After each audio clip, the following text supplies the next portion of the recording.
Chapter 1. Inside the Golden Eagle Internet CAF in WH City. In a secluded corner of the Internet CAF, a boy resembling a high school student, with a cigarette dangling from his lips, squinted as he typed on the keyboard. His chat partner's QQ nickname was Xiao Yi. Xiao Yi said, "Samagu, could you lend me a hand? This upcoming match is truly pivotal. If we win, I will certainly reward you handsomely." The boy, named Lin Xinya, was a senior at the city's number 3 high school. Every day after school, he would occupy this familiar spot, a bottle of Sprite and a pack of soft Red Tower cigarettes by his side. Without fail, he would log off by 4 in the morning, undeterred by rain or shine, of course. There were times he would come during the day as well. In short, he was a regular at the Golden Eagle Internet CAF, well acquainted with the staff. Xinya extinguished his cigarette, flared his nostrils slightly, and remarked, "First, settle the bill. 4,000 in total. 2,000 for the deposit, and 2,000 for the remainder." "All right, just a moment." Xiao Yi, feeling anxious as he awaited Xinya's response, promptly transferred 2,000 to him via Alipay. On the other side of the CAF, several excited young men were animatedly discussing in front of neatly arranged monitors. "Hey, did you hear? Xiao Yi and Ingzi are going to stream their match today. What explosive news. Is it the ace ADC Ingzi from Team 314? I absolutely must tune in. Of course. Why else would I come here so early? I heard it's going to be live streamed on Huaxia, with both sides bringing 4 friends for a 5v5 showdown."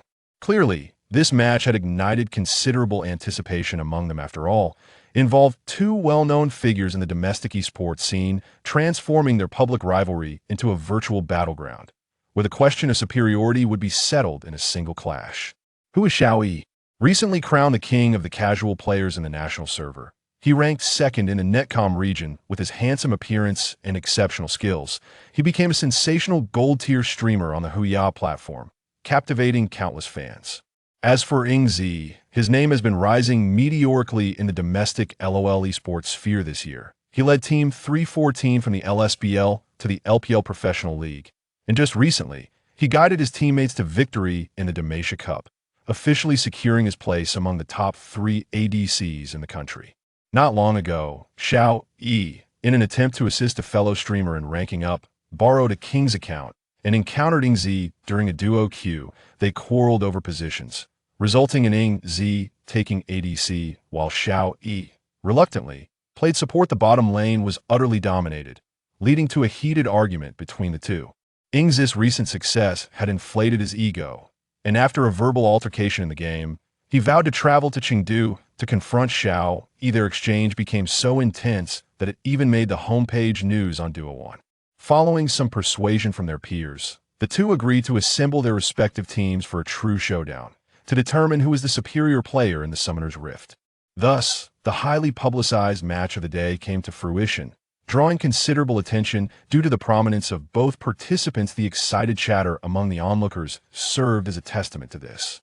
3 months ago, Xiao Yi was merely a Gold 2 player in the Netcom region, having attempted to climb to Platinum several times without success, even dropping from Gold 1 after 85 wins in frustration, cursing the myriad of elementary school students.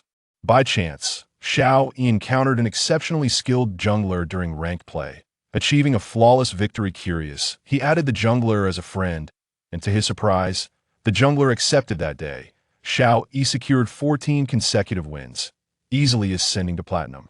Upon inquiry, he discovered that the jungler, known as Mu Lin's son, was Lin Xinya, a freelance coach specializing in high-tier accounts. Xiao Yi aspired to become a streamer, dreaming of leveraging his striking looks and humorous demeanor to carve out a niche on the Huaxia platform. However, he had hit a plateau, nearly smashing his keyboard in frustration at the prospect of reaching Platinum. Your mechanics are decent, but your game sense is lacking. Platinum is about as far as you can go if you want to reach King tier. It will take 3 months and 4,000 yuan. As long as you don't slack off, you won't drop below Diamond 1. When he first read this message, Xiao Yi's immediate reaction was skepticism. Could reaching the King tier be that simple? Deposit 2,000 and it'll guide you to Diamond 1, with a refund and double the remainder if you don't reach King tier in 3 months. Think it over if you don't want to. We'll part ways. Seeing the opportunity to formalize an agreement with Xinya, who spoke with such confidence, Xiao Yi became somewhat convinced. Admittedly, 2,000 yuan seemed steep for Diamond One, but for the sake of his streaming dreams, he decided to take a chance, gritting his teeth as he transferred his remaining savings to Qinya. From that moment on, Xiao Yi embarked on a meteoric rise, his skills improving dramatically just days ago. He finally achieved King Tier and began thriving on Huaxia, having already recouped the 4,000 yuan tuition fee. Xiao Yi began to regard Qinya as his mentor, and through his influence as a streamer, he brought numerous lucrative opportunities to Qinya. With a light chime, Qinya opened his domestically produced ZTE phone. Noticing an additional 2,000 in his Alipay account, a smile crept onto his lips. His medical expenses finally had a source. "Tell me what you need, I'll see if I can assist," Qinya said, lighting another cigarette and crossing his legs. Xiao Yi recounted the background of the situation. In truth, the conflict with Ying Zi was partly a publicity stunt. Winning this match would not only boost his popularity, but also enhance his reputation, alongside the generous rewards for streaming. "Don't you have many streaming friends? You don't necessarily need to rely on me," Qinya frowned. He had no desire to broadcast himself in front of tens of thousands of viewers for now. He preferred to quietly work as a small coach, earning some medical funds. Once exposed, it could lead to numerous complications, and he was the sort who detested trouble. "They can't compare to you besides. Ying Zi will definitely recruit professional players. We are merely amateur streamers, and the odds of winning are slim if you're on my team. I'd at least feel a lot more at ease. This is really important. You wouldn't want to watch your pupil get utterly crushed, would you?" Xiao Yi pleaded. Qinya curled his lip and replied, "I don't take apprentices, and am not your mentor. We merely have a mutually beneficial arrangement. Fine. You can consider me your first significant client. They'll help you out this time." Previously, Qinya had been poorly treated at the coaching studio, with low-quality orders and minimal pay. Since leaving that environment, Xiao Yi was his first client, providing a timely respite. Moreover, the remuneration for this match was substantial, making it quite enticing. Money may be the root of all evil, but who doesn't appreciate it? Especially for Qinya, it meant he could cover a considerable amount of medical expenses. "Thank you so much. Just wait a moment, they'll find you an account from Region 1. The match is about to begin," Xiao Yi exclaimed, brimming with excitement. Qinya replied, "No need, I have an account for Electric One." "Great. He'll go gather my teammates now," Xiao Yi said, unable to contain his joy as he began calling his friends to log on. "It's starting." They've entered room 9005, and both Xiao Yi and Ying Zi are calling their teammates. "Can't wait for this visual feast. Let's check their teammates. I bet there are plenty of notable names." "Is that even question?" Xiao Yi's side will definitely have many well-known streamers, and Ying Zi's side is likely to feature familiar faces from the professional scene. Excited.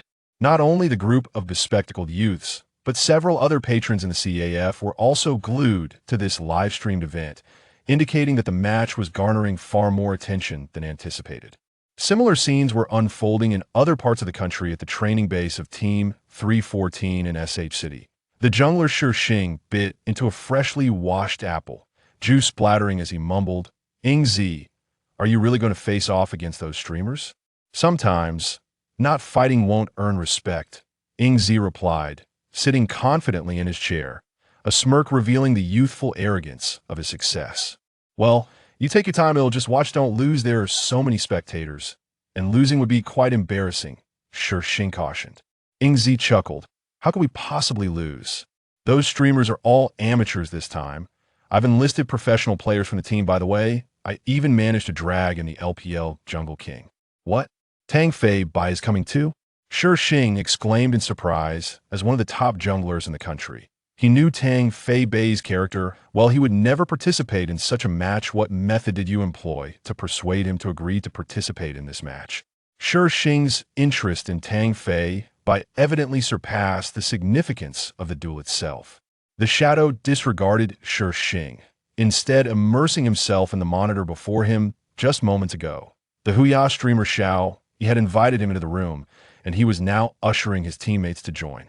The players from both sides quickly assembled, with most of their IDs recognizable to the audience watching the live stream. As expected, the majority of Shadow's team comprised professional players, and to everyone's astonishment, the renowned domestic jungler Tang Fei Bai was also among them, leaving many viewers' hearts racing. Who wasn't aware of Tang Fei's aloof demeanor? Within the Xiaolong team, all other members adhered to the club's schedule to stream on Douyu, yet he remained indifferent to the management, continuing to grind away in the Korean server. On the other hand, Xiao Yi's team was indeed composed mostly of well-known streamers, albeit for various platforms, primarily ranked between Diamond 2 and Diamond I, with one ID standing out conspicuously, appearing somewhat out of place in the lineup. Copper 2?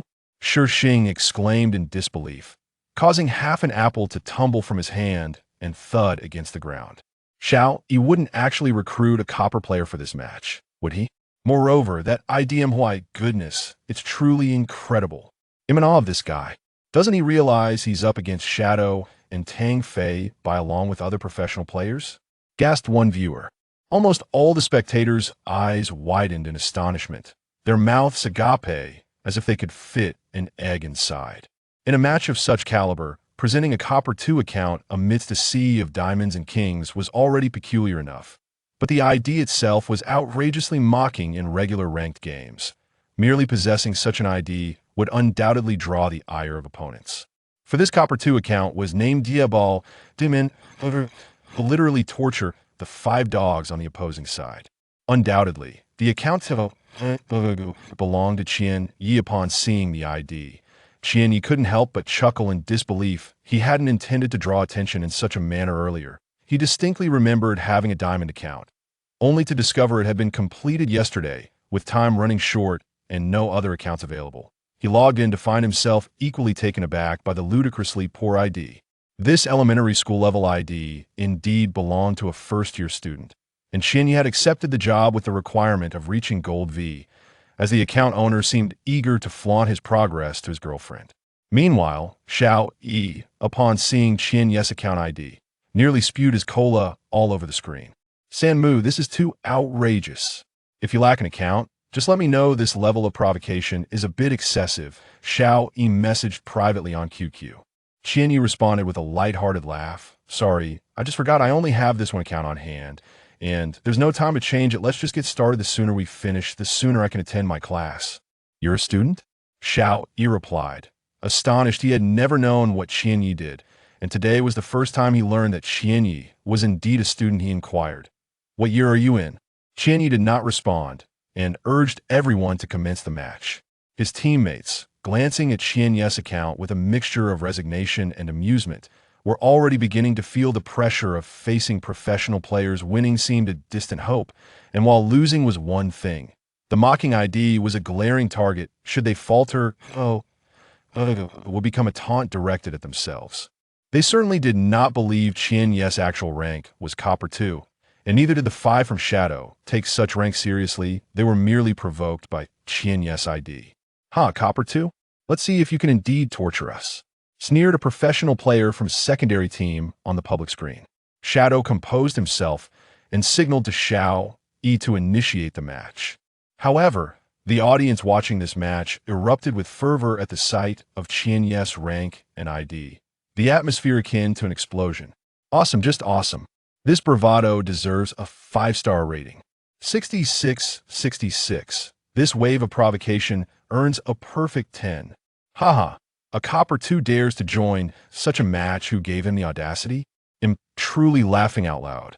I'm about to die laughing. I wonder what position this Copper 2 will play, but no matter what, he'll likely be targeted endlessly by Shadow and his team. After all, such provocation can't be taken lightly. As the audience continued to buzz with commentary, the match officially commenced, set in a custom room with a draft mode due to the nature of the challenge. In the blue team, where the Shadow resides, and the purple team, led by Xiao Yi, the draft proceeded swiftly. The blue sideband champions such as Renekton, LeBlanc, and Xylian, while selecting Ryze for the top lane, Lee Sin for the jungle, Orianna for mid, Lucian as ADC, and Thresh as support. Meanwhile, the purple side eliminated Pantheon, Kha'Zix, and Lulu, opting for Trundle in the top lane, Elise in the jungle, Syndra in mid, Twitch as ADC, and Leona as support. Was this Bronze 2 player truly intending to counter Tang Fei's Lee Sin with Elise?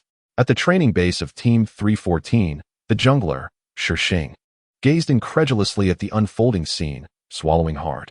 It is well known that during the S3 All-Star event, the Korean jungler in SEC showcased an extraordinary mastery of Lee Sin. his signature NSEC kick earning him the title of the world's finest Lee Sin. Inspired by this, Tang Feibai dedicated himself to perfecting Lee Sin, ultimately becoming a legendary jungler in the Chinese scene, with Lee Sin as his emblematic champion. Lee Sin is inherently powerful in the jungle, while Elise is notably weak in the early levels. Knowing that Tang Feibai had locked in Lee Sin, this Bronze 2 player still dared to select Elise. Was this not an invitation to disaster? Lee Sin could easily dismantle Elise's jungle presence. Any audience member with a modicum of jungle experience would likely share Shixing's sentiments. This Bronze 2 player had truly embarked on a perilous path. Sanmu Gu, are you absolutely certain you wish to play Elise in the jungle? Xiaoyi pondered anxiously as he assessed the compositions of both teams. Qianyi inquired, "What's wrong?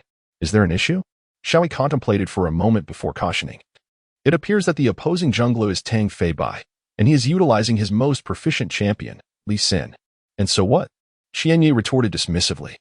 Xiaoyi found himself momentarily at a loss for words. Given Qianyi's unwavering confidence, further remarks might imply doubt. The match commenced swiftly, with both sides engaging in a rather typical manner prior to reaching level 6, avoiding any overly intense confrontations. Such a scenario is commonplace in professional competitions. However, Shixing, spectating from the sidelines, grew increasingly restless. Is this truly Tang Feibai's Lee Sin? He pondered, swallowing hard as he fixated on the screen. Indeed, Tang Feibai's Lee Sin was ferocious in the early levels, aggressively invading the enemy jungle after completing his first buff. Yet, his initial counter-jungle attempt proved fruitless, and subsequent endeavors consistently eluded him. Conversely, the opposing jungler adeptly navigated Lee Sin's fierce assaults while executing 2 successful counter-ganks. Although these actions did not secure any kills for his teammates, they effectively forced the opponents to expend their summoner spells.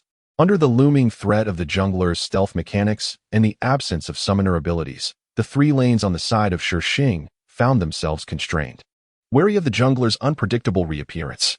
This situation mirrored the notion that, despite the jungler's absence, the opposing team was perpetually on edge, hesitant to capitalize on their lane advantages. Before long, Tang Feibai seemed to recognize his failed invasions had cost him precious time. After all, Lee Sin's power peak resides in the early game. Beyond launching assaults in the jungle, the timing for Lee Sin's ganks becomes increasingly critical, as he inevitably grows weaker in the mid to late game due to his champion's inherent characteristics. "Isn't there a control ward?" Shixing exclaimed, astonished as a flurry of spikes erupted beneath Lucian's feet. Sure enough, the jungler emerged, taking advantage of Lucian's momentary slow to unleash a powerful ultimate from Leona. With a resounding crash, Lucian found himself immobilized, followed swiftly by a barrage from Twitch, leading to Lucian's swift demise, shortly followed by Thresh. The jungler had likely been lying in wait for quite some time. Damn it, she must have been there for at least a minute. The support Thresh realized as he stared at the stark contrast on the screen. Such scenarios continued to unfold in the following minutes, with the elusive jungler guiding Xiaoyi's team toward gradually seizing control of the match, while Lee Sin's influence began to wane. Following a successful flanking team fight, the jungler managed to lock onto both of the enemy carries. With the ensuing team skirmish culminating in victory, Xiaoyi's team secured the Baron, their momentum now unstoppable. Defeat was inevitable. In the training base of Team 314, Shixing fixated on the screen, reluctantly exhaling a sigh of resignation. The thousands of spectators before the screen were left dumbfounded. While many favored the down-to-earth streamer Xiaoyi, they were acutely aware of the chasm separating streamers from professional players.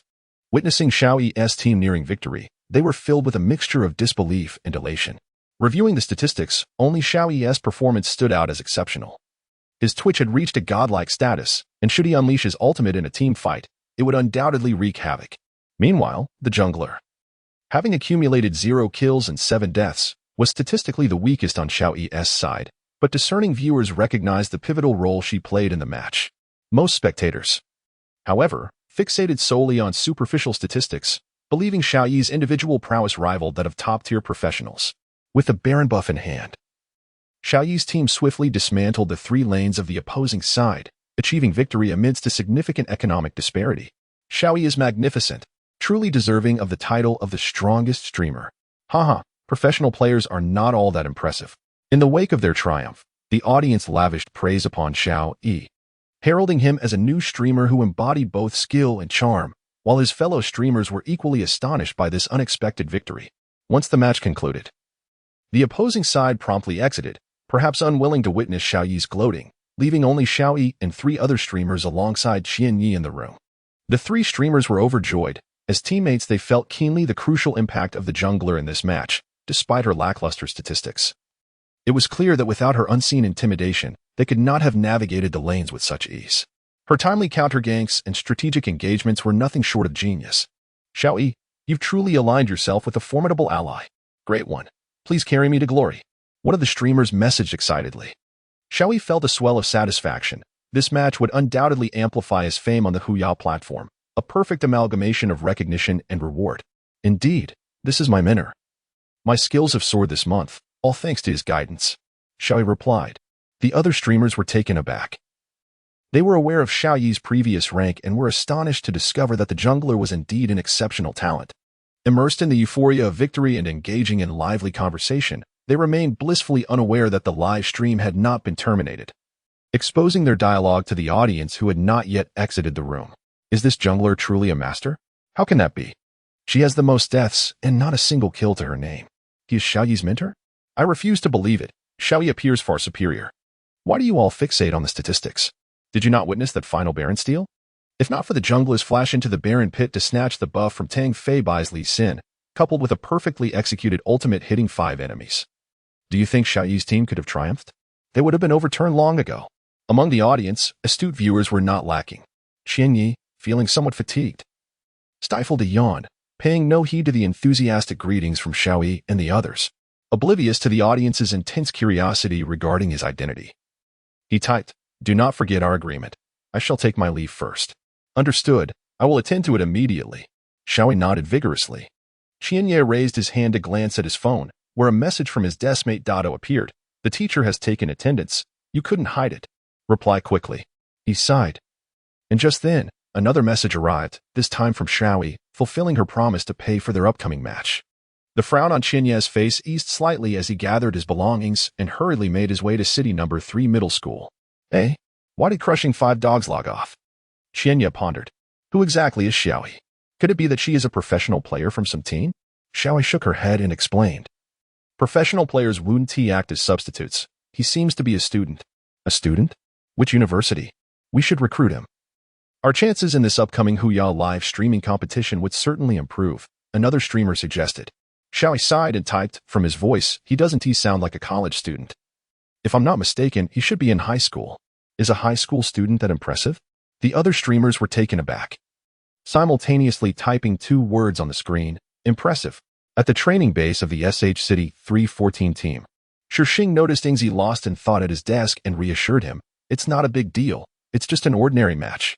He added, after facing storms and tempests, does one still care about a single victory or defeat? Don't let it affect your mindset. We need to put in our best for the upcoming LPL spring tournament. Ingzi shook his head and replied, I'm not that fragile. I just can't help but wonder who that widow is. Could they be a professional player from one of our LPL teams? Their awareness and skills are exceptional.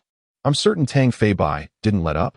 Just look at what he did with the blind monk in the early game, completely outplayed by this widow. If they're not a professional player, they must be a prodigy. Shixing pondered for a moment and nodded. Indeed. This is the first time I've seen Tang Fei Bai being toyed with by someone other than Insect. I imagine he must be more frustrated than you are. Using the blind monk and being dominated by a casual player like that. That's true, Ingzi chuckled. This time Xiaoyi and I had a disagreement. So I probably can't send messages. Next time, could you find an opportunity to ask who this widow is? I just hope they aren't our opponent in the LPL, after all. Our goal at 314 is to win the championship this spring. As usual, Qianyi arrived at the secluded wall outside the playground of City Number 3, first tossing his backpack over, then stepping back 10 meters, bending down for a running start. He kicked off the wall, grasped the top with both hands, and effortlessly climbed over. It was break time, and students were scattered across the playground. Not far off, a class was preparing for physical education, with boys and girls gathering together, laughing and playing. Qianyi jumped off the wall, grabbed his backpack, and dashed toward Class 5's classroom. Ding ding. Just as the class bell rang, Qianyi settled into his seat, letting out a sigh of relief. At that moment, his chair was kicked a few times, and Dado's large head popped over. The history teacher accidentally asked about you when he came by earlier. I told him you went to the restroom. I wonder if that old man will inform the homeroom teacher, Considering this is the 8th time you've left his class for that reason, Dado warned. It's fine here. This is for you. Qianya handed Dado a bottle of cola from his backpack, prompting a grin from Dado. Having just transferred to this class, Dado was Qianya's only friend. Despite Qianya's formidable presence in the gaming world, he was not a sociable person in reality, only maintaining friendships with those he resonated with. If he disliked someone, he wouldn't even exchange pleasantries. At that moment, a long-haired girl in the middle of the third row turned around and smiled gently at Qianya, who nodded in response. When did you get involved with the class beauty? That's impressive.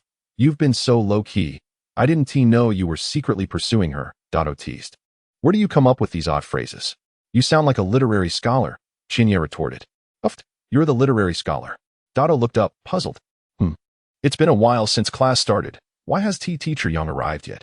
At the mention of Teacher Yang, an odd expression crossed Qianya's face, though it was fleeting. Hey, Huaxia, did the history teacher assign any homework? Qianya nudged his deskmate. Before he could speak further, Huaxia handed him a mock exam paper filled with answers. Not bad. You finished it quickly, Qianya said, then added, forget it. I'll just take a nap for now and do it later. He tucked Huaxia's paper into his desk. Qianya's original deskmate was too, but Huaxia had recently switched seats and found herself beside him. Qianya was well aware that this arrangement was orchestrated by their homeroom teacher to encourage him to study.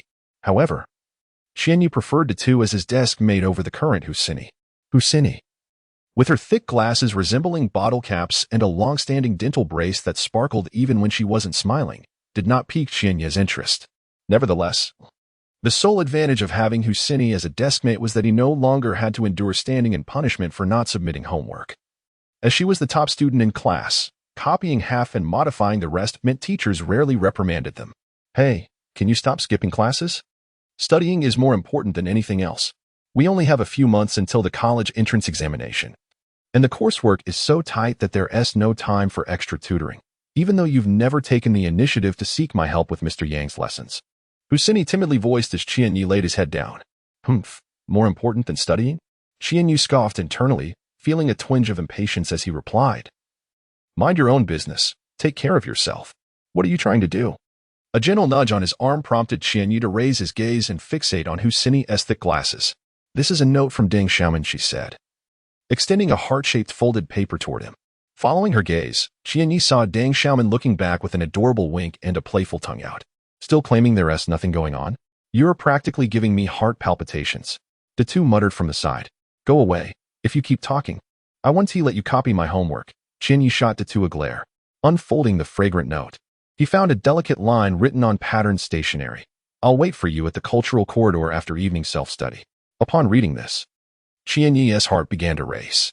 The cultural corridor was a secluded spot behind the playground, seldom visited by students, especially after evening study sessions. With its trellis covered in climbing ivy, it offered a degree of privacy, frequented only by a few student couples who would steal moments together during breaks. Qianya recently transferred to this school. Like most boys in his class, he harbored a fondness for the graceful class beauty, Deng Xiaomin, whose flowing hair captivated him. However, due to his reserved nature, he seldom spoke and thus had no opportunity to interact with her, relegating his feelings to a mere secret admiration. By chance, he conversed with Deng Xiaomin, and they began exchanging notes, gradually deepening their connection. Today, however, was not merely an escalation, it was truly a transcendence. Overwhelmed with joy, Qianya carefully tucked away the letter, marking his first invitation from a girl, and notably, a date proposal from the class beauty he secretly adored. At that moment, a female teacher entered, her hair tied in a ponytail, clad in sneakers, denim jeans, and a white shirt tucked into her waist, carrying a stack of textbooks. Yang Qishan adjusted her wooden-framed glasses and inadvertently cast her gaze towards Qianya's desk. Noticing him sprawled over the table, asleep, her delicate brows furrowed slightly. Just as she was about to call out his name, she swallowed the words, letting out a faint sigh before ascending the podium. She opened the textbook, signaling the class monitor to forego the customary call to attention and commence the lesson. As the mathematics teacher and homeroom instructor for Class 5 of the second year, Yang Qishan was seldom tardy, making this her first instance of the month. As evening self-study came to a close, a classmate poked Qianya's chair, whispering, Shi Wanlong from the third year is back to collect protection fees. You're the only one who hasn't paid. He told me to let you know that if you don't settle it by the end of self-study today, he'll make you regret it. Sensing the concern in his friend's words, Qianya reassured him, Don't worry. He won't dare to do anything to me. Reluctantly, his friend nodded in agreement. As night fell, an array of vehicles congregated at the school gate, primarily parents arriving to pick up their children from evening study. With the crowd thinning, Qianyi made his way alone to the cultural corridor, feeling a blend of anticipation and nervousness for his first date. He hesitated at the sight of an elegant silhouette in the dim night. Lin Qianyi. Deng Xiaomin's sweet voice echoed from afar, emboldening him to approach. The crescent moon hung delicately in the night sky, casting its silvery luminescence, revealing Deng Xiaomin seated gracefully on a cool bench, her brows arched like a crescent moon, and her eyes shimmering like water, gazing at him with a soft, inviting smile. Qianyi perched on one side beside Deng Xiaomin, who slightly recoiled and remarked, "It seems a bit chilly. We should choose another spot. Is it better now?" Qianyi moved a little closer, and the fragrant aroma emanating from Deng Xiaomin enveloped him. Deng Xiaomin nodded gently, leaning against Qianyi's right shoulder, savoring the warmth beside her. Qianyi couldn't help but feel a flutter of emotions. "Do you like me?" Deng Xiaomin suddenly looked up, gazing into Qianyi's eyes with a tenderness akin to flowing water. This time, it was Qianyi's turn to nod in response.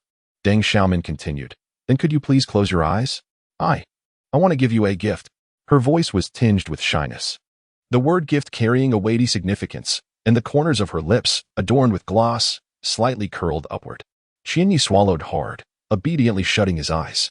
However, instead of the anticipated soft touch of lips, a foul odor assaulted him. He hurriedly opened his eyes, only to find a stinky sock thrust before his nose, its acrid, salty scent invading his mouth. Ha ha ha, this kid truly dreams of the impossible. He laughed, utterly amused. After spitting several times, Qianyi looked up to see the familiar face of Shi Yuanlong, the very person who had been seeking protection money. At that moment, Deng Xiaomin was leaning against him. The tender affection from a moment ago now vanished, replaced by an abyss of disdain and mockery. "This was all part of your scheme, wasn't it? You deliberately set me up." Qianyi felt a surge of blood rush to his head, furiously shouting in anger. "You're not so foolish after all. You actually figured it out." Shi Yuanlong smirked triumphantly. As Qianyi swung his fist, he felt as if a colossal stone had struck his chest, sending him hurtling backward to the ground, gasping for breath. A lackey standing beside Shi Yuanlong retracted his foot, scoffed, and remarked, "Brother Long, this kid still wishes to make a move. You're quite the arrogant one. Without paying the protection fee, do you truly believe I cannot deal with you?" Shi Yuanlong pressed his foot onto Qianyi's chest, delivering several sharp slaps to his face. "You possess quite the audacity. Perhaps you ought to inquire about who Xiao Min belongs to. Someone like her is certainly beyond your reach. You will pay, whether you like it or not. Consider this little game a minor lesson for you. Once you're at Sanzhong, you must adhere to the rules here, and I am the embodiment of those rules. A bedridden, deceased father likely produces nothing of worth. One must possess self-awareness and refrain from yearning for what does not belong to them." "Ha, have you remembered that?" Shi Yuanlong asked, pressing his foot against Qianyi's face. "How rude. Why treat him like an object?" Deng Xiaomin pouted playfully, giving Shi Yuanlong a light punch. "Ha. You are my little treasure. With your acting skills, you could easily win an Oscar. Tonight, I shall reward you handsomely." Shi Yuanlong laughed heartily.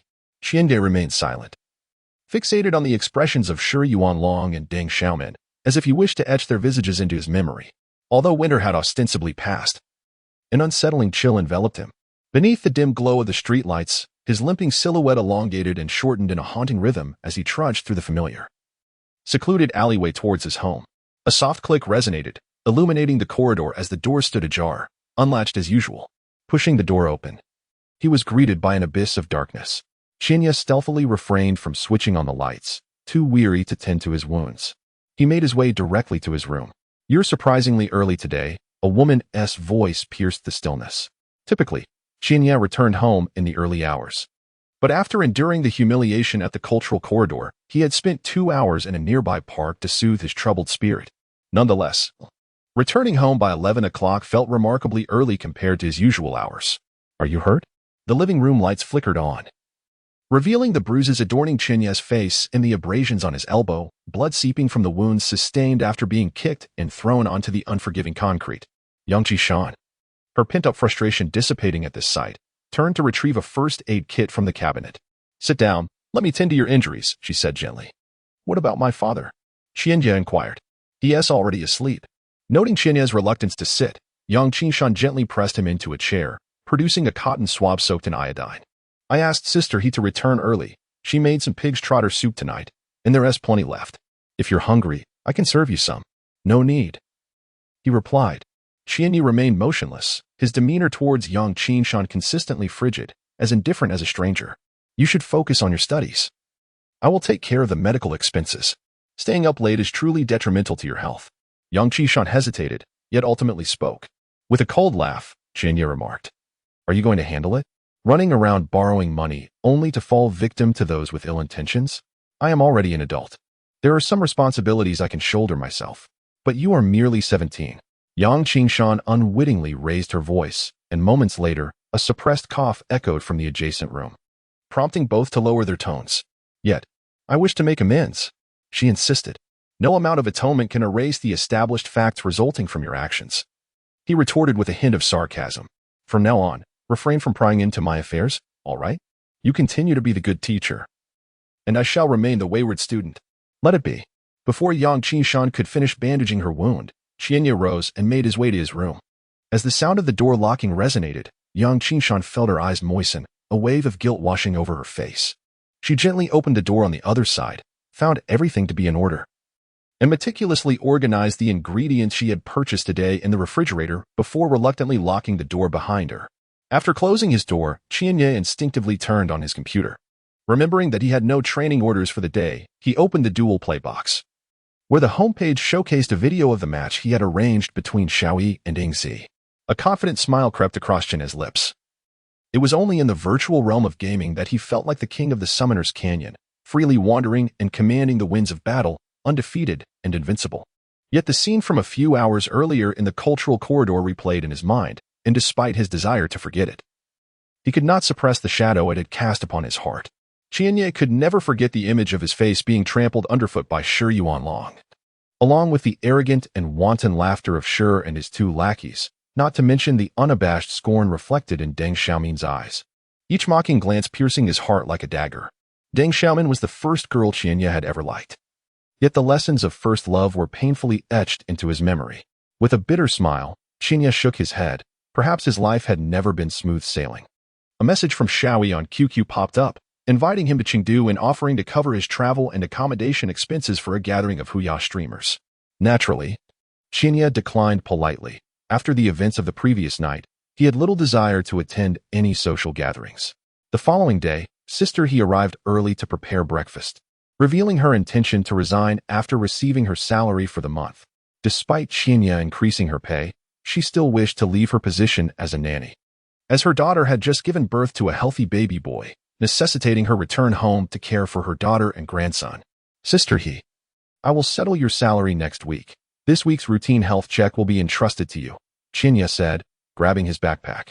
Before stepping out, he glanced at the master bedroom. Since his father fell ill, the once diligent early riser had become increasingly lethargic and weak. As soon as Qianyi entered the school gates, he sensed the curious gazes of passing classmates upon him, who huddled in small groups, clearly discussing something. Why are you so late? Upon spotting Qianyi, Daitu dragged him into the boys' restroom for the first-year students. Lighting a cigarette, Daitu remarked, You've truly become a celebrity in this school now. What do you mean? Qianyi asked, bewildered. Daitu chuckled. No way, you don't even know? He pulled out his Huawei phone, opened a video, and said, Someone uploaded this short clip to a video-sharing site last night. Take a look. The video captured the events from the cultural corridor the previous evening. Clearly, aside from her meticulous scheming, Deng Xiaomin had arranged for someone to secretly film the incident, which had been hastily edited and uploaded online. Overnight, the video had gone viral within the school, with many claiming Qianyi was audacious enough to pursue even Longji's woman, while others ridiculed him as a toad aspiring to consume swan meat, likening him to a clown. Daitu commented. Qianyi remained silent as he extinguished the cigarette, but he had just smoked and made his way towards the classroom. Daitu followed closely behind, urging him. I implore you, Qianyi, it would be wise to pay the protection fee. Everyone knows the influence Long holds within the school. After antagonizing him this time, you've already been set up and beaten. Next time, who knows what tricks he may employ against you. If money is tight, I can forego a couple of buns in the morning to help you out. It's of no consequence. I shall not pay the protection fee under any circumstances. Qianyi replied, shaking his head. Upon returning to his seat, his desk mate, The bespectacled girl with braces, Huaxia, dutifully presented the completed assignments assigned by the teacher yesterday, though she appeared hesitant to speak. Do not hold back. If you have something to say, just say it, Qianyi remarked, casting a glance at Huaxia. She then produced several hundred yuan and handed it to him, saying to avoid trouble. It's better to give them the money. They are troublemakers, you need not engage in conflict with them. Have you watched the video from yesterday? Qianyi's expression turned icy as he inquired. Huaxia sensed the chill in his voice and felt a twinge of anxiety, stammering, I saw a bit. Are they troublemakers? Am I a good student then? I, Lin Qianyi, do not require anyone's pity. I can afford this sum. I merely despise being coerced. He tossed the money back onto Huaxia's desk and turned away, refusing to speak further. Huaxia clutched the money tightly, tears shimmering in her eyes. Desperate to convey that she was not offering sympathy, yet the words eluded her. De Tu, observing the scene, felt compelled to intervene, despite Huaxia's plain appearance. Her character was genuinely kind, and Qianyi's harsh words were indeed hurtful. Stop kicking. Qianyi shot a glare at De Tu, who had been incessantly kicking the chair. Then turned to Huaxia and added, the only reason I helped you last time was due to our camaraderie as deskmates. Don't read too much into it. As for that minor injury, consider it a token of gratitude for your assistance in letting us copy your homework. Huaxia had managed to hold back her tears until now. Qianyi's words broke her resolve, and she bent over her desk, weeping uncontrollably. Alas, why must you be so blunt? You know she likes you, De Tu sighed. By the way, there's a competition with Class 3 in the next couple of days. Are you interested in participating? I recall you also play LOL. De Tu, sensing the atmosphere had soured, hurriedly changed the topic. I have no interest.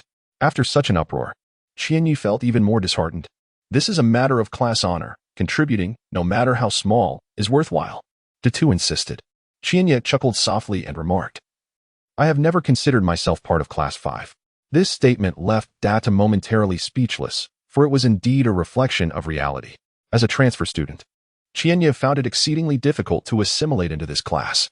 Coupled with familial circumstances, most of his classmates regarded him through a lens of prejudice, and the teachers, disheartened by his lackluster academic performance, seldom offered him a kind word. Despite his time in Class 5, it seemed that Qianyi had but a single friend. Just as he was on the verge of dozing off at his desk, the class monitor's voice pierced through the silence. Hey, Lin Qianyi. What rank are you in League of Legends? Qianyi lifted his head and glanced at the towering class leader, Ma Jun, with a hint of impatience. What does this have to do with you? He retorted. Ma Jun's nose crinkled in annoyance as he replied, Is this a matter of contention? I merely inquired. Class 3 has challenged us, and I've selected a few individuals. Their capabilities are rather lackluster. It seems unlikely they will triumph against Class 3. I noticed you frequently skip classes to play online. With League of Legends being so popular now, you must be quite skilled, right? Bronze 2. Qianyi chuckled. Is that the best you can do? Ma Jun cast a sidelong glance at Huaxia and remarked, Did you not claim he was formidable? With such a low rank, there's no chance of winning, so I must seek others. Once Ma Jun departed, Huaxia hurriedly clarified, I merely wanted to encourage you to participate more in class activities. I meant no offense. In the future, I hope you refrain from interfering in my affairs, understood? Qianyi retorted, suppressing his anger, enunciating each word deliberately. Huaxia dared not respond, simply nodding in agreement. Are you truly a Bronze 2? De Tu laughed. I'm on the verge of silver. Yet I never anticipated you would be so weak. I've already signed up as a jungler, hoping to bring you along, but with your skills, it seems you fall short of the mark. Qianyi had little interest in such trivial class activities. He continued to engage in his usual pastime of resting his head on the desk and dozing off. Today, there were no coaching orders to fulfill. After a taxing period filled with numerous assignments and the bonuses from Xiaoyi, Qianyi resolved to take a few days to rest. However, fate had other plans. As soon as the break commenced, students from other classes would stealthily approach the back door of the classroom, pointing and laughing at him. Even some girls from his class gathered around Deng Xiaomin, chattering excitedly about events from the previous night. So, Deng, you were quite close to Qianyi. Were you just teasing him? Isn't that obvious? Deng Xiaomin, the class beauty, would never deign to notice someone like Lin Qianyi. If she were to take an interest in him, it would truly be a stroke of luck. Yet, some individuals persist in believing in such improbable fortunes, deserving of the ridicule they receive. Qianyi glanced up at the center of the gossip, where Deng Xiaomin's gaze met hers, brimming with playful mirth. A triumphant smile gracing her lips. How audacious to be so brazen while deceiving others. Beside her, Huaxia could no longer contain her disdain and muttered softly. Huaxia was acutely aware of the whispers and rumors swirling around him. Dado, standing nearby, was filled with anxiety, fearing that Huaxia might suddenly erupt in anger. Yet, throughout it all, Huaxia remained silent, uttering not a single word. Everything proceeded as usual. When a teacher inquired, he simply stated that he had gone to the restroom. Grabbing his backpack, Huaxia exchanged a brief farewell with Dado before stepping out of the classroom just as the bell rang. Don't worry.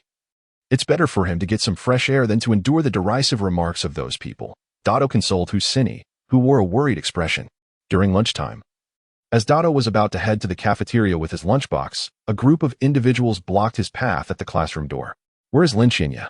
The leader, Shi Yuanlong, glared fiercely at Dado and demanded. Dado shook his head, replying, I don't know. Suddenly, a sharp sound echoed as a clear handprint appeared on Dado's left cheek. Shi Yuanlong seized Dado by the collar and scolded, Do you not know who I am? You think I'm unaware that you and Huaxia are the closest in class 5? He skips class to go online. Surely you know where he is. Don't you? Are you trying to toy with me? Still shaking his head, Dado replied, I truly don't know, Longa. I'm aware that you have some issues with Huaxia. Look, I have some money here. I can cover the protection fee he owes from these past few months. Please. Be magnanimous and don't hold a grudge against him. Shi Yuanlong cast a sidelong glance at Dado, snatching the pile of coins from his hand with a cold smirk. That little brat Huaxia is fortunate to have a friend like you. However, my motives for seeking him are not solely financial. In this place, my reputation is paramount. Since he has disrespected me, I must reclaim my dignity. I want my money, and I am determined to confront him today. Longu. I think I might know where Huaxia is, suddenly interjected Dang Xiaomin, who had appeared unnoticed. Last time, he mentioned that he favored the Golden Eagle Internet CAF on Malin Road. Shi Yuanlong, grinning broadly, remarked, Ah, my little Min is quite resourceful. Humph. Does he think he can hide in an Internet CAF and elude me? Watching Shi Yuanlong and his companions depart, Dado hastily retrieved his phone to call Huaxia, only to find that Huaxia's phone was turned off. Inside the Golden Eagle Internet CAF, Huaxia lacked the motivation to play ranked matches, opting instead to engage in a casual game against bots. Despite his fingers deftly maneuvering the controls, his mind was consumed by other thoughts. He had intended to call Xiaoyi to discuss the possibility of collaborating on a boosting studio, especially since Xiaoyi had gained some notoriety and would likely have a steady stream of orders. Finding a few boosters to work with would certainly be more profitable than toiling alone. However, Huaxia had forgotten to charge his phone the previous night, and he found himself unable to contact Xiaoyi online. Just then, a delicate fragrance wafted through the air as a petite girl with flowing hair seated herself beside him. After logging into the League of Legends client, her phone began to ring. Hello? I'm in the Malin Road area, based on the IP address. It seems the jungle widow who helped Xiaoyi win last time is nearby. Though I'm not sure which CAF she's in, there are only 4 in the vicinity. So I thought I'd check them all, hoping to get lucky, she declared. Once I decide on something, I won't change my mind, so your words are futile. Ugh, why bring bodyguards? The security during the day can't be that bad. Don't view the world so grimly. What could possibly happen to a perfectly healthy person like me? After hanging up, the girl shot a disdainful glance at Huaxia and the cigarette but between his fingers, wrinkling her nose in distaste. Noticing that Huaxia showed no intention of extinguishing the cigarette, she spoke up. Do you have no sense of public decency? Can't you see the large sign prohibiting smoking? Huaxia looked up at the no smoking sign, and with a sense of helplessness, extinguished his cigarette. He thought to himself that this girl, though not lacking in stature, certainly had a formidable temper. In such an internet CAF, the prohibition against smoking was merely a decorative formality. When the urge to smoke arose, one would inevitably indulge. Ah, impressive skill, he thought, as he noticed the arcade game nearly slipping from his grasp. The girl cast a glance at Huaxia's computer screen, let out a light chuckle, and chose to remain silent thereafter. Huaxia then noticed that 2 of his teammates were inactive during the match against the AI, while he himself was lost in thought. The other 2 players appeared to be novices. Otherwise, they would not have chosen to engage in a match against computer opponents. Consequently, they were being swiftly pushed towards defeat by 5 AI opponents. The fact that they were on the brink of losing, even with 2 teammates inactive, made Huaxia bitterly chuckle to himself. Ah, when did this Golden Eagle Internet CAF acquire such beautiful girls? He mused. Haha, Biaoge, your luck is truly remarkable. It's been ages since I last visited, and the moment I arrive, I encounter such quality company. Hearing the lively banner, Qianye lifted his gaze and spotted a group of flamboyantly dressed youths sitting beside the girl. Led by a robust man with a buzz cut, presumably the Biaoge they were speaking of. Move aside, the young girl frowned, her expression irritable. Oh, someone's a bit fiery. Seems she has quite the temper, Biaoge remarked, raising an eyebrow as he sat next to her. I never would have guessed that you enjoy playing League of Legends. How about us show you some skills? What rank are you? With a disdainful snort. Huaxia thought to herself that her unfortunate day had indeed taken a turn for the worse. First, she encountered a self-important loser, and now a group of ruffians. It seemed she had unwittingly stepped into a pit of misfortune. Not very high, just gold 3 in Region 1, she replied. But I should be able to carry you. Biao Ji's face lit up with confidence. It was no wonder he felt so self-assured. Region 1, known as the first established area for League of Legends in the Chinese server, was renowned for its high level of competition. Many professional players participated in ranked matches here, which led to a concentration of skilled players, making the overall skill level in Region 1 superior to that of other regions. Some had even claimed that the gold rank in Region 1 was comparable to platinum or even diamond in other areas. Though this might be a slight exaggeration, it reflected the player's sense of superiority in Region 1. Huaxia, with a mocking smile, remarked, just a gold player, and yet you're so arrogant? Are you looking for trouble, little girl? One of Biao Ji's lackeys retorted, his expression darkening. Biaoge waved his hand to silence his underling's intimidation, still smiling. If you think I'm just a gold player, it seems your skills must be quite impressive. How about this? Let us go one-on-one. If I win, we'll go out for drinks and karaoke tonight, my treat. And if you lose? Huaxia shot back, eyeing Biaoge with skepticism. Biaoge losing? That's a joke. I could defeat you with one hand, his lackey boasted confidently. Observing the escalating tension between the two groups, Qianye wished to remain uninvolved. The girl beside him seemed to lack both intellect and discernment. Perhaps it was not her intelligence that was lacking, but rather her ability to navigate the situation. The ruffians' flirtations were merely a pretext for a confrontation, and regardless of the outcome, Biaoge would likely not allow such a prize to slip through his fingers easily. This is my boyfriend. You'd better defeat him first before making any claims. Huaxia, not as foolish as Qianye assumed, cleverly redirected the attention. Realizing that evading entanglement would be a challenge, Qianye was taken aback by the unexpected actions of the girl, quickly gathering his belongings. He rose to his feet and explained, I apologize, but I do not know this person. Please, continue your activities. I shall take my leave now. Are you still a man? You promised to protect me. Qianye felt a sudden jolt in his arm, followed by a gentle touch. As he glanced down, he was taken aback to find that Xiaolan was embracing his side, her demeanor exuding a pitiful charm that was hard to resist. Initially skeptical, Biaoge's doubts began to dissipate upon witnessing the intimate scene before him. He kicked a chair away in frustration, rising to cast a scornful glance at Qianye, exclaiming, the girl is right. Are you not a man? How could you abandon your girlfriend and flee? Even a rogue like me looks down on you. We disdain you. His two lackeys mirrored his contemptuous expression. Qianye found himself in a rather absurd predicament. While browsing the internet, he was reprimanded by an unfamiliar girl and simultaneously looked down upon by 3 small-time thugs. Indeed, it seemed that misfortune had been following him lately, rendering outings ill-advised. Very well, he decided to embark on a solo adventure, selecting a hero at random. Under duress, Qianye realized that he had no choice but to engage in a solo match today, so he reluctantly turned to Huaxia and asked, could you lend me an account from Area 1? Don't you have an account in Area 1? Huaxia scrutinized Qianye from head to toe. Having already endured numerous sneers, Qianye was unfazed as he replied, Area 1 is quite impressive, but I only have a decent account in the suburbs. The last time he inadvertently mocked a rival, he felt it unwise to bring forth an account that mercilessly defeated 5 opponents. Such an account could easily attract trouble in real life, especially considering the small-time thugs standing opposite him. Are you playing against bots? Haha, pushed to the base by computers. One of Biao Ji's subordinates, keen-eyed, immediately noticed the scene on Qianye's screen and erupted into laughter. Even Biaoge could not suppress his amusement. Remarking that this solo match was indeed a walk in the park, facing a novice who could barely defeat a bot, victory was guaranteed, even with 1's feat. Only then did Huaxia realize that Qianye was indeed battling against bots. With a thunderous crash, the crystal shattered, and the 5 computers secured victory. Qianye paid no heed to the mockery from Biaoge and his entourage. He logged into Huaxia's account, but soon his expression turned peculiar. Huaxia's ID was pure sweet lawn baby, and her rank was Gold 5. Were you just referring to others as gold dogs from Area 1? Qianyu raised an eyebrow, looking at Zhuo Xiaolan with a strange expression.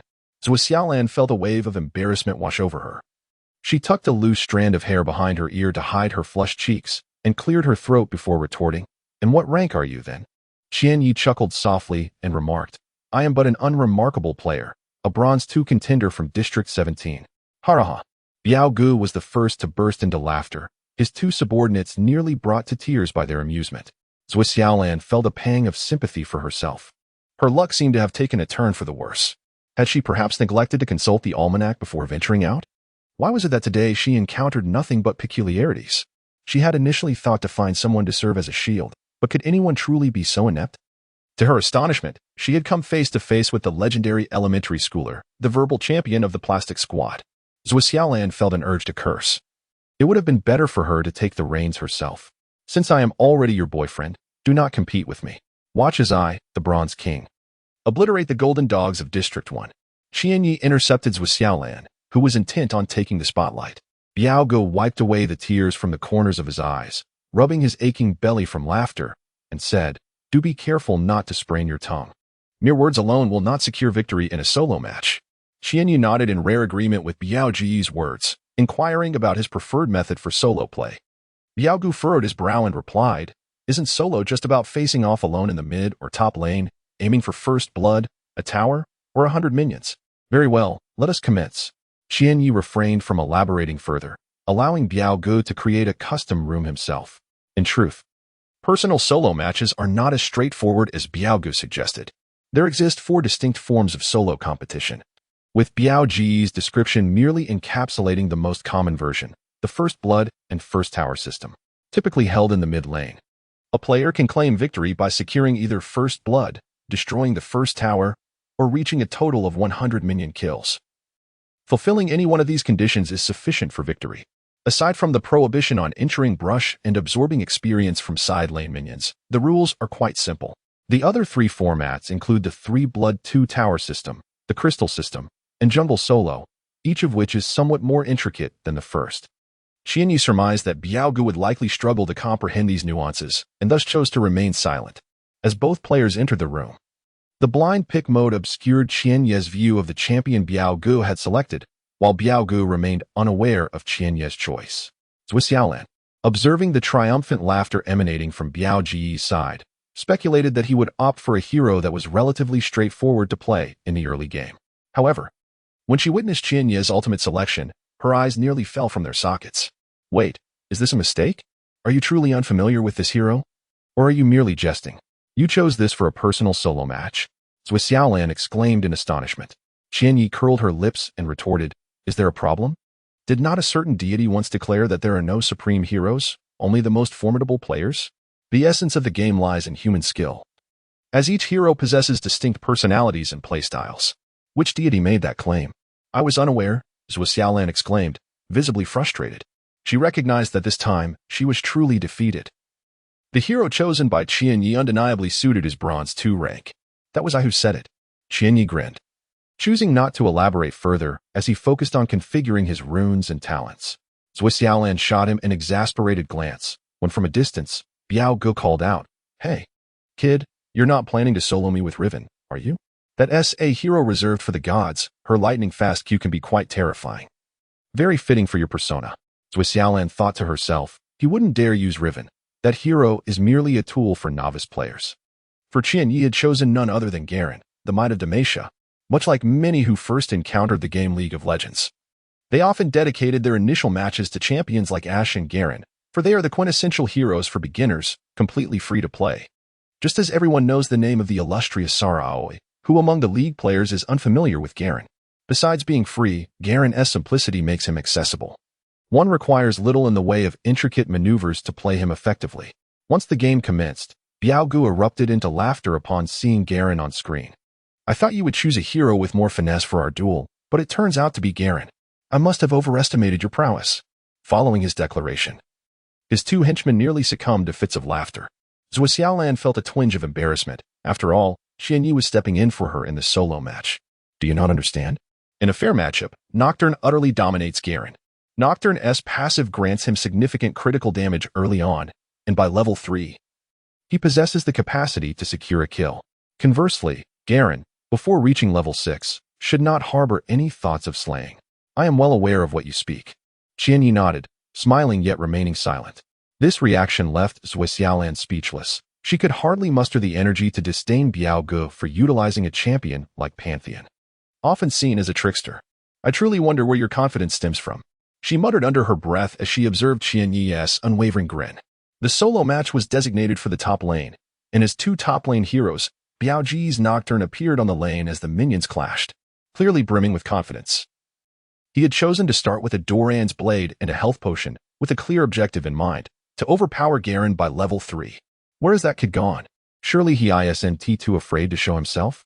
As Nocturne neared the completion of the first wave of minions, he noted Garen's continued absence, prompting him to exclaim with amusement, "There's no need to be this fearful. What on earth are you doing, hiding in the brush?" Zui Xiaolan watched anxiously from the sidelines, as Garen had been lurking in the top lane's brush since the minion wave first collided. The key was Garen's armor and 5 health potions. Considering his timid positioning, was he planning to play it safe to the extreme? The wise have their own strategies. Patience is key. Qianyi remained unfazed. As Biao Ji's henchmen laughed uncontrollably, the second wave of minions arrived. Suddenly, a flash of light appeared above Nocturne's head, signaling his ascension to level 2. At that moment, a Garen leapt forth from the brush. For Demacia, Garen brandished his mighty sword, charging from the foliage. Nocturne was caught off guard, receiving a blade strike to the head. By the time he regained his composure, Garen had already retreated behind the minion line. In this exchange, Garen had undeniably gained the upper hand. Nocturne, with his short legs and limited reach, found himself in dire straits. Qianyi estimated that during the interval when Biao Gu was allocating skill points for the 2-tiered Nox, he would swiftly execute AQ. Many novice players possess a common habit of using the mouse to allocate skill points upon leveling up. In contrast, true experts never resort to the mouse for such actions. They apply their skill points with keystrokes in an instant. Clicking with the mouse incurs a delay of approximately 1 second, whereas the average player requires about 0.5 seconds for combined keystroke allocation, while a skilled player accomplishes it in merely 0.3 seconds. In the midst of the battle, Qianyi seized the opportunity created by Biao Ji's momentary lapse, gaining an advantage with his first blood. Observing from the sidelines, Zui Xiaolan did not feel relieved. This was largely due to Qianyi's Garen rarely taking the initiative to farm minions, resembling a cowardly soldier lurking in the rear. Why aren't you last hitting the minions? Are you not aware of the rules of solo play? Zui Xiaolan admonished. First blood, a tower, and 100 minions, of course I know. Please refrain from asking such foolish questions, Qianyi retorted, casting a sidelong glance at Zui Xiaolan. She was tempted to slap Qianyi across the face.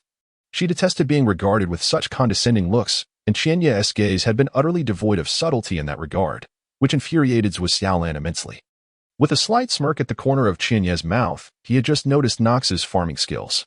In the first wave of 6 minions, without any interference, Nox managed to secure only 4, indicating that by the time he reached level 6, he would undoubtedly fall short of 100 last hits.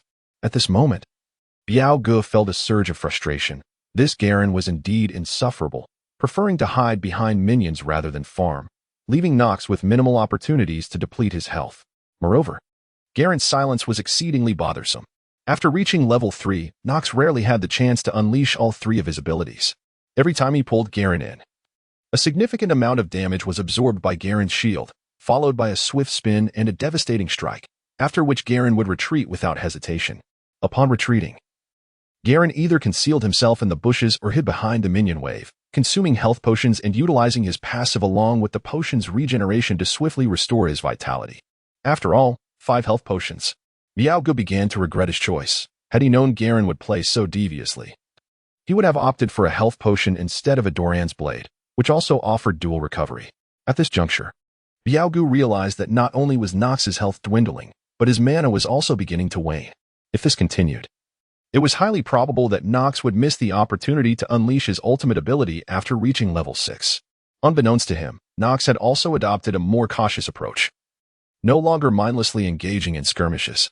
However, it was now Garen who took the initiative. Whenever Nox ventured slightly forward, Garen would silence him and charge ahead, escaping with a shield if Nox dared to retaliate. Crucially, Garen never pushed the wave, even neglecting to farm, consistently maintaining the minions close to his side. Huaxia was not truly oblivious. She quickly discerned the subtle dynamics at play, a faint smile gracing her lips. As time flowed, both champions reached level 6 almost simultaneously. In an instant, Garen shed his previous cautious demeanor, charging forward and unleashing a flurry of attacks on Nox. As he initiated his assault, he also consumed his last health potion. Biaogu sensed an ominous feeling creeping in, retreating towards his tower while continuing to engage. Ignite. Seeing the burning effect above Nox's head, Biaoji's heart raced. He realized Garen was preparing for a desperate gambit. Witnessing Garen being besieged by his minions, Biaogu gritted his teeth, deciding to take a risk. If he continued to be relentlessly pursued, he would undoubtedly be at a disadvantage. Nox swiftly turned to retaliate. But in an instant, his health plummeted to a perilously low level. Nox flashed into the tower, with Garen hot on his heels, intent on delivering the final blow. "Ah. Still chasing. Die?" Biaogu scoffed, pulling Garen under the tower's protection while igniting him. However, Garen struck with a powerful blow, and as Nox found himself silenced, Biaogu felt a wave of panic. He was utterly unable to cast any abilities. When the silence finally subsided, Biaogu, filled with urgency, noticed that Garen's health had dropped to a tantalizingly low level under the tower's assault. Just as he prepared to unleash his execution move, he found his mana insufficient. In a split second, a colossal sword descended from the heavens with a thunderous crash, striking Nox squarely on the head. As the massive sword fell, and the screen lit up with effects, Biaogu genuinely believed his monitor had been cleaved in two by Garen, shuddering involuntarily. When he saw the screen turn to black and white, he realized he had lost. Did we actually win? Huaxia gazed incredulously at the unfolding scene, unable to comprehend how Garen's previously insufferable behavior had led to such a sudden turnaround. In her view, Biaoji's Nox had been relentlessly pressuring the enemy, creating a rhythm of dominance. How had the tables turned so abruptly? How did we win? Huaxia inquired. Qianyi smiled and remarked, "This is essentially a mathematical problem. Quite simple really, something even an elementary school student could solve. Moreover, solo play and lane confrontation are fundamentally different. The statistics may appear unimpressive, yet in the end, we emerge victorious." Once again faced with disdain, Huaxia felt a surge of discontent and retorted, "My mathematics may not be exemplary. But does that imply you are a genius in the sciences?" Qianyi scratched the back of his head, feeling a bit embarrassed, and confessed, "In truth, I have never passed a mathematics exam. Yet you speak with such confidence?" Huaxia shot him a disapproving glance. Not far away, Biaogu, witnessing the seemingly invincible Solo's unexpected defeat, and observing how the girl and Qianyi treated him as if he were invisible, was filled with indignation. He slammed the table and exclaimed, "I refuse to accept this." To those who exhibited poor sportsmanship, Huaxia had always been less than cordial. Qianyi inquired, "So, Brother Biao, are you ready for another round?" To which Brother Biao, twisting his neck and unabashed, replied, "If you're coming, then come. Who is afraid?" Left Xiaolan, feeling a sense of urgency, was not present to witness others engage in solitary duels. Rather, she had far more pressing matters at hand. She had yet to locate the widow player who had assisted Xiaoyi in defeating the shadow. Time was not a luxury she could afford to squander here. "You all take your time. I have matters to attend to," she declared. No sooner had she spoken than she found herself obstructed by two of Brother Biao's henchmen. Qianyi cast another glance at Huaxia, who was so infuriated that she stomped her feet in rage, exclaiming, "If you continue to look at me with that idiotic gaze, I swear I shall pluck out your eyes. Do you not yet comprehend? Unless we thoroughly convince Biaogu, he will not allow us to leave," Qianyi elucidated. Moments later, Biaogu established another room, this time selecting the hero Pantheon. Pantheon is undeniably a lane-dominating champion. His low cooldown Q ability can be mindlessly spammed, making him a particularly vexing opponent in the early game, especially in solo matches where he is generally considered a de facto ban. Even if one were to achieve victory using such an unskilled champion, it would carry a certain taint of unsportsmanlike conduct, as there is little finesse involved.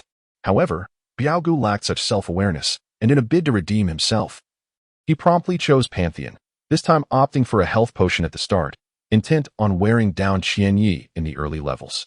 This time, Qianyi has chosen the hero Riven, even though not long ago, Biaogu had mocked him. As expected, there were no surprises. The moment Qianyi reached level 3, he eliminated Pantheon in a single combo, not allowing him any time to recover. Did you use a lightning-fast QA?" Biaogu gulped, having barely registered the swift execution. He felt that Qianye's riven was far superior to the typical ones encountered in ranked matches. In short, the damage was extraordinarily high. On the side, Huaxia was utterly astonished. She had anticipated that Qianye would continue with the sneaky tactics from the previous game, waiting until Riven reached level 6 to execute a kill. To her surprise, he was aggressive from the start, forcing Pantheon to retreat continuously, a stark contrast in playstyle. Lightning fast QA? Is that the term? Qianye inquired, turning to clarify. In reality, Qianye's Riven did not merely employ a basic 3-part Q followed by an auto attack.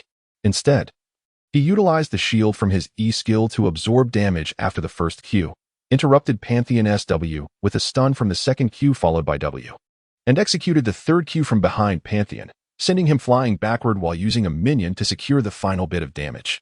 Ultimately, this sequence of actions transcended the traditional notion of a lightning-fast QA.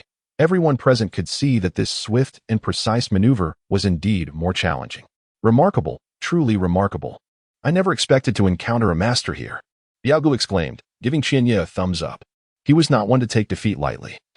His earlier outburst was merely a momentary lapse. Faced with a true expert, his demeanor underwent a complete transformation. Haha, it seems there was a misunderstanding. I was blind to your prowess and harbored improper thoughts towards my junior. My apologies, truly. How about we share a meal later as a gesture of goodwill? Biaogu offered cheerfully. Biaogu had a great affection for the game League of Legends, particularly for the champion Riven, but lamented his lack of skill, often dragging his teammates down. Thus, he was eager to master Riven's lightning-fast QA, even enrolling in various commentary training classes, which promised a comprehensive learning experience for a modest fee.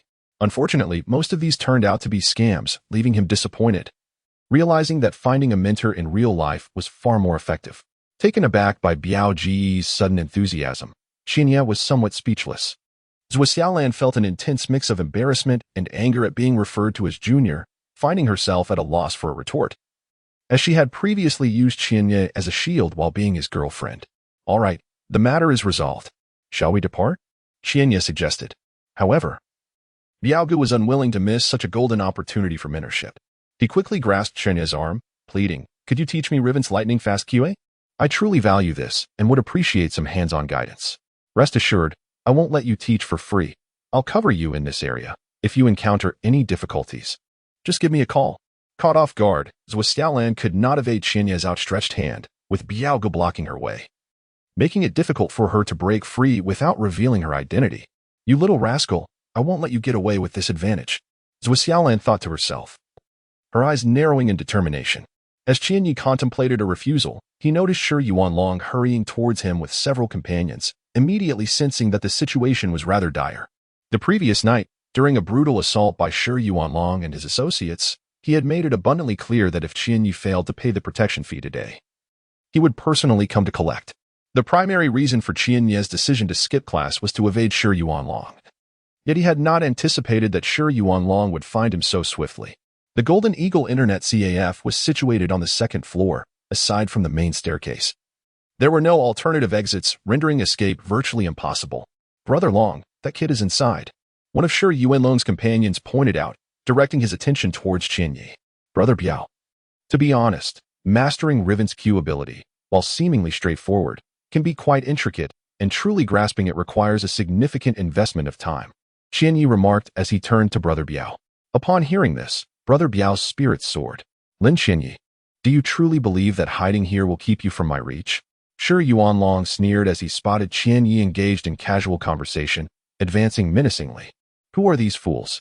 Brother Biao inquired, glancing at Shi Yuanlong and his entourage, recognizing their student identities before turning back to Qianye. Qianye smiled and said, "These are my classmates." "What the hell?" Qianye's calm demeanor made Shi Yuanlong feel as though his authority at the school was being challenged. He typically strode through the campus with an air of dominance, collecting protection fees as was his custom. In previous years, there had been troublemakers who dared to defy him. Yet after a few beatings when isolated, they would become obedient and no longer dare to bare their teeth in his presence. After having beaten Qianye the day before, this kid had the audacity to grin and joke today.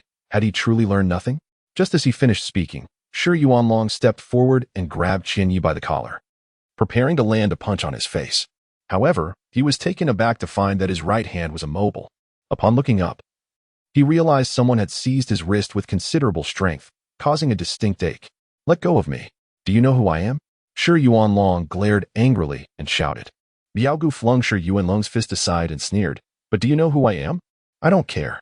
Shi Yuanlong was about to retort when one of his companions tugged at him and whispered, "This seems to be Biaogu." "Biaogu? Which Biaogu?" Shi Yuanlong asked, momentarily confused. "The one who runs this street." Shi Yuanlong suddenly realized. His usual territory was within the school, where the social forces predominantly held sway. He lacked both the capacity and the qualifications to interfere, for at heart, Shi Yuanlong was still merely a student.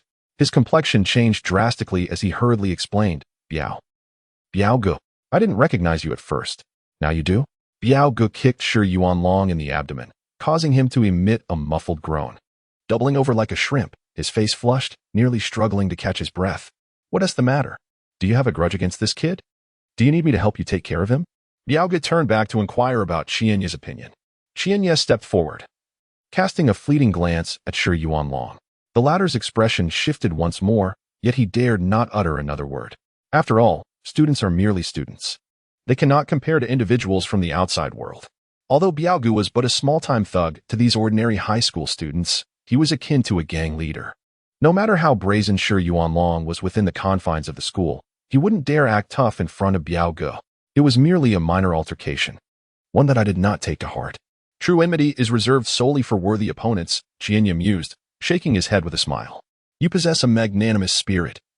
Very well, if you choose not to hold this little scoundrel accountable, it would be unreasonable for me to press the issue further." Biaogu couldn't help but regard Qianye with newfound admiration. Much of his dealings involved assisting other students in navigating the school environment. Shi Yuanlong, not lacking in wit, discerned that Qianye's words implied he did not view him as an equal, which incited considerable anger, yet he remained silent. "He is under my protection now. Do not trouble him again. Do you understand?" Biaogu inquired from a position of authority. Shi Yuanlong nodded vigorously. "Yes, esteemed one." "Oh, no, Biaogu. I completely understand your intentions. From now on, I shall treat Qianye with the utmost respect within the school." Upon witnessing Shi Yuanlong and his entourage depart in defeat, Zhuo Xiaolin curiously remarked, "You don't seem like a particularly virtuous student yourself. How would you know if I am virtuous or not?" Qianye retorted playfully. "Bah, filthy rogue." Zhuo Xiaolin spat in jest. "Enough. Could you refrain from engaging in flirtatious banter in such a public space? There are others present." Biaogu raised an eyebrow, grinning suggestively. Subsequently, Biaogu engaged Qianye in conversation about the techniques of swift QA with Ruven. Naturally, Qianye had no reason to decline such a request. In mere moments, Biaogu alleviated a significant burden for him. At least moving forward, Shi Yuanlong would likely think twice before challenging him again. Yet, the image of Deng Xiaoman lingered in Qianye's mind. While he did not dwell excessively on the incident of being beaten, as he stated, Shi Yuanlong was hardly worthy of harboring resentment. Nevertheless, Deng Xiaoman represented his first infatuation with a girl, a sentiment he genuinely cherished. However, the unabashed mockery and disdain reflected in Deng Xiaoman's eyes that night in the cultural corridor pierced Qianye's heart like a sharp thorn, firmly lodged within. For reasons unknown, Zhuo Xiaolin did not take her leave. Instead, she observed intently as Qianye instructed Biaogu on the swift QA technique with Ruven. In reality, Qianye was imparting fundamental skills, essentially teaching Biaogu to swiftly click the ground after executing Q, thereby canceling the attack animation and seamlessly transitioning into a basic attack to inflict damage. While this technique appeared straightforward in theory, its execution demanded considerable patience and proficiency. Though it was merely the basics, Qianye insisted that Biaogu practice for at least a week. "Are you truly a bronze rank?" Zhuo Xiaolin inquired. Noticing Biaogu enjoying himself as he engaged with the jungle monsters, Qianye nodded and remarked, "As you can see, my rank is merely bronze. However, sometimes rank does not tell the entire story." From the solo matches between Qianye and Biaogu, along with Qianye's lightning-fast QA tutorial on Riven, Zhuo Xiaolin increasingly felt that Qianye's prowess might surpass her expectations. Contemplating her still-forming team, Zhuo Xiaolin hesitated for a moment before saying, "Your skills seem quite impressive. And considering your youth, there is ample room for growth. Would you be interested in pursuing a professional career?" Upon uttering these words, Zhuo Xiaolin immediately sensed something amiss. For Qianye, who had previously been jovial, suddenly wore a somber expression. Instinctively, she halted her conversation, unwilling to delve further. Zhou Xiaolan wanted to inquire if Qianyi was aware of the news regarding the Widowmaker player from the duel between Xiaoyi and Yingzi. But upon seeing Qianyi's demeanor, she refrained from asking. At that moment, Zhou Xiaolan's phone rang, revealing that her family, concerned for her well-being, had tracked her location and sent someone to pick her up at the intersection. Qianyi? Lin Qianyi? Quite a lovely name, Zhou Xiaolan mused inwardly. She was genuinely curious about Qianyi, yet today she had a more significant mission to attend to, and with that task unfulfilled, she felt a tinge of dissatisfaction. This is my business card.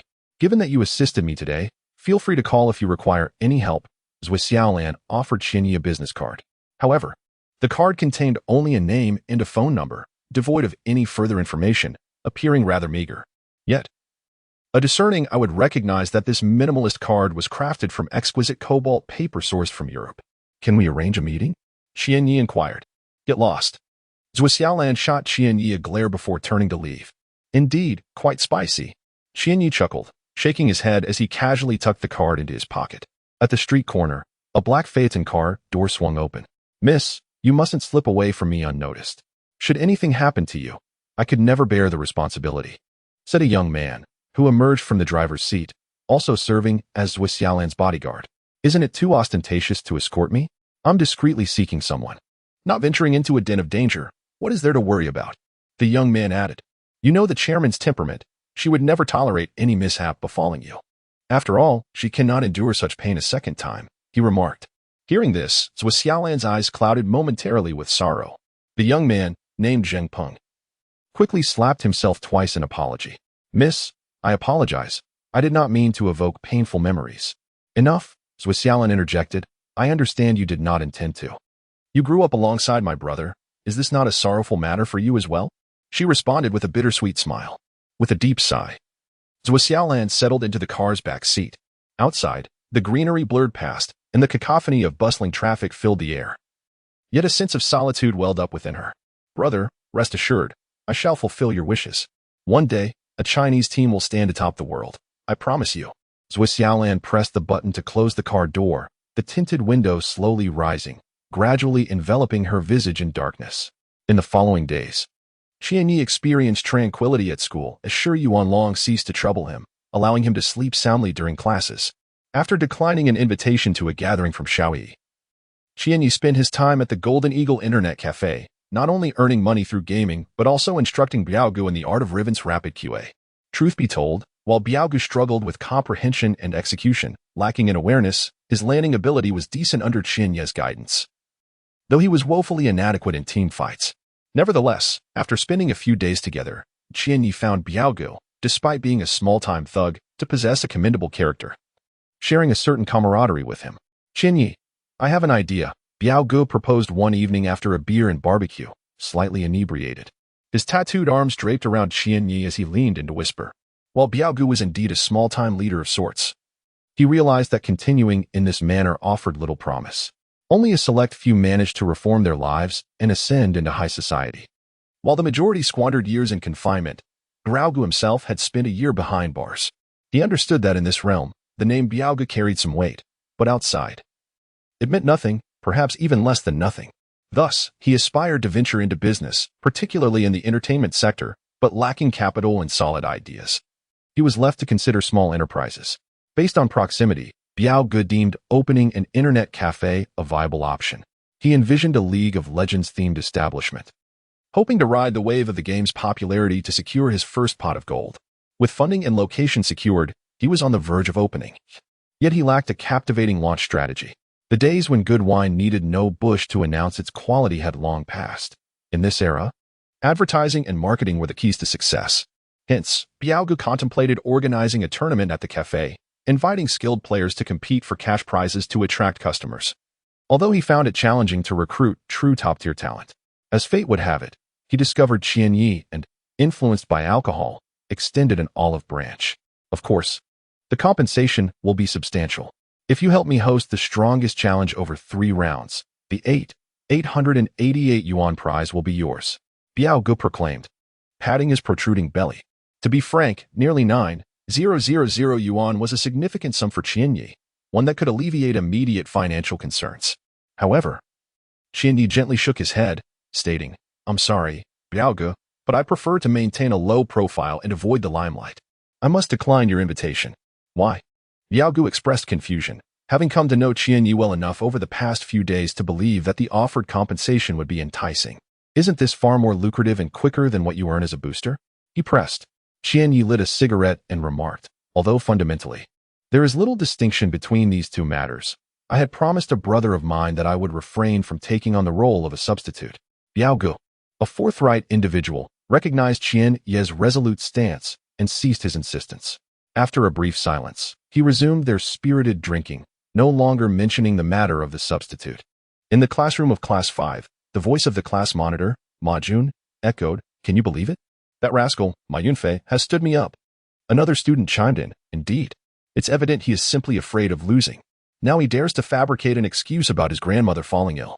Just yesterday, I saw his grandmother dancing in the square with a group of ladies, performing the double sticks. Ma Jun fumed. At a critical moment, he falters. I am utterly exasperated. What is all this commotion about? Qianyi, propped on his desk, opened his sleepy eyes. It was lunchtime, and De Tu was behind him, savoring a bento prepared by his mother. With a piece of pork in his mouth, De Tu mumbled. Did I not mention that our class is set to have a friendly match with Class 3? Tonight, we are scheduled for a 5v5 showdown at the public internet CAF. Yet, our mid laner, Ma Yunfei, has concocted an excuse to skip out, leaving our team one player short. Class 3 is already more skilled at LOL than we are. And with one less player, it's clear we are destined to lose. Old Ma will surely be furious. Why not invite Lin Qianyi? He plays too, doesn't he? Someone suggested suddenly. This remark elicited a chorus of laughter, for ever since the video incident, Qianyi had become the disgrace of Class 5. Whenever there was teasing or jesting, his name was invariably mentioned. He may be a bronze-tier verbal champion, but come on, Ma Jun, let us have Qianyi join. Who knows? He might just lead us to victory. Not necessarily. Originally, it was 4 against 5. It could easily become 4 against 6. Qianyi remained calm, while Huaxia rose indignantly, exclaiming, Have you all had enough? Is it truly amusing to belittle and insult others? Huaxia was the acknowledged model student of the class, regarded as the perfect child in the eyes of her teachers, boasting excellent academic performance. Most students were reluctant to provoke her, leading to a swift decline in their loud mockery, which transformed into hushed whispers. Do not pay them any mind. These individuals simply relish in making frivolous jokes. Huaxia reassured Qianyi.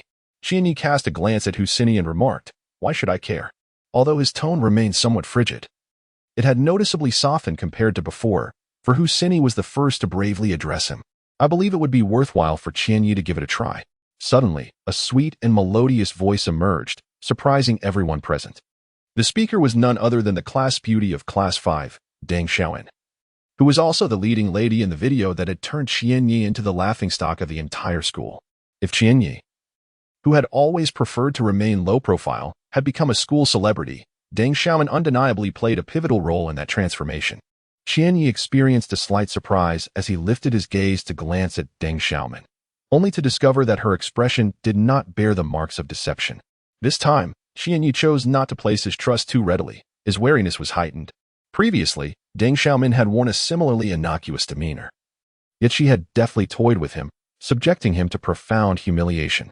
Qianyi suddenly recalled a poignant moment from the film The Heaven's Sword and the Dragon Saber, featuring Jet Li, where Zhang Wuji's mother, just before her demise, imparted a solemn warning to her son. In this world, the more beautiful a woman is, the more adept she becomes at deceit. Ma Jun understood that Deng Xiaoman was Xu Wanlong's girlfriend, yet he found himself somewhat ingratiating towards her, uncertain whether this was an attempt to curry favor with the class beauty or to win Xu Wanlong's approval. The others, too, seemed to share this sentiment. In any case, after Deng Xiaoman uttered her words, there was a surprising silence. No one dared to oppose her. Could it be that Deng Xiaoman is attempting to ensnare you in yet another trap, Qianyi? Do take care not to fall into the allure of her beauty, cautioned Datu, with a mix of concern and exasperation. Qianyi chuckled softly and inquired, Do I seem like that kind of person? Indeed, especially so. Datu replied with a smirk. Get lost. Qianyi kicked Datu playfully, then asked, What about Shi Wanlong? It seems he has been flaunting his bravado these past few days. You're unaware? Datu exclaimed with astonishment. Unaware of what? Qianyi pressed. Datu explained, yesterday, Shi Yuanlong went to a restaurant with a few friends and somehow offended a group of ruffians, resulting in a severe beating.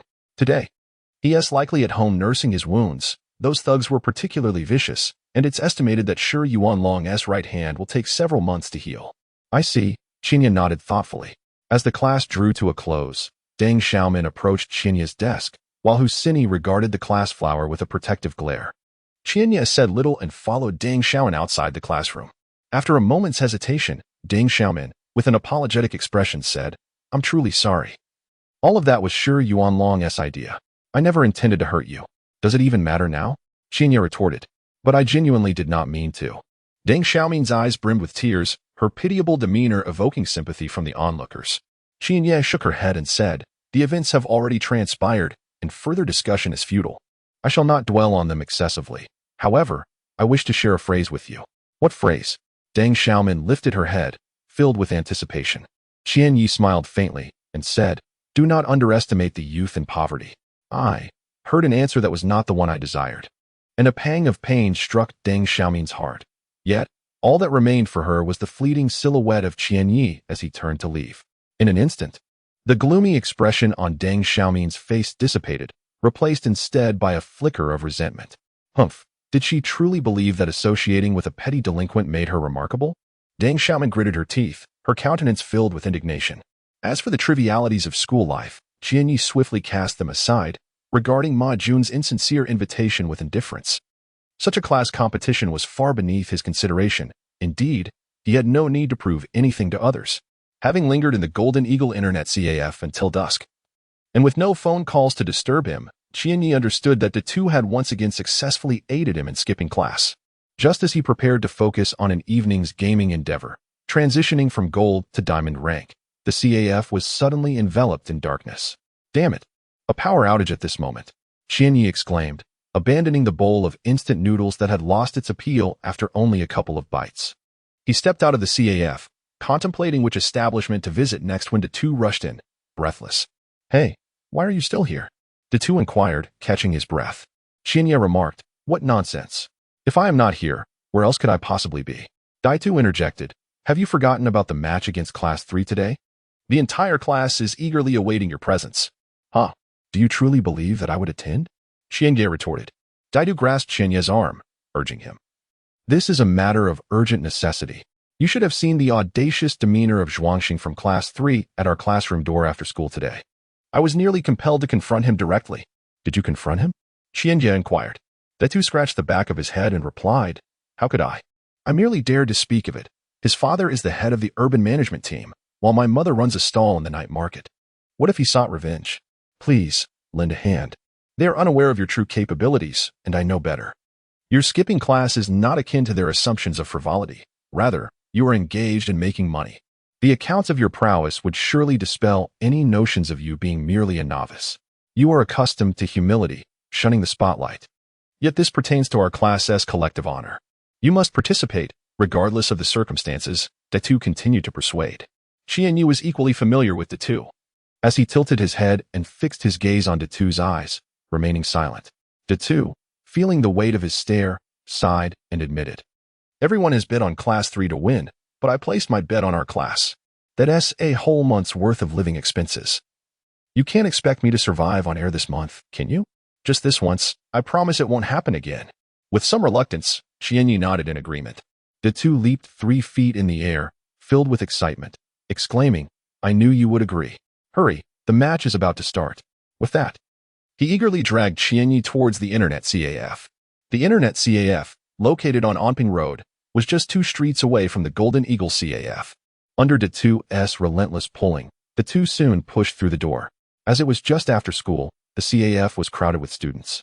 But 2 rows of seats in the back were empty, with several familiar faces nearby, apart from the students from Class 5 led by Ma Jun. The other team consisted of those from Class 3. "Ma Jun, if you're afraid, just say so. Don't waste everyone's precious time here. Just admit that Class 3 can't compete with Class 5, and we can put this matter to rest," declared the leader of Class 5, whose name was Zhuangxing. He was a robust figure, with a defiant gaze, his chin held high, and his eyes drifting upwards as he spoke. Ma Jun felt a twinge of shame under Zhuangxing's taunts. He had agreed to the match, yet his brother had backed out, leaving their team short a player.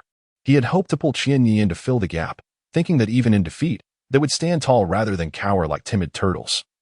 But Qianyi was nowhere to be seen. Just wait a moment. I've sent someone to find him. Why the rush? It's not like you're guaranteed a win, Ma Jun retorted, clinging to some semblance of bravado despite knowing they were at a disadvantage. Huh? Cowards. Is there not a single man in Class 5 willing to fight? Zhuangxing laughed heartily, adding, You're dragging this out for a friendly match like a bunch of girls. If you don't want to play, then scram. I'm not even remotely interested. As Zhuangxing's words echoed, the students from Class 3 all chimed in with laughter, hurling insults like cowards and girls. Ma Jun's ears flushed with anger. Yet he struggled to find words to retort. It was then that Deng Xiaoman spoke up, saying, Zhuangxing, mind your words. You might just trip over your own tongue. It's merely 4 against 5. What is there to be afraid of? Zhuangxing sneered, Deng Xiaoman, don't think that just because you're with Shi Yuanlong, you can act tough in front of me. What is wrong with calling you out? We wasted a lot of time here just to entertain Class 5. As if you had any right to complain. By the way, your brother Long has been having a rough time lately. Once he is back at school, we'll see how you act. Deng Xiaomin's face turned pale with fury. Class leader, let it go. If it's 4 against 5, so be it. That little rascal Qianyi isn't coming anyway. He'd probably just drag us down. We never really counted on him. The speaker was Jin Wei, who was taking on the jungler role for this friendly match. Hey, what are you saying? Qianyi is here. The two pushed through the crowd, standing before everyone alongside Qianyi. What a grand entrance, as if someone had to summon you. Qianyi's arrival did not bring relief to Class 5. Instead, someone scoffed derisively. Ma Jun also showed little warmth, waving his hand dismissively. All right, let us keep the chatter to a minimum and get started. Is everyone here? Zhuangxing glanced at Qianyi, noting his unfamiliarity, and chuckled as he directed his teammates to sit down. Ma Jun provided Qianyi with an account, and Jin Wei, seated to his left, inquired, What mid-lane champions do you play? Qianyi remarked, I excel at playing support. Jin Wei's nose crinkled in irritation as he retorted, What are you joking about? We are merely lacking a mid-laner. Ma Jun waved his hand dismissively, saying, Enough, Qianyi is indeed the best at support. Didn't we just discuss this? I will take mid-lane. Our original support can transition to top lane, and Qianyi can fill the support role. Jin Wei, noticing Ma Jun's pointed glance, begrudgingly fell silent. In truth, Ma Jun did not harbor high hopes for Qianyi's participation. His initial intention was to seek another classmate to fill in if the original mid-laner failed to arrive. However, if Qianyi truly showed up, out of respect for Deng Xiaoman, he would allow Qianyi to play. Nonetheless, the position of mid-laner was of paramount importance, and given Qianyi's lower rank, he likely could not shoulder the burden of carrying the team. It was better for him to play support, as the role demanded comparatively less technical skill, merely protecting the ADC and placing wards to maintain vision. Qianyi saw through Ma Jun's ulterior motives, but chose not to voice his thoughts, instead logging into his account to adjust his runes and masteries. Was support truly insignificant? He chuckled inwardly, opting not to elaborate. Based on Qianyi's analysis, amidst the plethora of formidable teams globally, while the mid-laner and ADC bore the weight of carrying the team, accounting for over 50% of the team's damage, the brains of these top-tier teams were often their support players, forming the core of their strategies. Traditional support gameplay typically involves aiding the team through healing and warding, often relegated to the role of an accessory to the ADC. However, true core support gameplay, as the term suggests, positions the support as the heart of the team, capable of tanking or dealing damage while controlling vision across the map. This core support role demands a high level of skill, transcending the mere act of warding to protect the ADC. It requires awareness of all lanes and the jungle, establishing defensive and offensive wards to thwart enemy ganks. This necessitates both an acute game sense and operational prowess comparable to that of an ADC. The core support philosophy encompasses several fundamental principles. Aggression supersedes defense. For the best defense is often a robust offense. The optimal way to safeguard the ADC is to diminish the enemy ADC's health. Additionally, monitoring the most perilous areas with minimal wards guides the team's movements. Lastly, the jungler, as the second core, must closely coordinate with the support's roaming and warding. The first 2 points are easily comprehensible, but the final point holds true especially in competitive play. Unless the disparity in skill between two teams is vast, it is generally challenging for champions in solo lanes to secure kills against their opponents. The performance of similarly skilled ADCs in the bot lane often hinges on the support's capabilities, while the jungler's ability to secure kills in the top and mid lanes is contingent upon their movements. Herein lies the pivotal role of the core support, invading the enemy jungle, placing wards, and monitoring the jungler's movements. Therefore, establishing an advantage in the early to mid-game largely relies on the synergy between the core support and the jungler, underscoring the significance of an exceptional support in competitive play. In essence, possessing a remarkable support grants a team an independent intellect and a keen awareness of the battlefield. Qianyi suspected that Ma Jun and the so-called Zhuangxing would fail to grasp this, thus he refrained from elaborating further. "What are you doing?" Jinwei exclaimed. "This is my friend's account. The runes and masteries have already been configured according to online guides. Don't mess them up. Rune setups are tricky. Just follow what's listed here for melee, tank, and mage." Who would have thought? Qianyi, you can actually set up masteries. Ma Jun glanced over, saying little, acknowledging that since Qianyi was playing support, the mastery selection was far less critical than that of the top and mid laners. "Now that everyone is here, don't make excuses if we lose," Zhuangxing reminded from a distance. Amidst the crowd, the two squeezed beside Huaxia, winking and whispering, "See, I brought him over." Huaxia smiled faintly and nodded. "You certainly have a knack for this." Yet, she harbored concerns about Qianyi's skills, having heard that the students from Class 3 were particularly adept. "Trust me, you won't be disappointed. This guy has hidden depths. Or else why would he skip class so often?" The two assured her. "Let's hope so," Huaxia sighed in relief upon hearing the two's words. Soon, Zhuangxing created a custom room. Both teams entered, selected their roles, and commenced the game. Qianyi sighed in exasperation, noting the absurdity of the room's setup. It wasn't even in the ranked mode, and there was no option for champion bans.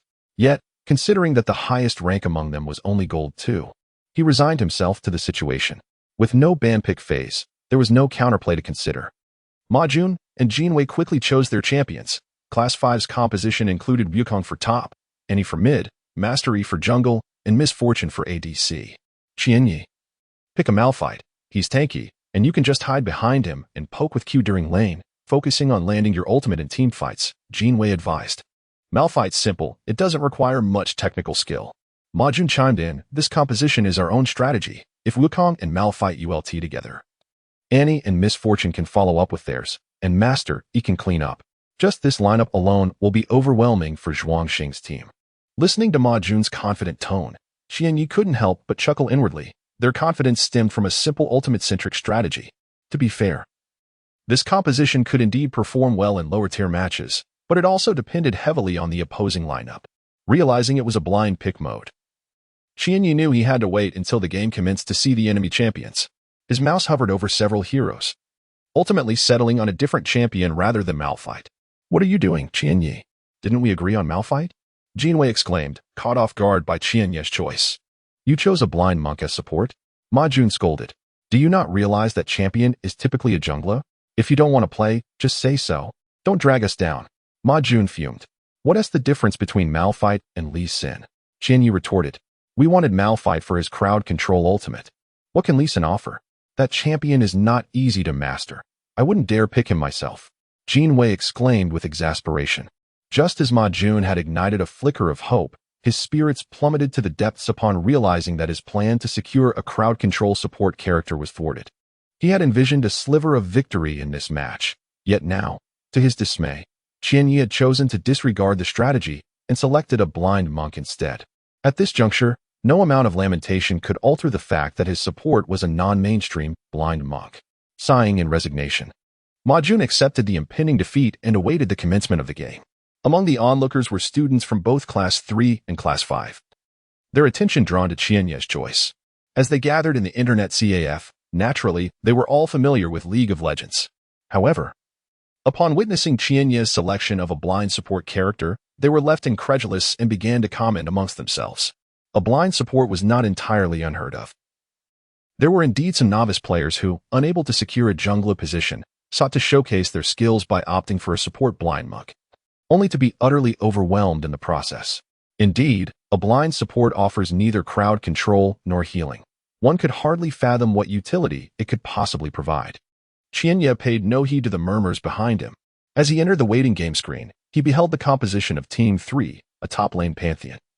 a mid-lane Heimerdinger, a jungle Amumu, an ADC Ezreal, and a rather conventional support, the enchanting Sona. Wow, Zhuangxing is actually playing Ezreal, his most proficient champion. It seems he has achieved pinnacles 4 or 5 times with him. With this ADC, he can practically obliterate the opponent, especially with Sona's healing by his side. What can Team 5's bot lane do to contend with this? Ezreal's agility makes him quite elusive, although Team 5 possesses considerable crowd control.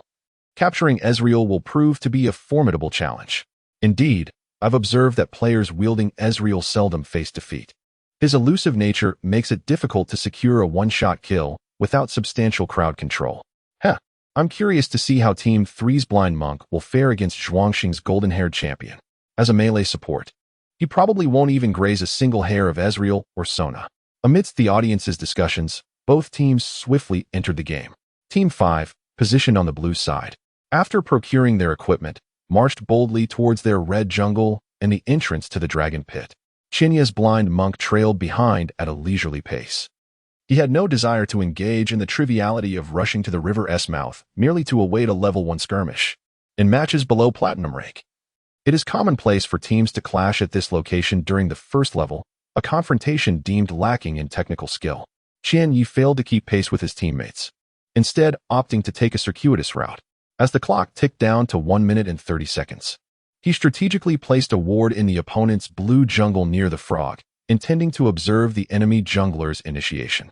With a stroke of luck, he hoped to secure a steal with his Q ability as the Blind Monk. For Amumu, losing a large frog meant missing out on essential experience, hampering his progression to level 2, which would significantly impact his subsequent development. After all, Amumu is a jungler reliant on a steady growth trajectory. What on earth are you doing, Qian Yi? Can't you see we're engaged in battle? Ma Jun scolded. Jin Wei's rebuke was even harsher. Damn. Don't you understand we need to contest the level 1 fight? Why go so far? Just as Jin Wei's words fell, his champion, Master Yi, was slain, granting the opposing ADC, Ezreal, first blood. The condition of the other 3 teammates was also dire, compelling them to retreat. If the Blind Monk had been here, we could have secured at least 2 kills in that level 1 skirmish. Jin Wei directed his ire towards Qian Yi, filled with frustration. Qian Yi opened the tab and let out a cold laugh. The equipment status of Mumu was nowhere to be seen, which meant that Mumu had not participated in the recent skirmish. Despite it being a 4-on-4 encounter, he had lost a life and shifted the blame onto himself. You might as well start with your blue buff instead of the red buff. Qian Yi hesitated for a moment, but couldn't resist the urge to remind him. Jin Wei had already given away a life and lost his flash. His mood was already sour. When Qian Yi spoke up, he immediately retorted, "What do you know? Do you even understand how to jungle? Focus on your support role with your Blind Monk. Manage your own bottom lane. I can handle the blue buff alone. Don't you realize that early jungle requires assistance?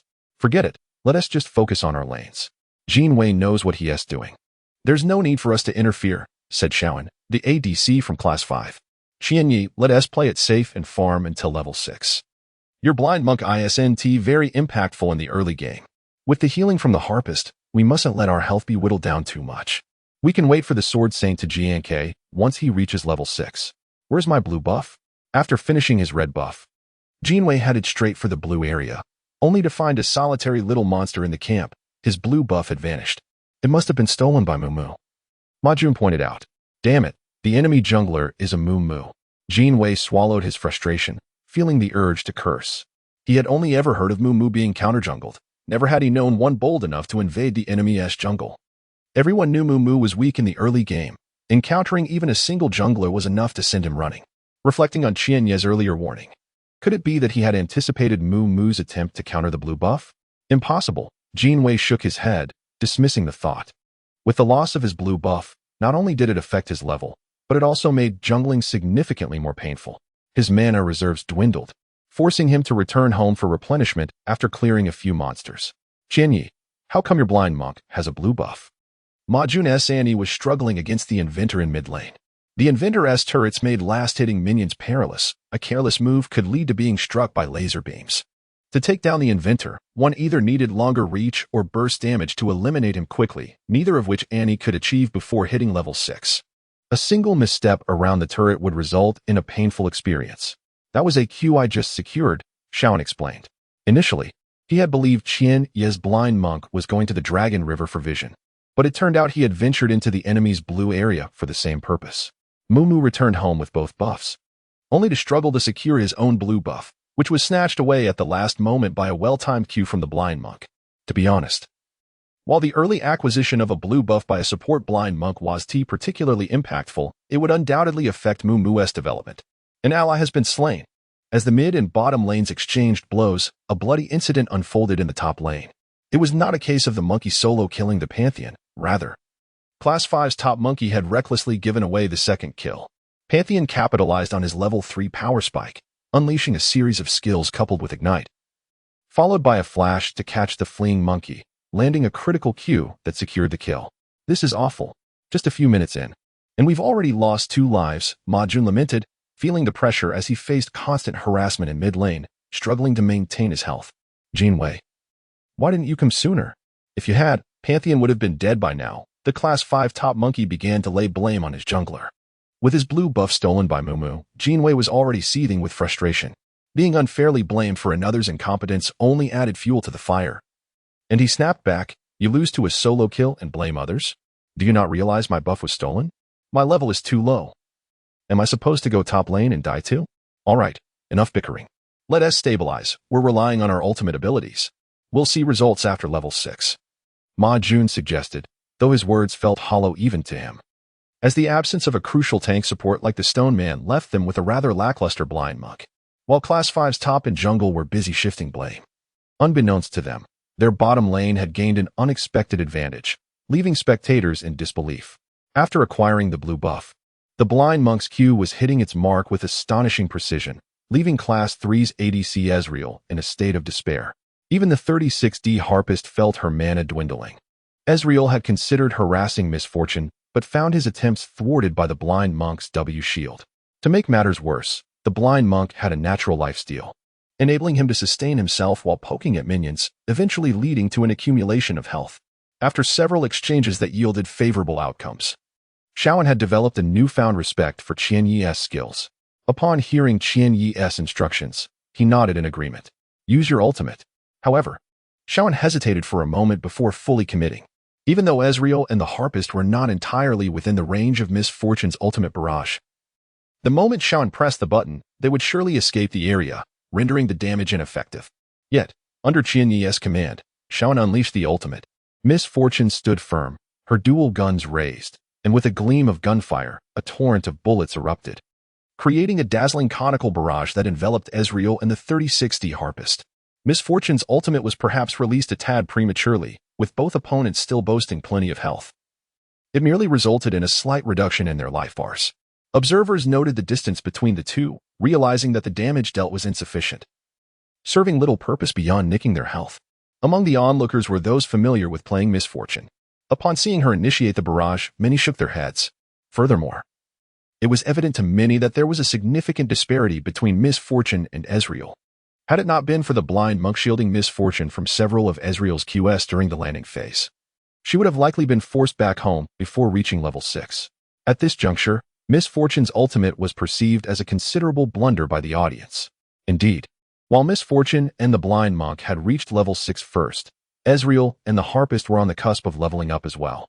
Once Misfortune's ultimate concluded, Ezreal and the harpist could easily turn the tables, leading to a potential double kill for Class 3. Coupled with the 2 early kills given away by Class 5, Class 3 would find themselves with a significant advantage. The situation for Class 5 was becoming increasingly dire, a sentiment echoed among the majority of the spectators. However, in the next moment, this thought would be drowned out by gasps of amazement and astonishment. In truth, most of them had not grasped the situation when they witnessed the screen displaying the female marksman achieving a double kill. Double kill. How had the blind monk accomplished this? I had just begun to suspect whether it was the ultimate move of the stone golem, but how could the blind monk utilize the stone golem's ultimate? It was utterly astonishing. Amidst the discussions around her, Husini turned to Big Head and inquired, "Is this what you meant by Chinya's true skill?" Big Head swallowed hard, his eyes wide with disbelief, murmuring, "I knew he was formidable, but I never imagined this brat could be so extraordinary. Damn it, playing the fool to deceive the tiger. Even I've been tricked for so long." On the other side, Deng Xiaoman was equally astonished. She had not fully comprehended Xinya's recent maneuvers. Yet this did not diminish the elegance of the blind monk's combo. Had he always concealed his prowess so deeply? Deng Xiaomin turned to glance at Qianye, who bore a confident yet slightly mischievous smile, captivating at that moment. A double kill? When the voice announcing the double kill reached their ears, Ma Jun and Jinwei finally came to their senses. They hastily switched their perspective to observe, but when their gaze fell upon the bot lane, they were met only with the lifeless forms of Ezreal and the 36D songstress, while the female marksman and the blind monk were retreating to base beneath the tower. By the time the jungle champion Mumu arrived at the bot lane, he could only catch a glimpse of their elegant retreating figures. Xiaoan, impressive. You actually managed to secure a double kill. Haha, exhilarating. Ma Jun praised. Jinwei chimed in, TSK. You used to be the one dragging others down by gifting first blood. Who would have thought you would rise to the occasion today? Xiaoan felt a bit embarrassed by their remarks and explained, it was all thanks to Qianye. I merely unleashed my ultimate. Is that truly the case? Ma Jun questioned, somewhat skeptical. He had also switched to the bot lane earlier and had perceived any significant contribution from Qianye's blind monk, let alone the connection between the female marksman's double kill and the blind monk's actions. Qianye casually glanced at Xiaoan and remarked, in a moment, I will roam the battlefield.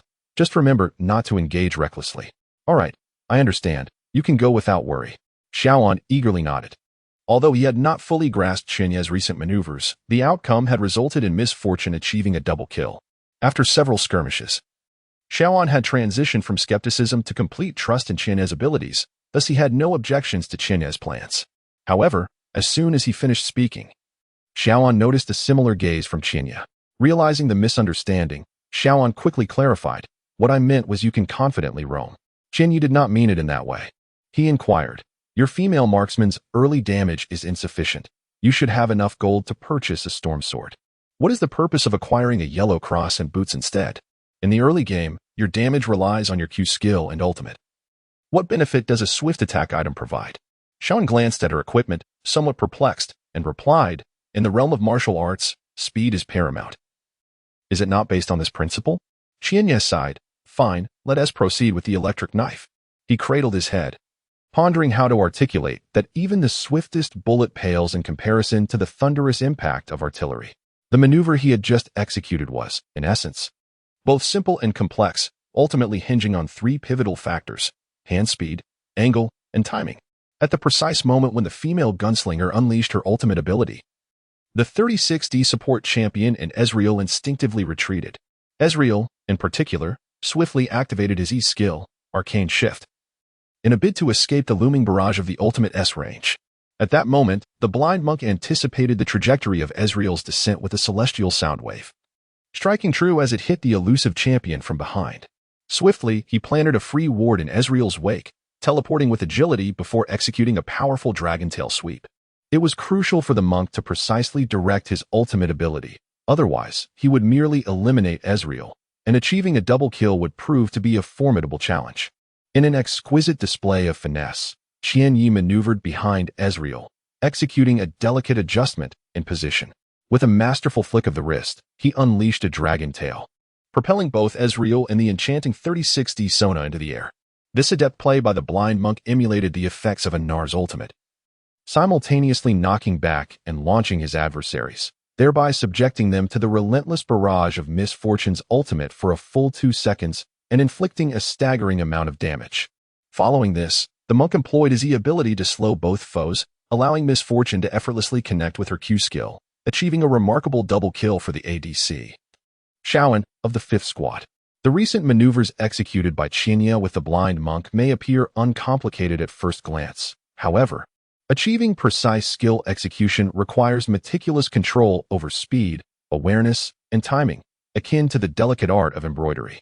Without exceptional personal skill and a profound understanding of this particular champion, such feats remain unattainable. The audience present, primarily consisting of players at the silver and gold tiers, would struggle to discern the intricacies of Qianye's performance without the aid of slow-motion replays. Indeed, as one of the most agile and skillful champions in League of Legends, the blind monk presents a unique challenge. Mastery of him cannot be attained without extensive practice. A well-known commentator in the League of Legends community once remarked that if one can master the blind monk, they are likely to excel with nearly all other champions. In Qianye's perspective, The proficiency with which the blind monk is employed can be categorized into several tiers. Should one merely perceive the dragon's rage as a finishing move, that would reflect a bronze level of skill. If one can execute a cyclone kick to displace an enemy carry amidst a crowd, this would indicate a silver or gold level of understanding. However, if one can not only perform the cyclone kick but also adeptly safeguard their back line during team fights, while utilizing the dragon's rage as a crowd control ability, they may reach the platinum tier. To ascend beyond this, a player must comprehend advanced techniques such as ward placement, utilizing W and R for flash kicks, executing QRQ combos, and incorporating basic attacks enhanced by passive abilities to achieve rapid strikes, alongside the intricate dance of evading crowd control through agile positioning, skills that necessitate diligent practice to uncover their subtleties. After aiding Miss Fortune in establishing crucial vision control in the bot lane, Huaxia's blind monk began roaming, opting not for the mid lane, but rather to set up vision in the jungle to track Amumu's movements. This is a fundamental responsibility of a competent support. The decision to refrain from a mid-lane gank was wise, as a reckless engagement there could easily lead to a double kill against them. Despite the mid-lane inventor applying pressure on Annie beneath her turret, resulting in significant damage to the outer turret, Annie herself was hesitant to farm, fearing further harassment from the turret, lacking adequate equipment, even if Annie's ultimate were to connect. The combined efforts of her and the support blind monk would struggle to secure a swift kill on the inventor. Otherwise, they risked suffering a counterattack should they linger too long near the turret. Ultimately, it would be more prudent for the inventor to take down the mid-lane turret while Annie focuses on safely farming near the second turret. As the inventor excels in defense but is less adept at offense, Huaxia shook his head in resignation, feeling somewhat disheartened. He had not intended to partake in this low-tier match. His earlier impressive play in the bot lane was merely an attempt to assist Miss Fortune in gaining an advantage, not to showcase his prowess. Even now, he was reluctant to reveal his true capabilities. The prospect of purchasing a kill-focused item weighed heavily on his mind. Witnessing the mid and bot lanes crumble, while the jungle's mastery merely farmed, left Huaxia in a quandary. In this tier of competition, such an item felt akin to wielding a butcher's knife. Was it not overly cruel to dominate the lower ranks so mercilessly? After pondering briefly, Huaxia realized that as a support blind monk with limited economic resources, acquiring a damage-dealing item might be his only means to enhance his effectiveness in the short term. Just then, a skirmish erupted in the bot lane. Miss Fortune was struck down by the combined ultimates of Sona and Ezreal, followed by a relentless pursuit from the agile Ezreal. The late arrival of E only compounded the situation, resulting in Miss Fortune's demise and Sona applying a weakening debuff on E, who then turned the tide, inadvertently providing his opponents with a generous boost. The advantage gained mere moments ago was swiftly relinquished. Sighing, Huaxia realized he had no choice but to pursue the butcher's knife. At this moment, among the wards he had placed, he observed that Amumu, the opposing jungler, was engaged in farming at his wolves, appearing rather low on health. With the instincts of a shark sensing blood, the support blind monk stealthily made his way towards Amumu. The latter, having expended considerable mana, especially after granting his second blue buff to the mid lane, was in a precarious state.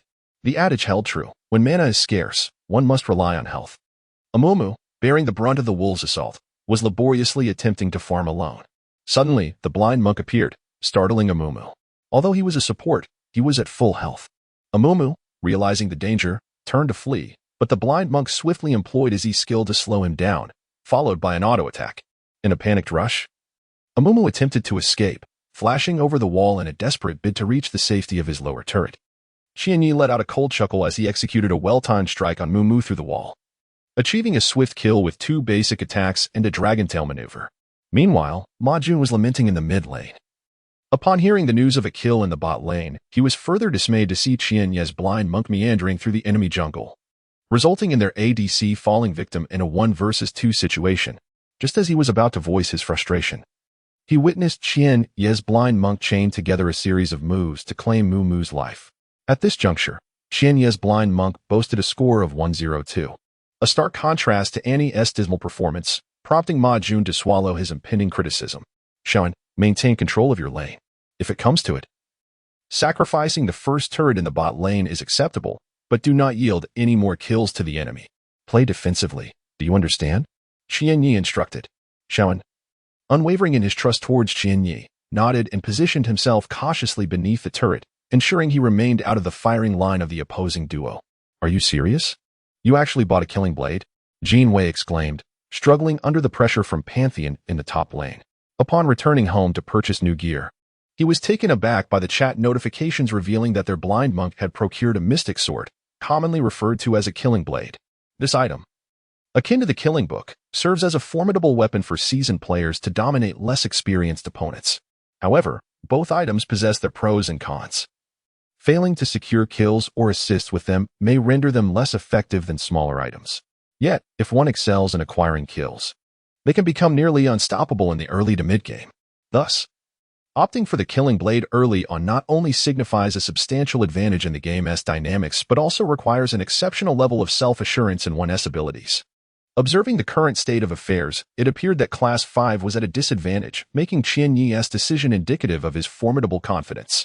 Can a killing blade still be called a killing blade if one cannot stack its capabilities? However, the astonishment of Qian Yi's teammates regarding his choice of equipment surpassed that of their opponents. Jean Wei continued, "Just stay in the bot lane. It was your absence that led to our ADC's demise after we secured 2 kills. Maintain vision and protect the ADC. As a support blind monk, is your intention to steal kills from the ADC with that killing blade?" Ma Jun added, "Currently, Shaoan's misfortune has the best economy. We must safeguard the bot lane, as the team fights will rely heavily on her. Qian Yi, since you have already acquired that killing blade, play cautiously and follow misfortune to secure some assists." Qian Yi responded lightly, "I will do my best." To his astonishment, the opposing support, the blind monk, had acquired a killing blade. How absurd. This is a support character. Zhuang Xing also noticed this peculiar choice of equipment, feeling a deep sense of indignation. If the mid laner had opted for a killing book, he might have understood, but what kind of strategy is this with a support buying a killing blade? Be wary. The enemy support seems a bit reckless. I will push through their bottom lane with Qin Wei, while they should hasten to destroy the tower. When the team fight comes, we shall show the group from 5th class just how formidable we are. Support blind monk, let us see what role you play in the battle. I shall ensure that you fail to stack even a single killing blade." Zhuang Xing added. Understood. The other 4 members of 3rd class responded in unison. Particularly, Zhuang Xing noted that the gunner had chosen an attack speed build, which seemed to disrupt their own rhythm. Meanwhile, Annie in the mid lane was being thoroughly suppressed by their own inventor, and the enemy's composition would require at least 10 minutes to develop any significant damage. This period conveniently coincided with the advantageous phase for their own team. In Zhuang Xing's eyes, this match felt almost certain to be won, especially upon witnessing the support blind monk's acquisition of a killing blade, which further bolstered his confidence in victory. Not only that, but the spectators from both 3rd class and 5th class also observed Qianye's peculiar build, and their discussions mirrored Zhuang Xing's thoughts. It was indeed a rare sight to see a support with a killing blade. I find Qianye's choice of equipment somewhat perplexing. Does he truly believe a single killing blade can alter the course of the battle? Pondered Tu, filled with concern. Husini furrowed her brow and remarked, "Perhaps Qianye possesses such confidence? I believe you have a valid point. Based on my understanding of him, recklessness and arrogance do not align with his character," Tu concurred. Meanwhile, Deng Xiaomin had been fixated on Qianye ever since the blind monk assisted the gunner in securing a double kill. The various remarks circulating around her were not pleasant to hear, and she was certain Qianye could hear them as well. For the headphones in the internet CAF were hardly professional esports gear. Yet, throughout it all, Deng Xiaomin noticed that Qianye wore a faint smile, seemingly indifferent to the criticisms around him. In Deng Xiaomin's eyes, that smile was one of confidence. The critical question remained, from where did Qianye derive such confidence? Did he truly believe that a single killing blade could enable him to take on 5 opponents alone? Deng Xiaomin bit her lip, utterly perplexed. In the stillness of the night, Qianyi continued on his path undeterred. Soon, he encountered Mumu, who was single-handedly battling the red buff within the enemy's red zone. Qianyi cleverly placed a ward near the barren pit and executed a swift W to leap over the wall, skillfully evading the watchful eyes of Pantheon and the inventor positioned on either side of the riverbank. Ma Jun, come over for the kill shortly, Qianyi casually remarked. Ma Jun glanced at the position of the blind monk, who was quietly concealed in the bushes outside the purple team's red zone. Within the red area, a ward provided clear visibility of Mumu's movements. What a fool Qianyi is. What if he fails to secure the buff and ends up in a predicament? Ma Jun thought to himself. In contrast, the blind monk had ventured deep into the enemy's red territory. Should Mumu catch a glimpse of him, both Pantheon and the inventor would be quick to provide assistance, especially with Pantheon possessing his ultimate ability, which could strike fear into the hearts of foes. Mumu exerted considerable effort to whittle down the red buff's health, preparing to smite it when suddenly, a wave of sound struck. The second part of Q connected, revealing the blind monk's presence, and the red buff collapsed to the ground. Mumu was infuriated. Losing his life to a pack of wolves was one thing, but having the red buff snatched away was utterly unacceptable. Previously, he had refrained from engaging due to his poor condition, but now, even if he could not defeat the blind monk, he could certainly stall for some time. Blind monk is here. I need backup. Mumu urgently called for his teammates. He clashed head-on with the blind monk, who, after securing the red buff, attempted to retreat. You think you can escape so easily? Mumu shouted, launching a bandage that ensnared the blind monk with precision. Ma Jun, observing the inventor heading towards their red zone, inwardly criticized Qian Ye's recklessness for attacking the enemy jungle as a support character. Nevertheless, he steeled himself to provide support, with the inventor's turret stationed in the mid lane. Even if he rushed to assist, the turret abilities would not be available for some time, presenting a golden opportunity for Annie, who held her ultimate. Ma Jun was no fool. He understood that the inventor's power would significantly diminish in a skirmish. As the battle unfolded in the jungle, Pantheon, the top laner from the opposing team, heard Mumu's call for help and promptly adjusted his position.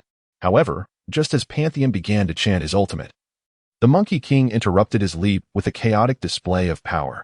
Qianya glanced at the mini-map, a smirk curling at the corners of his mouth. The top laner was not entirely foolish, aware enough to thwart Pantheon's support. Simultaneously, Amumu observed that the inventive genius had blocked the blind monk's escape route. With a swift incantation, Amumu unleashed his ultimate ability, the Curse of the Mummy. Surrounding him, intricate symbols abruptly materialized, signifying Amumu's formidable area control skill designed for team fights. Although utilizing it to ensnare the blind monk seemed somewhat excessive, this was not during a team skirmish. Moreover, Amumu was fervently eager to avenge a prior affront. Thus he unleashed his ultimate without a hint of hesitation. A miss? It was not only Amumu who was taken aback. Zhuangxing's eyes widened in disbelief, and the audience collectively gasped in astonishment. How had the blind monk evaded it? Not by means of a flash, but rather through a well-timed W ability. Such speed was nothing short of extraordinary. Unlike champions such as Orianna or Ezreal, who typically exhibit noticeable animations or wind-up motions before casting their ultimate abilities, allowing for potential evasion through displacement skills, Amumu's ultimate is akin to that of Sona, released with remarkable rapidity. Even when employing a flash, the chances of evading it were slim, while champions like Orianna and Ezreal have a wind-up delay of approximately 0.5 seconds before their ultimate casts. Amumu's is even shorter, perhaps a mere 0.3 seconds or less. With astonishing reflexes and a modicum of predictive awareness, one might evade it using a flash. Yet, the blind monk's evasion through his W ability executed with such incredible speed is a feat beyond the capabilities of most. Listening to the astonished murmurs of the crowd, Qianya smiled faintly. His APM, actions per minute, had reached 450, with a peak exceeding 490, coupled with a touch of anticipatory insight. Evading Amumu's ultimate was far from a daunting challenge. The astonishment that Qianya brought to everyone did not cease there. Blind man, he shouted furiously, his figure suddenly vanishing from sight and reappearing behind Mumu. The positions of the blind man, Mumu, and the great inventor formed a straight line. With a swift or flash followed by a kick, he soared into action. Ma Jun exclaimed, his reflexes surprisingly quick, as he blinked into the bushes on the right side of the mid-river and unleashed his ultimate. Go, Tibbers! A colossal bear engulfed in flames descended from the heavens, landing squarely on the simultaneously airborne Mumu and the great inventor. Without needing Qianye's reminder, Ma Jun hastily dealt the finishing blow, eliminating the great inventor first. The severely wounded Amumu was then targeted by the blind man's Q ability, leading to another brutal kill thanks to the devastating crescendo. With both the mid laner and jungler dispatched, the first dragon was naturally secured by Class 5. At this moment, the gazes of Ma Jun, Jin Wei, and their teammates toward Qianyi transformed. Previously, during the double kill in the bot lane, they had not observed closely and mistakenly attributed much of the success to Shaoan. However, this time, they witnessed everything clearly. Not only did he execute the flash kick that sent two opponents flying, but his Death W warding maneuver also showcased that Qianyi was far from a bronze-level player. It dawned upon Ma Jun that this individual had been masquerading as a mere novice all along. The surrounding faces shifted, and they turned their attention to Qianyi. realizing that he was the true mastermind within Class 5. Huaxia was aware that Qianye's skill was leagues above what he had claimed. Yet she had not anticipated his prowess to be this formidable. Dado, in a state of shock, felt a twinge of pride as he turned to Huaxia, saying, "See? I knew all along that Qianye was hiding his true strength. I just didn't expect it to be to such an extent." The blind man's kill count rapidly increased by 3 stacks. And the members of Class 3 finally came to a realization this supporting blind man was indeed the core of their team. At all costs, we must eliminate the blind man. We cannot allow him to stack his kill count any further. Zhuangxing gritted his teeth, fire nearly igniting in his eyes. No more offensive items for the Monkey King. Your damage is already lagging behind Pantheon. If you continue down this path, you will certainly be picked off by him. And Annie, once you complete your Zonias, it would be wise to enchant your boots with distortion. As for the Wuju Bladesman, after acquiring jungle gear, just build tanky. Qianye spoke with deliberation. The Monkey King had no objections. He understood that if Class 5's top laner had not gained an early advantage, pursuing damage items would be futile. It was better to build some tankiness, allowing him to provide crowd control while enduring longer in team fights. Ma Jun nodded, acutely aware of the pressure Class 3 was exerting in pushing lanes. Once the outer turret fell, small skirmishes and even 5v5 battles would be inevitable. Annie excelled in team fights but struggled as a squishy champion without mobility, making her vulnerable to being focused, especially without flash. Jinwei, however, was discontent.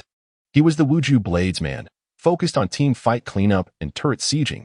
What good would building tank items do for his damage? Do you want to win? Ma Jun asked, noticing Jinwei's displeasure. Of course, winning is the goal. Isn't this about teaching Class 3 a lesson? Jinwei retorted. Then it's settled. Ma Jun replied. Trust Qianye this once. Throughout this match, everything he has suggested has proven correct. And the reason for our lead in kills is entirely due to him. If you could match his level, would you be willing to listen? Though Ma Jun's words were not unkind, they lodged in Jinwei's throat like a thorn. The very Qianye he had always looked down upon was now issuing commands with confidence, and the frustrating part was that he had no choice but to comply. Fine. I'll endure this for the sake of winning the match. Jinwei sighed heavily and nodded in agreement. After being killed twice and losing the red buff, Mumu found himself at a lower level than Qianye supporting blind man lacking equipment. Mumu could only provide crowd control with his ultimate during team fights before being swiftly dispatched. In the short term, Mumu posed little threat to Class 5's landing phase, relegated to quietly farming. From this point onward, Qianye concentrated his efforts on the bot lane. Without his magic resistance items completed, he had little interest in Dado. With command of the game in hand, Qianye directed Jinwei's Wuju Bladesman to focus on the bot lane while he returned to support Misfortune, having secured 2 kills and an assist. The blind man's burst damage had become comparable to Class 3's top lane of Pantheon, if not superior. Under the intimidation of the kill-stacking support blind man, Class 3's bot lane duo hesitated to engage. The memory of their previous double kill at level 6 haunted Zhuangxing, and he was wary of gifting another kill to the blind man, especially as his kill count was steadily increasing. In mere minutes, the attack power of a support blind man was nearly rivaling that of their ADC. Thus, what should have been a dominant lane for Ezreal and Seraphine turned into a display of extreme caution. They dared not trade blows, focusing solely on last-hitting minions. Clearly shaken by the blind man's earlier maneuvers, soon, Misfortune and the blind man pushed the minion wave to Class 3's bot turret, gradually whittling down its health. Let the Wuju Bladesman set up an ambush. Annie, hurry and clear the wave. You should come too. The bot lane is about to heat up, Qianye commanded. As they reduced the turret's health to a critical state, the blind man and Misfortune returned to base to refresh their equipment, joined by the others. With the second dragon soon to spawn, the outcome of the bot lane skirmish would undoubtedly determine the dragon's fate. As the blind monk, Qianye, emerged from the shadows after the gunner had cleared the minion wave returning home, he swiftly invaded the blue buff area of the third team. With the blue buff freshly respawned, the inventor, low on mana, approached his team's blue zone at the behest of Mumu. At that moment, the elusive blind monk appeared from the nearby brush, adjacent to the wall bordering the blue buff area, where Qianye's previously placed ward had already detected the inventor's presence. As Mumu reduced the blue buff to a sliver of health, he slowed his assault, awaiting the arrival of his mid laner to claim the buff. Suddenly, the blind monk struck without warning, executing a seamless combination. He unleashed 2 basic attacks followed by his E ability, deftly dodging the inventor's control skills with his W. He pressed forward, continuously applying damage through his passive ability. At that instant, The inventor had just deployed his massive turret, but it was far too late, overwhelmed by the blind monk's ferocious assault. The inventor's fragile form succumbed to the ground. When Mumu arrived for support, he could only glimpse the large-headed corpse lying in the brush. While the blind monk had already made his graceful exit, the execution during this ambush was fluid and captivating, showcasing the blind monk's mastery, leaving the observers in awe. As the inventor hadn't even registered the threat in time. As the second layer of pressure mounted, Zhuangxing felt a surge of frustration. With no time to criticize his mid-laner's caution or blame Mumu for his delayed support, the sudden appearance of the blind monk left them at a disadvantage. And the minion wave once again approached the defensive tower under the relentless assault of Master Yi and the gunner. It was a dire situation. They were preparing for a strong kill. Zhuangxing sensed impending doom. The blind monk vanished from sight, while Annie rushed to the bottom lane. Master Yi and the gunner continued their relentless push. Just as Master Yi was about to demolish the tower, Ezreal unleashed his ultimate, only to eliminate 2 minions and inflict damage on the gunner and Master Yi. Littlin, don't follow too closely behind the gunner. Maintain your distance, Qianyi cautioned. With a deafening crash, the third team's south bottom lane tower exploded, and a circle materialized beneath Master Yi and the gunner. Fortunately, Littlin heeded Qianyi's warning moments prior, managing to evade the impact of Pantheon's ultimate just in time. As the thunderous sound echoed, Pantheon struck the ground, only managing to hit a fully healthy Master Yi, while the gunner had already retreated to safety. At that moment, 3060's Sona flashed in and unleashed her ultimate on the gunner, who was attempting to advance and deal damage. However, as Sona's ultimate connected with the gunner, she was nearly paralyzed with fear. "How dare you bully me like this?" Zhuangxing exclaimed, realizing their precarious situation. "This isn't just a game, it's blatant bullying," chuckled the oversized character beside him. "Regardless of timing or awareness, our fifth team possesses a significant advantage over the third team," remarked Huaxia, who was not particularly skilled at the game but nonetheless grasped the situation, pushing her glasses up. The excitement was palpable among the other members of the fifth team. Such rapid support could only be witnessed in the streams of seasoned players. As Sona's ultimate struck the gunner, she also noticed a figure behind her. The top lane Monkey King had arrived on the battlefield, remarkably synchronizing with Pantheon. It was noteworthy that Pantheon had a half-screen support ultimate, while the Monkey King had to traverse the distance. This indicated that the opposing top lane Monkey King had anticipated the impending clash in the bottom lane, showcasing superior awareness in terms of support. In small skirmishes of 2-on-2 or 3-on-3, Pantheon is extraordinarily powerful, dealing significant damage. However, in larger engagements of 4-on-4 or 5-on-5, Pantheon's effectiveness diminishes considerably in comparison to the Monkey King. One offers point control, while the other provides area control, a stark contrast readily apparent. The situation on the battlefield filled the remaining 4 members of the third team with despair. Isn't this just bullying with numbers? Mumu, witnessing the demise of the inventor, refrained from lingering in his own blue zone, having learned from his earlier encounters with the blind monk. He chose to circumvent and head towards the second tower in the bottom lane for support instead. On the screen, Annie and the blind monk emerged from the Dragon River, appearing next to the lower lane tower of the purple team. "Go, Tibbers," Annie commanded, summoning her fiery bear, Tibbers, to stun the panicked Sona and Ezreal. In the next moment, the Monkey King descended from the skies, creating a tempest with his staff. Time for the barrage. The gunner unleashed a flurry of bullets, raining down upon Pantheon, Ezreal, and Sona. Under the dazzling display of triple ultimates, Sona fell almost instantly. Pantheon succumbed to the gunner's onslaught, and the blind monk landed a Q on the flash landing Ezreal, securing the kill with his second Q. Mumu, paralyzed with fear by the unfolding chaos, hastily deployed his ultimate, which only ensnared the Monkey King, but was soon pursued by the blind monk, with Annie following up with her control. Consequently, Mumu met a grim fate before his own second tower. The fifth team's counterattack was akin to a tempest, swift and overwhelming. This skirmish lasted less than 10 seconds, and the defenses of the third team crumbled like autumn leaves in the wind, offering no semblance of resistance. After all, it was 4 against 5. With the fifth team's composition favoring skirmishes, the third team stood little chance of defense. Jinwei witnessed, for the first time, a harmonious team synergy in battle. Merely the visual spectacle was breathtaking.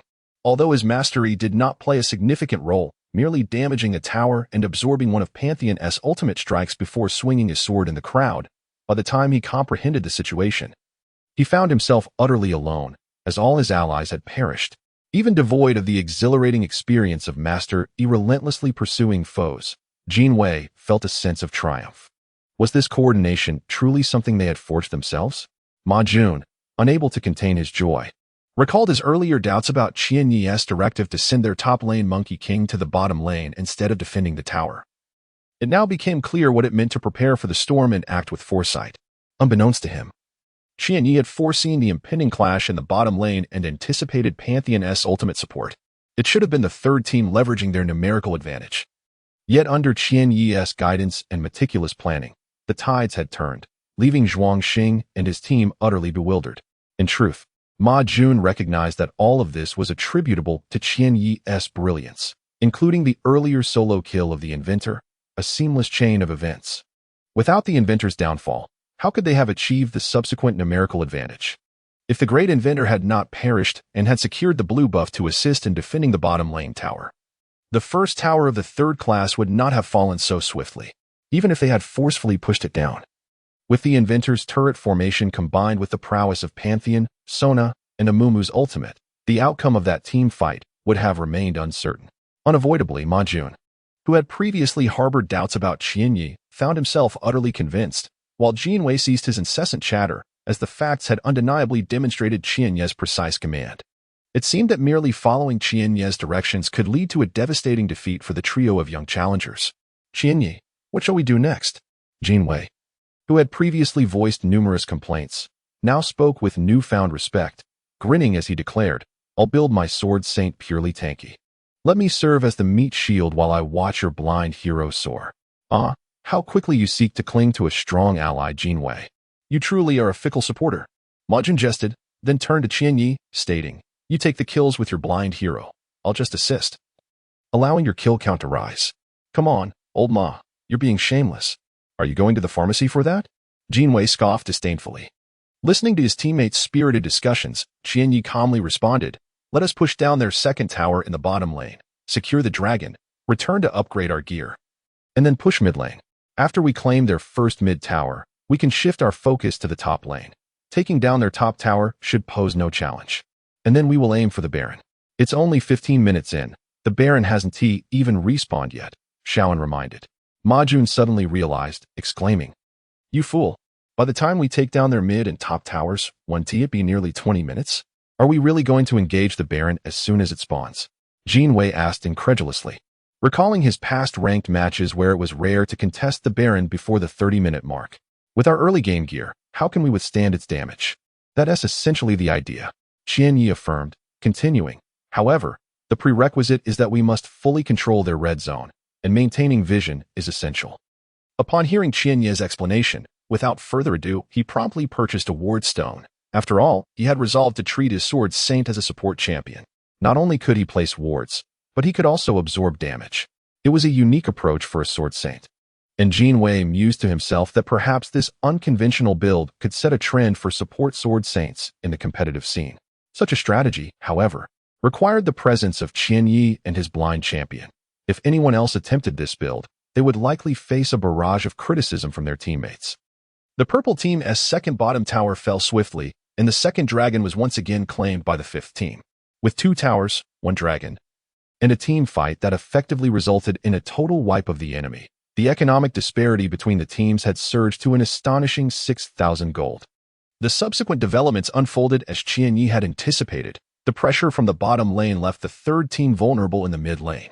Shaoan's misfortune finally regained her former prowess. After acquiring the Storm Razor, bolstered by increased attack speed, her tower destruction rate soared.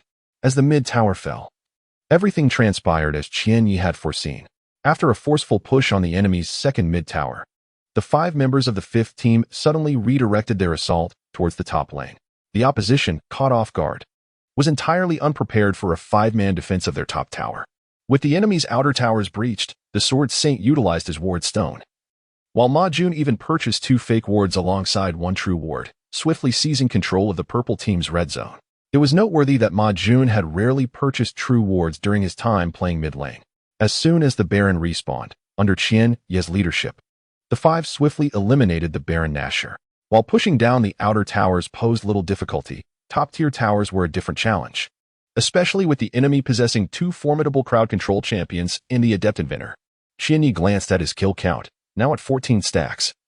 To expedite the conclusion of the match, a decisive psychological assault on the opponent was essential. The moment for a showtime had arrived. Qianyi, not wishing to draw excessive attention, acknowledged that his strength had already been revealed, making further concealment improbable. Thus, he resolved to let his adversaries witness the might of the Night God, albeit with a tinge of reluctance, as it felt somewhat excessive for the occasion. The Night God was Qianyi's ID in the Korean server, known as the Night. A year and a half ago, this ID had shown brilliantly in the Korean server, coinciding with Faker's rise. During that time, Qianyi had engaged in numerous encounters with the mid laner who would soon ascend to world champion status. At that juncture, Korean teams had yet to dominate the global stage, and the Korean server had not drawn widespread attention. Faker was just beginning his ascent, and as he vied for the top spot in the Korean server, the Night God had thwarted him several times. Back then, Faker was known as the king of solo queue, and as a result, Qianyi's name became a familiar one in the Korean server. Interestingly, the Night God often found himself matched against Faker rather than alongside him, and his presence repeatedly undermined Faker's previously unassailable lane dominance. Crucially, the Night God did not often face Faker with a mid-lane champion. Instead, he frequently roamed as a support, thwarting Faker's aggressive plays. However, during the S3 season, SKT's performance in the spring split faltered, leading to the dissolution of the first team, with the second team stepping up. As SKT revitalized, the Night God SID mysteriously vanished from the Korean server, remaining absent until SKT clinched the World Championship. This chapter of Qianyi's life remained a secret, as he seldom shared it with anyone. Each time he witnessed his former rival standing atop the world, he simply offered a wry smile. He too once harbored dreams of such glory, but reality proved too harsh. His aspirations for a professional career were now fleeting thoughts. In the realm of competitive play, winning a match, especially in a best-of-3 or best-of-5 series, required more than mere skill to overcome an opponent. A more direct and brutal method existed, shattering the opponent's fighting spirit. Often, establishing a decisive advantage in the first two games could completely deflate the opponent's morale, making the subsequent matches significantly easier. In competition, aside from individual skill and teamwork, mental fortitude plays a crucial role as an unstable variable. When harnessed effectively, it becomes a formidable weapon. Conversely, if the opponent maintains an exceptional mindset, they may unleash astonishing capabilities for comebacks. Qianyi firmly believes that in competitions of such caliber, undermining the opponent's psychological fortitude is the swiftest path to victory. Naturally, had Qianyi been playing as a mid laner or an ADC, it is likely that the third-tier team would have faltered before the 20-minute mark. After all, he was utilizing a blind support champion. Even with the acquisition of a lethality item, it pales in comparison to a genuine carry position. Upon securing the Baron buff, the fifth-tier team made an attempt to assault the purple side's bottom lane high ground. However, after expending several crucial abilities, they found themselves, as Qianyi had anticipated, thwarted by the opponent's resilient defense. Given the composition of the opposing team, even with a significant economic advantage and lacking cohesive teamwork, breaching their high ground remained an arduous task. Just as the third dragon was about to respawn, the members of the third-tier team surged towards the dragon pit, while Qianyi's blind champion lingered in the purple side's jungle, independently claiming the enemy's blue buff. With the support of the Hydra item, he was able to farm without sustaining any damage. Moments later, Majun's Master E, having placed a ward at the enemy's high ground, spotted the silhouettes of Pantheon and Sona. The blind man of Qianyi, akin to a shark sensing the scent of blood, stealthily lurked near the three wolves. Unbeknownst to Pantheon, who remained oblivious to the looming peril, he continued his path towards the blue buff, seemingly intent on ascertaining whether the 5-class team was engaged in slaying the dragon. In the next moment, Pantheon collided headlong with the blind man. Qianyi displayed no hesitation, initiating with a close-range Q, his passive auto-attack striking Pantheon. Instinctively, Pantheon attempted to stun the blind monk with his W. But Qianyi was already prepared, delivering a kick that not only sent Pantheon flying but also interrupted his W mid-air. Pantheon was propelled backward, suffering significant damage due to the vast equipment disparity. This powerful tail swipe nearly halved his health. The unfortunate Seraphine, positioned behind Pantheon, aimed to secure some vision in the blue area, only to be caught off guard as Pantheon collided with her, inflicting considerable damage upon the frail support. Following this, the blind monk executed a second Q, seamlessly connecting with more auto-attacks and the active from the Hydra, 5 strikes in a second. Pantheon was swiftly dispatched. And as Seraphine attempted to retreat, the blind monk's E-ability slowed her down, resulting in her demise after 3 swift auto-attacks. In the recent assault on the high ground, the purple team had expended all their ultimates to safeguard the remaining health of the bottom lane's high ground tower. Without any crucial skills left, Seraphine became an easy target for the blind monk, who boasted a 16-layer kill blade. However, the loss of Pantheon and Seraphine was not entirely without consequence. At the very least, their sacrifice bought time.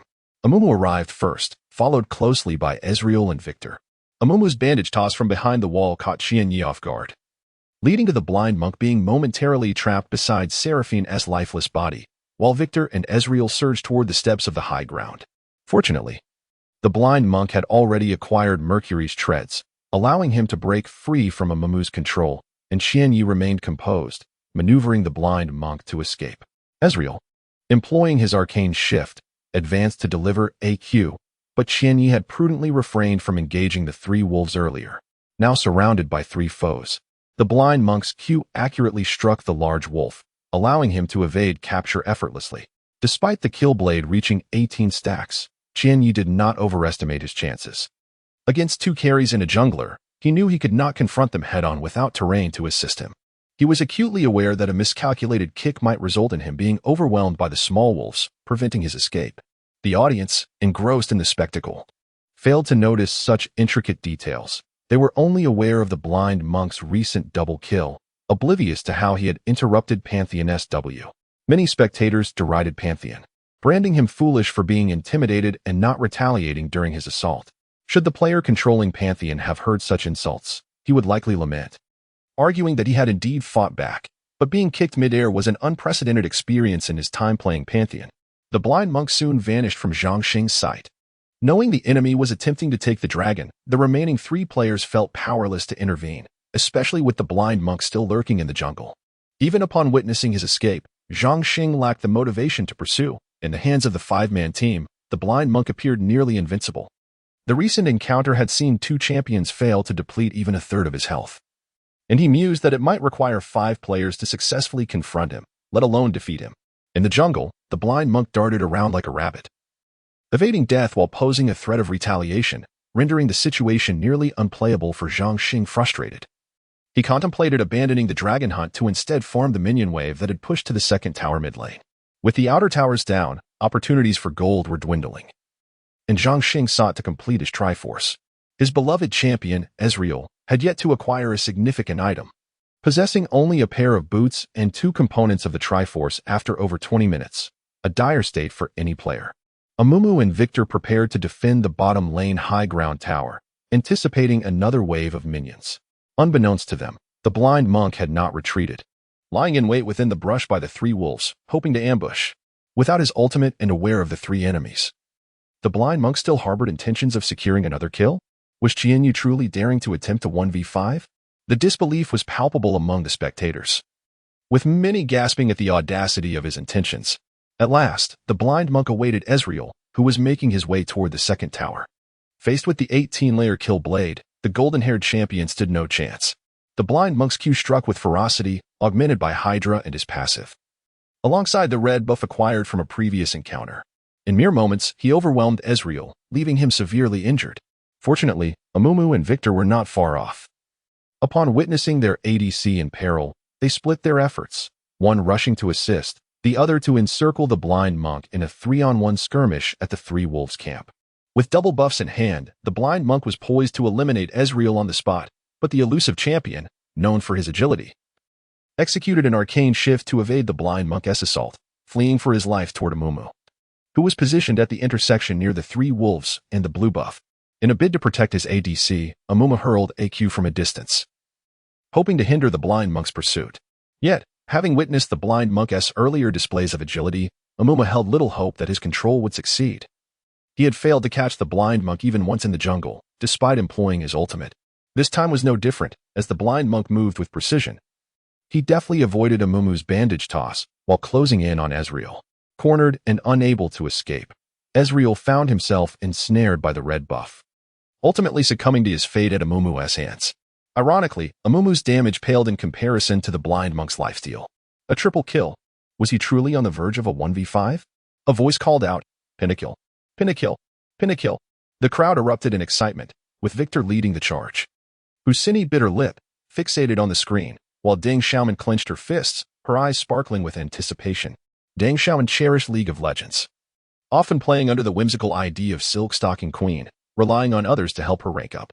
She acknowledged that while many players claimed to be diamond level, none possessed the same flair and agility as Qianye's blind monk. What does it mean to achieve a 1v5? Not a mid laner, nor an ADC. And certainly not a top laner, but a support Lee Sin, boldly wielding a killing knife in the enemy jungle, daring to engage in a 1v5 confrontation that left the opponents in disarray. Deng Xiaoman mused that had he been in Class 3, he would have long since surrendered or logged off, yet his classmates from Class 5 seemed to effortlessly secure victory. Unbeknownst to him, Deng Xiaoman's curiosity towards Qianye deepened. This seemingly reticent boy, who preferred to doze off in class, appeared far more complex than he initially assumed. The incident involving Shi Yuanlong's arm fracture likely had ties to Qianye, and his extraordinary skills in League of Legends hinted at a hidden depth. Before the match commenced, whispers labeled Qianye as a novice, yet he refrained from rebuttal, for in his eyes, those were the true novices. As these thoughts lingered, Deng Xiaoman's intrigue towards Qianye grew. Regarding the previous incident in the cultural corridor, he hoped that Ruanxing had clarified things with Qianye, and he doubted that Qianye would hold any resentment. Deng Xiaoman sensed that Qianye genuinely harbored feelings for him, and with that realization, his earlier grievances gradually faded. "Qianye," Deng Xiaoman whispered, glancing back at the polished wall, reflecting his refined features and flowing hair. In Class 5, he was not merely the class flower, but possessed the potential to be the belle of the entire school. Faced with such a girl, Deng Xiaoman could hardly believe that his overtures would leave Qianye indifferent. No one noticed the subtle shift in Deng Xiaoman's demeanor. Most were captivated by the spectacle of a lone player taking on 5, even drawing the attention of internet CAF patrons who had been engrossed in their own games. The cheers for a pentakill grew louder, for achieving 5 kills was a rare honor in the Summoner's Rift, often eluding many casual players even after several seasons of play. At last, the inventor arrived, and Mumu found himself below half health. Witnessing the inventor's approach, Qianye decisively abandoned Mumu, sprinting towards the blue zone. In a moment, the inventor threw down a grenade, failing to stun Lee Sin, but managing to slow him down. Mumu, seeing this, hastily retreated to the safety of the brush beside the mid-lane tower, where the inventor had previously set up a turret. While he could not guarantee a kill on Lee Sin, Mumu sought refuge behind the turret to evade Lee Sin's Q skill, aware that a hit would surely spell his demise. Yet, rather than escaping into the blue zone, Lee Sin pursued Mumu with fervor, seemingly intent on trading lives. The screen displayed a chase, with the inventor trailing Lee Sin, who was hot on Mumu's heels as he sought refuge in the turret-guarded brush. The two players engaged in a spirited pursuit, and with Mumu's vision, the inventor unleashed a powered-up W skill, landing all his Hextech micro-missiles on the unsuspecting Lee Sin, instantly depleting half of his health. Mumu rejoiced at this, eager to engage in a life-or-death struggle, should he and the inventor succeed in slaying Lee Sin. Even at the cost of his own life, it would be worth it, for he could at least tarnish Lee Sin's flawless record and diminish the power of his killing knife. Little did he expect that as he turned back, Lee Sin had deftly placed a ward in the wolf camp, vanishing from sight and escaping through the wall between them. The inventor, taken aback, could not foresee that Lee Sin would strike Mumu with his Q through the wall, quickly closing the distance and executing Mumu in a blink, leaving no chance for a reaction. For kills, with Mumu fallen, only the inventor remained, and though Mumu had perished, Lee Sin found himself ensnared within the turret's reach, facing a barrage of fire that reduced his health to a third. Just as the inventor believed Lee Sin was doomed, he astonishingly flashed away into the wolf camp. This display of agile maneuvering made Qianye's Lee Sin reminiscent of Zhao Zilong, who broke through enemy lines amidst overwhelming odds. The mid-laner inventor from Class 3, like many players, made the common mistake of underestimating his opponent. Fueled by vengeance for his fallen comrade, he left the safety of his turret, only to have Qianye's support Lee Sin, with merely a third of his health remaining, dispatch him effortlessly. Ultimately, Lee Sin stood victorious, albeit with less than 100 health left. Pentakill. As the striking crimson letters appeared on the screen, the crowd erupted into cheers. 5 kills. Unbelievable. Support Lee Sin achieved a pinnacle. Was this truly the work of a mere mortal? Ma Jun and Jin Wei exchanged astonished glances. Their focus not on Qian Yi, but rather on the remaining 4 who were engaged in slaying the dragon. As the dragon fell, the system heralded Li Sin's pinnacle. Xiaoan and the top laner rejoiced, their excitement surpassing even their personal achievements. The atmosphere was electric, akin to a professional LPL match, where players executed exquisite maneuvers, drawing applause from thousands of spectators. Even Ma Jun and Jin Wei could not help but smile. Truth be told, today's match had been a challenge for Ma Jun, who accepted it despite knowing that Class 3 boasted the highest level of League of Legends skill within their year, renowned for their dominance over Class 5. This match was merely a way to reclaim honor after a previous basketball altercation during the school sports meet. Following the conclusion of the second semester, the school had halted all sports activities for the seniors, and Class 3 understood that they could not guarantee victory against Class 5 in public athletic competitions. Thus, they sought to regain their pride through esports. Zhuangxing's confidence was not unfounded. He had researched Class 5's overall League of Legends prowess and concluded that Class 3 could easily overpower them. Who could have anticipated that the seemingly inconspicuous Lin Qianyi would outshine expectations? Zhuangxing had not considered investigating Qian Ye's personal skills or rank, dismissing him as a mere Bronze 2 player, lacking the merit for further inquiry. Yet, Zhuangxing never expected that beneath his unassuming exterior, Qianyi was a masterful player, carrying the game single-handedly, achieving 20 stacks on his killing knife, and claiming a pinnacle in a 1v5 scenario while securing both dragons. Reflecting on his earlier bravado at the match's commencement, Zhuangxing felt a burning embarrassment, akin to a stinging slap. Let us hold on a little longer. They only have 1 Fed support, suggested the top laner, Panson, weakly. Hold on? Just 1 Fed support? Your support can take on 5 alone. The others may not be well equipped, but try taking down the others while Li Sin remains unscathed. He harvest everyone.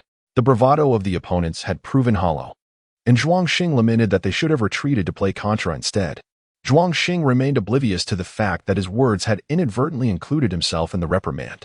At this juncture, the blind player effortlessly navigated the wilderness, manipulating them at will. The thought of a 20-layer killing spree sent shivers down their spines. After Zhuangxing's scolding, the others lost their will to fight, ultimately agreeing to surrender.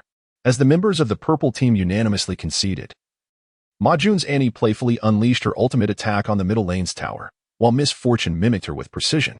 Against the backdrop of a swirling Monkey King wielding a golden staff and a barrage of bullets from Miss Fortune, Annie's bear danced about, culminating in a resounding explosion of the purple team's crystal. Victory.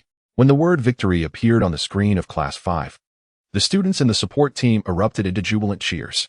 Ma Jun and Jin Wei even discarded their headsets, celebrating with high fives, laughter echoing throughout the room. In stark contrast, Class 3 fell silent, their earlier arrogance vanished. Zhuangxing wished he could sink into the ground, having nearly been brought to tears by the humiliation. Ma Jun and Jin Wei reveled in their triumph, and when they threw a couple of jabs at Zhuangxing, he led his team away, disheartened. Ma Jun felt an overwhelming sense of satisfaction, considering it a brilliant decision to have Qian Yi fill in as a substitute. It turned out Qian Yi was the true master. He realized he had previously underestimated him and felt genuinely grateful. But where was Qian Yi now? After a brief match, Jin Wei's attitude towards Qian Yi had undergone a complete transformation. Yet, when he regained his composure, Qian Yi had vanished without a trace. Where could Qian Yi be? Huaxia wondered aloud, noticing his absence. They too remarked, that kid was just here and has now disappeared. Does he not realize he was the hero of the day? It seemed he preferred to avoid the spotlight. Huaxia sighed, pondering the events that had shaped his character, making him seem far older than his years. What? Daidu replied. Perplexed. Had Qian Yi overheard Huaxia's musings, he might have reevaluated his desk mate, as she seemed to glean insights about him that even Daidu was unaware of. Once, Qian Yi would have welcomed applause and cheers as validation. Now, however, such accolades merely evoked painful memories. No matter how fervent the applause, it could not warm a heart long since turned to ice. As Qian Yi stealthily exited through the back door of the internet CAF, he unexpectedly encountered someone who had left an indelible mark on his memory. They've been searching for you, Deng Xiaoman softly remarked. Qian Yi glanced up at Deng Xiaoman, intending to pass by her. Deng Xiaoman explained, the previous events were all coerced by Shi Yuanlong. They were not my true intentions. I wish to apologize. There's no need for that, Qian Yi replied, shaking her head. Deng Xiaoman continued, You know how domineering Sure Yuan Long is. There are things I truly did not wish to do. If you hadn't been hospitalized by your friend, I probably wouldn't have dared to speak to you like this. Observing Deng Xiaomin's pitiful demeanor, Qianye could only sneer inwardly. One cannot fall into the same pit twice. Well then, what is it you truly wish to convey? Qianye inquired with a smile. Deng Xiaomin hesitated for a moment before weakly asking, can we still be friends like before? Friends? Qianye chuckled softly, and in response to Deng Xiaomin's startled exclamation, one hand slipped around her waist, abruptly tightening its grip. Is this what you mean by being friends? Deng Xiaomin gazed at Qianye in disbelief, their faces mere inches apart, their breaths nearly palpable, while Qianye's other hand restrained her. With a slight pressure, Deng Xiaomin's well-developed figure pressed against Qianye's chest, creating a remarkable curve. Do you truly only desire friendship with me? Qianye fixed her gaze upon Deng Xiaomin's eyes and posed the question once more. The tip of Qianye's nose was less than 5 centimeters from Deng Xiaomin's face. Deng Xiaomin endeavored to feign a hint of panic, her eyelashes fluttering, and her rosy lips appeared extraordinarily enticing, especially with her pearly teeth slightly revealed, hinting at the delicate curl of her tongue. If the boys from Class 5 were to witness Deng Xiaomin in such a state, they would undoubtedly be captivated, their eyes gleaming and throats constricting, drooling at the sight. For not everyone is privileged enough to behold the class beauty in such a manner. Feeling the firm hand on her waist gradually inching toward her alluringly curved backside, Deng Xiaomin's breath became somewhat labored, and she instinctively closed her eyes. Yet, after a brief moment, she was met not with the anticipated warm and gentle touch, but instead, upon opening her eyes in confusion, she found Qianye shoving a fried chicken leg into her mouth. This is the KFC drumstick I just purchased, originally intended for dinner. But seeing how famished you are, consider it a gift. Farewell. Oh, by the way, its shape is perfect and its texture delightful. Ha ha ha. Deng Xiaomin spat out the chicken leg, casting a furious glare at Qianye, who was retreating further away with a wave. Lin Qianye, you shall regret treating me this way today. Deng Xiaomin shouted, her eyes unexpectedly brimming with tears. She could hardly fathom that her proactive demeanor had led to such mockery from Qianye. Is this your form of revenge? She mused bitterly, letting out a self-deprecating laugh. Qianye was momentarily oblivious to the hysterics of Deng Xiaomin behind him. Emotions, indeed, are peculiar entities. Just a few days prior, Qianye harbored a plethora of youthful fantasies about Deng Xiaomin, fantasies that were undeniably delightful. However, such beautiful moments often flicker by, or exist solely within the recesses of memory. The scars etched in Qianye's heart from that night in the cultural corridor are indelible, no matter the passage of time. As he cradled her delicate form, enveloped by her fragrant presence, there was a fleeting impulse within him to take advantage of her vulnerability. Yet, the image of her gaze as she witnessed him being brutally assaulted flashed before him, prompting Qianye to merely indulge in a brief dalliance. Awakening to the realization that while he forsook the allure, he could not resist the temptation to tease. At merely 17 years of age, Qianye exhibits an extraordinary resilience in the face of such temptation, a testament to his remarkable fortitude and restraint. It remains uncertain whether this is a boon or a burden for one so young. A minor diversion has not swayed Qianye from his steadfast resolve. In just a few months, he shall attain liberation from the confines of student life. Had he not pledged his father to participate in the college entrance examination, he might have forsaken his studies to venture into the world following that incident. Not only does he wish to spare his already struggling family from further strain, but he also yearns to uphold his family through his own endeavors, feeling a deep sense of inadequacy for relying on a woman, Yang Qingshan, to shoulder the weight alone. As he approaches adulthood, the notion of depending on someone else fills him with shame. This is one of the reasons why Qianye often skips classes to take on side jobs. He fears that university life will impose an even heavier burden. Although the collegiate experience is a rare and invaluable chapter in one's life, he reflects on how Yang Qingshan, initially a substitute teacher with a manageable workload, has become a homeroom teacher solely for the sake of a modest year-end bonus. Now, she juggles the roles of both educator and caretaker, enduring hardships that multiply beyond measure. The relationship between Qianye and Yang Qingshan is rather strained, partly due to their differing visions for the future. Yang Qingshan hopes that Qianye will gain admission to prestigious universities such as Beijing University, believing it to be the pathway to a promising future. However, Qianye often counters this by pointing out that although Yang Qingshan graduated from Beijing University, she now finds herself teaching at a modest school in a small county. Even though Qianye is aware that Yang Qingshan had an opportunity to study abroad in Australia, She chose to forego it for the sake of him and their father. I will not allow you and Dad to suffer in the future, sister, Qianyu silently vows. In WH City, within a certain villa district, Zuolanwei is not taking the opportunity to rest on this rare weekend, despite it being her first break in a month. With only half a day to herself before attending a charity gala in the evening, she rises early. She instructs the maid to procure some carefully selected ingredients from the supermarket and then retreats into the kitchen to prepare a special soup for her beloved daughter. Regardless of how busy she is, Zuolanwei always carves out some time to spend with her daughter, Zuoxiaolan, whenever she returns home. Yet, Zuolanwei is perplexed as to why her precious daughter has flown back from the capital when it is not even summer vacation. She distinctly remembers that Beijing University has not scheduled any breaks recently.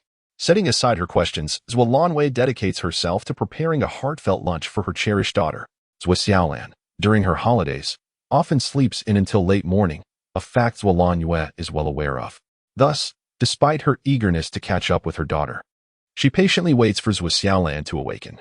As the enticing aroma fills the air, Zuoxiaolan stretches, emerging from her snowy white bedding, and presses the button on her bedside table, causing the electric curtains to part. Bright sunlight floods the room, prompting her to squint, her long, dark hair cascading around her in a fashion reminiscent of Sleeping Beauty. Having stayed up late playing League of Legends the previous night, Zuoxiaolan's spirits were less than high.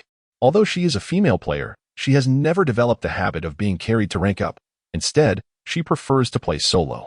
To her dismay, she encountered two players who disconnected during her matches, making her realize that ascending to platinum would require more time and effort.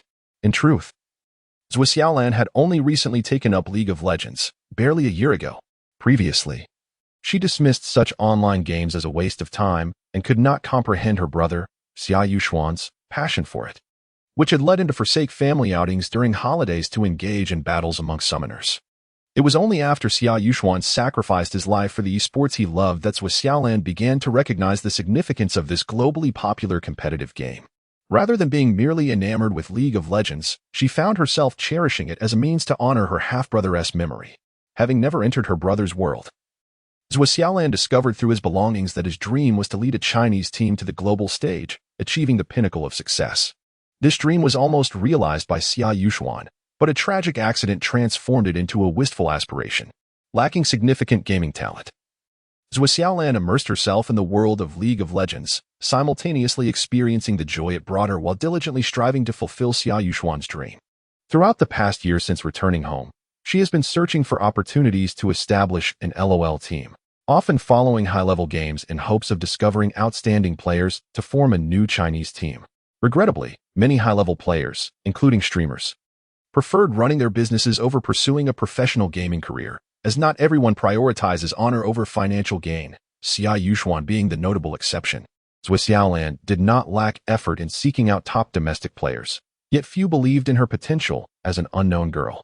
As for the second-tier teams, they have also left Zuoxiaolan disheartened, demanding exorbitant transfer fees or setting unreasonable prices for their players, with very few possessing genuine talent. Despite these challenges, Zuoxiaolan remained undeterred. One fortuitous day, she witnessed a duel between Xiao Yi and Yingzi on YY Live, where one mysterious player left an indelible impression on her while using the character Widowmaker, igniting her desire to recruit that player. After expending considerable effort, including reaching out to popular YY streamer Xiao Yi, Zuoxiaolan still could not uncover the identity of the Widowmaker player, using hacking methods only to narrow down the search to a broad area. This led to the fateful encounter at the internet CAF, where she stumbled upon Qianyi, and subsequently witnessed the amusing altercation between Qianyi and Biaogu in a solo match. As Zuoxiaolan sits up, she absent-mindedly brushes her tousled hair, suddenly recalling Qianyi's figure. She now somewhat regrets having given him her business card, as his skills seem commendable, yet his character appears questionable. He even dared to tease her. It was quite fortunate that Zheng Ping, a retired Special Forces soldier, did not break his legs. It truly is difficult to find someone. Is forming a team really this challenging? Zuoxiaolan pouts, vigorously tousling her hair in frustration. Zuolanwei enters, noticing her beloved daughter sitting dejectedly on the bed, which raises her concern. She hurries over and asks, "Oh dear, my little Lan, why do you look so glum right after waking up? Did something troubling happen at school? Please, tell me." "Mom, I'm fine. There's no need to worry so much," Zuoxiaolan replies, regaining her composure as she embraces Zhuolanjue's arm, playfully insisting, "It's been so long since I've seen you. I truly miss your scent." Zhuolanjue's heart warms at her daughter's affection, and she gently tidies with Xiaolan's disheveled hair, her gaze scanning her daughter with a smile. "My little Lan has grown even more beautiful. Have you fallen in love at school? Are your studies keeping you busy?" In truth, Zhuolanjue feels quite at ease regarding her daughter. Xiaolan has always been diligent in her studies, devoid of any spoiled behavior typical of a wealthy child. At just 12 years old, she graduated with top honors, completing her middle school curriculum in merely a year and a half. By the age of 15, she was an exchange student in New Zealand for a year. If Xiaolan had wished, she could have easily enrolled in the prestigious University of Cambridge in the UK. However, after the tragic incident involving Xia Yuxuan, she resolutely chose to return home and effortlessly gained admission to Beijing University. The thought of her undeniably intelligent son, Xia Yuxuan, fills Zhuolanjue with sorrow. With his capabilities, he could have taken over the family business, becoming the leader of Little Jiang'an after graduating from university. Yet, fate had other plans. The obedient Xia Yuxuan inexplicably became infatuated with online gaming, leading him down a perilous path that ultimately resulted in his untimely demise, leaving Zhuolanjue to mourn the loss of her son. This is also why Xiaolan never discusses gaming at home. Her mother harbors a deep-seated aversion to it and fears it may evoke painful memories.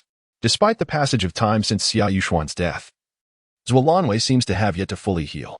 Upon witnessing the anguish in Zhuolanjue's eyes, Xiaolan realizes that her mother is likely recalling memories of her brother.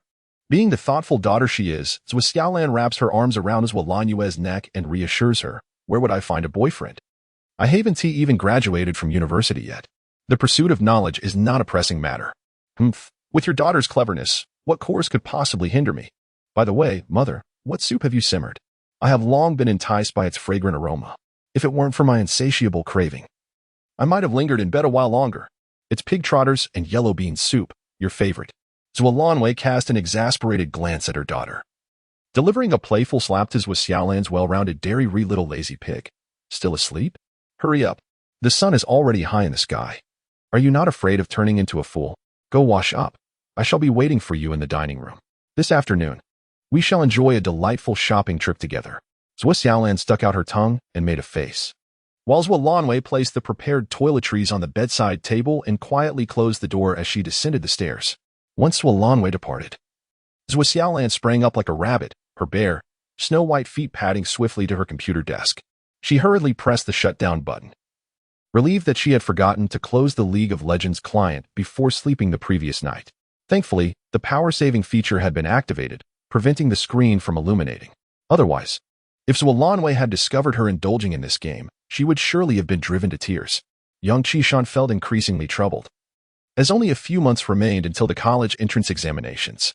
Yet, Qianyi continued to act nonchalantly, showing little regard for the impending tests. Following a past incident, her once obedient younger brother had become distant, and despite the passage of time, he had yet to offer her a kind word. All she could do was fret helplessly. Yang Qinshan understood that her overbearing concern might provoke the opposite effect, yet relinquishing control left her uneasy. Perhaps it was best to allow Qianyi, now grown, to pursue his own interests. In the cramped confines of Qianyi's home, a man, worn and frail from illness, lay in the master bedroom. Upon seeing Yang Qinshan's troubled expression, he sighed and offered words of comfort. Yang Qinshan felt a deep sense of helplessness and self-reproach. "Father, I am sorry. I failed to guide Qianyu properly. Now he is consumed by games, deeply entrenched, and I feel utterly powerless." Lin Quan, witnessing his daughter's distress, gently reassured her. "Having lain in bed for so long, many things that once eluded your understanding are now clear. Although you are not blood siblings, you know Qianyu's character well. Do not be deceived by his outward indifference. He possesses a stubborn resolve. Once he makes a decision, it is difficult to change. Instead of intervening, it may be wiser to let him be. A fledgling must strive to soar higher and farther on its own." Sighing, he mused. "Perhaps had I initially agreed to let Qianyu pursue esports, we would not be burdened with so much sorrow and worry now." The latter part of Lin Quan's remarks seemed more like a monologue, and Yang Qinshan could hardly grasp his words. However, she deeply resonated with his analysis of Qianyu's character. Had he not been so obstinate, their sibling relationship might not have become so strained. "Yes, father, I understand." Yang Qinshan replied softly, nodding her head. Lin Quan suggested, "Why don't you move back in? Yang Qingshan's expression fell as she replied, "He still speaks to me occasionally. If I return, wouldn't it feel as if we were enemies living under the same roof?" Lin Quan chuckled helplessly, sharing in her frustration. "Qian Yi is a good child." A good child. As he murmured these words, he drifted into a deep slumber. Yang Qingshan quietly tucked the covers around her nominal father and silently departed before Qian Yi returned home. Today, Qinya did not visit the Golden Eagle Internet CAF, but was instead led by Biao Gu to the street-side eatery where they had last indulged in drinks. "Biao Gu, please refrain from this coy demeanor of yours, with half-spoken words and hesitations. You resemble a bashful young maiden. Just speak your mind," Qinya chuckled, observing Biao Ji's exaggerated size and indecisiveness, finding it somewhat amusing. Biao Gu rubbed his hands together, feeling a bit embarrassed, and said, "Did I not mention to you previously my ambition to open an Internet CAF? Just the other day, I secured a location right at the entrance of WH University of Science and Technology. It used to be an Internet CAF, and with a little renovation, it could reopen.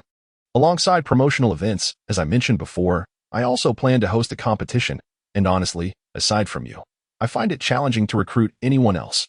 Generally speaking, Internet CAFs near universities tend to thrive, and it appears that Biao Gu employed certain tactics to acquire this establishment. However, such details were of little concern to Qinya. After pondering Biao Ji's renewed invitation for a moment, Qinya replied, "Well, I shall give it a try." "Really?" Biao Gu, expecting yet another refusal, was pleasantly surprised by Qianya's candid acceptance. In his joy, he raised a glass for a toast, although Biao Gu did not explicitly state it. Qianya was aware that the matter concerning Shi Yuanlong was undoubtedly orchestrated by him. "It would be quite ungracious of me not to reciprocate this favor," Qianya remarked. Biao Gu chuckled, "Oh, not at all. I acted independently without consulting you, fearing it might displease you. Now that you mention it, I feel relieved. It was merely a trivial effort. However," he added, "I do have a small condition." Qianya paused for a moment before replying, "A condition?" Biao Gu, somewhat perplexed, continued, "As for remuneration, I can only promise this amount for now, as it is a business endeavor. Of course, if the competition at the Internet CAF proves successful, we could certainly consider increasing the prize money."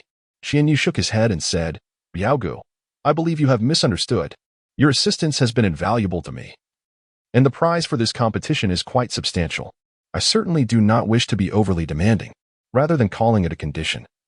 It would be more appropriate to say that I am asking for your help. Let us speak candidly, as we are familiar with one another." Qianyu nodded and remarked, "In just a few months, I will be graduating from high school. Could you possibly offer me a position at your Internet CAF?" Biao Gu candidly replied, "Let me be frank, considering your age, you may lack the necessary experience to take on a managerial role. Although our establishment is modest, it still requires individuals with management expertise." Before Biao Gu could finish, Qianyu felt a twinge of embarrassment and hastily clarified, "I don't aspire to anything grand. I merely wish to secure a job after graduation. It would be unfortunate to be unemployed after completing my studies. I would be content with a minor role, such as a network administrator, without any lofty expectations." Biao Gu felt a wave of relief wash over him. This request was hardly unreasonable and posed no burden whatsoever. "All right. That's perfectly manageable. Consider it done," he said confidently, thumping his chest. He then inquired, "Aren't you currently in your senior year? Why are you already thinking about work after graduation instead of pursuing university?" Qianya scratched his head and said, "Biao Gu, look at me. Skipping classes to surf the internet all day, my grades are hopelessly lagging behind. I might only score 100 or 2 in the college entrance examination. What university could I possibly get into?" Biao Gu did not press further on this matter. After the arrangements for the arena competition were finalized, he felt elated and urged Qianya to drink heartily. In truth, Biao Gu was unaware that Qianya had once topped the entire school in the midterm exams, achieving full marks in mathematics and physics. With such scores, admission to Shi No. 1 high school was a certainty. However, another high school had promised to waive his tuition fees, and without hesitation, Qianya chose the latter. It was only after his grades plummeted, compounded by a period of suspension and excessive truancy, that he was expelled. It was Yang Qingshan who relinquished her teaching position at No. 1 high school to transfer to No. 3 that allowed Qianya to continue his studies there. These past events were known only to the homeroom teacher of Class 5. Even the big-headed one had never heard Qianya mention them, let alone grasp what Qianya had done during that 6-month hiatus. At the training base of Team 314, As the 2014 LPL spring split was approaching, members of the newly prominent Team 314 were diligently training to adapt to the new season's version. The changes in the upcoming season were substantial, necessitating various teams to refine their strategies. Particularly, the importance of the support role had been amplified, with the introduction of salary items granting supports a more significant role in the Summoner's Rift. Additionally, the jungle area had undergone numerous changes, including the introduction of a new set of monsters, the addition of trinkets, and the weakening of the Baron buff, all of which heightened the game's tempo. Even the removal of the Oracle's elixir was among the various alterations. These adjustments typically required regular players a certain period to adapt, let alone professional players. In light of these new season changes, some teams had to modify their core tactics, and certain composition systems were no longer viable in the new version. Consequently, the training intensity within Team 314 was exceptionally high during this time. As the primary carry of Team 314, Ingzi was constantly on alert, unwilling to slack off. The transition of a version could dictate the rise or fall of a team, and numerous real-world examples illustrated that many established strong teams faltered due to their inability to adapt, resulting in poor performance and significant drops in rankings. Some professional players, unable to keep pace with the evolving meta, were even eliminated and retired. Ingzi was determined not to fall behind in this version, dedicating himself to rigorous training. During dinner break, Shixing, the jungler of Team 314, spotted Ingzi on the second-floor balcony, gazing at the distant night view illuminated by city lights while holding a coffee cup. "What are you thinking about? You seem lost in thought," Shixing remarked, still munching on an apple. Turning around to see his good friend, Ingzi shook his head and replied, "Nothing much, just taking a short break." "Huh. The moment you perk up, I know you're hiding something. If there's something on your mind, just spill it," Shixing laughed. "Could it be that you're getting nervous since the spring split is about to start? Hey, we've battled our way through the LSPL. What Storm's Haven tea we faced before. Although this is our first time on the LPL stage, we've prepared for so long, we shouldn't feel this insecure." Ingzi jumped down from the stone railing and said, "The version change isn't something only our team needs to adapt to. All teams worldwide must adjust to the new version. For us, as a newly emerging team, this should be seen as an opportunity. Don't forget, every version change is a chance for new teams to rise while established ones may fall. So, I'm not worried. Perhaps our team will soon shine on the LPL professional stage." "That's a valid point, but you look awfully troubled. Is something else distracting you?" Shixing inquired further. Ingzi replied, "Do you remember our recent visit to the Staolong Team S base for exchange and learning? Of course. The club owner put in a lot of effort to secure that opportunity for us, aiming for us to gain experience from the established LPL teams." Shixing nodded. "That day, Tang Feibai approached me and asked about the details of that Widow player from the last match against the YY streamer." Ingzi frowned. During their visit to the Xiaolong Team S training base, Team 314 did indeed seek knowledge and gained valuable insights. During this time, Tang Feibai, the country's top Lee Sin player, discreetly approached Ingzi to inquire about the personal details of the Widow player they had faced previously. Before asking Ingzi, Tang Feibai had already consulted the streamer Xiao Yi, but the information provided was limited. After agreeing to duo queue with Xiao Yi, it was only then that Xiao Yi shared a few videos of Qianye during their ranked games. Upon viewing these videos, Tang Feibai's desire to find Qianye intensified. Unfortunately, Xiao Yi's understanding of Qianye was minimal, leaving him with scant information. Thus, he brought the inquiry to Ingzi, hoping for some useful insights. Naturally, while Xiao Yi could provide Tang Feibai with some recorded videos and information, Ingzi was completely in the dark. Seeing Tang Feibai's disappointed departure filled Ingzi with a profound sense of loss. It was Tang Feibai's astonishing skills that had inspired Ingzi to pursue a professional career, and he had always regarded Tang Feibai as the idol he aspired to surpass. Yet, his idol seemed more intrigued by a stranger than by him. As during the exchange event, Tang Feibai had shown little interest in Ingzi, with nearly all his questions revolving around Qianye, the widow. This thought ignited a flicker of anger within Ingzi, and he recognized it as jealousy. Why worry? It's often said that great talents emerge from the masses. While that's true, how many are willing to pursue a professional career? Shixing replied. It's said that professional players enjoy fame and a multitude of fans, receiving treatment akin to that of stars. However, they endure profound loneliness. People often see the glamour of professional players, with applause and countless fans. But who truly understands the hardships and tribulations they face behind the scenes? Ordinary players view games as a means of relaxation from work, playing a few matches and feeling fatigued. In contrast, professional players treat it as a genuine career, with a fleeting youth that is the shortest among all professions.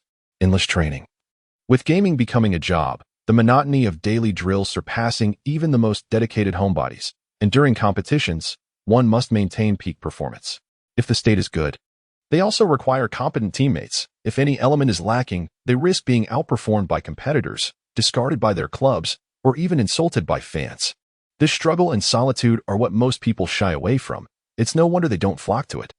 Even those fortunate enough to join a professional team often find the grind unbearable and retire before even stepping onto the stage. Moreover, with the emergence of numerous streaming platforms offering increasingly tempting conditions, there is a growing trend of individuals preferring to become streamers rather than compete on the professional stage. Given the current state of esports in our country, it's no surprise that Shixing remains so optimistic. After all, a random passerby can become a master. And while the domestic server is filled with hidden talents, how many truly make it as professional players? Besides, the professional arena is not the same as casual ranked matches. Even if one possesses extraordinary skills, should that mysterious master face our Team 314, victory is far from guaranteed. The words spoken by Shixing exuded a certain arrogance, however. It seemed somewhat unbecoming for a newly established LPL professional team to compare itself to an ordinary player. Even if victory was achieved, the sense of triumph felt somewhat hollow, reminiscent of a victory lacking in merit. Perhaps it was Shixing's comforting words that had an effect, as Ingzi's furrowed brow relaxed, followed by a gentle smile as he remarked, "Do you think I've been overly anxious? Why should I invest so much concern in an anonymous player? Shouldn't my focus be on the formidable teams within the LPL instead?" Shixing smiled with a sense of relief, realizing that Ingzi was finally coming to terms with his thoughts. Yet, within Ingzi's heart lay a shadow that had never been voiced. In his youth, Ingzi was exceptionally gifted, rising to fame in the domestic gaming scene, his reputation soaring in the Chinese servers. Like many ambitious young talents, during the week he claimed the title of the #1 player. He exhibited a hubris akin to standing atop the highest peak, looking down upon the lesser mountains. It would not be an exaggeration to say he was blind to all else. However, such arrogance inevitably draws a reckoning, much like hubris inviting a thunderous punishment. A challenger emerged, an ADC player from what could only be considered a second-tier domestic team, who issued a bold challenge. 10 matches. A full 10 matches. Ingzi was thoroughly crushed, enduring a relentless defeat. While the initial 2 matches could be dismissed as mere misfortune or mistakes, the subsequent 8 were an undeniable display of sheer superiority. From that moment, Ingzi understood that there are countless hidden masters among the players, and his own narrow perspective had blinded him to the reality that he aspired to be a dragon in the seas, yet encountered a 5-clawed golden dragon. The challenger was named Xia Yuxuan, one of whose teammates was Tang Feibai. Ingzi could only look up to Xia Yuxuan with admiration, never daring to entertain thoughts of surpassing him, instead idolizing Tang Feibai, who was second only to Xia Yuxuan in prowess. This clearly illustrates the extent of Xia Yuxuan's dominance over Ingzi. His aspirations were reduced to merely aspiring to reach Tang Feibai. The once ambitious dream of entering the esports realm was swiftly extinguished, prompting him to earnestly hone his skills. His presence could be felt across the Korean, American, and even European servers. It wasn't until last year that Ingzi finally mustered the courage to re-enter the esports scene, where he decisively dominated other teams, successfully securing a place on the grand stage of the LPL, representing the pinnacle of domestic competition. Ingzi's feelings towards Xia Yuxuan were undoubtedly complex. At his most arrogant, it was Xia Yuxuan who delivered a harsh lesson, bringing him crashing back to earth, instilling a period of humility that significantly refined both his character and skills. This led to the remarkable rise of Team 314 this year, an event that took many by surprise. It cannot be overlooked that Xia Yuxuan played a pivotal role in this transformation, had it not been for the brutal defeats Ingzi faced. He might have succumbed to pride and complacency, stalling his progress and likely never achieving his current fame and status. Nevertheless, the shadow of Xia Yuxuan loomed large over Ingzi, an unshakable psychological burden. He often worried that should another genius like Xia Yuxuan arise, he would be ill-prepared to confront the lingering insecurities that plagued him. Xia Yuxuan is gone, Ingzi silently reassured himself, reminding himself that the towering figure who once stood before him had fallen. While Ingzi remained unaware of the circumstances surrounding the rise of a team that had leapt from second tier to global prominence. He knew that had it not been for Xia Yuxuan's untimely death, the championship of the S2 World Championship would have undoubtedly belonged to a Chinese team. leaving no room for European teams. How could the Korean teams have emerged so dominantly during the S3 period? Xia Yuxuan, the once unrecognized king, the world's premier ADC. A legendary player, had become a part of history. Though he left behind only a shadow, rest assured, I will carry this banner of China forward.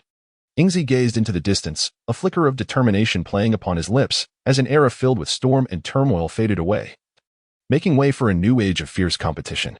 Whether he could rise to prominence in this new era, Ingzi felt a profound confidence in both himself and his teammates. Meanwhile, the jungle of the Xiaolong team, Tang Feibai, found himself unable to sleep, preoccupied by his thoughts. His agreement to face Ingzi had been a spur-of-the-moment decision, yet it yielded unexpected rewards. The player utilizing Widowmaker evoked a sense of familiarity within him, prompting him to glance at a photograph on his desk. It was a group photo, and aside from Tang Feibai, the other three individuals were also prominent figures in the esports realm. The individual on the far left was the only Chinese coach in a Korean team who had nurtured the sole team capable of contending with the illustrious SKT and Ojian. The first person on the right was now the manager of a well-known domestic team, and the second person on the right was the sole Chinese face in a top European team. As for the one in the center, he was the captain of a fleeting team, dubbed the Unrecognized King, and revered by Western players as the king of esports, the world's premier ADC, Xia Yuxuan. Upon closer inspection, one might be surprised to find that the eyes of Xia Yuxuan, a legend uncelebrated domestically yet hailed abroad, bore a striking resemblance to those of Qianyi. A chance encounter during a match stirred something within Tang Feibai, especially given the current disheartening state of domestic teams, suffering repeated defeats on the international stage as Korean teams surged forth. He felt fortunate to have accepted Ingzi's challenge, discovering a promising talent in Qianyi. Though their match was brief, Tang Feibai possessed a keen eye for potential, and after facing Qianyi directly, he sensed a similarity between Qianyi's style and the mentorship of Xia Yuxuan. Indeed, while Xia Yuxuan had once reigned as the world's top ADC in League of Legends, he had also made his mark in Dota 2, introducing the Gunner to the competitive arena, with heroes like the mid-lane Gunner, White Tiger, and Skeleton King becoming synonymous with his name. In the realm of the War 3 project, the adept player Xia Yuxuan, representing the fifth race, the Night Elves, has garnered immense respect for his extraordinary prowess, versatile strategies, and acute awareness, earning him the esteemed title of the Rain Emperor within the Warcraft community. While it is a remarkable feat for an individual to reign supreme in a single project, Xia Yuxuan's ability to maintain a top-tier status across 3 different projects is a significant factor contributing to his reputation as the king of esports. During an ordinary match, Tang Feibai appeared to catch a glimpse of Xia Yuxuan's distinctive combat style, and it was this obsession with Xia Yuxuan that drove him to fervently seek out Qianyi over the past few years. Even a mere resemblance was enough to ignite Tang Feibai's excitement. Unfortunately, in a vast country like China, teeming with people, locating an individual based on such scant clues proved to be a Herculean task. Despite his efforts to connect with an ironically named ID account known for defeating opponents with ease, he was unable to glean any substantial information.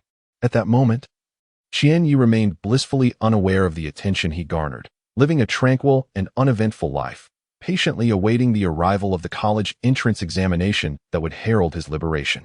Even those classmates who typically squandered their time in frivolity would, under the immense pressure of impending exams, feign diligence by picking up a few books. Acutely aware that such last-minute efforts were of little consequence, yet still harboring the hope that even a moment of preparation might yield some benefit. In this environment, Qianyi alone seemed lost in dreams of grandeur, indifferent to his teacher's lectures, preferring to engage in introspective conversations with the Lord of Dreams. His homeroom teacher, Yang Qingshan, who had previously offered reminders, seemed to have lost faith in him, ceasing all communication. Conversely, his deskmate, Huaxia, exhibited palpable anxiety. With her top-tier academic standings, she appeared poised to apply to prestigious universities such as Peking University, provided she maintained her performance over the crucial months ahead, particularly during the series of mock examinations. In this pivotal moment, Huaxia did not hesitate to urge Qianyi to attend supplementary classes, believing that every additional point mattered. Yet, as was customary, Qianyi remained unappreciative of her concerns. Frustrated by her incessant nagging, he excused himself to the restroom, prompting Ma Jun and Jinwei to follow suit with playful banter. Since the friendly match between Class 3 and Class 5, Ma Jun and Jinwei had begun to regard Qianyi with newfound respect. Rumors circulated that the notorious campus bully, Shi Yuanlong, had suffered a broken hand, allegedly due to an encounter with Qianyi, which left those who once teased him in silence.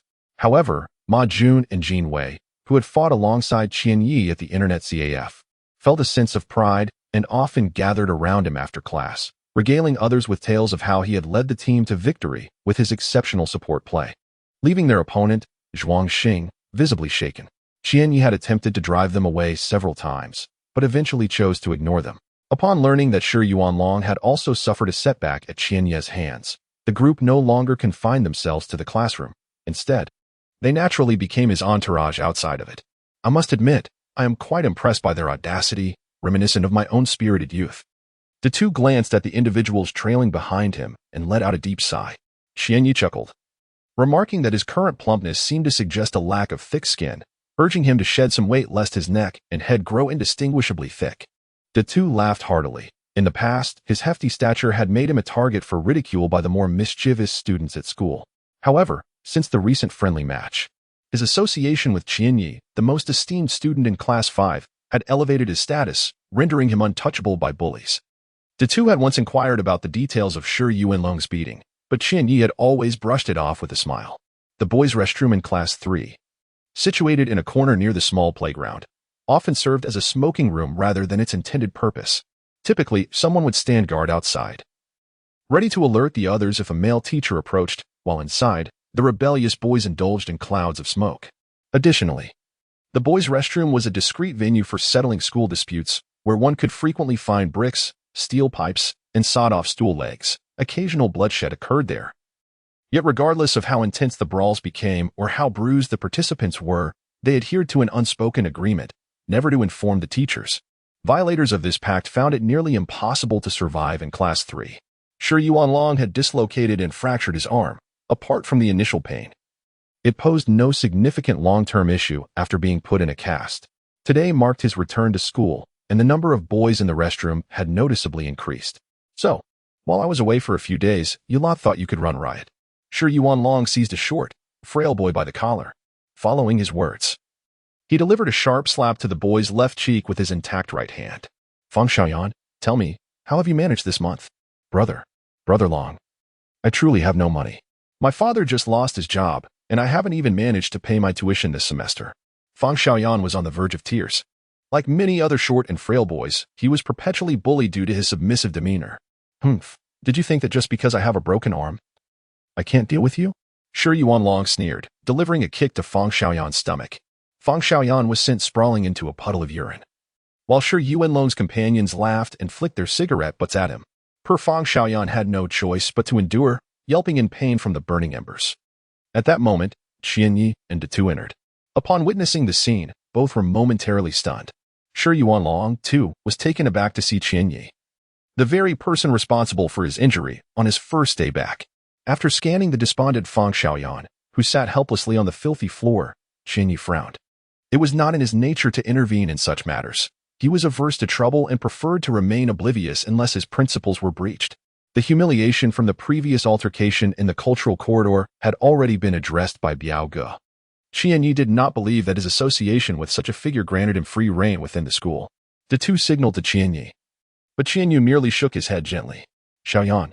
At that moment, Xiaoyan unexpectedly rushed forward, aiding Fang Xiaoyan to his feet and helping to clean the filth from his clothes. This boy was indeed Xiaoyan's cousin, as the two whispered. Shi Yuanlong had been apprehensive that Qianyi might intervene. He had already suffered a beating for crossing paths with Qianyi, resulting in his hand being broken in retaliation. Shi Yuanlong considered himself unfortunate, but he also believed he had severed ties with Qianyi. However, the matter of extortion was not solely his concern. Several unruly seniors were involved. If Qianyi intervened now, it would cross an unspoken line. The intensity of Shi Yuanlong's glare at Qianyi suggested that he was prepared to act should Qianyi speak up. After a moment, seeing Qianyi remain unmoved, Shi Yuanlong sighed in relief. As long as they did not interfere with one another, all would be well. Under Shi Yuanlong's signal, several burly boys surrounded Xiaoyan and Fang Xiaoyan, their expressions menacing. What are you doing? Class 5 is not to be trifled with. To everyone's surprise, it was Ma Jun and Jin Wei who boldly charged forward, with Ma Jun displaying the demeanor of a class leader as he shielded his classmates behind him. I don't want to escalate this. I just want that little brat. Don't force us to take action, Shi Yuanlong growled, his words deliberate and measured. Datu glanced at Qian Yi, knowing all too well the bullying he had endured, yet he found it difficult to stand by as the older students closed in. Qian Yi, we. Before Datu could finish, Qian Yi seized a broken stool leg from somewhere and, before anyone could react, swung it down onto Shi Yuanlong's cast-covered left arm. The sound of shattering plaster echoed through the restroom, followed by Shi Yuanlong's incredulous gaze as the fragments of his cast flew apart, leading him to emit a wail akin to that of a slaughtered pig. The first sound was the breaking of plaster. The second was unmistakably the sound of bone fracturing anew. In an abrupt surge, Qian Yi struck, causing Shi Yuanlong to collapse in agony. It was only then that the others reacted, glaring at him with fury, brandishing their weapons. Dado was taken aback. He had presumed Qian Yi would remain aloof, yet this young man acted with swiftness surpassing all others. Shaoan, a classmate and teammate, could not stand idly by as they were bullied. This sentiment was echoed by Jin Wei, whose typically caustic tongue uttered a surprising declaration just before Qian Yi took action, narrowing his eyes in response. Teammate? Was it merely a designation for those who fought alongside him in a game? Their bond was built on a mere friendly match. And deep down, Qian Yi did not regard Ma Jun and Jin Wei as true allies. However, the term resonated within him, awakening a memory long buried. Teammate, a word both familiar and nostalgic. In that fleeting moment, he recalled a few comrades, though their current fates remained unknown to him. As Qian Yi was momentarily lost in thought, a steel pipe was swung toward his head with ferocious intent. Should it connect, the consequences could range from a bloodied scalp to a concussion. Dado shouted a warning, bravely absorbing the blow with his back, which jolted Qian Yi back to reality. He retaliated with a swift kick, sending the assailant flying. Damn it, after so long in high school without a fight, that rascal Qian Yi ruined my first experience. Dado grimaced, cursing vehemently. Once the conflict commenced, chaos erupted as others raised their weapons, escalating into a tumultuous brawl within the restroom. Shi Yuanlong, enduring excruciating pain, struggled to rise, his face flushed and cold sweat streaming down his brow, bellowing, "Stop this at once." The restroom fell silent, save for Dado's labored gasps, his comical attempt to reach his aching back contrasting starkly with the tension between the two factions. Lin Qianyi, what on earth do you want? Shi Yuanlong glared at Qian Yi, roaring in frustration. Qian Yi set down the leg of the stool in his hand, clapped his hands, and stepped forward, delivering a powerful kick to Shi Yuanlong's abdomen. The latter, who had just managed to rise, fell to the ground once more, this time in a far more disheveled state than Fang Xiaoyan. Unbeknownst to him, an inconsiderate male had chosen an open area rather than a proper restroom, leading to Shi Yuanlong's unfortunate tumble landing right upon it. Instantly, the stench pervaded the bathroom. With Shi Yuanlong silenced, the others dared not move, primarily deterred by Qian Yi's formidable display of power. To date, no one had mustered the audacity to confront Shi Yuanlong twice, leaving him to accept his fate. Qian Yi then produced a cigarette from the renowned Hongta Mountain brand, extracting a crumpled half-burnt stick, igniting it, and inhaling deeply. Amidst the swirling smoke, he remarked, "I must admit, I truly desire this." Daitu stood in stunned silence, momentarily forgetting the pain at his back, overwhelmed by Qian Yi's sheer dominance. That swift strike and forceful kick, combined with the nonchalant aura of smoking, left Daitu contemplating that, if he were a girl, he would undoubtedly be captivated by the sudden, overwhelming charisma radiating from the seemingly taciturn Qian Yi. Ma Jun and Jin Wei gaped, their mouths agape as if they could fit a chicken egg inside.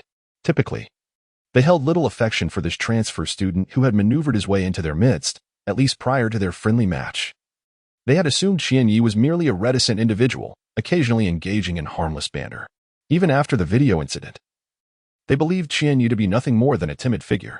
Who could have anticipated that today, Qian Yi would exhibit such ferocity? Qian Yi gazed at the incredulous Shi Yuanlong and slowly spoke. Once, an elder brother remarked that my temperament was excessively impulsive and needed refinement. At that time, I failed to grasp the meaning. He spoke of endurance, explaining that sometimes, forbearance proves more effective than rashness. I inquired what to do if one could no longer endure. To which he smiled and replied, when endurance reaches its limits, one must unleash their full potential. Thus, today I have acted. Qian Yi pointed at Shi Yuanlong and continued. The elder brother also mentioned that if one is to act, it must be in a manner that compels the opponent to submit willingly. Previously, I did not comprehend what it meant to have someone submit willingly. Now, I pose a question to you. Do you submit? Shi Yuanlong gradually rose, his expression fluctuating between anger and disbelief, particularly incensed by Qianye's final words, which caused his body to tremble with rage. Qianye is my brother. In the future at Sanzhong, you are to avoid him. Do you understand? This statement echoed the words spoken by Biao Ge days prior when he had pinned Shi Yuanlong's arm to the ground at the school gate. After a brief moment of hesitation, Biao Ge had exerted force, dislocating Shi Yuanlong's arm in an instant. Shi Yuanlong uttered 3 words of submission. Lin Qianye, you are ruthless, I concede. With that, Shi Yuanlong and his entourage departed, leaving the spacious restroom occupied only by Dadu, Ma Jun, and their companions. Qianye approached the urinal, unzipped his trousers, and began to relieve himself. Daitu and Ma Jun followed suit, forming a row that exuded a certain bravado. Daitu remarked, Qianye, you looked incredibly cool just now. After knowing you for so long, I feel like I've truly gotten to know you for the first time. With so many people around, weren't you afraid? What if they had decided to make a move? Amid the gentle sound of flowing water, Qianye chuckled wryly and replied, afraid? How could one not be? Thankfully, they didn't T-act. If they had, I would have surely tossed aside the stool leg and fled. Daitu, incredulous, questioned, really? Is that true? The aura you had just then was astonishing. You hardly seem like someone who would flee in the face of danger. Qianye remarked, my elder brother once told me, if you can overpower them, fight to the end. If not, flee. As Dada turned around, he forgot he was still releasing water from the sluice, and a jet of water immediately splashed onto Qianye's shoes. Startled, she jumped and inadvertently splattered urine onto Ma Jun, who erupted in a furious outburst. Unfortunately, Jin Wei, standing nearby, bore the brunt of it, and laughter and curses echoed throughout the restroom. Upon exiting, Qianye stated, the number of people on Shi Yuanlong's side is at least double ours. I am not Sylvester Stallone. If I cannot win, I must retreat. However, since Brother Biao has done me a favor, I shall take advantage of the situation and act with a semblance of authority. Thankfully, I managed to intimidate Shi Yuanlong. Otherwise, today might have been quite precarious. Shaoan led Feng Xiaoyan before Qianye to express their gratitude. Qianye chuckled as he patted Shaoan on the shoulder, saying, we are all teammates here. There is no need for gratitude. However, it would be wise to avoid wandering alone at school. Although Shi Yuanlong does not dare to act against me now, you may still be affected. Moreover, I have avenged a grievance. So it is best to steer clear of Shi Yuanlong in the future. Indeed, we are teammates, Ma Jun and Jin Wei remarked, their eyes reflecting a clear sense of appreciation. While Shaoan nodded earnestly in agreement. As they strolled towards the classroom, Ma Jun inquired, Qianye, given your remarkable skills, why not pursue a professional career? Professional? It is not as simple as one might imagine, Qianye replied, shaking his head. Since Qianye's true prowess had been revealed, his friends had become aware of his role as a booster, which had even brought him a few business opportunities. As there were quite a few aspiring players at school eager to rank up, given the impressive green records following the completion of those jobs. Ma Jun's understanding of Qianye's capabilities deepened. Such talent was far too precious to be squandered on boosting alone. In fact, you might consider participating in competitions with other amateur teams, such as online CAF leagues or city elite tournaments. The prize money is likely to be significantly more substantial than what you earn from boosting. At the very least, it could alleviate some of your current medical expenses. Dado suggested. Qianye explained that League of Legends is fundamentally a 5-player competitive game, where the prowess of a single individual cannot compensate for the inadequacies of the remaining teammates. The capacity of a bucket to hold water is determined by its shortest plank, not the longest. In lower-tier matches, one player might dictate the tempo, but when confronted with teams that have undergone systematic training and possess superior coordination, the outcome is invariably evident. Ma Jun remained silent. Being in the gold tier, he was only eligible to compete in matches of a certain standard among classmates. Even participating in local internet CAF tournaments would likely be beyond his reach. Ultimately, Qianye lacked capable teammates, who were of little assistance.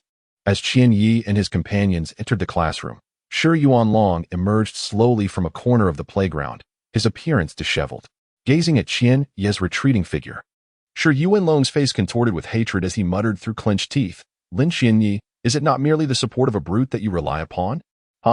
Once I graduate from the college entrance examination, do you think that this local ruffian can chase me to another province? You take pride in your League of Legends skills, do you not? Today, I shall sever one of your hands, and when I am about to leave WH City, I will ensure that I take both of yours. Let us see how you shall maneuver the keyboard and mouse then. Do you truly intend to go that far? Deng Xiaomin inquired as she had silently approached Shi Yuanlong from behind, maintaining a distance, likely due to the unpleasant odor emanating from him. She covered her nose and remarked, "He does not appear to be as simple as one might imagine." "Huh, I have conducted my inquiries. This fellow lacks any significant background. His only family consists of a half-alive father, and he seems to have some distant relation to their class teacher, Yang Qingshan. As for the brute, though I am uncertain how they became acquainted, this individual seldom interacts with outsiders, so their friendship must not be particularly profound. Once I graduate, I shall gather a few people to teach Qianyi a lesson. I do not believe that this brute will pursue him to distant lands on my behalf." Shi Yuanlong scoffed. "A gentleman's revenge is never too late," he reassured himself. "Do not forget to invite me when the time comes. I revel in watching a good show." Deng Xiaomin chuckled, a flicker of malice crossing her eyes, recalling the humiliation Qianyi had inflicted upon her in the alley behind the public internet CAF. Qianyi was unaware that someone had been keeping an eye on him. Currently, Biao Ji's internet CAF was about to open, and he had committed to defending the arena, which indeed required some preparation. Qianyi was not arrogant. He recognized that there were many skilled players in the community. However, he also understood that he needed to leave a lasting impression during this competition. If he was to earn his keep, he had to put in the effort. Therefore, he resolved to make the arena match more captivating by employing some unconventional heroes. Thus, in the meantime, Qianyi chose to practice with some non-mainstream champions. Meanwhile, Zhuang Xing, who had suffered a setback in a class-friendly match, found himself outside the boys' dormitory on the 5th floor of Building 6 at WH University of Science and Technology. As he entered, the chaotic environment made him frown slightly. Inside the dorm, several college students were either picking at their feet or shirtless, yelling loudly, "Hurry! They're taking the dragon! Go and stop them! The top lane is likely to be overwhelmed. The mid laner and jungler should come to help. The opposing ADC has no flash. The jungler can make a move." On several computer screens, a typical ranked match in Summoner's Rift was unfolding. Zhuang Xing approached a relatively handsome young man, softly calling out, "Brother. Oh, you're here. Just a moment. I'm helping a classmate climb to Diamond. I'll find you after this," Zhuang Mu replied, continuing his intense gaming after a casual wave upon recognizing his younger brother. About 20 minutes later, the opposing crystal base exploded, and Zhuang Mu's roommate leaped up excitedly from his chair, high-fiving Zhuang Mu. "Zhuang Mu, you're amazing. I've been stuck at Diamond 2 for a month and couldn't advance. Luckily, I got to ride on your coattails. We didn't lose a single match in the promotion series." Zhuang Mu adjusted his clothes and smiled slightly, relishing the flattery from his roommate. After a moment, he remembered that his brother had been waiting for quite a while. "You usually don't come here. Probably afraid I'll ask you for pocket money. Why the sudden visit today?" Zhuang Mu inquired. Zhuang Xing, somewhat reluctant yet resigned, pulled out a few hundred yuan and handed it to his brother, saying, "Can you please cut back on the number of girlfriends in college? How many have you gone through? You keep saying your allowance is insufficient, but at this rate, you'll never have enough." Reluctantly, Zhuang Xing preferred not to visit the university, as every time he did, he would end up being extorted by Zhuang Mu. Back in high school, Zhuang Mu had saved a considerable amount every week. But since entering college, despite the increased living expenses, his brother's finances seemed perpetually strained. Zhuang Mu chuckled, "You fool. If you don't chase girls in college, what is the point of being there? You have to enjoy your youth. Now, what do you need me to help you with?" That friendly match had seriously dented Zhuang Xing's pride, and he was determined to reclaim his honor. Although he lacked the skill, his brother was a certified expert with a master rank, a core member of the WH University Sports Club, and had even represented the university in national collegiate competitions, achieving commendable results. While it might seem somewhat unfair to have a non-professional campus team member face off against high school students, Zhuang Xing couldn't care less. That day at the public internet CAF, he had felt like he could sink into the ground under the waves of mockery. "You got completely wrecked and wanting to save face for you?" Zhuang Mu looked at his disappointing younger brother, who enjoyed playing various games but excelled at none. Zhuang Mu had previously advised Zhuang Xing to focus solely on League of Legends, at least to avoid such humiliating losses to a group of high school students. "Brother, if I were beaten by those guys from Class 5, I would accept it, but they brought in a hidden expert from their class. Rumor has it he is a booster. Otherwise, with the tactics you taught me, there's no way I would have been so easily defeated." Zhuang Xing protested indignantly. "A high school booster?" Zhuang Mu laughed in disbelief. Upon learning it was a senior, he found it even less concerning. After all, high school curriculums were demanding, and how skilled could a high school student truly be? While playing League of Legends does require talent, without extensive training, one's personal skill level could only reach so far. Zhuang Xing grew anxious. Don't laugh. This guy named Qianye is incredibly skilled. He plays as a blind monk with such finesse that he turned a support into a fully equipped master assassin, dispatching foes as if they were mere vegetables. He couldn't bear to accept such a humiliating defeat. I can't let this happen. After all, I am a key member of our university's esports team. If I go and crush a high school student, those guys in the club will say I'm bullying kids. Zhuang Mu laughed heartily. Zhuang Xing felt helpless and said, "Fine, as long as you agree to help me, I'll give you half of my monthly allowance this semester. And you can have half of my red envelope for the new year." Not a chance.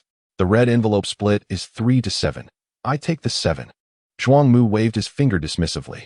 Zhuang Xing gritted his teeth, hesitating momentarily before exclaiming, "You're taking advantage of me. As my brother. How can you say such a thing?" Seeing Zhuang Mu turn to leave, Zhuang Xing quickly grabbed him, conceding, "All right, you win. If it's 7-3, then so be it. Just don't back out when I set it up, or people will think you're too cowardly to accept the challenge." Ridiculous. I'm the strongest master in Region 4. Why would I fear a mere booster? Zhuang Mu glared, detesting being questioned, particularly by his boastful younger brother.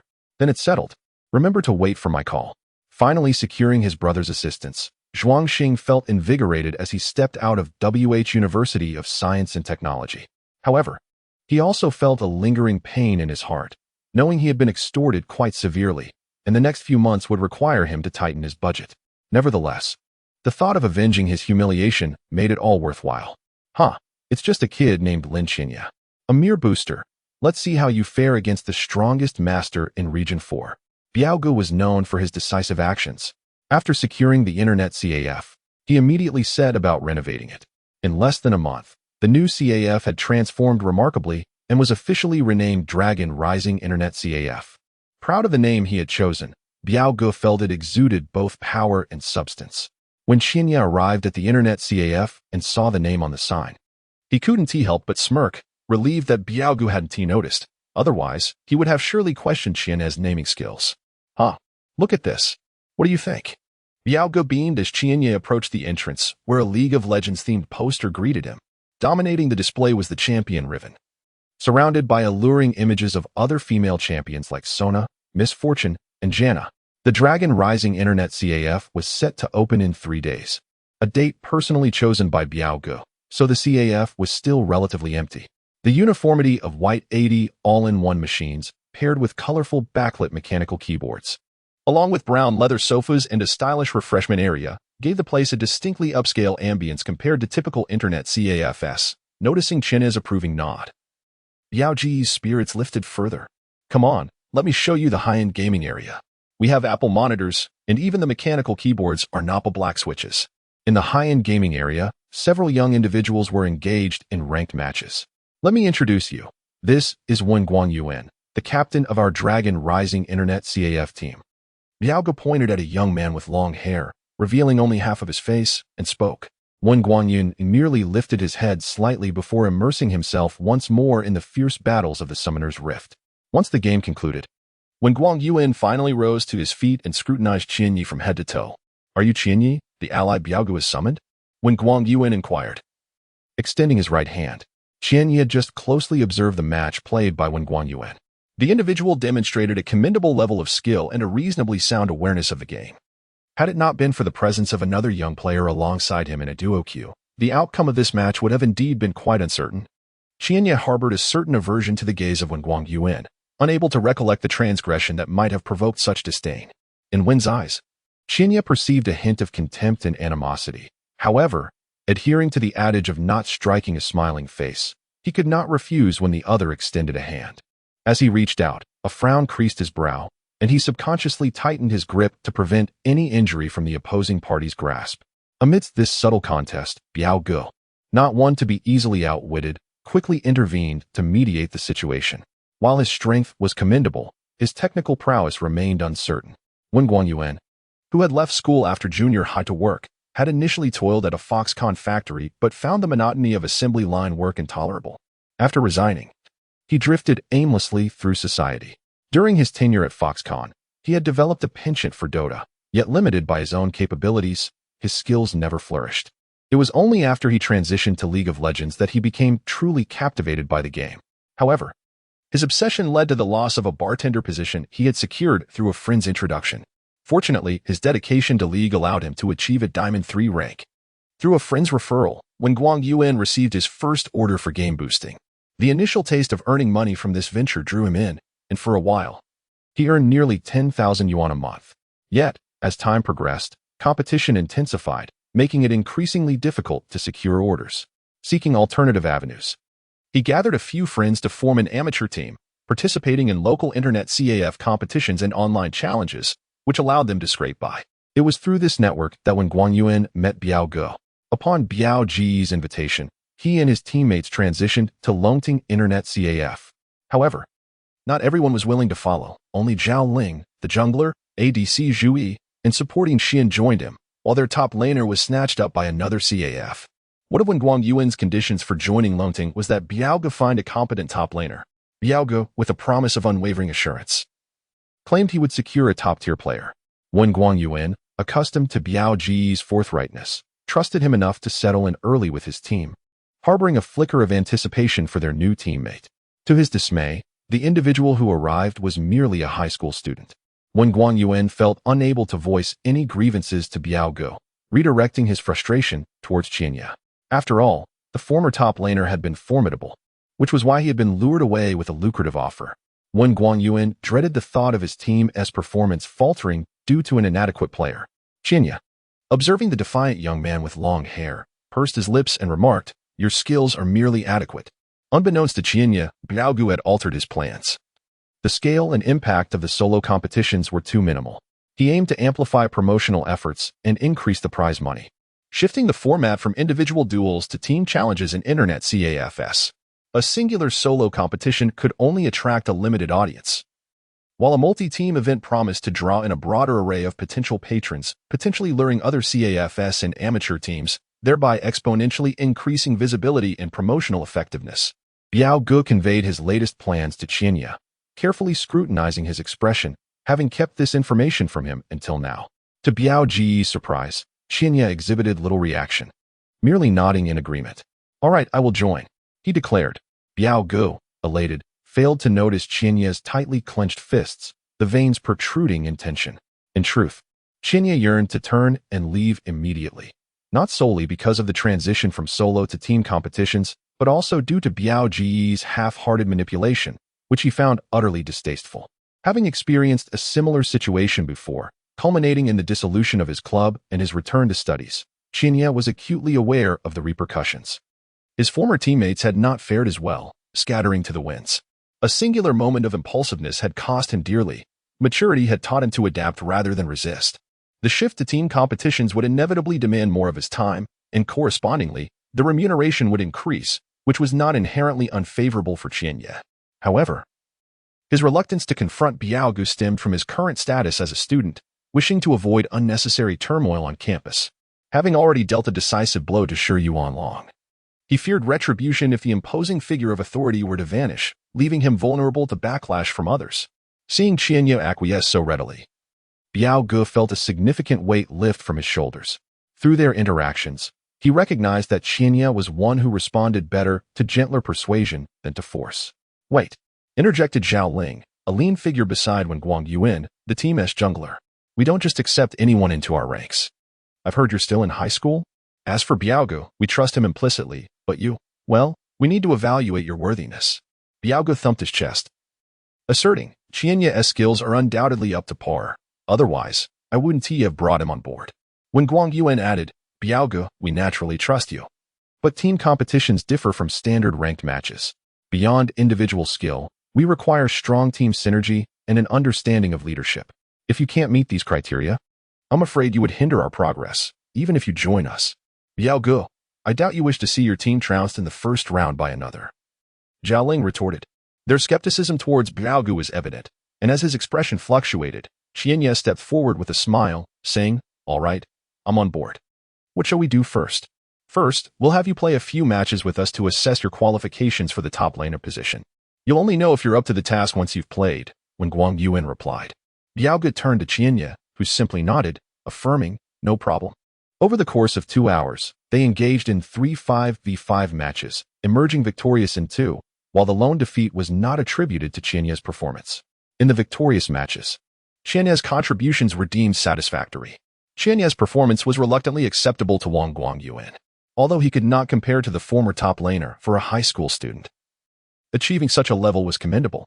After officially joining the team, training times were established. Liao Ge pulled Qianye aside and inquired, "How was I to know these brats were so arrogant? Damn it, my temper has improved in recent years, yet they dare to doubt my recommendations. By the way, little Qianye, why don't you unleash your full potential? It's not pleasant to be underestimated. It's just training, not a competition. Why exert such force? Speaking of which, how many teams have signed up to challenge us now?" Qianye asked.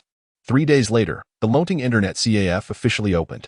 Flower baskets adorned with auspicious phrases were neatly arranged on either side of the entrance, while the sound of firecrackers and fireworks filled the air, creating a lively atmosphere for the grand opening ceremony. Located near Technology University, the CAF attracted the attention of many college students. Promotions such as a 100 yuan recharge that granted an additional 50, and offers like free drinks for recharges above 30 yuan generated considerable interest. Although the crowd was not overwhelmingly large, there was still a bustling scene. In addition to the significant recharge promotions, the banner at the CAF's entrance announcing the Longting Internet CAF Arena competition also captivated many onlookers.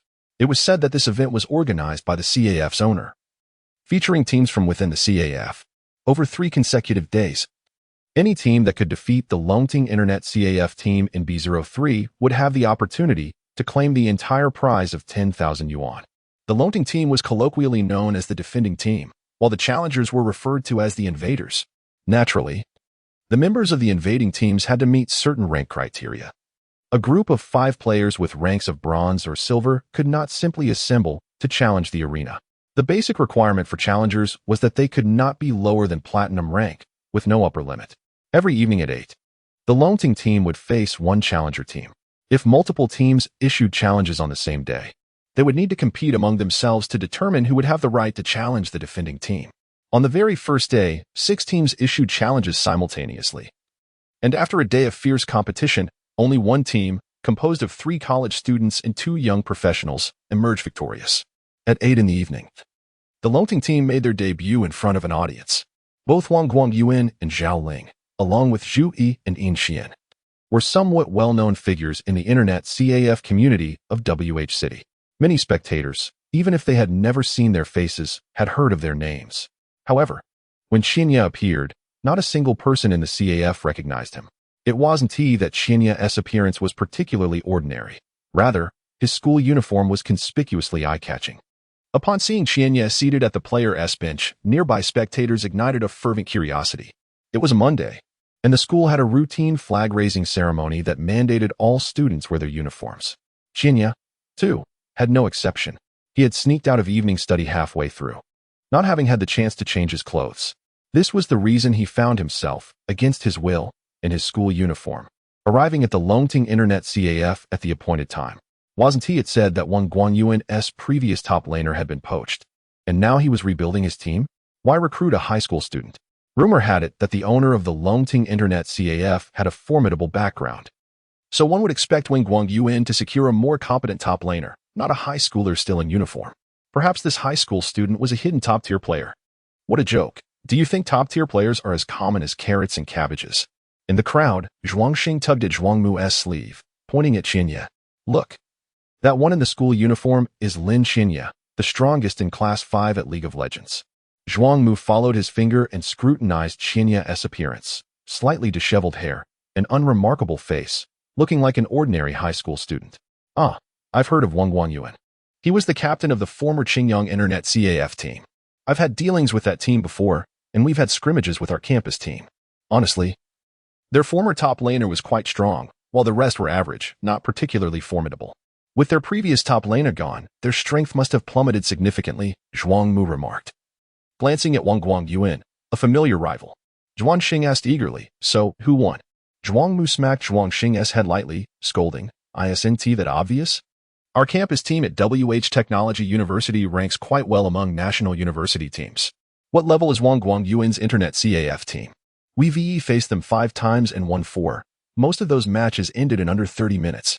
As for the last match, if it weren't for our jungler messing up, we would have swept them completely.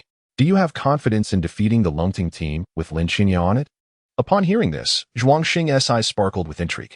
Zhuangmu chuckled. I'm not overly confident, but I've heard that Lin Qianye is quite impressive. As for how strong he truly is, I haven't seen it for myself. Understanding both ourselves and our opponents is crucial for victory. I need to assess the Longting team as foundation first. Are you saying you plan to participate in the Longting Internet CAFS Arena competition then? Zhuangmu nodded. Of course, with a 10,000 yuan prize, why not seize the opportunity? Zhuangxing rolled his eyes. You speak as if you were guaranteed to win. Come on. Don't use such childish provocation on me. Besides the reward you promised me, I can't pass up the chance to dine luxuriously with my brothers over that prize pool, can I? I'm here to see what kind of splendid performance Lin Qianye can deliver. When the topic of rewards came up, Zhuangxing felt a pang of regret. The last time he lost face was due to Lin Qianye. If his brother Zhuangmu lived up to his reputation, defeating Lin Qianye should be an easy task. Make sure to give Lin Qianye a thorough thrashing. Zhuangxing lamented that he couldn't bring Ma Jun, Jinwei, and Shaoan along to the upcoming competition. But targeting Lin Qianye alone would suffice. If he could utterly defeat Lin Qianye, those students from Class 5 wouldn't dare show their faces in front of him again. Zhuangxing, upon reflecting on this, could not help but chuckle. The inaugural day of the competition was rather brief, although it adhered to a best-of-3 format. A team only needed to secure 2 victories to forego the third match. True to expectations, the newly arrived challenger team did not seize the prize pool on the first day, eliciting a chorus of schadenfreude from the gathered spectators. The prize was substantial, and no one wished for it to be claimed by another. Among the onlookers were also eager players, ready to take their shot. With the curtain drawn on the first day of intense battles, the bounty remained intact, indicating that others still had a chance. Zhuangmu's focus remained fixed on Qianye. In the first match, Qianye's top lane Jarvan 4 faced off against the opposing Fiora. Neither player was eliminated in isolation, rather. Qianye benefited from the assistance of the jungler Zhao Xian, known as Zhao Ling, and the mid laner Guang Yuan, whose Lux, armed with a killing book, dictated the pace of the game. The opposing Fiora dared not engage Qianye's blind monk in combat, resulting in a clear victory for Qianye in the first match. As for the second match, the Dragon Rising team faltered in the level 1 team fight, gifting 2 kills to their adversaries. The top lane Crocodile, who secured first blood, could not capitalize against Qianye's Jace. Qianye's Jace refrained from confrontations, choosing instead to farm peacefully while awaiting the jungler Zhao Ling's assistance. With the aid of Zhao Ling's Rek'Sai, Qianye's Jace eventually flourished. In the climactic team fight, whether by serendipity or instinct, he managed to obliterate the opposing ADC, who was left with minimal health from beyond the enemy's high ground wall, thus granting victory to the Dragon Rising team. In Zhuangmu's estimation, Jace's final shot was more a gamble than a display of skill, leaning heavily on fortune. Overall, that singular shot stood out in an otherwise unremarkable performance. Yet, within the Summoner's Rift, who among players has not experienced the whims of luck? Some, who rarely carry games, can suddenly transform into a killing machine, achieving a pinnacle by mere happenstance. At such moments, skill plays a part, but often it is merely a series of fortunate coincidences. Luck, indeed, holds considerable weight even on the international stage, where a single critical strike from an ADC can sway the outcome of a 40-minute standoff. Zhuangmu, having concluded the match, did not linger. Shaking his head with a smile, he remarked, "This Lin Qianye is not as formidable as you claim." Zhuangxing, somewhat perplexed, noted that in both matches, Qianye did not exhibit the same dominance as during his previous performance with the blind monk. There were no impressive feats of evasion or skillful dodging. He appeared almost inconsequential throughout the games. It seemed that he could only dominate lesser opponents. In the presence of true experts, he was merely a spectator. Zhuangxing glanced back at Qianye before following in the footsteps of his elder brother, Zhuangmu. Qianye was unaware that someone had secretly gauged his abilities, yet he felt a creeping unease from the gaze of 2 twin sisters. In a conspicuous corner of the spectator crowd, 2 girls donned blue denim shorts and white low-cut t-shirts, capturing attention effortlessly. Despite their white canvas shoes, their height exceeded 1.7 meters, and their fiery figures rivaled even the models on the runway. The most striking aspect was their almost identical appearances, with their clothing and hairstyles barely differing.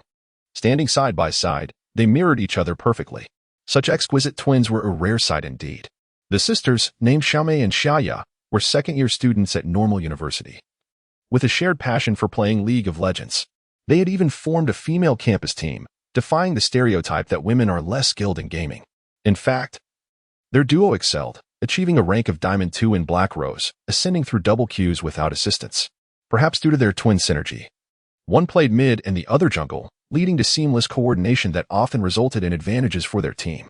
Today, the sisters had come to the vicinity of the Science and Technology University, intending to meet classmates. By chance, they stumbled upon the lively scene outside the Longting Internet CAF, particularly intrigued by the match between the Longting team and another squad.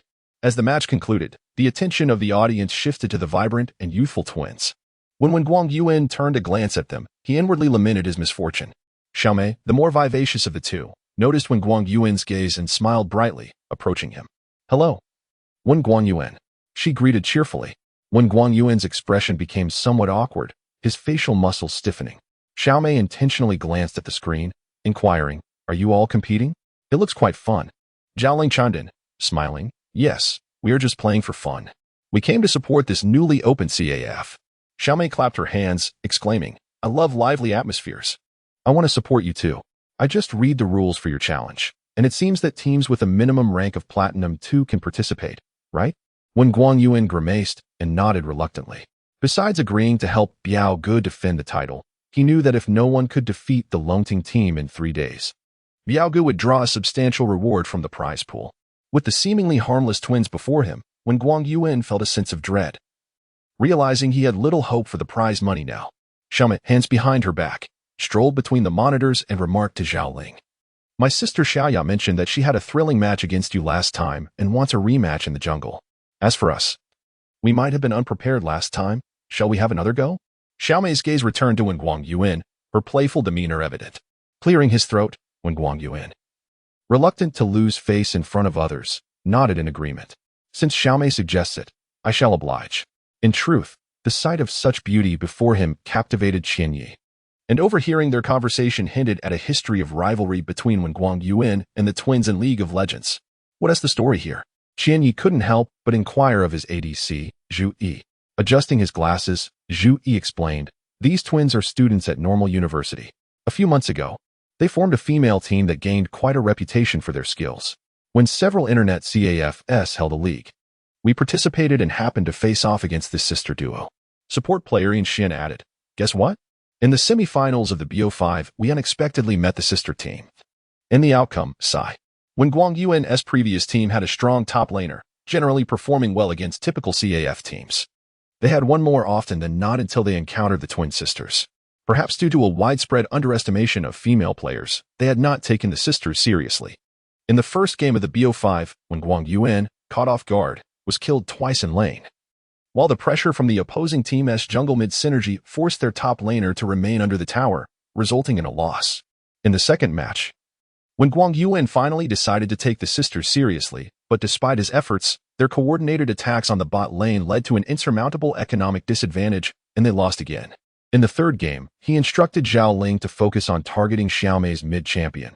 Yet despite early success, they ultimately fell victim to Xiaomei's roaming and lost dramatically. Yin Xin continued, "Don't let their sweet and charming looks fool you. When Xiaomei plays Syndra and Xiaya plays Lee Sin, their playstyle becomes ferociously aggressive, offering no mercy." When Guang Yuan remarked that in the future, they should avoid this sister duo entirely, they simply couldn't compete. Are they really that formidable? Qianyi found himself intrigued. With female players constituting only about 10% of the player base, a female team of such renown was indeed a rarity. "Do you want to try?" "I'd rather not face those 5 girls. Winning would be one thing, but losing would be utterly humiliating," Zhu Yi lamented. "From their demeanor, it seems they will seek us out regardless. Wouldn't it be too late to modify the rules to exclude female teams now?" Qianyi countered. The expressions of the others darkened. Having already lost to the sisters once, another defeat would be hard to bear. Perhaps Qianyi's composed demeanor caught Xiaomei's attention, for she approached him and playfully asked, "Little brother, how old are you? Still in school?" In response to her teasing, Qianyi offered only a polite smile, while Xiaya gently pulled Xiaomei aside, whispering, "Don't scare him." With a delightful giggle, Xiaomei captivated the nearby spectators. "Don't worry, I'll go easy on you tomorrow. Little brother." She playfully lifted Qianyi's chin before she and Xiaya departed. Ah, a promising start, Qianyi thought, eager to inform his roommates that the sister duo would be challenging them tomorrow. Even if the match didn't interest him, witnessing such exquisite sisters would be a treat. It was rumored that besides Xiaomei and Huaxia, the other three members were also stunning beauties, making their team a collection of the most beautiful girls from various departments at Normal University. It remains uncertain whether the Longting team can withstand the challenges of the following day. Rumor has it that the sister flower team possesses considerable strength, and there is a chance that the prize pool might be claimed by these formidable women. The proprietor of Longting Internet Cafe is indeed astute. The mere news of the sister flower team attempting to compete will likely yield substantial profits from the sale of refreshments. Biao Gu has been quietly observing from the sidelines, noting the influx of teams on the first day of the event and anticipating an even greater turnout on the second and third days. Tomorrow, the renowned pair of sisters is set to arrive, promising to generate significant buzz. In the past, Biao Gu would have harbored thoughts about the exceptional duo, contemplating various strategies to win them over, whether through charm or financial persuasion. However, he is now focused on enhancing the reputation of Longting Internet Cafe. As long as the venture proves profitable, leveraging his extensive connections in the community to establish a brand of chain internet cafes should not pose a challenge. Dreaming of a brighter future, Biao Gu patted the shoulders of Wen Guangyuan and his companions, expressing his satisfaction with their performance and encouraging them to continue their efforts. Biao Gu had planned to treat everyone to skewers, but upon noticing their somber expressions, he inquired, "Why do you all seem so dejected after a victory? Are you lacking confidence for tomorrow's defense?" Wen Guangyuan, aware of Biao Ji's background, replied candidly, "To be honest, Biao Gu, the sister flower team has faced us before and has never lost." Biao Gu, taken aback, sputtered his drink in disbelief. "Never won? Could it be that these young ladies are professional players?"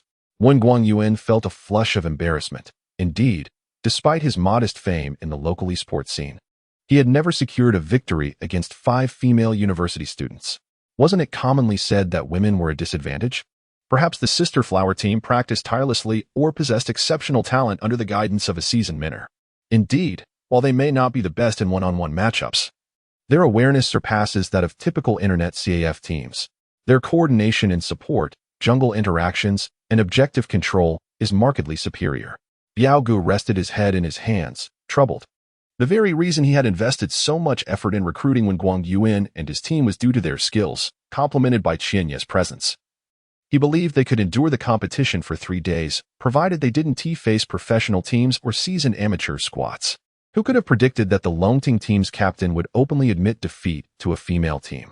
This could jeopardize his aspirations. Moreover, there is Qianyi, who has consistently kept his true abilities hidden. Biao Gu turned to him, placing all his hopes on Qianyi, asking, "Do you think we can prevail?" Qianyi fell silent for a moment before answering, "It's difficult to say. I have not engaged with them." "What do you think of them then?" Biao Gu gestured towards Wen Guangyuan and Zhao Ling. This left Qianyi in a quandary. Biao Gu had indeed spent many years in the underworld, and such questions were unexpectedly thrown at him. From Qianye's perspective, he truly held Wen Guangyuan and the others in disdain. However, from the standpoint of the competitive level in the Internet Cafe League, these individuals were relatively competent. Yet, it was far from a challenge for any professional team, even a mediocre one, to defeat the Longting team. Biao Gu noticed the discomfort on the faces of Wen Guangyuan and Zhao Ling, realizing he had misspoken, and quickly rephrased. "What I meant to say is, how can we win? Obey the command and strike unexpectedly." Qianyi pondered for a moment before articulating 8 words. "Tomorrow, I will assume command of the team. We should utilize unconventional heroes to catch the opponents off guard. As for whether we can win, it depends on how well my teammates cooperate." Ha, what a boastful claim. Wen Guangyuan was the first to rise. Having navigated society for many years, he looked down upon these high school students from the bottom of his heart. They were neither children nor adults, lacking the necessary abilities and often indulging in unrealistic fantasies. It was only upon entering the world that they would lament the harshness of reality. By the time when Guangyuan reached Qianye's age, he was already earning his own living. What was this Lin Qianyi? He had brought people here and immediately demanded command of the team. Who understood this team better than him? Wen Guangyuan. This high school student, with merely a few words, sought to seize command of the team. Such a thing was hardly plausible.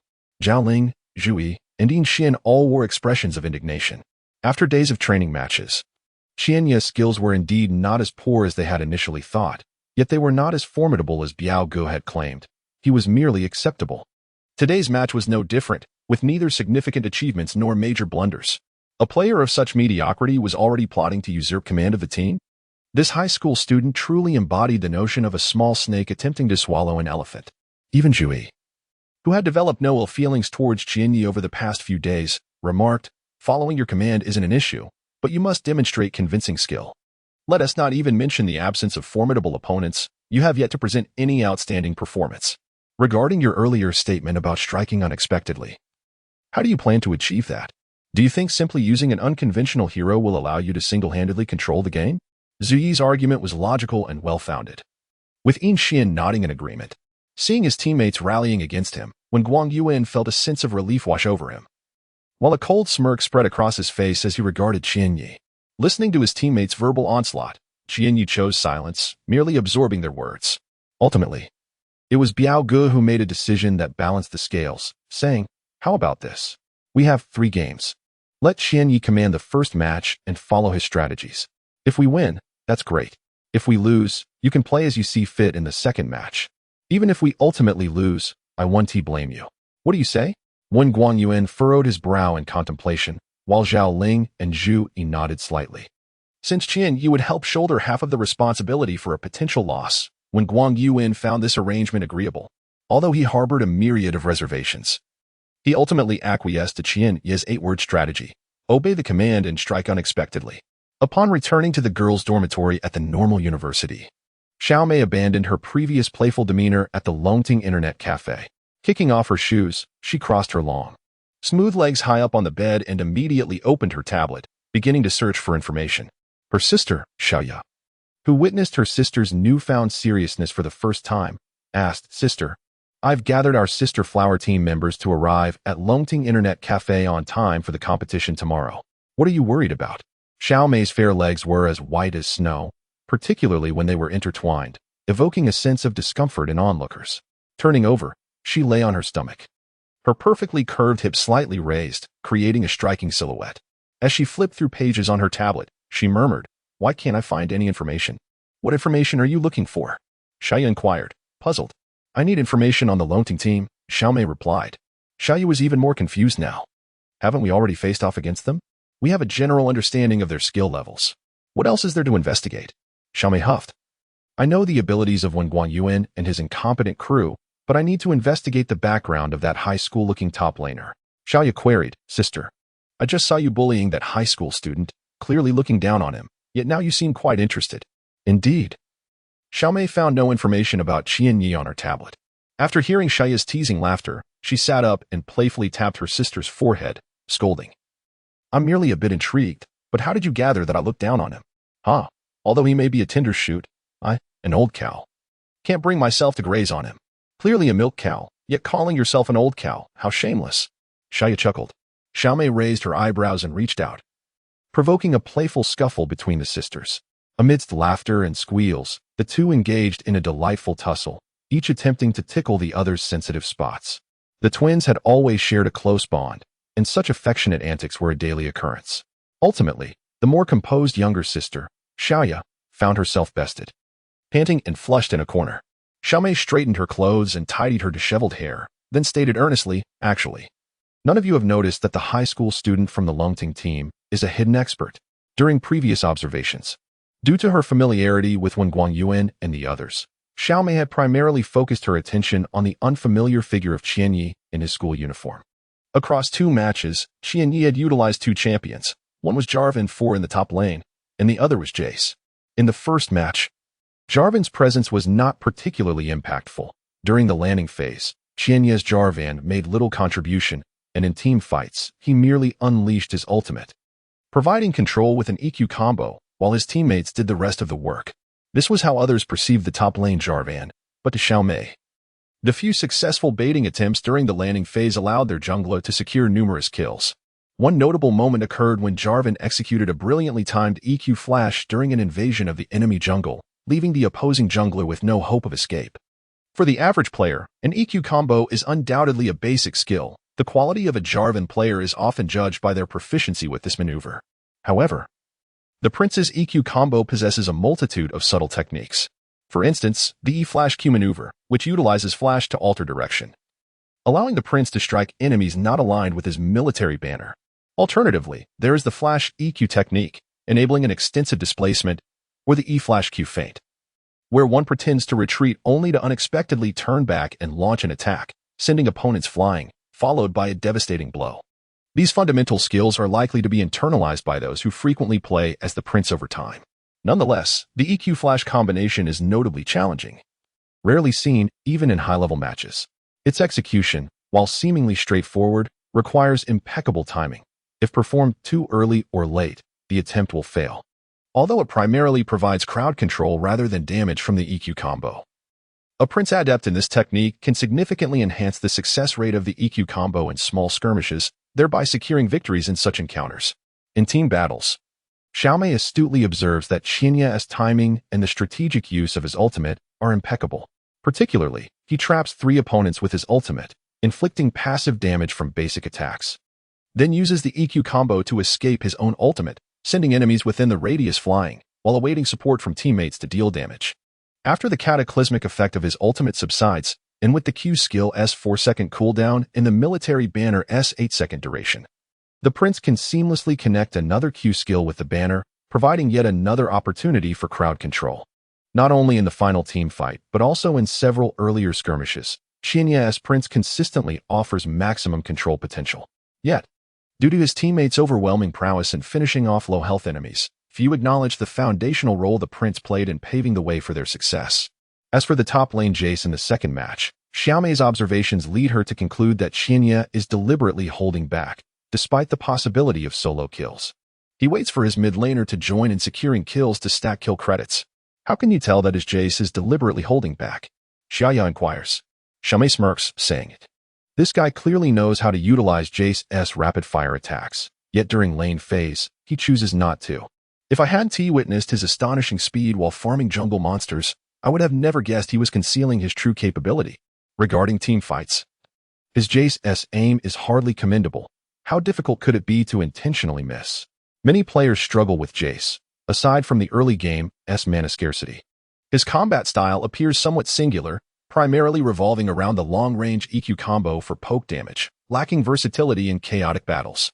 However, in the presence of a true Jace master, this champion becomes a paragon of perfection, boasting acceleration, displacement, dual forms for switching between ranged and melee, and 2 sets of skill damage. Novice players may solely rely on the EQ combo, but to unleash rapid and precise artillery fire that catches opponents off guard, the QE combo is undoubtedly superior.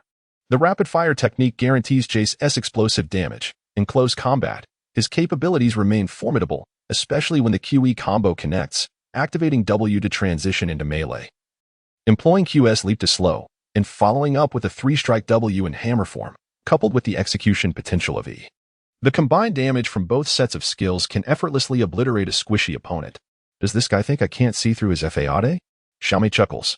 The reason I orchestrated that was simply to provoke a conflict between Wang Guangyuan and that high school student. Once discord brews within the team, regardless of his true strength, defeating the Lonting team would become a trivial pursuit. A prize of 10,000 yuan. Despite acknowledging Xiaomei's keen analytical prowess, Huaxia remains astounded, covering her mouth and scolding. You are truly a schemer. I merely notice things that others often overlook. Xiaomei replies with pride. Huaxia pouts, feeling somewhat wronged. Feiyu Gige is clearly biased. We look alike, so why does he teach you so much? Then you should find a top-ranked mid-laner in the national server to date. Seeing her sister's expressions of jealousy and grievance, Xiaomei feels even more triumphant. Shimin Feiyu is a skilled player whom Xiaomei and Huaxia encountered while duo queuing in Black Rose. Later, they discovered he is a star player of the MTG team, one of the 4 major clubs in the country. Renowned as the only mid-laner in the LPL capable of confronting Faker head-on. During last year's S3 World Championship group stage, Shimin Feiyu became the first LPL mid-laner to solo kill Faker in lane, and MTG handed SKT won their only defeat on the path to their dynasty's rise. Shimin Feiyu's mid-lane LeBlanc played a crucial role in this victory. It's worth noting that throughout the S3 World Championship, aside from the match against MTG, SKT triumphed dominantly in all other matches, regardless of whether they were group stage, quarterfinals, or semifinals. After meeting the twins, Shimin Feiyu swiftly pursued the more fiery elder sister, Xiaomei. The two are currently engaged in a clandestine romance, as his club forbids players from dating during their professional tenure. Moreover, upon learning about the formation of the Sisters Flower female team, Shimin Feiyu has offered considerable guidance, enabling this previously obscure female team to rapidly enhance its strength. With the players in the Sisters Flower team being quite competent, the team has thrived in competitions against typical gaming CAF teams, bolstered by the invaluable advice from their mentor. Shimin Feiyu not only excels in personal skill, but also possesses unparalleled commanding ability on the LPL stage, earning him titles such as the Rhythm Master or the Team Brain from fans. Such a talented individual, endowed with looks, skill, and immense popularity, often referred to as the Chinese Faker, treats Huaxia with kindness, frequently showering her with small gifts and checking in with her through calls, evoking envy in her sister. Huaxia, despite having admirers that vastly outnumber her, remains unattached as she is yet to find someone who captures her heart. Just as she finishes speaking, Shimin Feiyu's call indeed comes through, prompting Xiaomei to proudly display her phone as she flirts sweetly with him. Xiaomei mentions the upcoming tournament, but shortly after, she pouts and angrily tosses her phone aside. What happened? Did Feiyu Gage upset you again? Despite having been momentarily shown affection, the kind-hearted Huaxia approaches to comfort her sister, free of any resentment. I asked him to come watch our Sisters Flower team win the match tomorrow, but he declined. He is clearly afraid of exposing our relationship and disappointing his female fans. Yet has he ever considered my feelings in this clandestine affair? Xiaomei seemed to have transformed her pillow into Shimin Feiyu, relentlessly striking it with her fists, her gritted teeth betraying a desire to shatter him into pieces. Huaxia interjected to defend Shimin Feiyu, saying, "Sister, you know that Feiyu and his club prohibit romantic relationships. It is already quite commendable for him to be so considerate. He is currently in the ascendant phase of his career, and their club is expanding. I have heard they are preparing to form a second team to compete in the LSBL Top League. If his relationship were to be exposed now, it could jeopardize his career." Perhaps Xiaoya's reasoning had merit, for after a moment, Xiaomei's fury waned somewhat. He even suggested I secretly record tomorrow's match video to see if that high school student is as formidable as I claimed. It's evident that his club is scouting for potential newcomers to establish the second team, and he pretends it's for my benefit in analyzing the match process. Look, you've begun to capitalize on my insights, Xiaomei scoffed. Huaxia chuckled. That simply shows your keen perception. Feiyu's little schemes have been laid bare before you. At the sound of such praise, Xiaomei finally broke into a smile. All right, I won't quarrel with him. I'll secretly record the match video tomorrow. If that high school student proves to be genuinely skilled, perhaps he could catch Feiyu's eye. If I could recommend that lad to a prestigious sports team in the country, I might even earn a favor. Astute. Huaxia thumbed up in approval. But sensing an unusual shift in atmosphere, she turned to find Xiaomei staring intently at her chest, letting out a startled exclamation before dashing away. Hey, don't run. Xiaomei laughed heartily on the bed, her mirth causing her figure to jiggle enticingly beneath her garment. In Class 5, the tension of impending exams lingered over everyone except Qianyi, who stole a glance at the slumbering Qianyi, who had his head resting on the desk, biting her lip but refraining from speaking up. As the school bell rang, their geography teacher, stooped and resembling a beer bottle, announced the end of class before hurrying out. Clutching his textbook under his arm, he left behind a set of comprehensive mock exam papers, emphasizing the submission deadline, which sent the classroom into a cacophony of despair. Ma Jun and Jinwei immediately rushed to Qianye's desk. He had already been awakened by the clamor. Picking at his sleepy eyes when Datu nudged his chair leg, inquiring, "Is there a match tonight?" "Yes, there is one," Qianye nodded. Datu leaned in closer and lamented, "Damn this senior year. They only give us half a day off on weekends, but it coincides with your match tonight. I missed it yesterday, so I'll have to skip dinner and rush over early to secure a spot. Otherwise, there won't even be standing room." "You clearly just want to watch the twin beauties of the Sister Flower team," Jinwei called out, exposing Datu's ruse. Datu's face flushed crimson, covering his head in embarrassment. "By the way, Qianyi, do you think you can defeat the Sister Flower team? I've heard they are quite formidable." Known for dominating other internet CAF teams, Ma Jun queried. Qianyi smiled and said, "Who knows? After all, we haven't practiced individually. And only through battle can we discern who is superior and who is inferior. So, you must put in the effort. If you can defend the arena for Biaogu and defeat the Sister Flower team, you'll become a celebrity among us in the third class. Haha. I'll be counting on you." Jinwei remained optimistic, primarily due to the profound impact Huaxia had previously made on him. The name of the sister flower team was well known, yet their presence was elusive. Anyone can boast.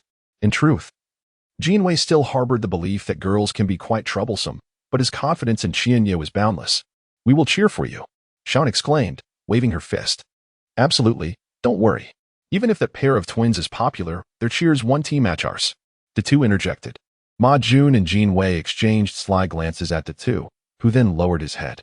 Since learning that the sister flower team would face the Dragon Rising team the next day, the two had been incessantly praising the twins' beauty, a sentiment that Jinwei had mocked him for all day. Huaxia, watching Huaxia converse with Jinwei and the others, silently cheered for her. "Go for it, Huaxia. You will definitely win." As news of the sister flower team's upcoming challenge spread, the internet CAF, usually quiet in the morning, was bustling. Despite offers of discounted internet packages, only those who had pulled all-nighters were dozing on the sofas, while others prepared to log off after a night immersed in gaming. Today, however, was different. The sister flower team's name resonated throughout WH City's internet CAFs, especially that of the stunning twins, who were considered the ideal partners by many homebodies. Consequently, the Dragon Rising internet CAF was lively with visitors. Biaogu, who had switched to a lighter breakfast routine, sat on the sofa behind the counter, sipping soy milk and munching on fried dough sticks, his eyes squinted in contentment like a benevolent Buddha. Throughout the morning, at least 5 teams visited, 3 of which were swiftly defeated by the sister flower team, while the remaining 2 refused to humiliate themselves. One team did challenge them in the afternoon, but they lasted a mere 27 minutes. Biaogu, perceptive as ever, graciously provided lunch for the sister flower team, feeling no remorse in treating 5 uniquely charming women to a meal at the seafood restaurant across the street, given the influx of patrons. During this period, most spectators were either enjoying the match or, more accurately, admiring the 5 exceptionally beautiful women, particularly the twin sisters who brought a sense of refreshing serenity to the scene. Each member of the sister flower team possessed distinct traits. Aside from the mid-laner Xiao Mei and the jungler Xiaoya, there was the short-haired, slender, and androgynous Huaxia, rumored to be an extraordinary Fiora player and a disciple of the esports master Shiman Dajuan. The ADC was a mature and alluring woman named Piao Shui. Characterized by her long hair parted in the middle, fiery red lips, and a penchant for short skirts and black stockings, her demeanor was cold, as if she observed the world with detached indifference. The support was an utterly adorable loli named Chio, who sported twin tails and a naturally sweet voice, adored for her affinity for playing Annie and Nami. The sister flower team was indeed a testament to the high popularity of women's teams in the WU City internet CAF scene. Boasting youthful and charming twins Xiao Mei and Xiaoya, the spring-like Huaxia, the aloof Piao Shui, and the adorable Chio. It was no wonder that nearly 200 spectators had gathered solely to witness the spectacle, with the expansive Dragon Rising internet CAF nearly devoid of space to stand. Rather than coming to watch the competition, many were there to indulge their preferences for beauty. As the saying goes, beauty is a feast for the eyes. And the sound of swallowed breaths was a testament to this. At 8 in the evening, Huaxia made her timely appearance. The friends who came to support her, including the 2, were too engrossed in observing the sister flower team to notice her. Huaxia merely smiled at their enthusiasm. Soon, she spotted Wen Guangyuan and the others, their faces etched with concern. During the day, the Dragon Rising team had not needed to intervene, as Wen Guangyuan primarily focused on analyzing the sister flower team's performance.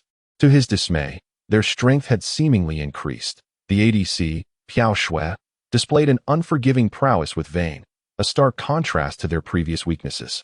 The true strength of the sister flower team surpassed that of the Dragon Rising team, and now their former vulnerabilities had transformed into points of dominance, causing Wen Guangyuan to feel a deep sense of trepidation.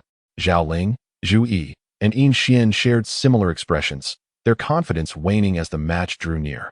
When Guangyuan sighed and said, "Captain Lin, can you share your strategies or tactics? At least bolster our confidence a bit, will you?" Tactics? Strategies? Are those as readily available as cabbages in the field? You can't just pick them up and use them. Relying on last-minute preparations without proper training could lead to disastrous outcomes due to unfamiliarity with the champions and team dynamics. Just play your most proficient champions. As for me, I'll take a non-mainstream top laner. You all just need to hold your ground. Don't fall apart too early, Huaxia replied calmly. When Guangyuan, having hoped that Huaxia would unveil some innovative strategies, felt disheartened. It was evident that she was suggesting, "Just don't mess up. I'll carry you all." Zhao Ling was already at the end of his rope. If Biaoge weren't present, he would have exploded with frustration. Who did Lin Qianya think she was? Faker? Did she truly believe she could single-handedly carry a team of liabilities? Zhu Yi and Yin Xian exchanged glances, both exhaling in resignation. They had harbored some small hopes. But hearing Qianya's words dashed them entirely. When Guang Yuan suppressed his mounting anger and addressed Biaoge coldly, Biaoge, we will do our best. But I cannot guarantee the outcome. Likewise, I will uphold my promise from yesterday. In the first game, we will follow Qianya's lead. Play well, and everything will be fine, Biaoge said, initially harboring some faith in Qianya. However, seeing the expressions of the four teammates made his heart race with unease. Is that all right? Biaoge tentatively asked Qianya. Qianya nodded and assured, rest assured, Biaoge. As the 5 members of the Longting team approached their designated seats, the audience erupted into fervent discussions, creating an atmosphere thick with anticipation. Wu Xingnan, with her short and androgynous hairstyle, glanced at Qianyi, who would soon be her opponent, and asked, Xiaomei, is this the high school student you mentioned I should keep an eye on? Indeed, don't say I didn't warn you. Xiaomei replied with a playful smile and a nod. A faint smile graced Wu Shenan's lips as she remarked, he is rather handsome, quite to my taste. Biao Shui maintained her cold demeanor, her tone frigid as she interjected, hey, today we're here to compete for money, not to flirt with men. Let us stay professional. Shall we? Oh, is our man's sister feeling a little romantic today? Qiao teased, revealing adorable dimples.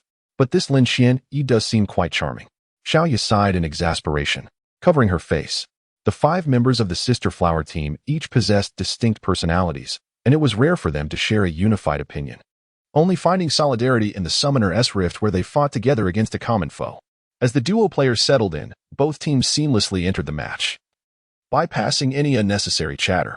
The Sister Flower team banned champions such as Miss Fortune, Jarvan 4, and Jace, with Miss Fortune targeting Zhu Yi and the others aimed at the heroes Qianyi had utilized the previous day. This left when Guang Yuan astonished. Accompanied by a tinge of jealousy, being regarded by formidable female opponents was, after all, a kind of honor, the one he had not experienced. As the top laner, Qianyi acted with remarkable efficiency, banning Zed first, followed by Fizz, and finally, LeBlanc, all of whom belonged to the assassin category. When Guang Yuan's face twitched, it seemed his earlier warnings had fallen on deaf ears. Wu Xingyan was adept with Fiora, while Xiaomei's Syndra was seldom subdued, despite Xiaoya's gentle demeanor. Her mastery of Li Xin was impressive, and it was evident that Biao Shui's Vayne was a direct counter. However, Qiao's Annie posed little threat. Yet, astonishingly, Qianyi chose not to ban any of them. How incredibly confident could he be? Demash's wing Quinn. Qianyi selected this unconventional ADC as his first pick. Zhu Yi exclaimed in distress, hey, Qianyi, I can't play this ADC. Don't pick it for me. I'll stick to playing Caitlyn. Qianyi responded, who said it was for you? In a truly formal competition, the strategy of seizing the desired champion for one's own team, as well as countering the opponent's preferred lineup during the ban pick phase, is of paramount importance. The ban pick phase can be likened to an entirely different contest that unfolds outside the Summoner's Rift between the two teams. In a casual gaming environment, where the competitive level pales in comparison to that of professional teams, the ban pick strategy may not be as meticulously executed. However, it is astounding that Qianyi, in this scenario, neglected to ban any of the opponent's favored champions, nor did he select any of his team's desired picks, instead opting for a champion he intended to play himself. Did Qianyi not realize that securing a champion first could lead to being countered by the enemy? When Guang Yuan was exasperated, feeling as if he might explode with frustration, Qianyi's approach to the ban pick phase seemed juvenile, akin to a child's playtime. Zhao Ling and Yin Xian were both visibly shocked, while Zhu Yi stared incredulously at Qianyi. Although he primarily played the ADC role, he typically favored mainstream or exceptionally strong ADC champions of the current meta, yet here he was, selecting Quinn, an ADC he had never utilized before. To the average player, many may not have even encountered this ADC, and even among higher-tier players, it has been seldom seen. Some might even question if Quinn was a newly released champion upon seeing her. This illustrates just how obscure Demash's wing, Quinn, truly is.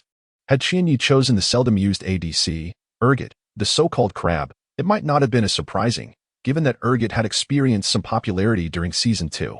However, Quinn has languished in obscurity since her inception, only occasionally played out of curiosity during free champion weeks, and rarely seen in both ranked and casual matches. Perhaps she might appear once or twice in modes like Aram, but those instances are entirely random and not player-controlled. The primary reasons for Quinn's unpopularity stem from her fragile nature and short range, making her rather ineffective in team fights, where she cannot compete with champions like Graves and Obama in terms of burst damage, and she is easily pressured during the landing phase. The fact that an ADC who rarely sees play in the bottom lane is being chosen by Qianyi for the top lane is perplexing. Despite the astonishment of his teammates, Qianyi resolutely selected Damasia's wing, Quinn. However, this choice left the Sisters Flower team somewhat taken aback. Xiaomei furrowed her brow and queried, "Is the opponent planning to use Quinn as their ADC? This ADC is quite rare, and I'm not very familiar with Quinn's abilities. Cao Xue, can you handle it?" Without changing her expression, Cao Xue replied calmly, "As long as I can secure Vayne, I am not concerned about Quinn." Since the opponent had neither banned nor could effectively counter another ADC, acquiring Vayne was virtually assured. Yet, Xiaomei chose not to secure Vayne immediately, opting to wait and see. And thus the Sisters Flower team settled on Annie. Subsequently, the Longting team confirmed their lineup: top lane Quinn, jungle Pantheon, mid lane utility Orianna, ADC Caitlyn, and support Thresh. It was only when the Longting team finalized their composition that the Sisters Flower team realized that the first pick, Quinn, was designated for the top lane. The Sisters Flower team had settled on their own lineup, featuring Fiora in the top lane, Karthus in the mid lane, Lee Sin in the jungle, Vayne as ADC, and Annie as support. Aside from Vayne being somewhat countered by Caitlyn in the early game, this composition was precisely what the Sisters Flower team yearned for. Even though mid laner Xiaomei did not choose the anticipated Syndra, the overall balance of their lineup in terms of team fights and both physical and magical damage was remarkable. Even less experienced players could discern the strengths and weaknesses of the two compositions. Lee Sin and Fiora both exhibit considerable strength in the early game, while Annie becomes a formidable presence in mid-game skirmishes. Once the late game arrives, Karthus can create an ideal damage environment for Vayne, making the Sisters lineup exceptionally promising. In contrast, Longting's Caitlyn and Pantheon might pose challenges, but as time progresses into the mid-late game, both champions tend to lose efficacy. Orianna, while a late-game teamfight mage, could easily fall prey to Annie's ultimate and Fiora's aggressive tactics, potentially leading to an early demise. What damage would be left for Longting at that point? Shengnan, have you ever faced Quinn in lane? Xiaoya inquired. Wu Shengnan turned, flashing a charming smile. My dear Xiaoya, don't worry. Their failure to ban my Fiora is their greatest mistake. Remember, I am one of my master's proud disciples. Once I secure Fiora, there is no champion I cannot outplay. Wu Shengnan's master, the esteemed Shiman de Guanyin, known as the top Fiora player in the nation, has thousands of disciples. It is said that for a mere 200 yuan, one can learn Fiora's techniques. As Wu Shengnan stated, throughout the time they have played, the Sisters' top lane has never disappointed when Fiora is in their hands. Xiaoya, you're not developing a crush on this high school student, are you? Are you afraid he might outplay you? Wu Shengnan teased with a mischievous smile. Xiaoya's cheeks flushed as she retorted, Sister Nan, don't joke about that. It might just be you who gets outplayed. Wu Shengnan erupted in laughter. Xiaoya, you underestimate me far too much. All right, enough of the banter. We are in the midst of a competition. If you maintain such a casual attitude, do you think the prize money is easy to obtain? Moreover, the Longting team is our former adversary. We must show them some respect, Xiaomei admonished, although her words were scolding. The other four members of the Sisters Flower team exchanged knowing smiles. Indeed, they were old rivals, but it would be more accurate to describe them as former vanquished foes. As the waiting period concluded, both teams officially entered the Summoner's Rift. Longting began on the blue side, while the Sisters Flower team took the purple side. After equipping their items, both teams rushed towards the jungle entrances, remarkably united in their strategy to utilize the newly added trinket wards to secure the entrances to their respective red and blue jungles, thwarting any potential incursions from the enemy. The anticipated level 1 skirmish did not materialize, much to the disappointment of the surrounding audience. The Vayne and Annie duo from the Sisters Flower team opted not to swap lanes, choosing instead to face off against Caitlyn and Thresh in the bottom lane. Caitlyn indeed possesses an advantage over Vayne in the early game, yet it was evident that Pao Xue and Xiuxiu, the sister duo in the bottom lane, were confident in their individual skills. All of this fell within Qian Ye's expectations, had the opponents truly chosen to swap lanes. The outcome of this match would have been far less certain. Fiora, you say? Qian Yi mused, glancing at the enemy's equipment bar. With a standard opening of Doran's blade and a health potion, he thought, well, I'm afraid I have you right where I want you. Similarly, Wu Xingyan glanced at Qian Yi's Quinn's equipment, noting the identical setup. A smirk crept onto her lips. You're quite confident, kid. But I'm afraid today, I have you in my sights. Qian Yi cast a glance at the unparalleled sword mistress before him. At level 1. When the sword mistress invests in both veteran and defensive talents, her original health increases from 525 to 560. In this context set in the early days of Season 4, the sword mistress had not yet undergone rework, hence the statistics and skills referenced are from her original form. In stark contrast, Quinn, with an initial health of merely 390, despite allocating some points into defensive talents, barely surpasses the 400 mark. This places her at a natural disadvantage when compared to the sword mistress. As the sword mistress attempted to close the distance using her Q skill to inflict damage, Quinn, maintaining a safe distance, utilized her level 1 E skill to create space between them. Simultaneously, she struck the sword mistress, marked with Quinn's passive vulnerability, with a basic attack, causing a significant drop in her health. Quinn's E skill, known as Vault, not only inflicts physical damage upon the sword mistress but also applies a debilitating 50 slow for 2 seconds.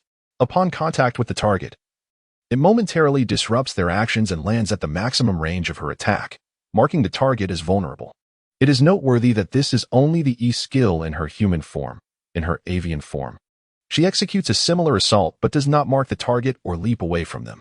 The strength of the level 1 sword mistress lies in the damage dealt through the dual displacement of her Q skill, allowing her to both attack and defend, making her a formidable force against champions who possess only a single skill at that level. This is why the sword mistress can secure solo kills on her opponents even at level 2, if not before reaching level 3, as her ability to inflict damage at level 1 is notably superior. However, Quinn's E skill serves as a substantial counter to the sword mistress's advance. If the sword mistress, already marked, attempts to follow up with the second strike of her Q skill, she risks taking significant damage from minions. In the early stages of landing, one must never underestimate the damage dealt by minions. Consequently, the sword mistress hesitated to pursue further, having suffered an unexpected setback. And her plan to secure level 2 was thwarted, forcing her to temporarily retreat while observing Quinn calmly last-hitting minions. Qian Yi smiled broadly. If the opponent's Fiora had chosen the W skill, Riposte, at level 1, Qian Yi's Quinn would indeed face a challenging duel at this stage. Unfortunately, the player from the sister team, Wu Xingyan, was overly eager to secure a kill before reaching level 3 and opted for the Q skill instead. Wu Xingyan suffered a slight setback, and while she pursed her lips in discontent, she began to regard the high school student sitting nearby, with whom she was landing, with newfound respect. As Fiora successfully defended at level 2, she continued to maintain a peaceful and steady growth, showing little inclination to engage Quinn. Wu Xingyan understood that Quinn would undoubtedly select the Q skill at level 2, and regardless of whether she opted for the W skill upon reaching level 3 or not, the specifics of the skill choices became rather inconsequential. At level 3, Quinn's damage would be limited to the Q and E skills. In contrast, Fiora, with her dual damage from the Q skill, the ability to block a skill's damage with W, and the attack speed and movement speed enhancements from her E skill, could easily pursue Quinn. Wu Xingyan calculated this strategy, intent on eliminating Quinn in one swift sequence at level 3. Curious to see whether this young challenger would continue to test her patience. In the early stages of the match, Kiana held a distinct advantage over the champion known as Fiora, possessing a slight lead in levels. As Fiora approached level 3, Kiana opted not to engage in direct combat, fully aware that a level 3 champion would compel Fiora to retreat. What Kiana truly desired was for Fiora to advance and challenge her, thus presenting an opportunity for a solo kill. As anticipated, when Fiora glimmered with silver light upon leveling up, she boldly approached, initiating her Q ability. The sharp blade swung forth, poised to strike Kiana. Wu Xingyan, her fingers poised over the W key, prepared to counter Kiana's Q ability damage.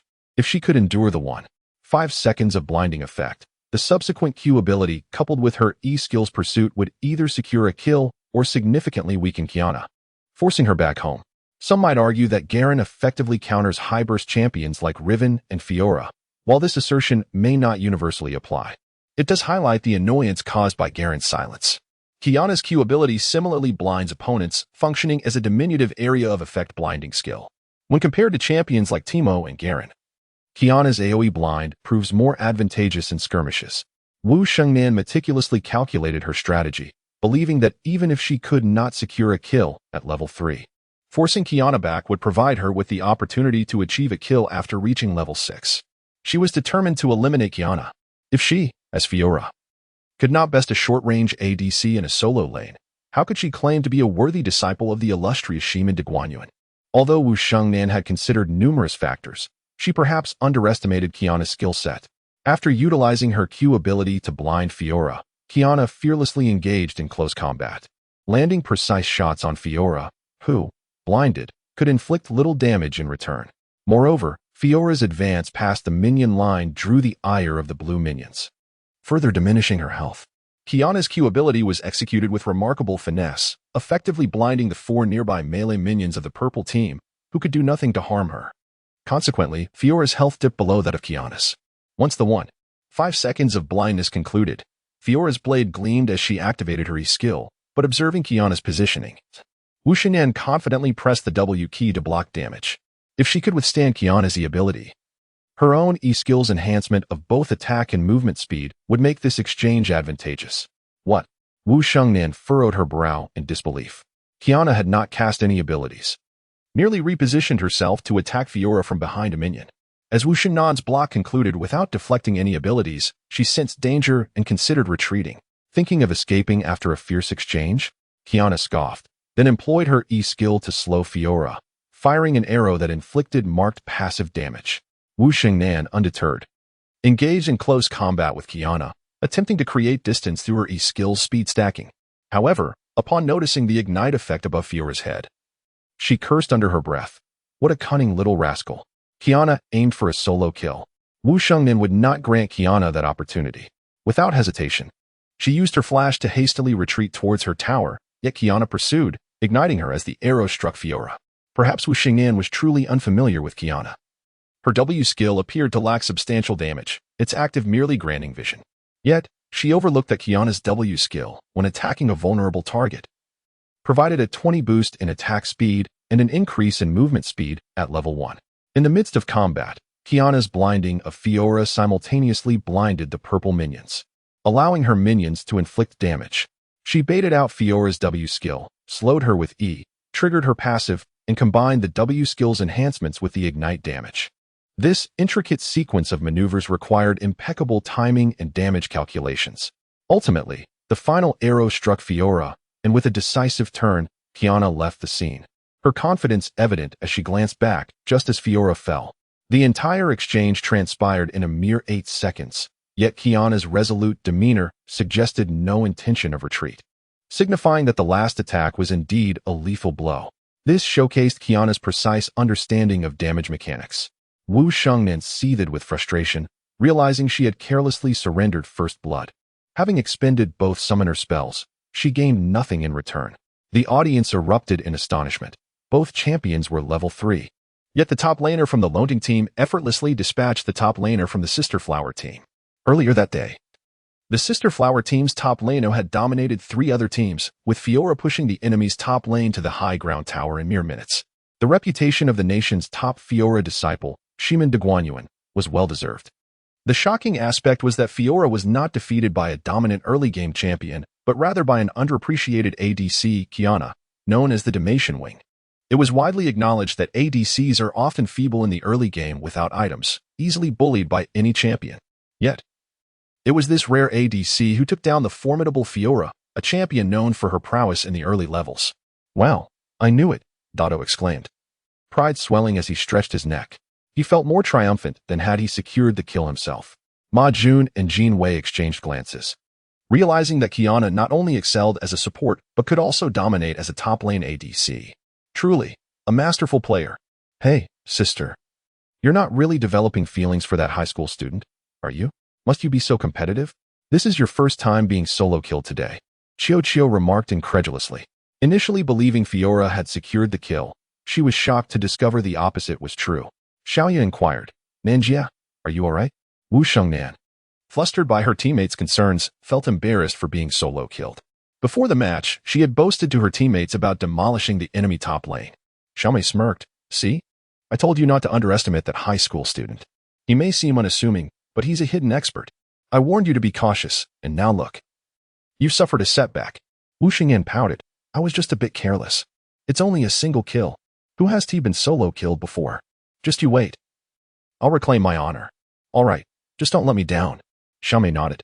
In less than 5 minutes, the opposing top laner was slain in a one-on-one encounter. While such a feat may not be considered exceptional, those who had faced off against the sisters' team multiple times, such as when Guang Yuan and Zhao Ling, held a different perspective. The previous top laner had never managed to gain the upper hand in their encounters with the sisters' team, failing to secure a single kill against them. Furthermore, the relentless pressure exerted by the opposing top laner had hindered the original top laner's ability to carry the game. This clearly indicates that Wu Xingyan, the top laner for the sisters' team, is not merely a decorative player devoid of skill. This solitary kill represents far more than a mere boost in morale for the Lonting team. Do you require my assistance in the top lane shortly? The enemy jungler, Yukong, is aware that you lack flash and may likely attempt to ambush you. Zhao Ling pondered for a moment before speaking up. Qin Yi replied, no need. Your primary focus should remain on the bottom lane. Be sure to secure the dragon. Well, all right then. Zhao Ling nodded in agreement. As the match commenced and both teams finalized their lineups, Qin Yi had formulated a preliminary battle strategy, one that was remarkably straightforward. The plan was simple. The mid lane Orianna must avoid death, while the jungler Pantheon would position himself predominantly in the bottom lane. Orianna, renowned for her farming prowess in the mid lane, could successfully evade danger with careful positioning and proper vision control, denying opportunities for the enemy's blind assassin to strike. As for the bottom lane, prior to reaching level 6, it would be a challenging endeavor for Vayne to eliminate the well-guarded Caitlyn, bolstered by Thresh protection. However, with Annie's presence, the potential for ambushes from the blind assassin provided a natural advantage. Caitlyn's attempts to exert pressure on Vayne while managing minion waves would not be a trivial task. Thus, Pantheon's counter ganks became particularly crucial in thwarting the blind assassin's advances. While Pantheon may be resource-intensive in the late game, often lacking significant impact in team fights during the landing phase, his consistent crowd control and high burst damage could easily set the pace of the game. A fierce confrontation between the two farming champions in the mid lane was nearly improbable, and Qin Yi felt no trepidation regarding potential ganks from the enemy in the top lane. Consequently, the most effective gank route for Zhao Ling, the jungler from the Lonting team, would be focused solely on the bottom lane. Qin Yi was unaware that the first blood he had secured had subtly altered the perception of him in the eyes of the members of the Lonting team. All he knew was that soon, the duelist would inevitably deliver another kill. With the advantage in hand, Qin Yi returned to the lane, boasting not only a lead in levels, but also in equipment over the duelist. However, Qin Yi refrained from adopting an overly aggressive approach, instead maintaining the minion wave close to his own river, allowing him to easily farm. Having suffered a setback, the duelist was reluctant to engage in direct confrontation. As Zhao Ling had anticipated, the jungler from the Sister Flowers team, the Blind Monk, indeed focused his attention on the top lane. What a timid top laner. Why won't he show himself? Xiaoyu had ventured to the top lane at least twice, each time finding Quinn nestled behind the minion wave. Once, she attempted a gank around the river, and another time she tried to ambush from the bushes, but due to Quinn's positioning, she was unable to make a successful move. Wu Xingyan, feeling increasingly helpless, had begun to intentionally push the minion wave toward the enemy. Yet Quinn preferred to let a couple of minions go rather than cross the river.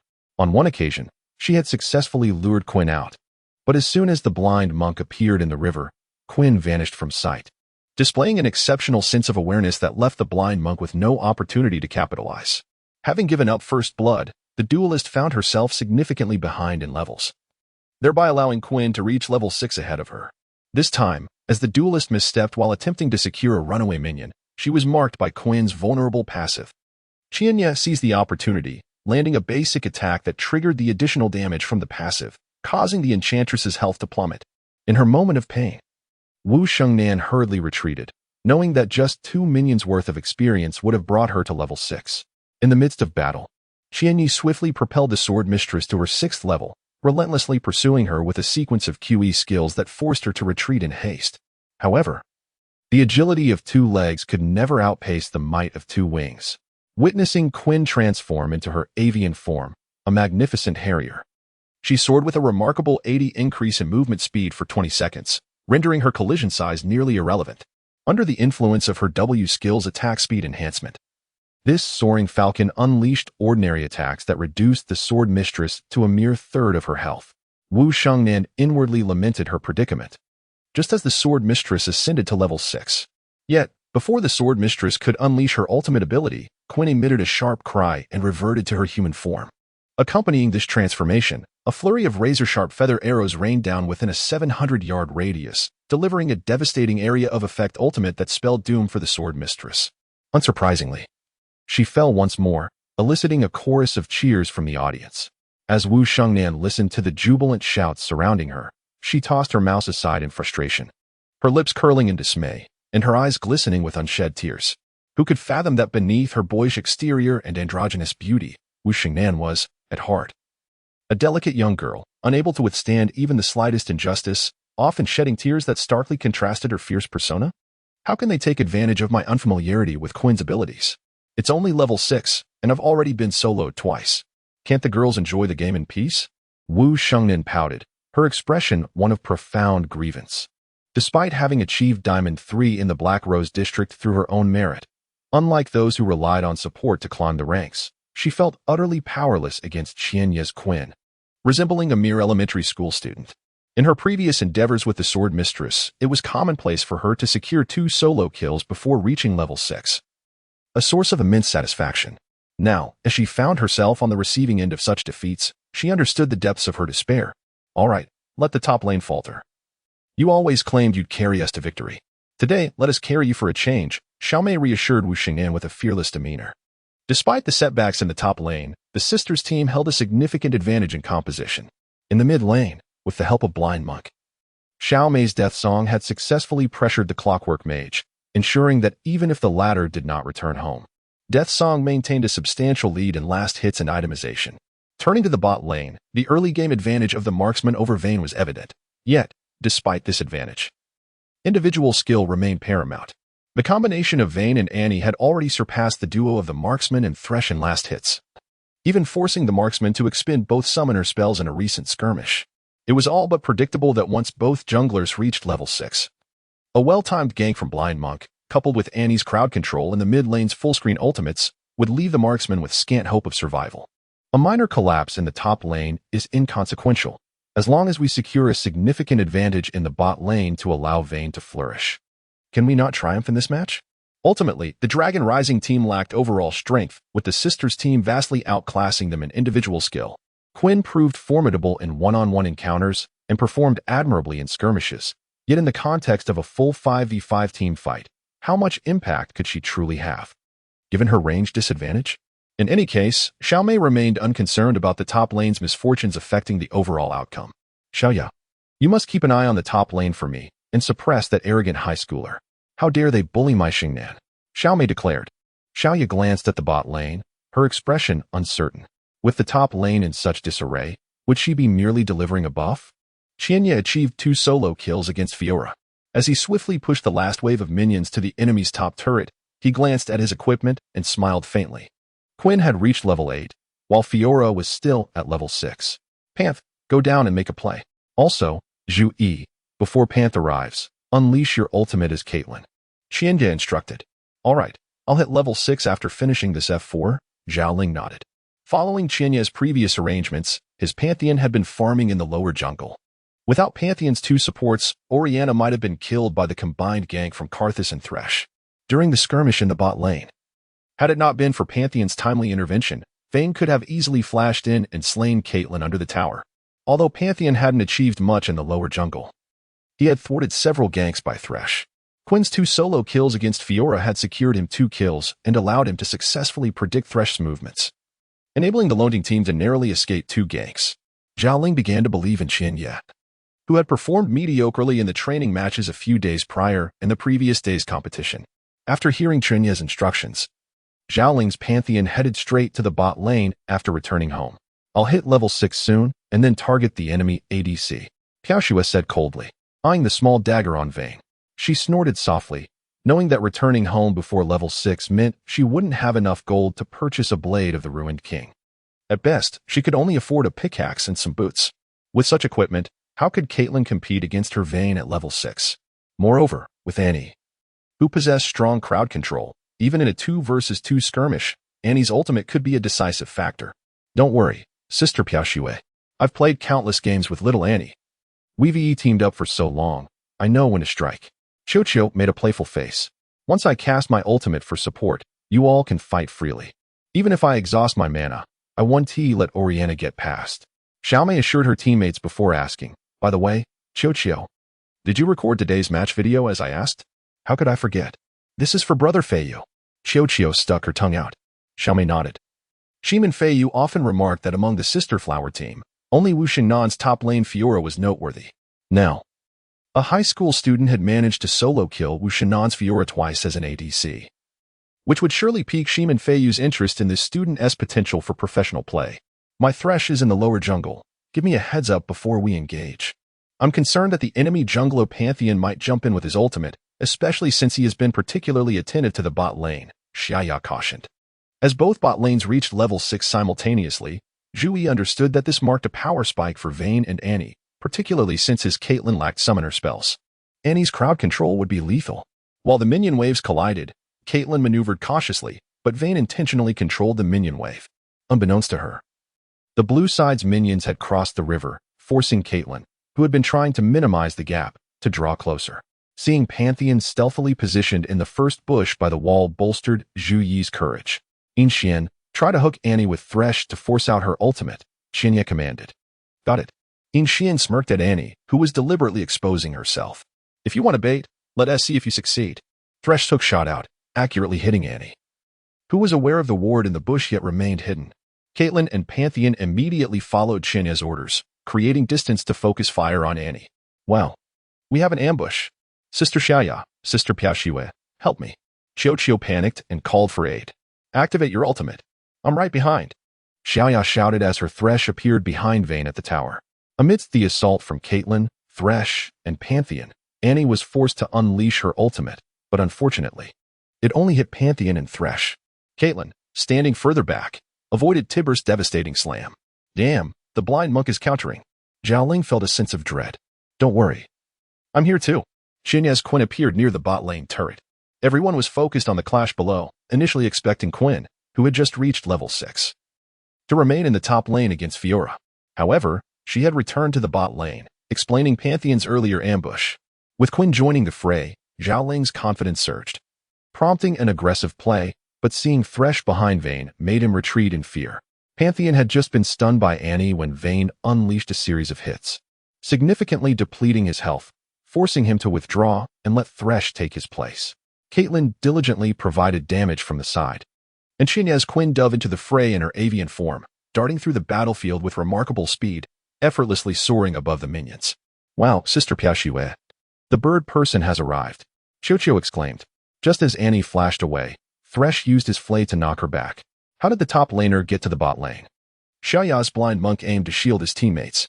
Vayne had pinned Pantheon against the wall with her E-skill, leaving her defenseless against Quinn's rapid approach. The blind monk was a moment too slow. Even if he had granted Annie a shield, her low health would not have saved her from Quinn's impending strike. Quinn swiftly transitioned from her avian form to human form, unleashing a barrage of feathered arrows within a 700-yard radius. Annie let out a cry as she fell. Huaxia, having played over 1,000 games as the blind monk, understood his potential. However, he failed to protect Annie, launching a kick that sent Thresh flying into Pantheon. Zhao Ling was startled. The blind monk's kick was remarkably precise.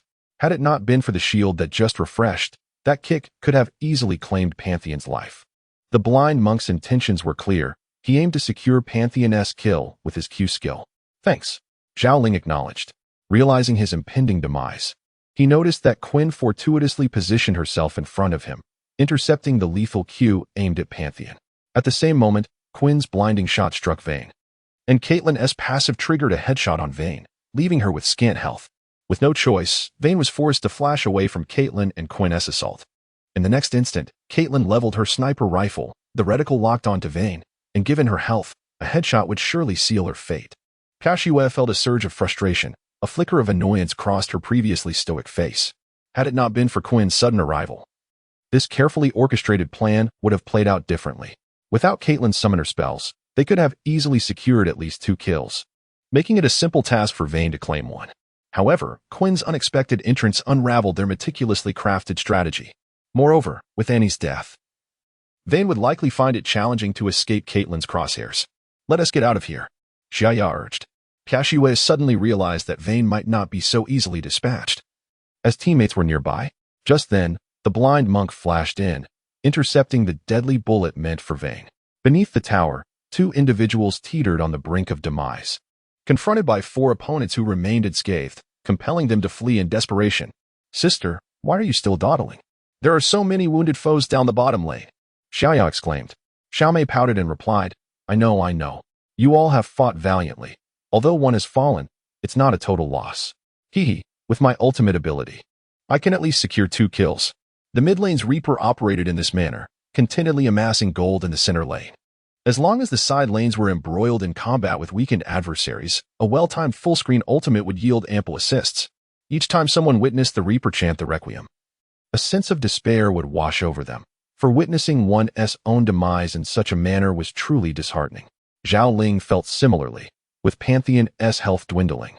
It was apparent that not only could the Reaper's ultimate spell doom, but even a casual ability from the support champion Annie would suffice to send Pantheon to his grave. Just as Zhao Ling resigned himself to Pantheon's inevitable fate, Xinya urged, Quick, jump to your ultimate. Jump to my ultimate? Where should I leap? Zhao Ling responded, bewildered. Xinya remarked, Jump as you wish. Zhao Ling did not hesitate. Pantheon crouched briefly, gathering strength for his leap. Above him, the ultimate of Deathsinger was about to descend. With a resounding crash, 5 beams of light struck down, and Pantheon vanished without a trace. The unfortunate Thresh fell to the ground, while both Caitlyn and Quinn were left with merely 1/3 of their health.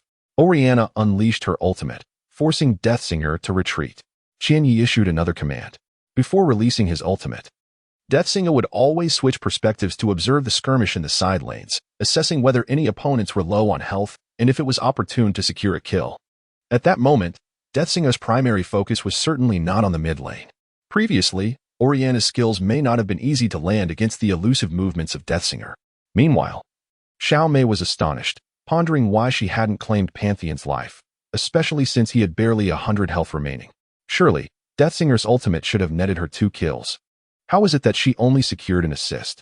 The anticipated double kill notification did not sound in her ears. Instead, she noticed from her screen that Deathsinger's health had plummeted.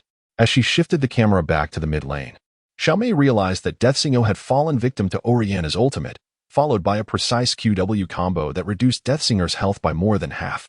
With the speed boost, Orianna swiftly auto-attacked, her passive causing her attacks to grow increasingly painful. After being struck twice, the critically low Deathsinger had no choice but to flash away to safety beneath his tower. Xiaomei cursed under her breath, baffled by Pantheon's whereabouts. Just as Deathsinger escaped with a flash, a thunderous crash echoed as Pantheon landed before his own high ground tower, his health largely unscathed. With Orianna and Caitlyn, let us 3 secure the dragon, Qianyi commanded. The opposing mid laner had returned home, the support was dead, and the ADC and Lee Sin would take time to arrive. Once again, Qianyi orchestrated the play. When Guang Yuan initially struggled to comprehend why Orianna would cast her ultimate so promptly, only to realize it was to drive away Deathsinger from the mid lane to secure the dragon. What a clever strategy. Although Caitlyn and Quinn were not in optimal condition, with Orianna's assistance providing shields and the damage output from the 2 ADCs, claiming the dragon was assured. Had Qianyi's maneuvers from the second kill on Fiora, pushing the wave before returning to aid the bot lane, all been orchestrated for the sake of this dragon?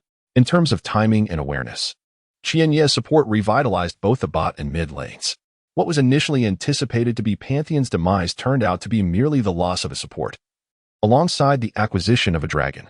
Meanwhile, the Sisterhood team had traded supports, expending 4 flashes in the process. In every regard, the Dragon Soaring team had come out ahead. Could Pantheon truly evade an ultimate like this? At that moment, Zhu Yi was thoroughly impressed by Qianyi. The sight of Pantheon escaping with such low health was indeed unexpected. Qianyi provided a simple explanation, noting that the mechanics of Pantheon's ultimate and the skill of the Fishman were quite similar. Both were in an untargetable state while airborne, rendering the ultimate of the Deathsinger ineffective. However, executing Pantheon's ultimate required a much finer sense of timing compared to the Fishman's skill. A miscalculation, whether too early or too late, could spell disaster. Fortunately, Zhao Ling followed Qianyi's command without hesitation. Even a second's delay could have left him stranded. Zhao Ling chuckled, remarking, the opposing mid laner must be utterly perplexed. wondering where Pantheon has vanished. Daddy is off soaring in the skies. Haha with this jest. The other 3 members of the Lonting team erupted in laughter, dispelling the previously somber atmosphere. Although Lonting had only secured a slight lead over the sisters' team with a mere 2 kills, their morale had drastically shifted, especially with the advantage of the first dragon. On the surface, Lonting appeared to hold a considerable advantage. In truth, beyond the changes in the game state, it was the psychological transformation of Lonting's players that was more significant. Before the match commenced, the Lonting team, historically the underdog against the sisters' squad, had little confidence, especially after witnessing the sisters' ruthless victories against their competitors earlier that day. In their previous 5 encounters, Lonting had never gained an early advantage. Today marked a first. Observing that the sisters were not infallible, it seemed plausible that maintaining their current lead could allow them to snowball the game and ultimately triumph over the sisters. What should we do next? When Guang Yuan inquired, this time not out of doubt towards Qian Yi, but rather with sincere curiosity. Zhao Ling, Zhu Yi, and Yin Xian shared knowing smiles at their captain's evident change in demeanor. Zhu Yi, though silent, pondered. This Lin Qianyi has kept his cards close to his chest for far too long. I almost offended a true master. Let us swap lanes. Caitlyn and Thresh will head to the top lane. The duelist is practically out of the game. The enemy's top tower is still at half health. You two should have no trouble pushing it down together, Qianyi instructed. With Caitlyn's summoner spells soon to be available, there was little fear of being soloed by the duelist. Zui felt no anxiety, especially with Thresh protection. The duelist would struggle against their combined might. My lineup does not rely on late-game scaling. We must leverage Caitlyn's range to push down towers. I'll hold the bottom lane for a while, and Pantheon, you should stick with the duo lane. If the blind monk dares to approach, take him out first, Qianyi continued.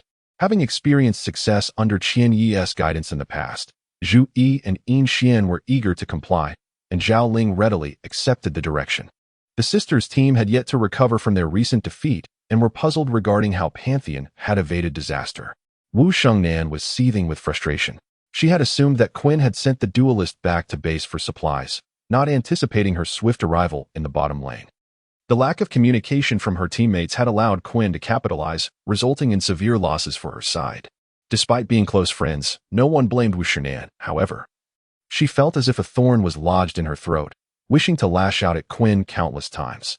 Huaxia had already declared her intention to assist in a gank at the top lane shortly to relieve the duelist's pressure. Once the blind monk reached level 6, his combat prowess would escalate significantly, and together with the duelist, their ultimates would surely spell doom for Qin. Yet, as Wu Shengnan once again pushed the minion wave to the enemy tower, Caitlyn and Thresh appeared on the scene. Simultaneously, Qin had managed to stabilize her minion wave in the bottom lane, and Wu Shengnan, having soloed 2 waves, was on the verge of an outburst. Are we even allowed to play? Wu Shengnan was nearly at her breaking point. Facing a ranged opponent with melee champions was inherently disadvantageous, had it been just Caitlyn. The duelist would have been unafraid and could have secured a kill. However, with Thresh in the mix, the threat of being caught and killed loomed. As the duelist was extremely vulnerable to crowd control, Xiaomei, who had previously underestimated the Lonting team, finally furrowed her beautifully arched brows. Not only had they achieved 2 solo kills in the top lane, but their coordination in the bottom lane had also forced the Deathsinger to retreat, allowing them to secure the dragon seamlessly. In past encounters, Xiaomei had relied on her control of the game as tempo to defeat the Lonting team. Despite their individual strengths, as Shimin Feiyu had once stated, this game was about team synergy as long as individual skills were adequate and lanes did not collapse. One could systematically dismantle the opponent through teamwork and strategy.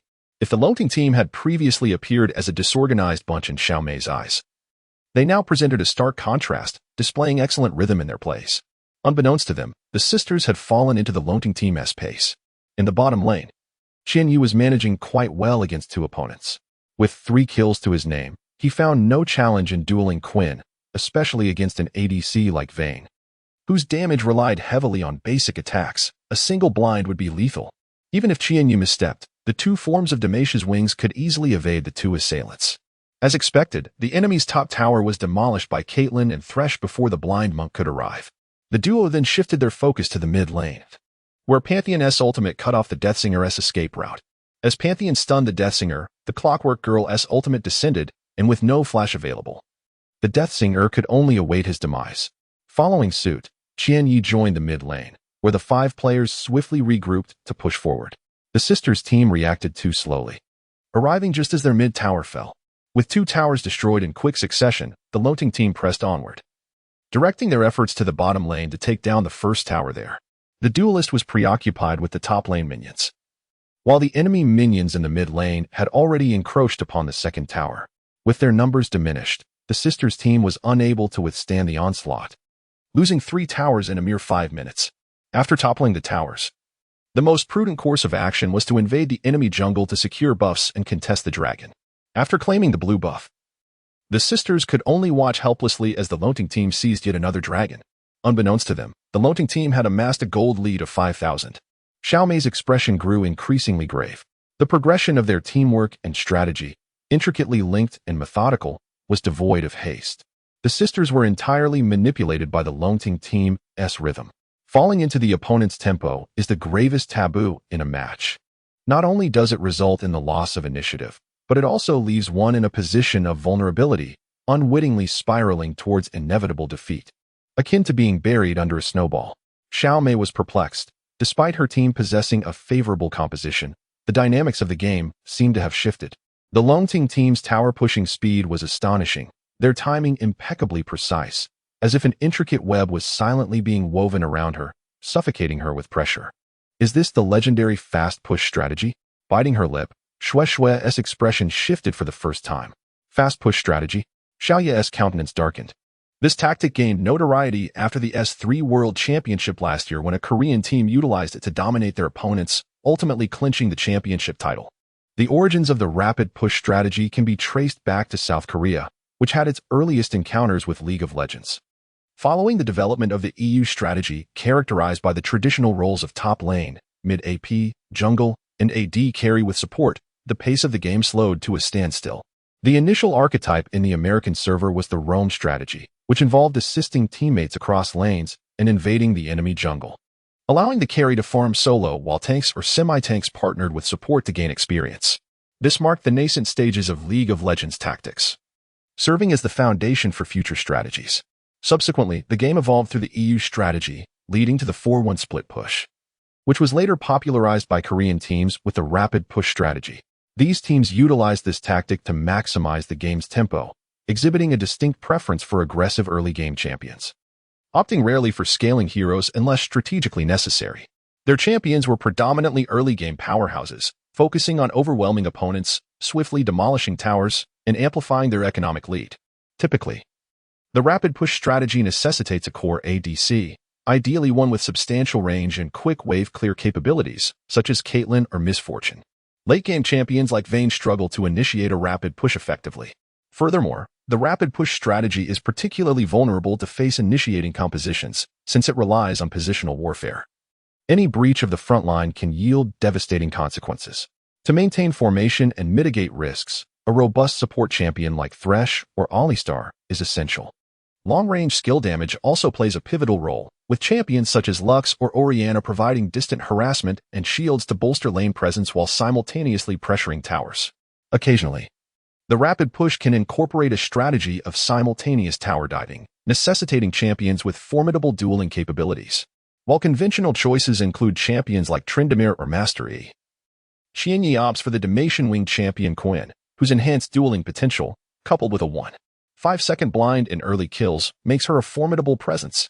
Under these circumstances, it would likely require 3 opponents to subdue her, albeit with the risk of a trade-off. Quinn's high mobility further complicates any attempts to eliminate her without substantial crowd control. During the S3 World Championship, Korean teams wielded this strategy to sweep through European, American, Chinese, and Southeast Asian teams, establishing themselves as formidable champions. Chinese teams, adept at imitation, also sought to replicate the rapid push strategy, which proved effective against those still entrenched in the EU strategy focused on late game. However, when pitted against the pioneers of rapid push, Korean teams, they ultimately faltered. Post S3, numerous domestic teams attempted to emulate the rapid push tactics of their Korean counterparts.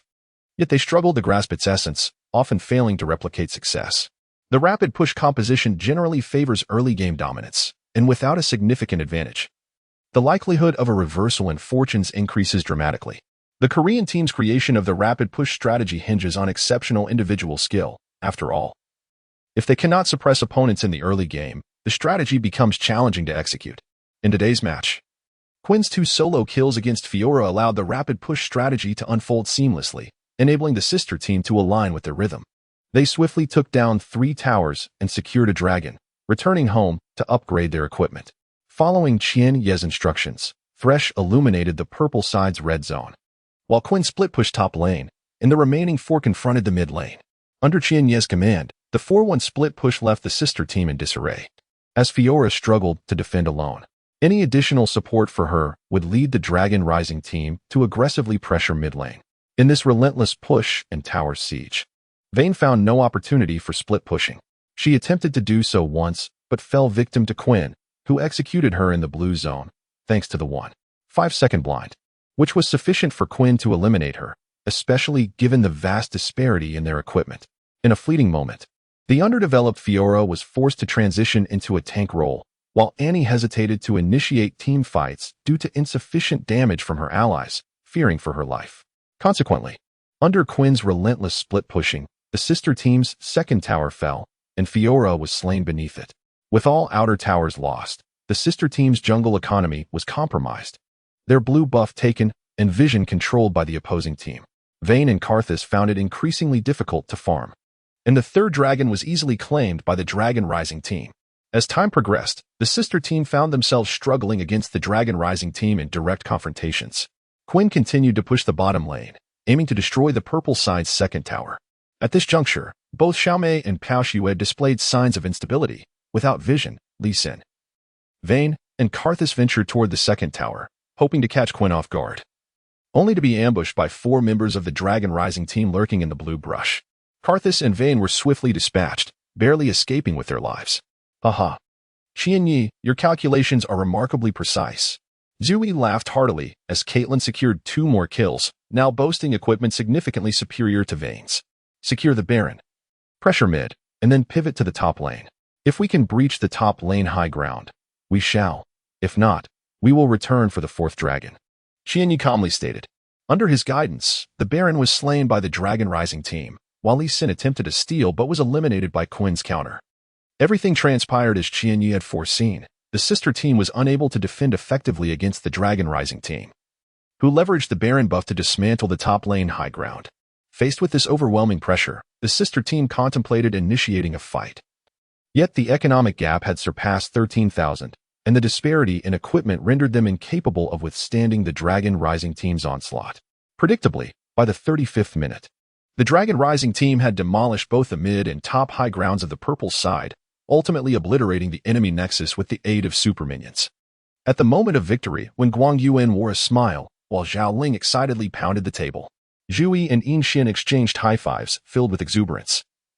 This marked the Dragon Rising team's first victory in 6 encounters, and it came with such ease. The other members of the Dragon Rising team acknowledged Qian Ye's contribution, turning their gazes toward him as the headsets were removed.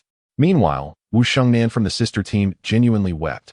Her once dominant Fiora, known for securing triple and quadruple kills, ended the match without a single kill to her name. Huaxia's expression grew colder, as her earlier bravado now felt like a slap to her own face. Qiao appeared indifferent, while Xiaomei seemed dazed. Xiaoya remarked, "Xiaomei, we lost." "Indeed, we lost," Xiaomei sighed, adding, "I told you this Lin Xinya was formidable. I suppose he has brought us to tears now." They are all good sisters, and Xiaomei cannot reprimand Wu Xingyan too harshly, who has faced setbacks. As teammates, they should embrace each other as shortcomings. The sisters' team suffered a crushing defeat this time, largely due to Quinn in the top lane becoming excessively powerful, allowing her to dictate the pace of the entire match. Wu Xingyan's role in the top lane typically involves carrying the team, and after this rare defeat, she likely feels more remorseful than anyone else. During a break, Chi quietly handed Wu Shengnan a tissue, softly comforting her tearful eyes, while Huaxia crossed her arms, coldly observing Qianya, who was happily surrounded by the other 4 members of the Longting team. Seeing Wu Shengnan genuinely distressed, Xiaoya quickly moved to console her. Chi, have you finished recording the video? Xiaomei asked, pulling Chi closer. Chi nodded obediently, saying, "It's all recorded and saved on the USB. Should I send it to Brother Feiyu now? Let us record the second game right away." Xiao Mei gritted her teeth. Huaxia, feeling somewhat displeased, replied, Sister, we just lost a match, and you're still thinking about Brother Feiyu? We need to find a way. We absolutely cannot lose the second game. Xiao Mei understood her sister's frustration and gently patted Huaxia's head, explaining, Don't you see? Our sister's team has been on a winning streak, and it's only natural for the players to develop a sense of overconfidence. I reminded everyone not to underestimate the opposing top lane. Yet Shengnan still didn't heed it, and neither did you. Feeling guilty from Xiao Mei's words, Huaxia lowered her head. As a jungle champion with exceptional early game capabilities, it's not difficult for Blind Monk to force an opponent to use a summoner spell after acquiring double buffs, even securing a kill. However, Huaxia, instead of heading to the top lane right after acquiring the buffs, chose to pressure the mid lane against Oriana and then attempted a gank in the bottom lane, both times falling victim to a counter by Pantheon. This not only wasted time but also thwarted the plan to help Vayne gain an advantage. Had Huaxia opted to go to the top lane with her double buffs, the outcome of First Blood might have been different. And if she had continued to lurk in the top lane, Fiora would likely not have crumbled so completely. Huaxia recognized that Xiao Mei was right. Her initial intention was indeed to assist the bottom lane. A successful jungler must have a clear strategy and adaptability in mind during ganks. And while Huaxia's objectives were solid, she failed to adjust her plans according to the evolving game situation, particularly in the mid-game. Her awareness of controlling buffs and dragons was lacking, allowing the Lonting team to build momentum. Xiao Mei remarked, losing a match isn't the end. It teaches us to temper our arrogance and shows you that there are always greater heights and stronger opponents. Pride can lead to complacency. Huaxia looked back at Wu Shengnan, who, despite her red-rimmed eyes, still exuded a fierce determination to fight back. Having learned from this setback, it was likely that Wu Shengnan would take Qinya more seriously in the second game. Despite Qi-Qi's comforting presence, her constant biting of her lower lip suggested she too felt the sting of their previous defeat. Piaxue remained her usual aloof self. The cold glint in her eyes betrayed her intent to redeem herself in the second match. Xiao Mei, I suddenly understand. Our sister's team does feel different from before, Huaxia mused. Though still somewhat worried, she added, but Lin Xinya's strength is indeed a level above Shengnan's. Should we focus on the top lane again? No need for that. Xiao Mei shook her head. Remember the domineering tactical system that Brother Feiyu taught us? We Haven T trained it for long, but it has rarely failed in team practice. It's time to use it and catch them off guard. The 5-step kill tactic? Xiaoyao exclaimed, surprised. This strategy, personally guided by Shimin Feiyu, had only been practiced for about a week, so they were not overly familiar with it, but its effectiveness had been proven in actual combat. The tactic was originally meant for the upcoming National College League, save for when they were more skilled. However, Xiao Mei intended to deploy it today? After discussing Xiao Mei's plan with her teammates, Wu Shengnan's eyes widened in surprise, her tears momentarily forgotten as a smile began to break through. Chi-Chi joyfully raised her fist, exclaiming, Yes, let us use this tactic and make them utterly lost. Piaxue's stern expression softened slightly as she inquired, Are you certain? Do you think I'm joking? Xiao Mei retorted. Suddenly, Piaxue flashed a smile, her crescent-shaped eyes revealing a unique dimple on her left cheek. The Ice Queen's smile captivated the spectators in the internet CAF, their murmurs of awe echoing as they struggled to swallow in disbelief. A smile can be enchanting, they thought, and while it might seem exaggerated, Piaxue's unexpected warmth captivated everyone. The sudden shift in atmosphere drew attention from others. Ma Jun kicked Datu, scolding. Get a grip. Datu wiped his mouth, grinning foolishly. Ma Jun then kicked Jinwei, accusing, You're even worse. Jinwei, shaking off his daze, chuckled sheepishly, explaining, I was just trying to figure out what tactics they were discussing. They seemed quite confident about the upcoming match. Datu dismissed the sentiment, stating, Confidence doesn't mean much. Before we began, didn't everyone say the sisters' team was strong? Now look at how easily they fell to Qianya. However, Ma Jun's demeanor shifted. He frowned, saying, It's not that I doubt Qianya. The sisters' team was clearly overconfident in the first match. That was evident to anyone. Now they seem prepared to play seriously. Don't forget, their reputation was built on a string of victories, and Qianya has only been competing for a short time. Bull. You're just boosting their confidence while undermining your own. Since Qianya managed to defeat them once, she can certainly do it again. Datu remained unwaveringly confident in Qianya. The surrounding chatter did not obscure the victorious spirit of the Longting team, who had just won a match. Wen Guangyuan showed considerable respect for Qianya, humbly seeking her advice during the break. The sisters' team had likely underestimated their opponents in the first game. He believed they would unleash their true power in the second match. As for the next game, it was clear it would not unfold like the first. Qianya exhaled heavily, causing the previously lively atmosphere to turn somber. Are you suggesting that the sisters' team merely tested the waters in the first match? Zhao Ling gasped, realizing this meant the sisters had not revealed their full strength. In the early game of the first match, aside from Qianya, all other lanes were at a disadvantage. Had it not been for Qianya's intervention, the outcome would have been predictable. Even so, when Guang Yuan found the sisters' team formidable, but based on Qianya's comments, it appeared their true capabilities remained hidden. Is there still a chance for us to win another round? As the question from Wen Guang Yuan was voiced, Zhao Ling, Zhui, and Yin Xian all turned their gazes towards Qianyi. After a brief contemplation, Qianyi responded, "It's uncertain. It all depends on the lineup they choose." Though Wen Guang Yuan felt a twinge of unease, Qianya's subsequent words eased his furrowed brow. "We, 5 gentlemen, cannot be intimidated by 5 women. We must play as we always have. You have been bested too often. Now, it is time to reclaim our dignity. Whatever you say, we shall follow your lead." Zhao Ling grinned, finding Qian Yi increasingly agreeable. Zhu Yi and Yin Xian nodded emphatically, declaring in unison, "It is indeed time to restore our honor." Meanwhile, the record of the first match was sent by Qiu Qiu to Ximin Feiyu's email. Having just completed an interview with Duo One Box, Ximin Feiyu, lamenting his inability to personally witness Xiaomei's match, pondered how to appease her. After all, women, despite their capricious tempers, often respond favorably to timely flattery. A new email pinged on his phone, revealing a video. Ximin Feiyu smiled faintly. Women truly are a perplexing species, capable of fierce words one moment and thoughtful gestures the next. Upon opening the video, he beheld the showdown between the Blue Dragon team and the Purple Sisters team. Shang Nan had selected Fiora, while Piao Shui opted for Vayne. Surprisingly, Xiaoya's blind pick was retained, though Xiaomei had chosen a rather mischievous lineup. A Syndra would have perfected their composition, settling into a comfortable position on the sofa. Ximin Feiyu found amusement in the sight of the opposing top laner choosing a short-range ADC to face Fiora. It was evident that low-tier matches often featured peculiar choices. Had Vayne been the top laner, he might have accepted it, but the rarity of Quinn's selection spoke volumes. Her landing capabilities were decent, yet she was exceedingly ineffective in team fights. Given that the sisters' team had nearly all secured their preferred champions, this match appeared devoid of suspense. As Ximin Feiyu awaited the dragon team's inevitable defeat, he had only watched for a few minutes when his phone suddenly struck his face. Sitting upright, he witnessed the first kill of Fiora, followed swiftly by another. Ximin Feiyu refrained from fast-forwarding, observing as the sisters' team's breathing room diminished, while the dragon team operated with the precision of a finely tuned machine, executing pushes, claiming dragons, and ambushing opponents with remarkable fluidity. Intrigued, he squinted as he completed the video, pondering something enigmatic. Xiaoqiu, procure 2 high-speed train tickets to WH City. Ximin Feiyu dialed his team's manager, explaining his reason for absence, and, as expected, the manager readily acquiesced. After grabbing a jacket, Ximin Feiyu, accompanied by his good friend Xiaoqiu, hopped into a taxi heading straight for the train station. Zhou Xiaolan's flight was delayed.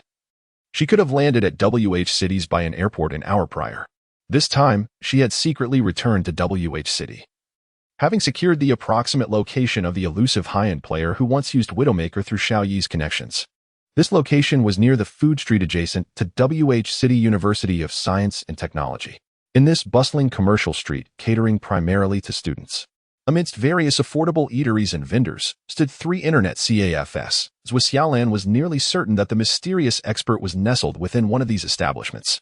Upon alighting from the taxi, she was drawn to the lively scene outside a newly opened CAF called Longting Internet CAF. The entrance was adorned with floral arrangements, teeming with patrons, indicative of the CAF's booming business. A massive banner hung at the entrance caught her eye, an arena competition. She squinted and strolled inside. However, upon entering, she was taken aback by the overwhelming crowd. The CAF's popularity was indeed extraordinary. Go, Dragon Team! Go, Dragon Team! Rise, Sisters Team! Rise, Sisters Team! Xiaomei, Piao Shui.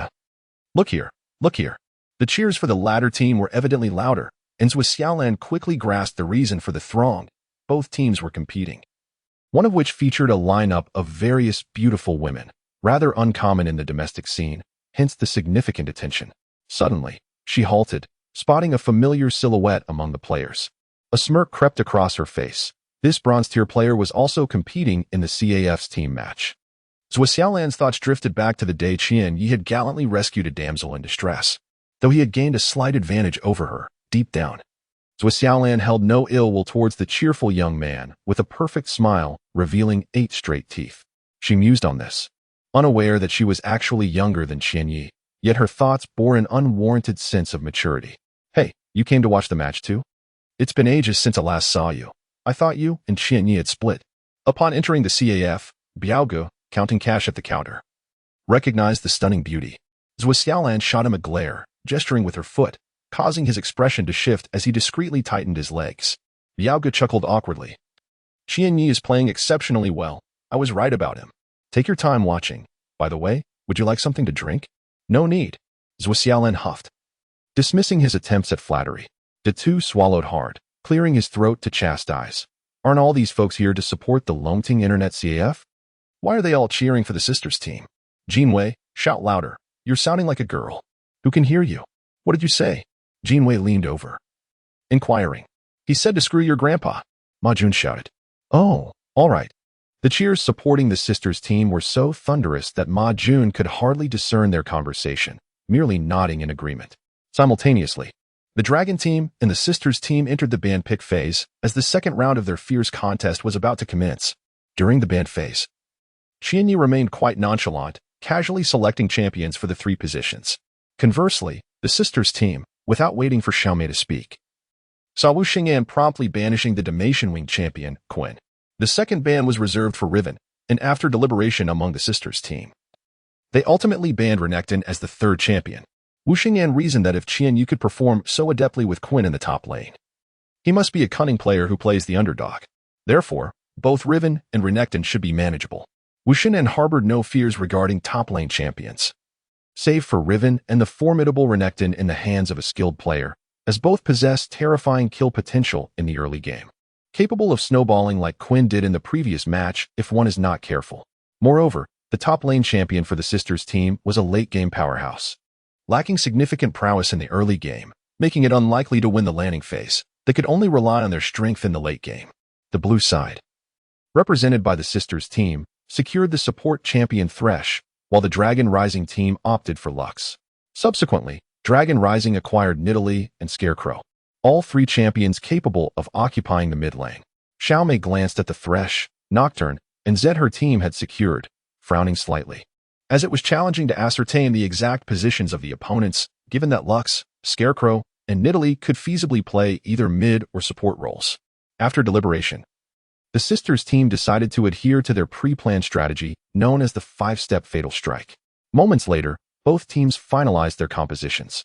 The blue side sisters team chose Mastery for the top lane, Zed for mid, Nocturne for jungle, Vayne as ADC, and Thresh as the support, who was deemed more versatile compared to Annie.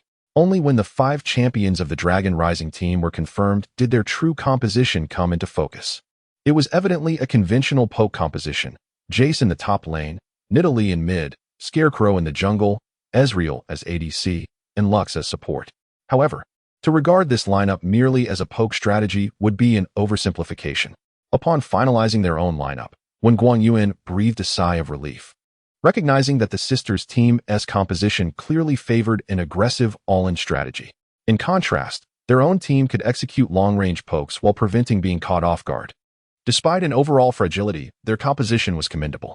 You have managed to force us to reveal our hidden trump card, Wu Xing'an thought, catching a glimpse of Qian Yi's Jace. The sisters team's trump card was a rather impressive strategy called the 5-step fatal strike, which essentially translates to an aggressive composition, typically featuring champions with substantial engage potential. Notably, Master Yi, Zed, Nocturne, Jarvan, and Fizz exemplified this strong engage capability. This formidable trio of top, mid, and jungle champions could eliminate an enemy with ease, especially in the late game. Master Yi could effortlessly outmatch 2 adversaries in the late game, while Zed's assassination potential was equally fearsome.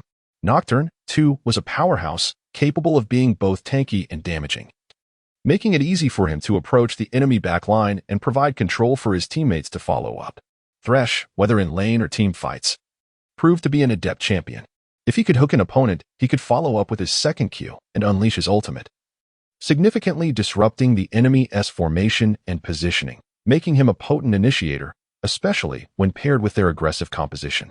Vayne, as one of the ADCs capable of ignoring tank armor in the late game, found it effortless to dismantle frontline champions, particularly in a solo lane scenario. With accurate skill usage and adept positioning to avoid crowd control, Vayne could become an exceptionally formidable duelist. Under this composition, if the opponents were to be hit by 5 skills, their demise would be nearly certain.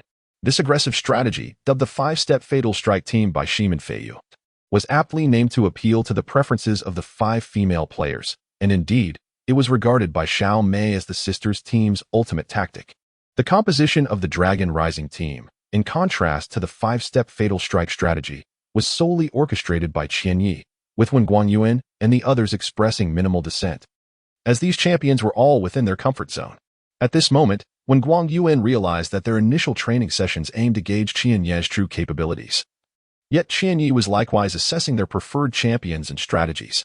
Such a tailored tactic, aligning perfectly with the Dragon Rising team's style while countering the sisters' team effectively. Reassured when Guangyuan and his teammates, "Are we truly employing a poke composition?" Zhu Yi inquired, feeling it was more than just a mere poke strategy. With a faint smile of confidence, Qianyi remarked, "The poke composition is indeed formidable, but there are various forms of poke. Our strategy resembles a tactic from wartime. In military parlance, it is known as a non-base strike." Non-base strike? When Guangyuan heard this military term for the first time, Zhao Ling, an amateur military enthusiast, seized the opportunity to explain. A non-base strike involves locking onto a specific area and executing countless bombings with artillery and missiles until the objective is achieved. Typically, the goal is to annihilate all enemies or obliterate their positions. Upon hearing this, Yin Xian's eyes brightened, and Qianyi continued to elucidate, stating that it accurately defines the fundamental tactical approach for this match. The Dragon Rising team's composition embodies the principle of non-base bombardment prevalent in wartime.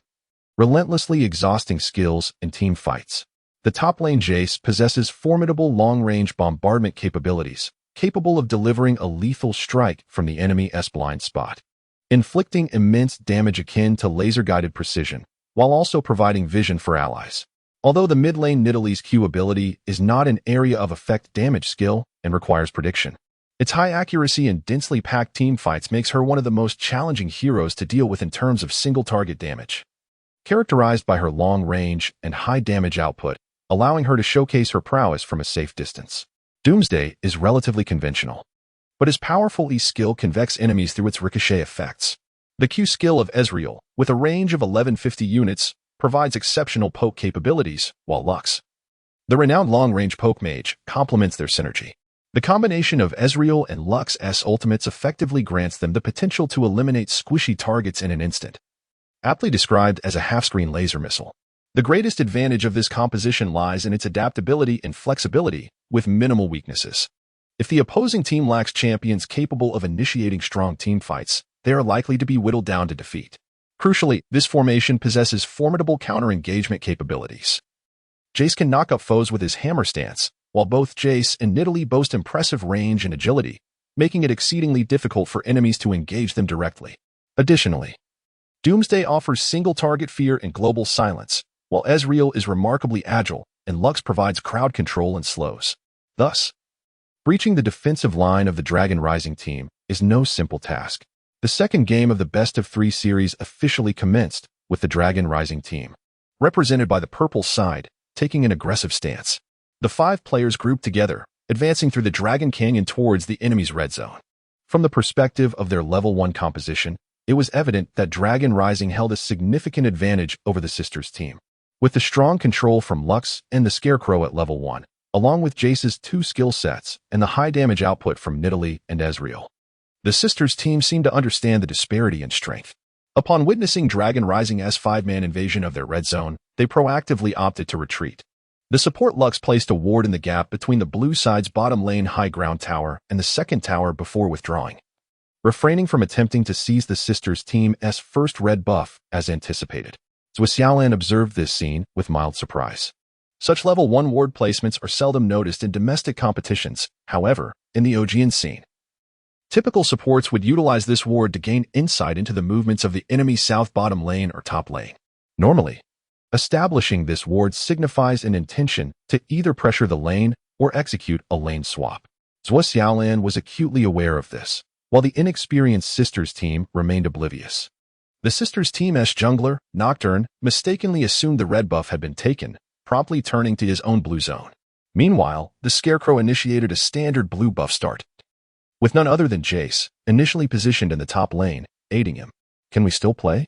Wu Xingyan's mastery had just arrived in lane when Lux and Ezreal forced him out of the experience zone.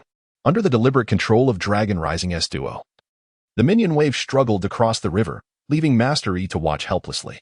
At level 1, Lux and Ezreal exhibited exceptional combat prowess, and a slight misstep from Mastery would result in his being ensnared and sent back home in a swift manner. Wu Xingyan was adept with Fiora and cherished her, especially relishing the rhythmic sound of tower demolitions. Originally, when facing Jace, she had prepared to endure pressure, believing that early game struggles were inconsequential, as she would ultimately dominate in the late game. However, she did not anticipate the level of pressure she would face. Dragon Rising's bottom lane duo had shifted to the top lane, creating a 2-on-1 scenario with Lux's strong control, leading to a dire situation for her. Master Yi's capacity to endure pressure was already limited, unable to match Jace's ability to safely farm from a distance. In contrast, Master Yi had to risk his life to secure last hits. The sight of Ezreal and Lux thoroughly denying the minion wave left Wu Xingyan utterly frustrated.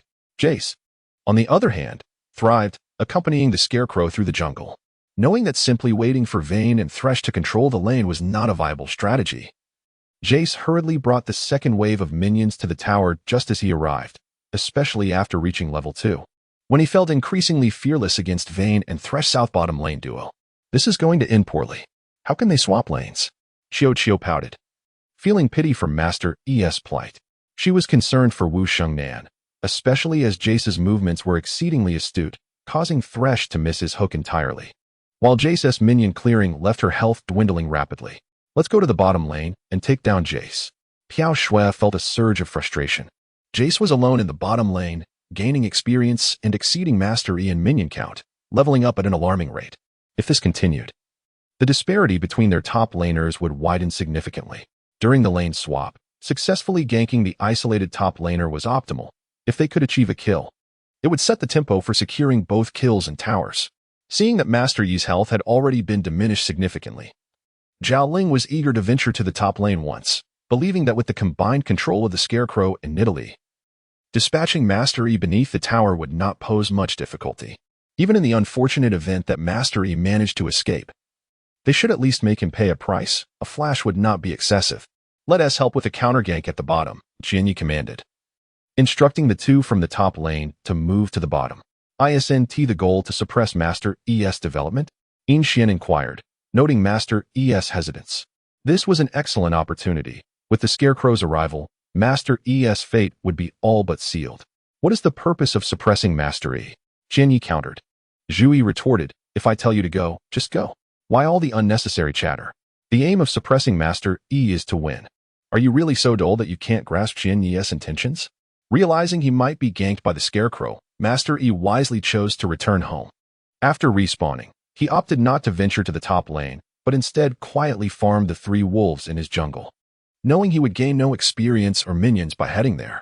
Ezreal and Lux pushed the minion wave to the enemy tower before choosing to return to base. Meanwhile, the Scarecrow hurried from his F4 camp to the bottom lane, apply pressure on the minion wave. After clearing a wave of jungle monsters, Huaxia's Nocturne returned home and headed straight for the bottom lane. Soon, a trap composed of Nocturne, Thresh, and Vayne began to form in the bottom lane, with Nocturne traversing through the Dragon River towards the purple side's bottom tower near the triangular brush. Vayne and Thresh relinquished control of the minion wave, allowing the blue side's minions to approach the tower. Qianye possessed an extraordinarily keen sense of smell. The moment he detected the minions crossing the river, Jace immediately retreated beneath the tower. Eliminate him, Piao Shui commanded, her gaze icy and deliberate. Watch me. Xiao seized the opportunity as Thresh flashed forward, unleashing the flay while simultaneously casting the soul shackles, targeting the slowed Jace. Thresh's hook was more conspicuous than a robot's Q ability in the eyes of true masters. It could be evaded with nimble positioning. Thus, landing Thresh's hook on a cautiously maneuvering hero was no simple feat. The optimal combination involved flashing in with E. paired with the knock-up and the close-range Q, making it exceedingly difficult for most to escape. This was precisely why Thresh was once heralded as the premier support. Not to mention that his E-skill's passive enhancement at level 1 made his basic attacks particularly painful. Once he secured level 2 and successfully hooked the enemy ADC with a flash into E, it could at least force the enemy to expend their flash. A deeper understanding of Thresh allowed one to anticipate the opponent's flash direction, making it feasible to achieve a kill with the help of their own ADC at level 2. Especially when facing just a single Jace. However, Huaxia had already sensed the impending danger and switched Jace to hammer form. As Thresh's E was about to connect, Jace executed a hammer form E ability, repelling Thresh and causing his hook to miss, merely grazing the already slowed Jace. What on earth? Huaxia's eyes widened in disbelief, questioning why her infallible combo had failed to control Jace. Quickly exit the tower and let Huaxia take over. Huaxia bit her lip. Jace's reaction speed exceeded her expectations. Yet, if Jace thought he could escape unscathed, he was sorely mistaken. Huaxia's Nocturne leapt from the bush, landing a precise Q on Jace, ignoring collision volume. She quickly closed the distance, and the paranoia successfully instilled fear into Jace's mind. The dark energy surged into Jace's consciousness. The paranoia was a pivotal control skill for Nocturne, and combined with the movement speed boost from his Q ability, instilling fear in Jace was a straightforward task, unless he used his flash. But Jace had a flash, and so did Nocturne. Moreover, Vayne was rapidly approaching from behind, utilizing her passive for acceleration. Though Thresh was wounded, he had not succumbed to the tower's onslaught, leaving Jace to confront 3 opponents alone. This time, there's no escape. Huaxia bit her lip, determined to secure Jace's kill. Huaxia's focus remained firmly on Jace's movements, knowing that once the fear subsided, Jace would be doomed. All present held their breath, riveted on the impending 3-pronged assault from the sister team. It seemed they had learned from their previous defeat and were no longer targeting Huaxia in the top lane. This time, they were intent on punishing Jace. This is it. He's done for. 3 against 1, with so many skills. The 2 was already sweating bullets, more anxious than the players in the match. Xiaolon, are you really waiting until the last moment to use your flash? A moment's hesitation from fear could render him incapable of even flashing away. Just when everyone thought Jace was cornered, he placed a ward at the Great Ghost, and then leaped over the wall with the acceleration gate. Though still gripped by fear, he managed to distance himself from the trio of the sister team.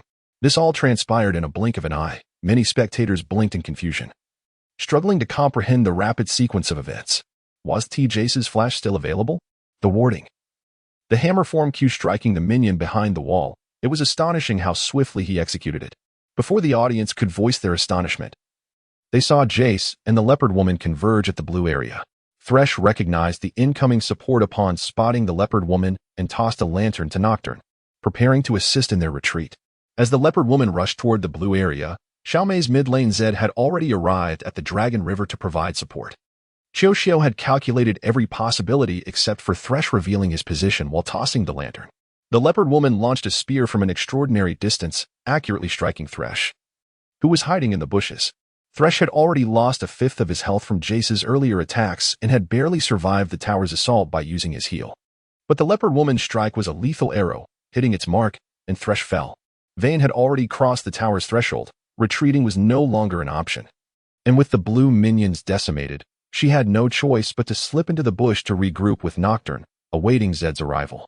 Jace immediately switched to cannon form, and with a Q and E combo, he accurately hit both Vayne and Nocturne, gaining speed as the leopard woman and Jace pursued closely. As Zed arrived, Vayne and Nocturne quickly turned to retaliate. Zed, following closely, launched shurikens from both his shadow clone and his true self, striking the leopard woman, who was left with only half her health. Huaxia was elated, as Vayne rolled to shoot an arrow at the leopard woman, while Zed used his shadow clone to reposition and shorten the distance, flashing through the wall to join the fray. His empowered basic attack striking the leopard woman and igniting her. Xiaomei assumed the leopard woman was certainly doomed, but then the leopard woman healed herself, a radiant shield of light enveloping her, negating the ignite damage. Then, the leopard woman flashed, vanishing from sight.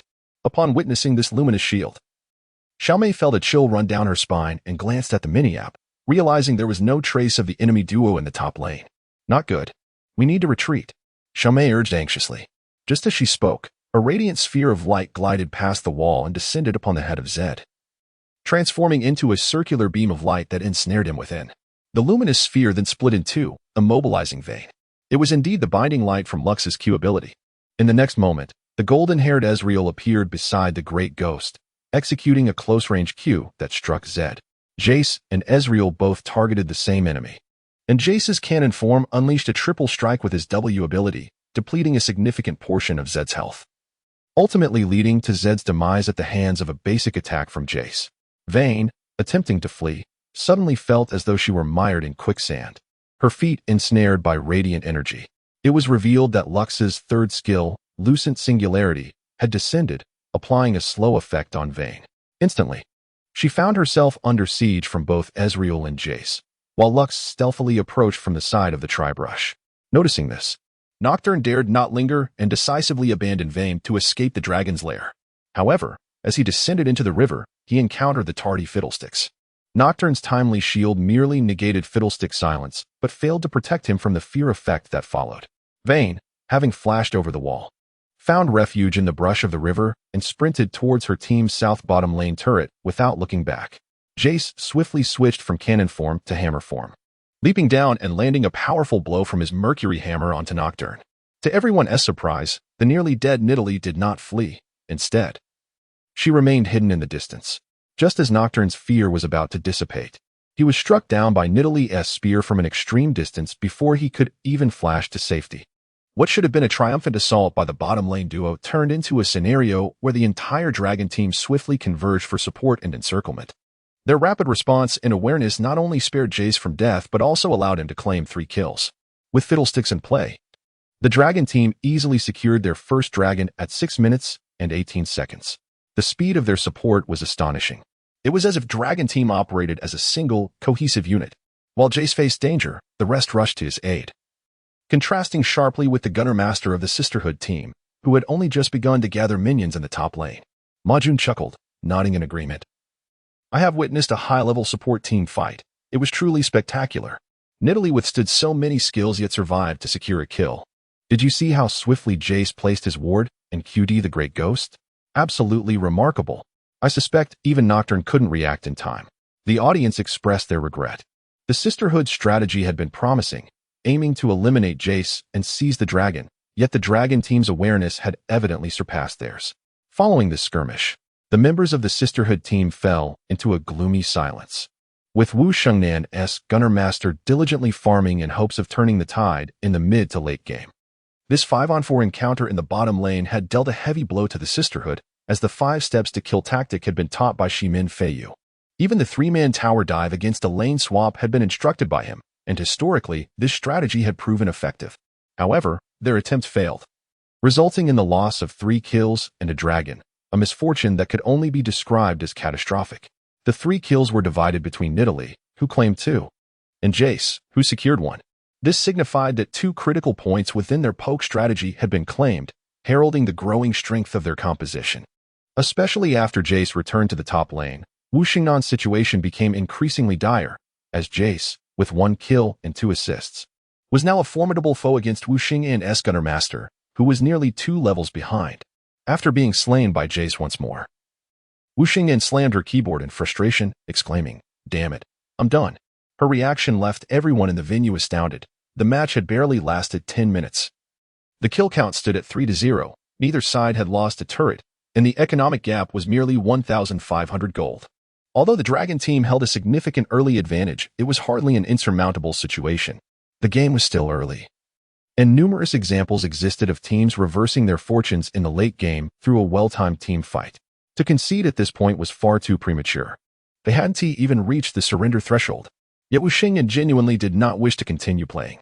Having not faced Qianyi in lane, it was impossible for anyone to fully grasp her feelings. Everyone has experienced the frustrations of the bronze and silver tiers. Sometimes playing ranked games becomes tiresome, prompting a shift to casual matches, only to face a highly skilled diamond player in their lane. The results were predictable. Even if the opponents in other lanes were not formidable, one would become a mere source of gold for the enemy, who would then snowball to victory while effortlessly carrying their team. At that moment, Wu Xingnian felt like that bronze player, whereas Qianyi appeared as a diamond tier challenger. In terms of both personal skill and game awareness, Wu Xingnian felt utterly overwhelmed. The sensation of being repeatedly slain by an opponent was familiar to anyone who played the game, Yet facing continuous deaths while her teammates remained powerless was disheartening. If only her sisters had expressed even a hint of reproach, Wu Xingyan might have felt somewhat better. However, the lack of blame from her teammates only intensified her frustration. Take the last death as an example. Logically, upon reaching level 6, the Gunner Master should undergo a qualitative transformation. The additional magic damage from the passive on the third basic attack combined with the charged W ability should have been the perfect means to whittle down the enemy's health. The E ability, Counterstorm, could serve both offensive and defensive purposes, immunizing against basic damage while providing crowd control, making it particularly effective against an AD champion like Jace. The Q ability, Challenge, offered both an opportunity to engage and a means of escape. However, in facing Jace, Wu Xingyan truly understood the futility of her efforts. It felt akin to striking cotton with all one's might ineffective. It seemed she never once managed to stun Jace with her E ability. She was either pushed back by Jace's E ability in hammer form or kept at bay by his Q ability as he leaped to minions, maintaining his distance. To make matters worse, Jace's combo was flawlessly executed, leaving no room for escape. For instance, during her most recent death, Jace activated his W ability, switched to hammer form, leapt onto Wu Xingyan, and while attacking, unleashed a 5-hit combo. On the final blow, he exploited the moment Wu Xingyan was slowed, leaping ahead to knock her further away from her turret. By the time she managed to return to her turret, Jace had already switched back to cannon form and precisely executed a long-range energy shot that struck true, as if he had a targeting system. What was the point of continuing this match? Running resulted in death, fighting resulted in death, pushing lanes was futile, and even in split pushing, she could not outrun him. Wu Xingyan felt a profound sense of despair. Observing Wu Xingyan's frustration, Huaxia consoled her. Hang in there, Xingyan. Just a little longer. Qiuyo remained silent, lips pressed together, while Piaoxue maintained her expressionless demeanor, seemingly lost in thought. Xiaomei directly stated, regardless of the outcome, we should at least endure until 20 minutes. If we surrender without even a chance, it would be quite embarrassing. Huaxia was taken aback that her typically strong-willed sister would utter such words. It was evident that allowing the enemy to demolish their base before the 20-minute mark would render victory or defeat irrelevant. Xiaomei continued, in competitions, there are always winners and losers. No team can remain undefeated. Besides, losing 1 or 2 matches may not necessarily be a bad thing for us. Do you really need those prize winnings so desperately? I believe that losing these 2 matches could yield us more valuable lessons than any monetary reward. Xiaomei's words rendered the other 4 members of the Sister Flower team speechless, leading to a prolonged silence. In the face of adversity, what truly matters is one's resolve. The same is true within the Summoner's Rift. The fighting spirit of the Sister Flower team had been utterly shattered, leaving them to struggle like cornered beasts. Lacking the fervent desire to win, their subsequent gameplay appeared somewhat lackadaisical. The previously oppressive atmosphere had lightened considerably, and they even began to analyze the reasons behind their recent defeat in team fights. Once the mental barriers were lifted, they no longer clung to their despair. As expected, under the immense advantage secured by the poke composition of the Lonting team, the Sister Flower team's defenses crumbled under the relentless bombardment of Jace. The ambushes of LeBlanc lurking in the shadows, and the combined onslaught of Ezreal and Lux unleashing their abilities beneath the tower. The Lonting team advanced like an unstoppable armored vehicle, leaving devastation in their wake. By the 20th minute of the match, the Sister Flower team's bottom inhibitor tower was breached, prompting them to concede defeat. Thus, in this best-of-3 series, the Lonting team triumphed in 2 consecutive games, decisively overcoming the Sister Flower team. You are indeed formidable. Without you, the Lonting team would not have won a single match today, Xiaomei remarked as she appraised Qianya. Young brother, you seem quite talented for your age. Have you ever considered pursuing a professional career? Qianya was taken aback when the 5 members of the Sister Flower team approached him for a handshake. This unexpected gesture particularly astonished him, especially as he found himself at the center of their attention, akin to a lamb caught in a sheepfold. Qiu tugged at Qianye's arm, circling around him before sniffing him with an air of seriousness, and remarked, definitely a human, not an extraterrestrial. It's just that your strength is rather extraordinary. Have you been playing games since you were in the womb? Qianye found himself in a blend of amusement and exasperation. This little girl was indeed quite whimsical. Piaoxue boldly inquired, would you care to join me for a meal? Ugh, Piaoxue, you mischievous little minx. Why does your coy nature keep surfacing? Wu Xingyan pushed Piaoxue aside, casting a sidelong glance at Qianye, and remarked, don't be deceived by her icy exterior. Her temperament is rather flirtatious. She is merely putting on a fade, claiming that being aloof attracts male attention, as if her secrets had been unveiled. Huaxia's cheeks flushed crimson, and she stomped her foot in frustration. Xiaomei consoled her. Ignore Shinan, that's just how she is. Who knows? She might be looking for another mentor again. Last time she wanted to apprentice under Feiyu, and now look, she's already changed her mind. Who was it that cried after being hit by someone? Xiaomei teased, provoking a glare from Wu Shinan. Xia sighed, feeling somewhat helpless regarding her teammates' exuberance. Just moments ago, they were gritting their teeth, wishing to eliminate Lin Qianya on the spot during the match, and now, their demeanor had completely transformed. Where had their sense of shame gone? Having just tactfully declined Wu Shinan's mentorship request, Piao Xue soon found herself in a spirited debate with Wu Xing'an. Xiaomei and Qiu Hong each pulled one of them. But observing their quarrel felt more like playful banter, much to the delight of the nearby onlookers, who were utterly captivated. Xiaoya, with a hint of apology, remarked, "I'm sorry, they really lack decorum, please bear with them." Qianya, slightly flustered by the surrounding crowd of lively girls, smiled warmly and shook his head, saying, "It's all right. I thought you might beat me up after the match. Though a bit overly enthusiastic, this is far better than I had anticipated." Xiaoya chuckled at Qianya's words and said, "Oh, we wouldn't go that far, but we might cling to you, especially since you're so remarkable. Our fondness for this game is simply passionate, and on and off the field, we are quite different. To be honest, your skills and awareness are indeed impressive. I hope you can offer some guidance if the opportunity arises," Xiaoya stated candidly after a moment's hesitation. Qianya's influence on the relatively composed Xiaoyu has been quite positive. Her requests are not excessive, and she is willing to serve. However, dear sisters, please refrain from making such a grand show next time, for I am rather timid. Once again, Xiaoyu was enchanted into a radiant smile by Qianya's antics. Xiaomei and the others, still not satiated with their fun, eagerly dragged Xiaoyu to restart the machine. This enthusiasm was primarily fueled by the recent announcement from Biao Ge, who had arranged for the 5 members of the Sister Flower team to receive a super VIP card, granting them complimentary internet access for life, along with complimentary cold beverages and snacks. Qian Yi secretly gave a thumbs up to Biao Ge's astute business acumen. As he turned around, he nearly collided with Zhuo Xiaolan. What a stroke of fortune. Merely turning around led me to this enchanting flower. Zhuo Xiaolan crossed her arms and cast a cold glance at Qian Yi. Well, it has been a while. Are you implying that I am akin to Cao Dong? Qian Yi's eyes lit up as he recognized the counterfeit girlfriend, Zhuo Xiaolan, who had once attempted to use him as a shield in her schemes. Zhuo Xiaolan, with a face full of disdain, remarked, "Does it feel too good to be true? Cao Dong indeed. However, being surrounded by a group of lovely ladies must be quite delightful, with a variety of tastes to choose from." For reasons unknown, from the very first moment he laid eyes on Zhuo Xiaolan, Qian Yi felt an inexplicable sense of familiarity with her. Thus, despite her myriad jests, he merely responded with a smile. Qian Yi had intended to engage in further conversation, but the 4 members of the Longting team gathered around Biao Ge, who approached with a beaming smile, clearly satisfied with the day's match. "You are the true hero. Tomorrow marks the final round, so give it your all," Biao Ge exclaimed as he heartily patted Qian Yi on the shoulder. The demeanor of Wen Guangyuan and the others was markedly different from the previous day. Their respect for Qian Yi was palpable, almost as if they wished to erect a shrine in his honor. The 2 matches against the sisters' team had revealed a different side of Qian Yi to the 4 of them.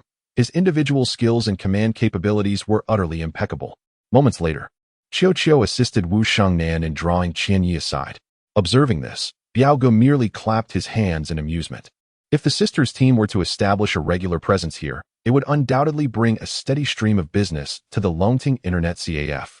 Witnessing the enthusiasm of the sisters' team towards Qian Yi, Biao Ge felt confident that such an arrangement would be easily achievable.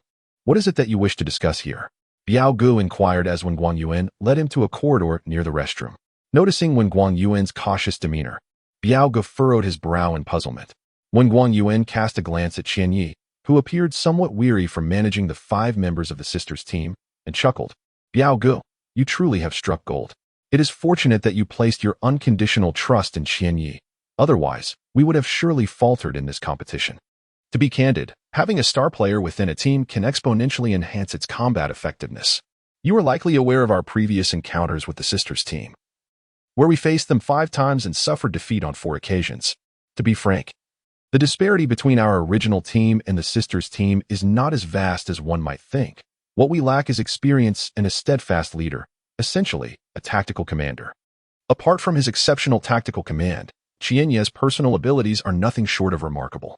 With his inclusion, as you have witnessed, the combat prowess of our new team has surged several tiers, making our matches against the Sisters Flower team seem like mere child's play. In the past, our Longting team held a mid-tier position in WH City, but with Qianye's arrival, I firmly believe our strength can contend with those elite Internet CAF teams. The annual Internet CAF joint competition in WH City is fast approaching. Previously, we were self-aware enough not to register, fearing we would become mere novices. Now, with Qianye on board, I feel our Longting team should give it a shot. We might even clinch the championship, with a handsome prize of 50,000 yuan. I suspect Brother Biao might look down on such a trivial sum, but those Internet CAFs in WH City thrive on this reputation, becoming widely known and prosperous. I understand Brother Biao's ambition to elevate Longting Internet CAF into a formidable enterprise, and the establishment of a chain is merely a matter of time. In today's business landscape, what is crucial? Promotion, advertising, even if we do not win the championship in this joint competition. Reaching the top 4 would still bring prestige to Longting Internet CAF, wouldn't it? After listening attentively to Wen Guangyuan's detailed exposition, Brother Biao pondered for a moment and remarked, "The cost of maintaining an Internet CAF team is rather high." Wen Guangyuan, having been caught in his own thoughts, did not shy away from the topic, continuing, "These days, any reputable Internet CAF in WH City possesses its own team, frequently participating in smaller competitions. It's wise to have a well-trained team. The more, the better." Since the former top laner of the original team was poached by another CAF, Wen Guangyuan's team has been in a state of semi-dissolution due to the lack of a member. Otherwise, Brother Biao would not have resorted to hiring them at a low cost to defend our position. After all, the expenses are quite manageable. Brother Biao can comprehend Wen Guangyuan's desire for a stable source of income, and his arguments are not without merit. After a few moments of contemplation, Brother Biao nodded and stated, "Establishing a team solely for Longting Internet CAF is not difficult. The crux lies in Qianye's attitude. I can see that this fellow prefers gentle persuasion over forceful demands. He may feel pressured about participating in this defense match if I hastily propose it. I fear he might refuse outright. Should I speak to him?" Wen Guangyuan inquired with a smile, recognizing that if Brother Biao could pass this hurdle, the next step would be to convince Qianye. Brother Biao waved his hand dismissively, saying, "No, don't meddle. I doubt you could persuade him, and I'm not certain I could either. Then how should we convince Qianye?" Wen Guangyuan swallowed hard. Brother Biao's gaze fell upon Huaxia, who was engrossed in her game, and an idea sparked in his mind. He squinted and smiled. "I think I have a plan." Wen Guangyuan looked puzzled as Brother Biao slowly approached Huaxia. As Huaxia contemplated whether to recruit Qianye, she felt a shadow loom near and turned to see an unwelcome smile. The insincerity of that grin was palpable. Had it not been for the fact that she was on his turf, she might have slapped him. "Sister, are you playing Link?" Brother Biao chuckled, taking a seat beside her. Huaxia, feeling slightly irked, retorted, "Who allowed you to sit next to me? Did I consent to that? This is my Internet CAF." Brother Biao's expression resembled that of a contrite spouse, full of feigned innocence. Huaxia, taken aback, rolled her eyes and said, "You look constipated. I bet you're up to no good." "Ugh, I'm not. Speak quickly, get to the point," she urged. Brother Biao leaned in closer, whispering for a while. Initially, Huaxia frowned, but soon her expression brightened, and she nodded repeatedly. "So, you are willing to help?" Brother Biao, noticing her enthusiasm, felt a wave of relief wash over him. Huaxia suppressed a smile, adopting a serious demeanor as she stated, "Are you asking my Qianye to work for you for free? Just so you know, his salary and bonuses cannot be shortchanged." "Of course," Brother Biao replied eagerly. "If I am to assist you this much, surely there must be some form of acknowledgement?" Huaxia huffed in response. Brother Biao paused, then grinned. "How about a lifetime VIP card at Longting Internet CAF? What do you think? Is that all? You think such trivial favors can buy me off?" Huaxia shot him a disdainful glance. Brother Biao stifled his discomfort and slapped his thigh, declaring, "Tonight, I'll treat you to dinner, limitless and sumptuous. Order whatever you like." Without a hint of regret. "Now that's more like a boss." Huaxia grinned, secretly thinking Brother Biao was a bit foolish to believe that Qianye would be swayed so easily. Surrounded by 5 enthusiastic girls, who alternated between playful nudges and warm inquiries, Qianye found himself increasingly parched, despite his usual composure. After much coaxing, He finally revealed his contact information, and the girls scampered off like cats that had stolen a fish, leaving him to exhale heavily. With so many attentions lavished upon him, it was a challenge to remain steadfast. Feeling a bit reluctant, are we? After all that flirtation, your heart is racing. Should we chase after them? Huaxia stood beside Qianyi with her arms crossed, playfully prodding him with her elbow. That little girl Huaxia seems quite appealing. She appears to be quite the catch. You seem to have taken a liking to her. Why not pursue her? Love is mutual. Why not give in to it? Qianyi, both amused and exasperated, bent her arm to encircle Huaxia's neck, dragging her aside while exclaiming, "Hey, I've come to realize that your tongue is as sharp as a blade. With a mere exchange, you unleash a torrent of clever words and witty phrases. If only you had been born a millennium or two earlier. Would Zhuge Liang really have needed to engage in debates with the scholars of his time?" Huaxia struggled fiercely to break free, inadvertently stepping on Qianyi's foot. Qianyi's expression shifted, and she inhaled sharply, hopping away in discomfort. "What are you doing? Are you not aware that there are boundaries between men and women? This tugging and pulling is quite unbecoming. Continue like this, and I shall declare it an affront." Qianyi cast a glance at Huaxia's chest, sighed, and shook his head, saying, "Only a blind man would dare to harass you. Hey, didn't you claim to be my girlfriend last time? You've discarded me so swiftly. Have you found yourself a pretty boy?" Qianyi retorted playfully. Huaxia waved her fist, baring her teeth in a mock threat, and snapped, "Keep talking like that, and I'll tear your mouth apart." After a bout of playful banter, Qianyi felt considerably more relaxed and inquired, "Last time at the Golden Eagle Internet CAF was merely a coincidence. What brings you here today? Are you certain you aren't stalking me?" "Humph. I have neither money nor looks. Why would I stalk you?" Huaxia scoffed. "I am here to find someone. It just so happens that I've run into you twice. A stroke of bad luck. I didn't consult the calendar, and now I must go home to cleanse my eyes." "Don't be like that. Consulting the calendar is no better than consulting me," Qianyi jested. Huaxia retorted unapologetically, shameless. Just as their jovial insults reached a crescendo, an unexpected silence enveloped them, causing the atmosphere to plummet from a boiling point to an icy stillness. Huaxia felt slightly embarrassed, and Qianyi broke the tension by asking, "You mentioned looking for someone last time. Who exactly are you searching for? Given your arduous journey, I hope you aren't on a long-distance quest to find a boyfriend who has jilted you? Get lost. This young lady has never even been in a relationship." Huaxia shot back, immediately realizing the oddity of her response and shooting Qianyi a fierce glare. Subsequently, she recounted her arduous travels from Beijing University back to WH City. Leaving Qianyi with a wry smile, he had inadvertently dug his own grave. It turned out that the person Huaxia was searching for was none other than himself, with aspirations of forming a professional gaming team. Could it be that this young girl was so naive, believing that establishing an esports team was as simple as plucking watermelons from the field? Qianyi did not acknowledge her identity, but instead posed a question. "Do you know the prerequisites for establishing an esports club? First and foremost, one must possess substantial funds. This is no trivial sum. The operational cost of a base, salaries for team members, and the ongoing expenses of rent and wages constitute a significant financial burden. Moreover, one must report to the ACE Alliance, obtain a business license, and then what? Is merely forming a team sufficient? Certainly not. Your team must possess tournament qualifications. You must first compete in the City Elite Championship, then advance to the LSBL League, and ultimately reach the LPL Professional League. Ascending through these ranks is no simple feat. Otherwise, among the plethora of esports clubs in the country, only a handful achieve widespread recognition, while the majority of professional teams lack even the qualification to compete on stage. Furthermore, even with registered team qualifications, can you guarantee that you will stand out and clinch the championship of the City Elite Championship, followed by the LSBL Premier League title? It is not as easy as it seems. In the realm of professional teams, particularly in the League of Legends sector, can any city not produce a few contenders? The competition is fierce. Your professional team might not even get off the ground before it faces premature demise. In today's environment, engaging in esports is fundamentally a financial endeavor. With adequate resources, one can unearth potential players and even purchase a spot in the LPL Professional League. Yet, what does that matter if the capability is lacking? On stage, they would merely be novices, and it would not be long before they are drowned in the scorn of national players and audiences alike. Huaxia had not anticipated that Qianyi would divulge so much information, including insights she was previously unaware of.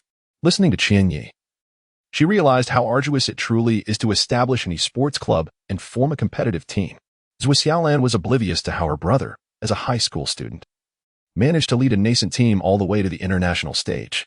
This illustrious path appeared splendid, yet the hardships endured were known only to Xia Yuxian himself. As she deeply appreciated her brother's remarkable achievements, Xiaolan felt a swell of pride, yet simultaneously, her spirits plummeted. A whirlwind of emotions, resentment, disappointment, and a sense of injustice enveloped her, and her eyes reddened, nearly spilling over with tears. Xinya observed Xiaolan, whose eyes glistened with unshed tears, and promptly offered words of comfort. In truth, I merely speak in jest. It is commendable for one to harbor dreams. Yet it is equally vital to remain cognizant of reality. The professional esports team is not as effortlessly attainable as you might envision. You should focus on your studies and not overthink matters. Xinya pondered on the notion of first locating that enigmatic master before gradually contemplating the establishment of a professional team. What you mentioned, I admittedly do not comprehend fully, but I am willing to learn at a measured pace. My brother once said that one cannot devour an entire meal in a single bite. Nourishment must be savored bite by bite, and the journey taken step by step. One should possess dreams, along with the determination to strive for them. I am resolute. What I lack is merely experience. Yet, I fear not, for experience is not innate. It is acquired through stages. Xiaolan, her eyes gleaming with determination, nodded earnestly and declared, I believe that as long as I desire it, I can start from scratch. At that moment, she resembled a young lion surveying the mountaintop, releasing a somewhat juvenile roar towards the heavens. In a fleeting moment, Xinya felt as though he had been transported back 3 years, standing on the balcony of his home, where Xiange pointed to the rising crimson sun and advised, Xiande.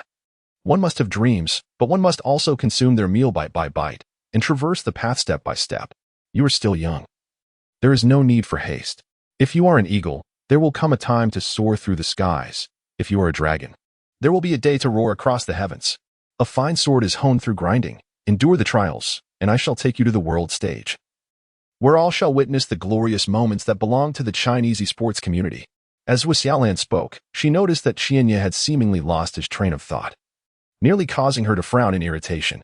Ever since the departure of Xia Yuxian, such burdens had been deeply rooted within her heart. Not even her mother, Zhualanwei, was privy to these sentiments, let alone her close friends.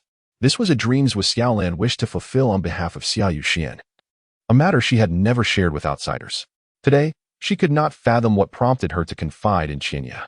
If he had been receptive, it might have been tolerable. Instead, he had first dealt her a blow and now seemed to drift into abstraction, leaving Xiaolan exasperated. Just as she was about to pinch Trinya's side in frustration, she noticed his demeanor had transformed into one of effortless charm, as if he were lost in a melancholic reverie. Xiaolan's hand hovered in midair. This was the first time she had witnessed such an emotion on Trinya's face, as though he had endured great trials and, upon glancing back, found his heart heavier with sorrow. Xiaolan could not comprehend how she had come to such a conclusion, only that at that moment, Xianya appeared particularly heart-wrenching. Sha, he is not mine to care for. She chastised herself, vigorously shaking her head. When she lifted her gaze once more, Xianya had reverted to his usual warm smile, albeit now with a hint of mischievousness. Xianya chuckled and said, of course I have dreams. My aspiration is to amass great wealth, marry a lovely wife, and have a robust son. And then? Xiaolan inquired. And then? Xianya rested his chin on his hand and continued, I want my son to continue earning a fortune, marry a wife, and have a plump little boy. Xiaolan suddenly realized that Xianya was once again teasing him, although he had previously refrained from retaliating. This time he struck with a bit more force, causing Xianya to instantly grimace and draw in a sharp breath, his expression utterly remarkable. Are you planning to stay at Longting Internet CAF indefinitely? Xiaolan asked. Xianya nodded and said, what else could I do? I possess neither skills nor qualifications. It would be fortunate for me just to find labor work. With a dismissive scoff, he continued, is that all there is to aspire to? Xiaolan responded with an exaggerated thumbs up towards Xianya and added, it seems that soon, the Internet CAFS and WH City are organizing a joint competition. Why not participate? I hear the prize money is quite substantial.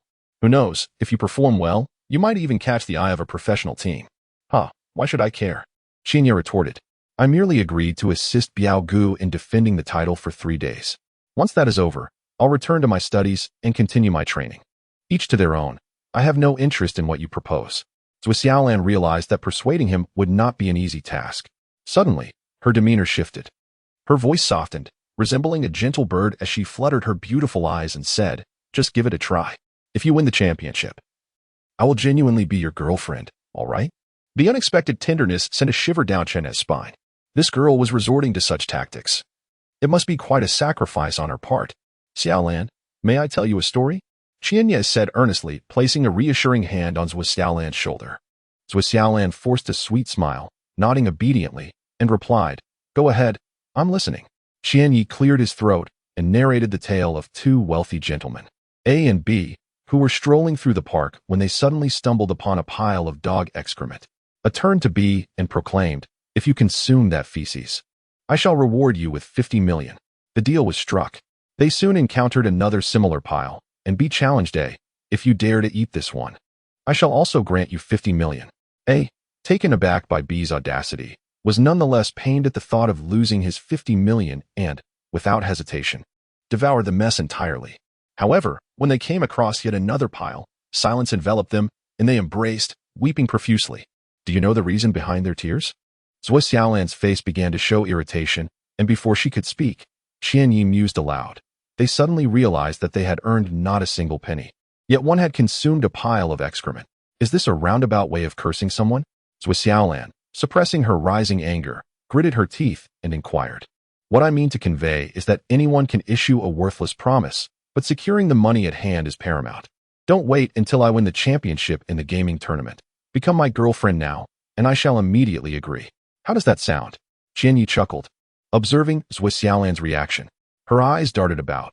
Xiaolan had not anticipated Qianye's unexpected maneuver, leaving her somewhat unprepared. Have you thought this through? Qianye, with an air of superiority, wore a mischievous smile. If a professional team were to take notice of you and invite you to compete, would you be able to accept? Xiaolan pondered for a moment before posing the question. Qianye remarked, I cannot speak for other matters. But if you happen to establish a club and extend an invitation to me, as your boyfriend, how could I possibly refrain from supporting you? Are you serious? Xiaolan pressed for clarification. Qianye declared, absolutely, a promise is as solid as a nail. Thus, it was settled. I hereby agree to become your girlfriend. Xiaolan took a deep breath, summoning her courage, and when she raised her head to give her response, she discovered that Qianye had already walked away. Hey, are you teasing me again? Is this amusing to you? Xiaolan fumed, stamping her foot in frustration. Qianye, without turning back, waved his hand and declared, I have no interest in the airport, but everything else is serious. I will sign up for the Internet CAF joint competition. If you manage to establish a club by then, I might genuinely consider it. This is no deception. One must always have dreams. Who knows, they might come true. By the way, crushing 5 dogs on the opposing side refers to me. Please convey this to Xiaoyi and tell him that if he pries into my privacy again, I won't hesitate to sever ties with him. What a peculiar individual. Xiaolan pouted, feeling as though her mind had been struck when she heard those last words. Staring at Qianye's retreating figure, she remained in a daze, unable to process what had just transpired. All set. Biao Gu appeared beside Xiaolan, inquiring, Yes, I knew it. Having you take charge was a wise decision. Biao Gu laughed heartily, but then Xiaolan, resembling someone who had just seen a ghost, fixed her gaze on him. Before Biao Gu could react, Xiaolan, who was a head shorter than him, seized his collar, shaking him like a chick. I found it. I truly found it. It's him. It's really him. Ha. After searching high and low, Xiaolan chuckled foolishly. Have you lost your mind? Biao Gu effortlessly extricated himself from her grip, rubbing his reddened neck and choosing not to be bothered by the girl. Humming a tune as he returned to the front desk. Biao Gu, here's the roster for tomorrow's competition. It seems the Tech University team is also participating. When Guang Yuan handed Biao Gu a list he had just received, his expression somewhat peculiar. Oh, let's set it aside for now. Biao Gu was in good spirits and paid little heed to such trivial matters. When Guang Yuan continued, Biao Gu, the Tech University team may not comply with the regulations of our London Internet CAF competition. They are a semi-professional team. Having been among the top 8 in the national campus tournament and even represented WU City in the Urban Elite Championship, their skill level is not comparable to our Internet CAF teams. Only then did Biao Gu lift his gaze and inquire, is the Tech University campus team really that formidable? Formidable is an understatement. If they had performed even slightly better in the Urban Elite Championship, they would have qualified for the LSBL Major League.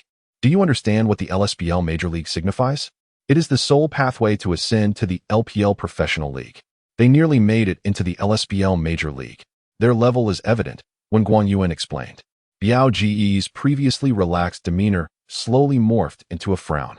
So, if the Tech University team is indeed that strong, they likely wouldn't be interested in our internet CAF competition. Why would they come here? Wen Guangyuan sighed, saying, I'm not certain. They are unlike typical internet CAF teams, possessing a dedicated esports society, and they are all highly intelligent university students. Are you afraid? Before Wen Guangyuan could finish, Biao Gu interrupted. Didn't you just express great confidence? Are you lacking faith in yourself or in Qianyi? Now, suddenly altering the rules, how will others perceive me? Though I was once a rogue, I am now a businessman, and integrity is paramount. The rules will not change. If they choose to come tomorrow, let them come. Winning is your skill. Losing is merely a reflection of inferiority. There is nothing to complain about. When Guang Yuan wished to say more but fell silent upon hearing Biao Ji's words. One could only take it step by step. With a sigh, when Guang Yuan observed Biao Ge calculating the day's earnings, deciding against interrupting him, and intended to discuss matters with Qianyi, only to discover that she had already left. Tomorrow, the seniors from the third high school would have a monthly exam. Qianyi could skip class, but she dared not miss the exam. In dormitory 502 of the male residence hall at WH Tech University, Zhuangmu had just returned from the esports society and was engrossed in a phone call with his new girlfriend. Two students, one tall and one short, one plump and one slim, entered the room, noticing Zhuangmu on the phone. They casually settled onto the edge of the bed, joking and puffing smoke. Zhuangmu waved them off with mild disdain, pulling up a chair to sit, and inquired, What is the situation? We lost. The Sister Flower team lost. The first game lasted over 30 minutes, and they surrendered in the second game, the tall and slightly overweight Sun Tai remarked. Winning isn't surprising. Those girls from the Sister Flower team lack any real skill. We could easily dominate them, Han Guang scoffed, swinging his legs casually, displaying a dismissive attitude towards Longting Team's victory. No wonder Han Guang was so confident. Back when he was in the diamond rank, Zhuangmu was still in gold. And after carrying Zhuangmu to diamond, the duo queued to reach the king rank. As the ADC of the Tech University team, Han Guang achieved the king rank solely by his prowess with misfortune, earning him the title of the best misfortune in the region, renowned for annihilating opponents in the bottom lane within 10 minutes. Sun Tai, being Han Guang's designated support, had consistently assisted him after Zhuangmu focused on the mid lane position. Although his robot hooks were not always perfect, they often left the opposing duo in despair, frequently forcing them to exhaust their summoner spells by level 2. Among the campus teams, Zhuangmu, Sun Tai, and Han Guang formed a harmonious trio, known as the Golden Triangle of the Tech University campus team. They had achieved an impressive top 8 finish in the last National College League thanks to their synergy.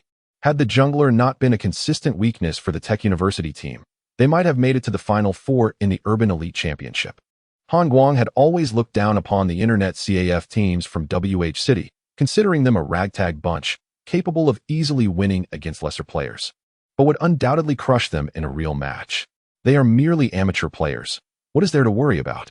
Seeing Zhuangmu silent, Han Guang chuckled. Zhuangmu inhaled deeply and replied, I'm not worried. I'm merely contemplating where to enjoy ourselves once we claim our prize. Sun Tai burst into laughter. Still as thoughtful as ever, Zhuangmu. I heard you want to teach Lin Qianyi a lesson for embarrassing your brother? Zhuangmu grinned wickedly, stating, It's just a side quest. We haven't had the chance to dominate the fountain in a while. Tomorrow, we should test the thrill of fountain diving. Sounds intriguing. I like it. Han Guang and Sun Tai exchanged smiles. The monthly exam, which occurred once a month, was a nightmare for all high school seniors. Akin to the disdain every girl feels for her menstrual cycle, each exam brought forth extensive analyses of mistakes, coupled with the teacher's earnest admonishments urging students to take the exams seriously, often forcibly linking them to the Gaokao. The announcement of results felt like a public critique session. Thus, during the time of the monthly exam, many students vented their frustrations. The exam spanned 2 days, following the order of subjects in the Gaokao. The first day was dedicated to Chinese, with mathematics in the afternoon. During the morning Chinese exam, Qianyu managed to complete only the first page of the paper. As for the subsequent pages, he didn't even glance at them, opting instead to rest his head on the desk and doze off. while the invigilator was none other than the Chinese teacher from Class 5.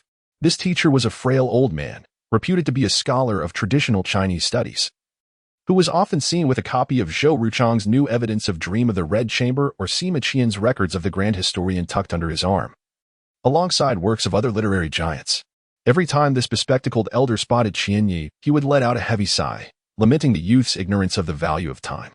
Knowing that Qianyi spent his days skipping classes to play online games only deepened his sorrow, as he believed the internet had poisoned countless young Chinese minds. Initially, the old man would attempt to counsel Qianyi, but after repeated attempts, he resigned himself to the boy's fate. Observing Qianyi sleeping during this crucial first monthly exam, the old man passed by him, sighed, and murmured, the youth knows not the taste of sorrow. Immersed in the internet, much like an addict to narcotics. If this continues, even the best of individuals shall falter, a rotten wood cannot be carved. What useful endeavors can you pursue once you step into society? In truth, Qianyi was not asleep. He merely felt helpless, resting his head on the desk while contemplating his thoughts. Upon hearing the old man's soliloquy, he cast a grateful glance at the teacher's receding figure, recognizing him as the most earnest among all his instructors and urging him to turn back from the brink. Yet, Qianyi remained obstinate, acknowledging all criticisms but absolutely refusing to amend his ways. When the bell signaling the end of the exam rang, Qianyi leisurely gathered his belongings and exited the classroom. Meanwhile, the other high achievers engaged in animated discussions about the recently concluded test. Students like Tu and Jinwei began recounting their experiences of being outplayed in the previous day's S-ranking matches. Upon seeing Qianyi emerge, Tu and Jinwei approached him, with Ma Jun asking, "Yesterday, I encountered a mid-lane card. Damn it, that player was so sneaky. He barely left the tower. Yet his support was faster than mine. After our ADC got caught twice, he just logged off. Ugh. My promotion matches, this is the third time I've failed to rank up. What should I do in such a situation? Just go ahead and log off." "It's still 4 against 5, Jinwei chuckled. "Use an assassin in mid lane. If card supports, push the tower. Try to push the lane as hard as you can without getting caught. Card S ultimate consumes a lot of mana at level 1. And if you can deplete his mana, he won't be able to support anymore. If the mid lane tower falls too quickly, card becomes half useless." As Qianyi and his peers chatted, Zhuangxing approached with a few students from Class 5, chuckling as he drew near. "Aren't these the great ones from Class 5 and the rest of you scrubs?" Zhuangxing laughed. "Who do you refer to as scrubs?" Jinwei retorted.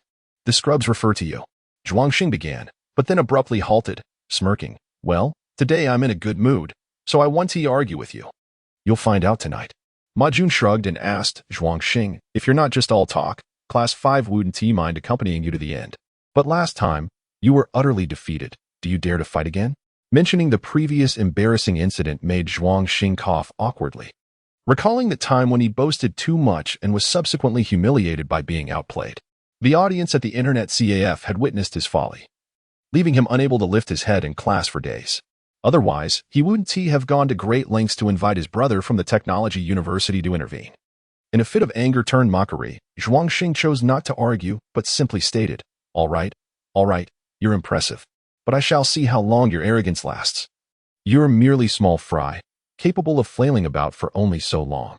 He then pointed at Qianyi, saying, "Lin Qianyi, I know you're quite adept at putting on a facade, indeed well hidden. I didn't see through it earlier, I concede. However, a facade requires capital. Tonight, we shall see if you possess that capital. Zhuangmu is your brother, right?" Qianyi inquired calmly, unperturbed by Zhuangxing's bravado. In fact, the previous night, Biaogu had sent Qianyi information regarding the Technology University, and he had also done some research online, confirming that Zhuangmu and Zhuangxing were indeed brothers. Zhuangxing proudly lifted his chin, nodding with self-satisfaction. "Indeed, my brother is Zhuangmu. He is a member of the esports club at the Technology University, a core player in the team, recognized as a star player in the WH City's campus teams, holding a king rank in the Bandle City of Zone 4. And has long organized various competitions for the university team. I know you're skilled, but no matter how skilled you are, can you lead a bunch of no-names to victory against my brother?" Qianyi stroked his chin, his tone calm as he remarked, "It doesn't matter if you can't defeat your brother. What matters is conquering the Science and Technology University team. If I can indeed lead a group of misfits to victory over your brother, wouldn't that render him less formidable than even the misfits? How audacious." Zhuangxing fumed upon hearing this, about to step forward when several classmates nearby hastily restrained him, whispering, "Don't act impulsively. This seemingly quiet fellow is actually quite fierce. It is said that he once bested Shi Yuanlong in the restroom of the grand playground." Nonsense. He merely stepped in something unfortunate. If he truly knocked someone out like that, he would have to be a monster. Nevertheless, it was indeed this lad who had faced Shi Yuanlong alone in the restroom, triumphing against a group of 4 or 5 against over 20 adversaries. How impressive is that? Listening to the hushed warnings from behind, Zhuangxing relaxed his clenched fists, mustering a smile, while the others purposefully puffed out their chests and departed.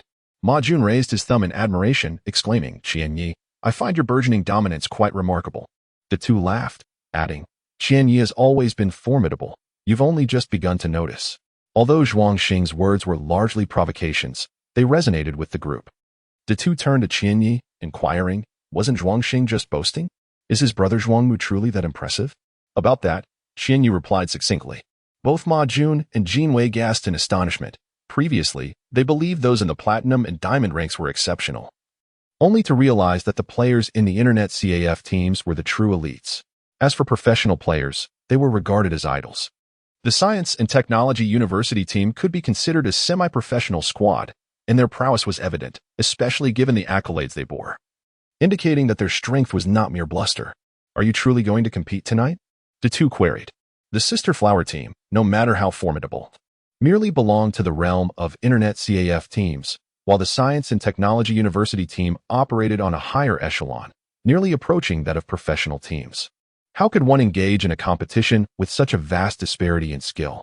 They dare to challenge us. Merely a promotional event to attract crowds for the newly opened Longting Internet CAF. A quasi-professional team participating in such an Internet CAF match? They have no shame. Jinwei scoffed. With soldiers to confront soldiers and water to dam up water, if they can summon reinforcements, why can't I seek external aid? Qianyi grinned. Is a master joining us? The two's eyes widened in surprise. Qianyi waved his hand and headed to the cafeteria for a meal. The mathematics examination proceeded as usual in the afternoon. However, after submitting his paper, the two contemplated going to Longting Internet CAF with Qianyi. Husini, accompanied by several classmates, prepared to cheer for Qianyi. To their surprise, upon inquiring at the examination hall's entrance, they learned that Qianyi had already submitted his paper and left half an hour early. A taxi halted at the intersection of Pingong Road, and Qianyi alighted, glancing up with a complex expression in his eyes. This was an intersection in a village within the city of WH, located near the Third Ring Road, adjacent to several universities. It was renowned for its vibrant street food scene, attracting mainly university students, thus providing a delightful blend of quality and affordability. The state of the environment is often intertwined with pricing. While the quality of the food remains uncertain, affordability is indisputable. However, low prices often correlate with untidiness. And Pingong Road is infamous for its disarray. Various food wrappers and disposable containers litter the area. Even before entering the street, the tantalizing aromas of grilled meat, braised pork rice, and spicy hot pot wafted through the air. Despite the sunny weather, the pavement remained damp and outside of peak hours. Only a few university students could be seen scavenging for food in a small barbecue shop named Fat Brother Barbecue. The ambience was relatively subdued compared to the bustling activity of other establishments. The number of patrons was scant, and a middle-aged man sat behind the counter smoking, engrossed in a game of chess on his computer. At the entrance, a barbecue chef with tousled hair, resembling a bird's nest, held a cigarette in his mouth, his eyes half closed, tapping his foot rhythmically while singing a rather inappropriate song. Yesterday, I failed to comprehend the film's narrative, yet I resolved to understand it. I had never considered it, nor had I ever attempted it, until the moment of the first night when I finally grasped it, just like a bed. Even tightening my grip amid the beast's threats proves futile. I shed my garments while you kissed my tightly sealed lips. Do not reach out to touch my inner thighs. Your gentleness surpasses my imagination. I fear you will slowly ascend further. Could you perhaps allow me to relax first? I merely wish to hold on to my pink underwear. For if removed, you shall behold all of me. You insist that I cannot flee midway. You desire me to kiss your brother. And that beloved pink kitty underwear, lost today due to a moment of impulse. Qianyi, feeling somewhat exasperated, covered his face and muttered in frustration. Damn it. This fellow has been singing the same song for 3 years, and even the off-key parts remain unchanged. What would you like to eat? Lamb skewers, beef skewers, grilled fish, chicken legs, chicken wings, or grilled kidney. The barbecue vendor, without lifting his head, casually inquired, seemingly indifferent. Qianye chuckled softly and inquired, "It's quite delightful. But could you refrain from singing that song next time? It's rather risky." The barbecue vendor, taken aback, lifted his gaze. Upon recognizing Qianye, he appeared momentarily dazed, remaining rooted in place for a full 30 seconds. Subsequently, he fell silent, diligently sprinkling cumin and pepper over the skewers of chicken wings on the charcoal grill. Huaxia hasn't made much progress in singing, yet his barbecuing skills have certainly become more refined, Qianye remarked with a light laugh. The barbecue vendor, referred to as Huaxia, wiped his grease-stained hands on his apron, gestured towards a nearby table, and said, "Please have a seat. Feel free to order anything." "It's on me." Qianye nodded slightly and, in accordance with the suggestion, pulled out a chair to take a seat. After Huaxia had prepared all the barbecued dishes for the other guests and delivered them, he held a slender skewer of meat in one hand and a pair of tongs for poking the charcoal in the other, turning to approach Qianye. When did Qianye ever fail to comprehend Huaxia?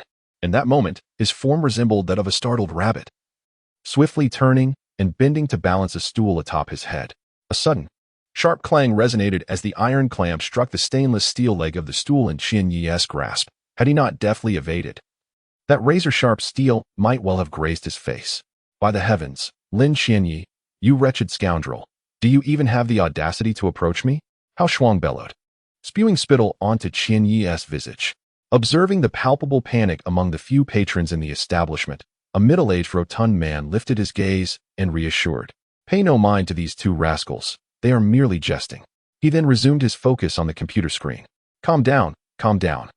Let us set aside the weapons and converse amicably.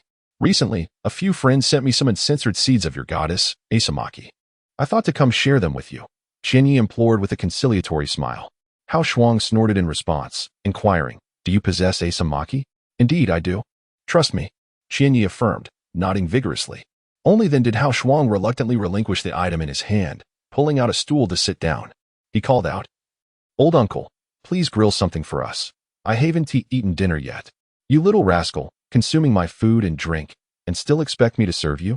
Do you wish to forfeit this month's wages?" Though the old man grumbled, he rose, his ample belly squeezing past the counter. He retrieved some fresh meat skewers from the freezer, skillfully maneuvering to the charcoal grill. With deft fingers, he tossed the meat onto the bright embers, grease sizzling and dripping, sending fragrant smoke wafting into the air. "Speak your mind swiftly, and release your burdens promptly." Huaxia lit a cigarette for himself, and as Qianye reached out to take it, Huaxia stuffed the cigarette into his own ear instead. Qianye chuckled awkwardly and withdrew his hand. "Do you still play League of Legends?" he inquired. "I uninstalled it ages ago. What's the point? It's utterly useless, a sheer waste of youth." "My youth wasn't squandered by dogs, but rather by these wretched games," Huaxia retorted irritably. Qianye is well aware of Huaxia's character. She is duplicitous and, when lying, likens the cigarette but to the young lady's crimson lips, wishing fervently to coax forth a blossom from it. Qianye said, "Let me be straightforward. Recently, I have taken on a significant task which involves assisting a newly established internet CAF in a competitive match. The reward is modest, amounting to merely a little over 10,000 yuan. The past few days have gone rather smoothly, but tonight, a campus team is set to arrive, one of the top 8 teams from last year's national college tournament. I find myself somewhat overwhelmed and am hoping you might lend your expertise." Huaxia slammed his thigh, picking his teeth with a toothpick, and remarked, "Qianye, you've truly fallen from grace. A mere campus team has you so rattled? If this were the past, such insignificant opponents wouldn't have even registered on our radar." "The disparity among teammates is too vast," Qianye replied. "I'm leading 4 others. To be frank, facing an average internet CAF team is manageable. But competing against a squad that has undergone systematic training is a bit daunting. You see, I am indeed reaching out for assistance. Those were different times. Back then, our team would have scoffed at such minnows, but circumstances have changed," he continued. "Do you still recall our former team?" Huaxia asked, cracking open a bottle of beer and taking a hearty swig, laughing self-deprecatingly. An untimely voice chimed in, "Drinking at work? Do you not care for next month's salary?" "Enough. Are the skewers ready? At this rate, with your leisurely grilling, my establishment would have long since gone under without my intervention," Huaxia retorted, turning back with a scowl. Qianye lowered his head, reminiscing about the former team, much like Huaxia. This is merely the beginning, if you still believe in me. For 3 years, I have not forgotten the words I once spoke, Qianyi murmured softly. With a resounding clap, Hao Shuang slammed his palm onto the table, producing a dull thud. Do you think I have forgotten? You heartless wretch. Hao Shuang raised his voice. The sudden noise startled a bespectacled young man indulging in barbecue delicacies, nearly causing him to poke a spicy chicken claw into his nostril. Uncle greeted him from the back. It's nothing, nothing at all. He.s. just practicing his strength. This lad has always wanted to master the iron sand palm technique.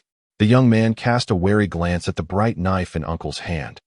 Recalling unsettling rumors about certain individuals from Xinjiang, a shiver ran down his spine as he hastily tossed a 100-yuan bill onto the table and fled the authentic Xinjiang barbecue restaurant in panic.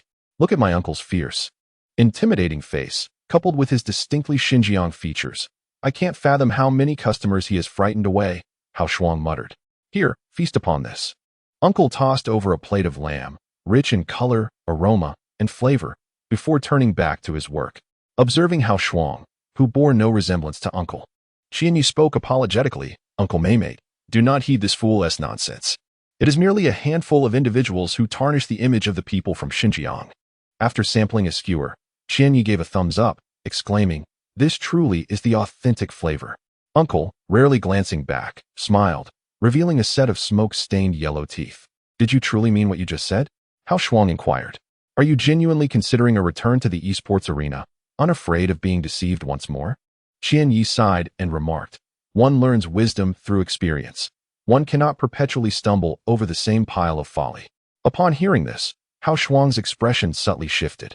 She passed the cigarette resting behind her ear to Qianyi, took a deep, contemplative drag, and released a thick cloud of smoke, retorting, I believe that if Xian were aware, he would certainly be pleased. Qianyi then inquired, is it possible to find anyone else? Hao Shuang shook her head, responding, it is unlikely. Aside from my vigil over this nearly lifeless little establishment, everyone else has gone their separate ways, and there has been no further communication. Who knows where they have ventured? Qianyi gritted her teeth and said, I will find it eventually. Ah, didn't you mention there was a competition tonight? Will we make it in time? Hao Shuang finally could no longer suppress her true nature and inquired with some urgency. Qianyi took out his phone and remarked, there should still be time, no need to rush. It's best to be well-fed before engaging in mischief, right? He, still as cunning as ever. Upon seeing Qianyi's demeanor, Hao Shuang couldn't help but smirk mischievously, suddenly feeling an urge to tease Quan. How about a song to liven things up? He suggested, but then reconsidered, thinking that with so few guests, singing might scare them away. Which one would you like to hear? The one you just sang, The Maiden's First Night, the one that is so risky. I'm not great at that one, but I just learned a tune on the trumpet. Would you like to listen? Old Uncle slapped Hao Shuang on the head, scolding, stop your nonsense. Finish eating and get lost. Don't delay my business. The high-speed rail station in WH City serves as a hub for travelers and clients in southeastern China. As they emerged from the throngs of people in the waiting hall, Shimin Feiyu wrinkled his nose in distaste. Being slightly obsessive about cleanliness, he was not fond of long-distance travel. Xiaoqiu, carrying Shimin Feiyu's luggage, asked, Feiyu, are we heading straight to the internet CAF that my sister mentioned? Shimin Feiyu glanced at his Longines watch and replied, it's still early. Let's grab a cup of coffee first. There was no Starbucks in the passenger hall, only McDonald's and KFC. They chose a secluded spot by the glass window. As it was Xiaoqiu's first visit to WH City, he was curious about everything around him. Feiyu, why are you so eager to find high-ranking players domestically? Our MTG team's second squad doesn't need to rush, right? We still have a long way to go before officially forming. Shimin Feiyu smiled lightly and said, talent recruitment is never too urgent. The LPL arena has always seen the same familiar faces.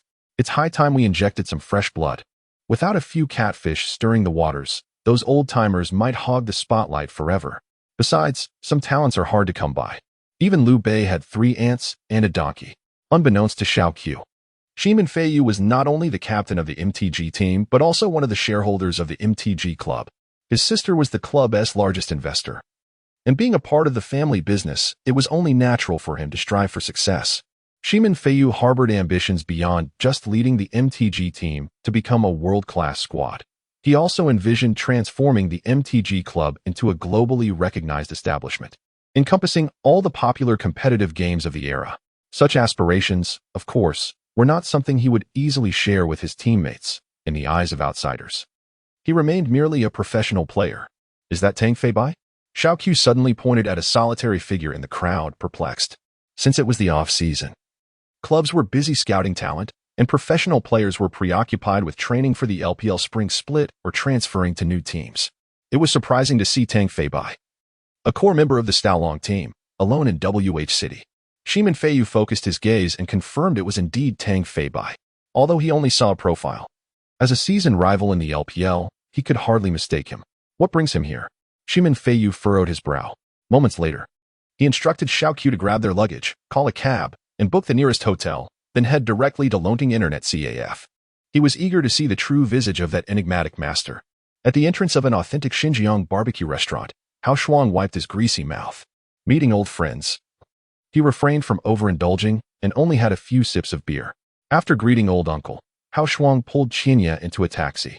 Today marked his return to the scene, and he felt compelled to impress as an obscure player, especially since Qianya had personally invited him back. Do you think your skills have deteriorated?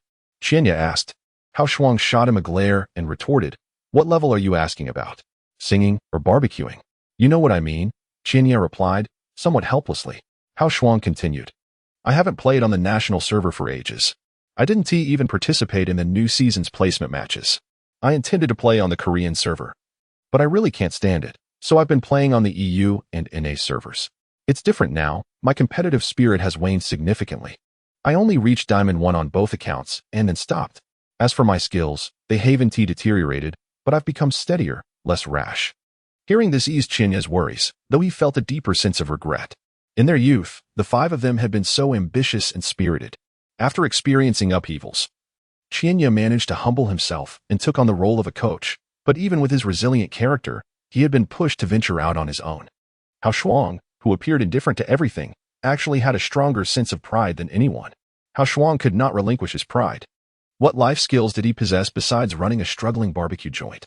The extent of his poverty was evident, even as he leisurely enjoyed the red plum wine. Nevertheless, when Qianya visited him personally, Huaxia merely vented his frustrations, not uttering a single complaint towards him. Since I've chosen to return, I will not let you down again, Qianya said, offering a comforting smile to Huaxia. Feeling Qianya's gaze, Huaxia frowned and snapped. You're not turning gay on me, are you? Why are you looking at me like that? I may be a bit lecherous, but I still have my standards. Would your uncle approve? Qianya inquired. Previously, Huaxia's uncle had consistently opposed his foray into esports. A solitary elder who had migrated from Xinjiang and settled here for decades. And a child abandoned on the streets, they had no blood relation. Despite their seemingly strained relationship, this was merely their way of expressing camaraderie. For instance, if Huaxia went a day without getting smacked on the head by his uncle, he would feel uneasy. Conversely, if his uncle didn't receive a few scoldings from Huaxia, he likely wouldn't enjoy his drinks either. To sum it up, these two were quite peculiar, with the only commonality being their exceptional barbecue skills. In their disputes over esports, they had even come to blows, and though they never stabbed one another, they had left each other bruised and battered. Ultimately, they had supported each other to the hospital. He.S. getting old, Hao Jian sighed, uttering just 3 words. Qianya lightly patted Hao Jian's shoulder in silence. Hao Jian remarked, we can't keep relying on the barbecue joint forever. I want uncle to live well too, ideally. I would help him find a woman so he won't keep borrowing my computer, which always ends up infected with viruses. How much would it cost to find a fan on the street? Damn it, my wife expects him to save up for me. He should prioritize his own funeral expenses first. Qianya had grown accustomed to such insults. After all, both of them were the type to endure pain quietly while shedding tears, never speaking their feelings directly, whether it be pain or love. With the screech of brakes, the taxi came to a halt. Huaxia looked up at the sign of Lonting Internet Cafe and smirked, disdain evident in his voice. Lonting Internet Cafe? What a tacky name. It would be far more impressive to call it Dali Kuan Internet Cafe. Initially, Biao Gu sat comfortably at the front desk of Lonting Internet Cafe, observing the early matches of the Technology University's team against other challengers with a smile, akin to a benevolent Maitreya Buddha. However, as the matches progressed, his brow furrowed deeper. The first challenger team, although somewhat renowned in WH City, could only withstand the onslaught of the Technology University's team for 25 minutes before they were completely overwhelmed. The other challenger teams fared even worse, rarely lasting beyond 20 minutes. As the decisive third day approached, the the members of the London team grew increasingly worried.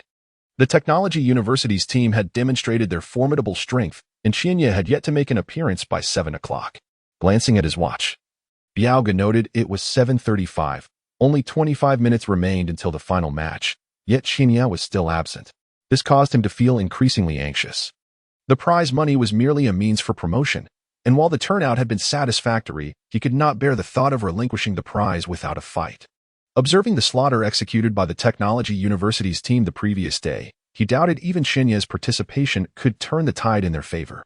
Zhuang Xing reveled in the cheers of the audience during the Technology University's Team's spectacular team fights, finding it even more exhilarating than participating himself. Noticing Jin Wei, Ma Jun, and the two eagerly awaiting Qianye's arrival, Zhuang Xing couldn't help but chuckle. Hey, why has Qianye shown up yet? School's been out for a while. He should have crawled here by now. Is he afraid of embarrassing himself if he can't keep up? Have you eaten garlic? Why is your mouth so foul? It's not even 8 yet. Jin Wei shot back at Zhuang Xing unfazed. Zhuang Xing reflected on how formidable the Technology University's team was, having seen it firsthand. The once mighty Internet CAF teams stood no chance. It was akin to slaughtering innocent children. Considering Qianye's previous matches, they had not been particularly impressive either. Time waits for no one. If we're not all here when the match begins, the prize will go to my brother. Zhuang Xing patted De Tu's shoulder, encouragingly saying, "Let us do our best." De Tu, displeased, shrugged Zhuang Xing's hand off. Once Zhuang Xing had walked away, De Tu muttered, "What is taking Qianye so long? I can't reach him by phone. He is not really bailing on us, is he? He shouldn't be. He probably just has something to deal with." Ma Jun replied, shaking his head. "I don't believe Qianye would be the type to back out at the last minute." De Tu nodded in agreement, saying, "True enough." Damn, Zhuang Xing's comments have got me all on edge. As shadows flitted near the stairwell, De Tu initially thought Qianye had finally arrived. Straining to get a better look, he realized it was 4 other individuals. One strikingly handsome with fair skin, followed by a slightly shorter, clever-looking companion. Bringing up the rear were the much-admired twin sisters from the Sister Flower team, Xiao Mei and Xiaoya. Ximin Feiyu glanced around the bustling Internet CAF and chuckled. It seems rather lively here. Someone recognized the LPL star player and shouted, "Is that really Ximin Feiyu?" The crowd quickly surged forward, eager for photographs and autographs. Ximin Feiyu was amiable, accommodating all reasonable requests. And Jin Wei and Ma Jun managed to snag a group photo. Zhuang Mu and the other members of the Technology University team looked on in astonishment, clearly impressed by the presence of such a renowned professional player in their humble CAF. After a moment, Zhuang Mu exchanged glances with his teammates, their eyes gleaming with excitement. The MTG Esports Club, a leading name in the industry, had achieved remarkable success across various competitive games, particularly in the currently trending League of Legends scene, where the MTG team was thriving in the LPL. Rumors had circulated about the formation of a second team, prompting many aspiring young players to apply. The stringent selection process meant only a few would be chosen, yet numerous hopefuls were eager to seize the opportunity. Zhuang Mu was among them, previously lacking connections and opportunities. He had merely gazed up in admiration at the colossal MTG team. Now, with the team's captain visiting, it was likely he wished to observe the final match of the tournament. Such thoughts ignited a shared aspiration among Zhuang Mu and his teammates to perform exceptionally in this match. Hoping to catch Ximin Feiyu's attention, akin to a carp leaping over the Dragon Gate, transforming their lives for the better. The allure of stardom for professional players was on par with that of film stars, and the prospect of such a swift ascent was irresistible to Zhuang Mu and his comrades. Thus, even before the match commenced, the members of the Technology University team, originally intending to conserve their strength, resolved to give their all in front of Ximin Feiyu. Biaoge, however, did not share the frenzied enthusiasm of the players upon encountering a professional athlete. He simply smiled contentedly. What was just a small tournament had attracted the Sister Flower team first, then the Technology University team. And now even a deity like Ximin Feiyu had come to support them. The event was undoubtedly a resounding success. In a buoyant mood, Biaoge turned to Nguang Yuan, saying, "Just play your game, winning ISNT paramount, but do buy me some time." When Nguang Yuan understood Biaoge's sentiment and nodded, releasing the burden he felt. "Xiaomei, Brother Feiyu is so popular, like a star. Just look at how enthusiastic the fans are," Xiaoyu exclaimed, covering her mouth with a smile. Xiaomei grinned, her vanity thoroughly satisfied. Who wouldn't he appreciate having such an outstanding boyfriend? As Hao Shuang climbed the stairs, He shook his head and mused. Qianye, I wrote a poem last night while browsing. What do you think? Quite explicit. Qianye replied with a hint of exasperation before quickly correcting himself. I mean, quite damp. Oh, the twin lotus flowers. TSK, exquisite. This must be the elder sister. She has developed early, boasting a cup size larger than her younger sister. As Huaxia entered the room, he was immediately greeted by the sight of two stunning beauties. Xiaomei and Xiaoya, prompting a foolish grin to spread across his face. Xiaoya's expression shifted, her gaze dropping to her chest in disbelief. Was it that obvious? Impulsive by nature, Xiaomei was about to unleash a torrent of curses in response to the teasing when Xiaoqiu, who had always regarded her as a sister-in-law, suddenly erupted in anger, exclaiming, who left their zipper undone, exposing such a sight? Huaxia, unfazed, calmly retorted, such coarse language is unwarranted. Let us remember we are civilized individuals. Xiaoqiu, incensed, could hardly tolerate the insolence of this lanky youth daring to speak disrespectfully to his sister-in-law. Meanwhile, Shimin Feiyu, having observed the escalating tension, placed a hand on Xiaoqiu's shoulder, shaking his head in a gesture of caution against reckless behavior. Qianye quickly offered a smile, saying, I apologize. This lad tends to speak without a filter and enjoys rambling on. Please don't take it to heart. I will certainly have a word with him later. Xiaomei, who had been seething with anger, found her irritation somewhat alleviated. Her impression of Qianye was previously quite favorable, and considering she had accompanied Shimin Feiyu with the primary intention of assessing Qianye's capabilities. His words had calmed her down considerably. It's probably just a misunderstanding. My sister shouldn't be too upset, right? Xiaoyu exchanged a knowing glance with Xiaomei, who nodded in acknowledgement, indicating her understanding of the situation's gravity. Qianye cast a grateful smile at Xiaoya and turned to glare at Huaxia. I'll go speak with Brother Biao for a moment. You all continue your conversation, fearing that Huaxia might misspeak again. Qianye hurriedly took Huaxia to find Brother Biao. Is he the person you mentioned? Shimin Feiyu inquired as he watched Qianye lead Huaxia away. Xiaomei nodded and replied, yes, his name is Lin Qianye. He is currently a senior at the 3rd high school in the city. He often engages in training others and possesses unfathomable skill. His exact rank remains unknown. Today, he should showcase a bit of his prowess. As the Science and Technology University team holds a modest reputation here and has considerable strength, then I find myself rather intrigued, Shimin Feiyu remarked, crossing his arms with a nonchalant smile. Xiaomei admired the handsome profile of Shimin Feiyu, tucking a strand of hair behind her ear while smiling sweetly. Don't pull me. I can walk on my own, Huaxia said, breaking free from Qianye. You're quite impressive. It seems that the younger twin has taken a liking to you. Qianye spoke with irritation. Do refrain from speaking carelessly just because you see beautiful women. We can tolerate your crude jokes, but behaving recklessly might lead to a confrontation. Without their voices, I genuinely cannot distinguish which is the younger sister and which is the elder. How on earth did you identify them at a glance? Huaxia cast a disdainful glance at Qianye and retorted, need I even say? The elder sister is slightly more ample than the younger. I can discern her cup size merely with my eyes, without needing to touch. I am an expert in this realm. You wouldn't comprehend. At long last, you have arrived. I was beginning to think you had forfeited. Biaoge greeted him with a hearty smile. And who is this? He inquired, glancing at Huaxia.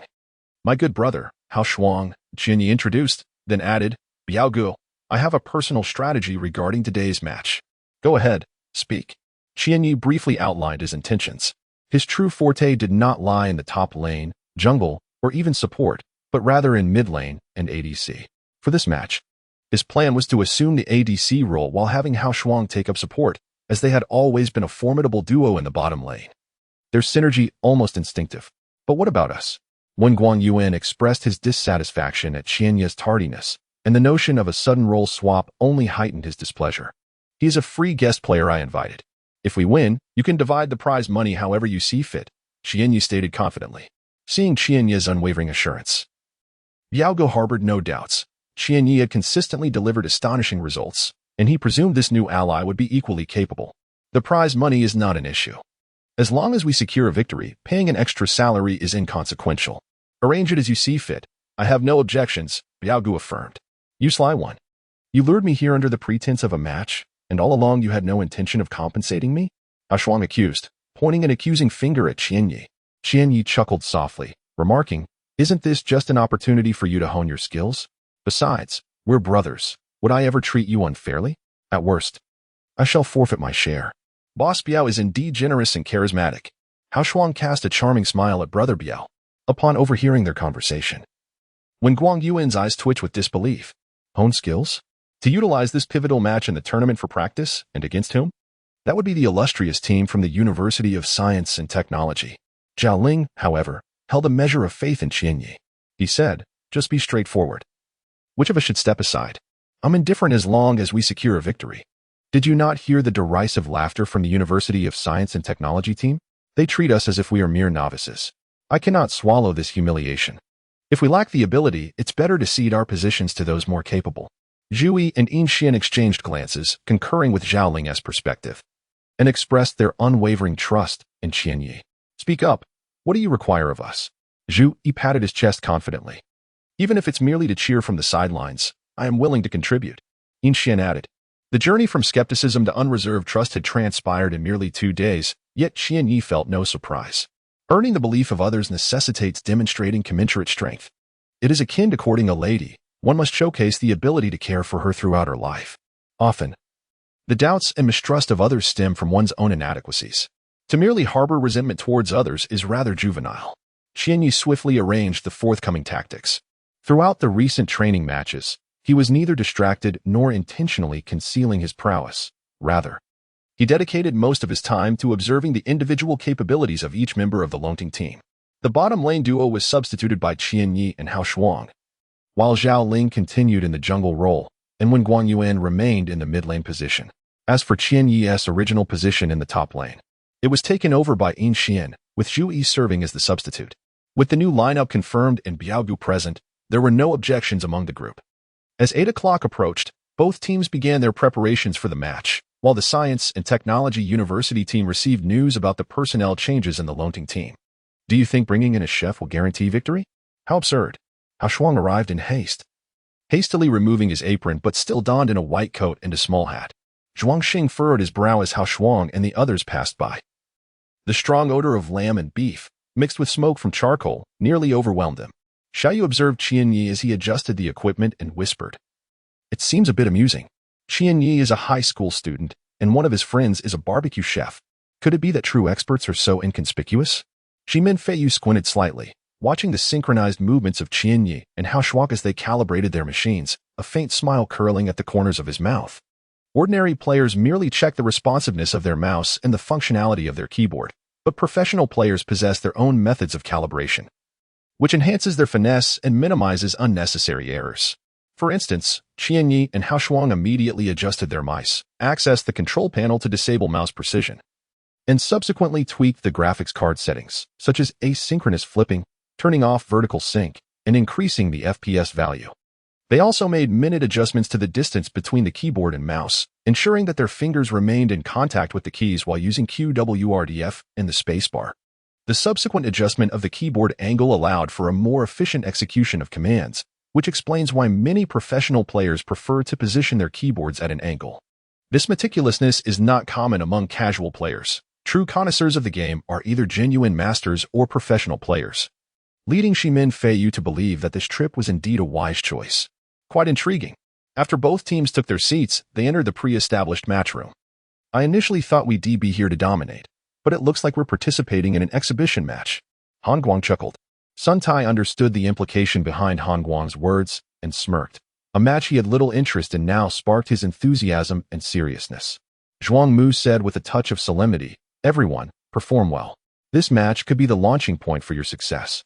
"Then this so-called Longting team is our stepping stone to success," Han Guang replied, his eyes sparkling with determination. No one in the Science and Technology University professional team disagreed with this sentiment. Longting team banned Annie, Thresh, and Lulu, while Science and Technology University banned Cassidon, Rise, and Lucian. Shimin Feiyu was somewhat astonished by Longting team's strategy of banning 3 support champions, while Science and Technology University removed powerful heroes from mid and top lane positions. "Feiyu Gage, please analyze the lineups of both teams for us," Xiaomei implored eagerly. Xiaoyu added, "Yes, we can learn from it, Feiyu Gage."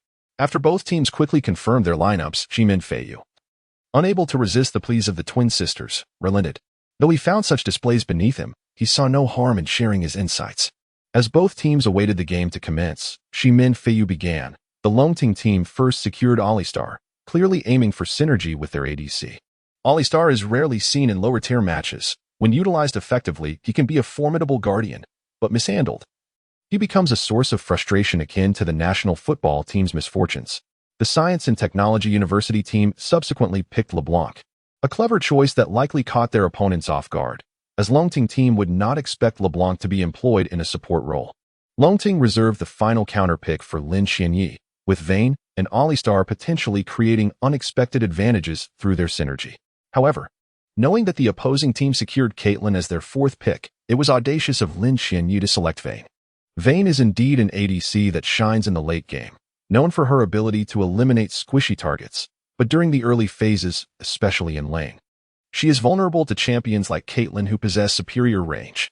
In a matchup of equal skill, Caitlyn would dominate Vayne in the early game, making it exceedingly difficult for her to maintain health, particularly with the high poke potential of LeBlanc. A mere jungle intervention could easily lead to a double kill for the opposing team. As for the remaining champions chosen by both teams, there wasn't much of note. Longting's mid laner, Orianna, and Science and Technology University's mid laner, Ziggs, are both known for their farming capabilities, leading to a likely dull landing phase dominated by farming. During team fights, one focuses on crowd control while the other emphasizes poke damage. The outcome largely depends on execution. Furthermore, Longting's jungle champion, Lee Sin, is significantly stronger in early ganks compared to Science and Technology University's Kha'Zix, who excels as a late-game assassin. If Longting's Lee Sin does not establish an early advantage, the later stages of the game would belong to Kha'Zix, especially after he has evolved his skills. In the top lane, both teams opted for tanky champions, Dragon Knight versus Troll, making for an unexciting lane matchup. Although Troll counters Dragon Knight effectively, as long as Dragon Knight plays cautiously, Troll will struggle to secure kills. In summary, while both teams' compositions are similar in team fights, the critical factor influencing the match will undoubtedly be the performance of the bottom lane duo. Caitlyn is the epitome of early push power, while Vayne represents late-game damage potential. If I were on the Longting team, I would assign Dragon Knight to absorb pressure, while Vayne and Alistar should ideally switch lanes, as Vayne only becomes truly competitive against Caitlyn post-level 6. However, if a lane swap is not proactively chosen, I must say, Lin Xianyi is remarkably audacious. Listening to Shimin Feiyu's articulate analysis, Xiaomei's eyes sparkled with admiration, and Xiaoya nodded in agreement. Dado and Ma Jun gathered around, sensing that Shimin Feiyu's remarks hinted at a challenging matchup for Qianyi against Han Guang. Welcome to Summoner's Rift. The computer's sound system came alive as both sides equipped themselves and surged forth from the fountain. This time, the Longting team occupied the blue side, and there was an unspoken understanding between the two teams regarding the level 1 skirmish. They would engage head-on. Unfortunately, both sides misjudged each other's intentions. The Longting team, grouped together, charged into the red zone of the Science and Technology University team, while the latter approached from the river, navigating the narrow path above the Dragon Canyon towards Longting's red area. Their actions mirrored each other almost perfectly. The support player from Longting, Alistar, placed a ward in the blind spot between the enemy's first turret and their high ground, and the Science and Technology University team did likewise, both teams meticulously securing vision in preparation for their lanes. The two teams lay in wait in each other's jungle until around 1 minute and 20 seconds, at which point they chose to recall. Typically, a recall lasts about 8 seconds. With the enhanced recall mastery, it is reduced to 7 seconds. The journey from the fountain to the mid lane first turret takes approximately 20 seconds, while the side lanes require a bit longer, around 25 seconds. The greatest disparity between skilled players and novices often lies not in individual mechanics, but in the details. Few players calculate their recall times or the duration needed to return to their lanes, and even fewer recognize that the optimal time to recall is when their own minion wave reaches the lane, as this minimizes minion losses and prevents the enemy from prematurely pushing the wave to the turret. Not to mention, they may not keep track of the time it takes for champions like Ezreal or Draven and later champions like Jinx with their full-screen ultimates to traverse from their fountain to the enemies, which is 8 seconds or 4 seconds mid-lane. During early skirmishes, they are unlikely to remember that before level 3, a potion can offset the damage from Ignite. As for the bottom lane, did they truly misread the situation, or were they genuinely intent on facing each other? Upon seeing Vayne and Alistar approaching the bottom lane's high ground turret, Han Guang felt a surge of joy. If it were the former, they would be foolish. If the latter, I could only conclude that the player controlling Vayne was brazen beyond measure. Sun Tai pointed out the location where the first ward had disappeared without hesitation. Doesn't this fellow know that you, Han Guang, are the first misfortune of Bandle City? Having reached the rank of king with just this ADC? Instead of merely talking, you should teach him a lesson. Playing Vayne in front of your misfortune is akin to wielding a great sword before Guangdong. Zhuangmu chuckled, feeling no significant pressure, especially since he had secured one of his favored champions. Zhuangmu genuinely wondered whether the Longting team had failed to conduct proper research or simply underestimated their counterparts from the Science and Technology University. Remarkably, 3 of their 5 positions had been filled by champions they excelled with. The anticipated level 1 clash did not materialize. Vayne and Alistar, eager to return to their lanes, did not assist Zhao Ling's blind monk in taking the red buff, but instead headed straight back to Lang. Was she planning to contest for level 2? Vayne does not hold an advantage against misfortune in that regard. Shimin Feiyu found himself puzzled by Qianye's actions. Clearly, during the initial level, misfortune could easily reach level 2 first due to her range advantage. Xiaoyu inquired, Feiyu, isn't it advantageous for Vayne to contest for level 2? Shimin Feiyu shook his head, responding, it's not that it's disadvantageous, but contesting against a champion with such a significant range advantage as misfortune comes with a hefty price. It is simply not worth it. The ADC player from the Science and Technology University, Han Guang, smirked at Vayne's appearance, prompting his support, Sun Tai, to chuckle along, sensing the arrogance from the opposing side. Haojin asked, Qianyi, have you not forgotten your skills with Vayne?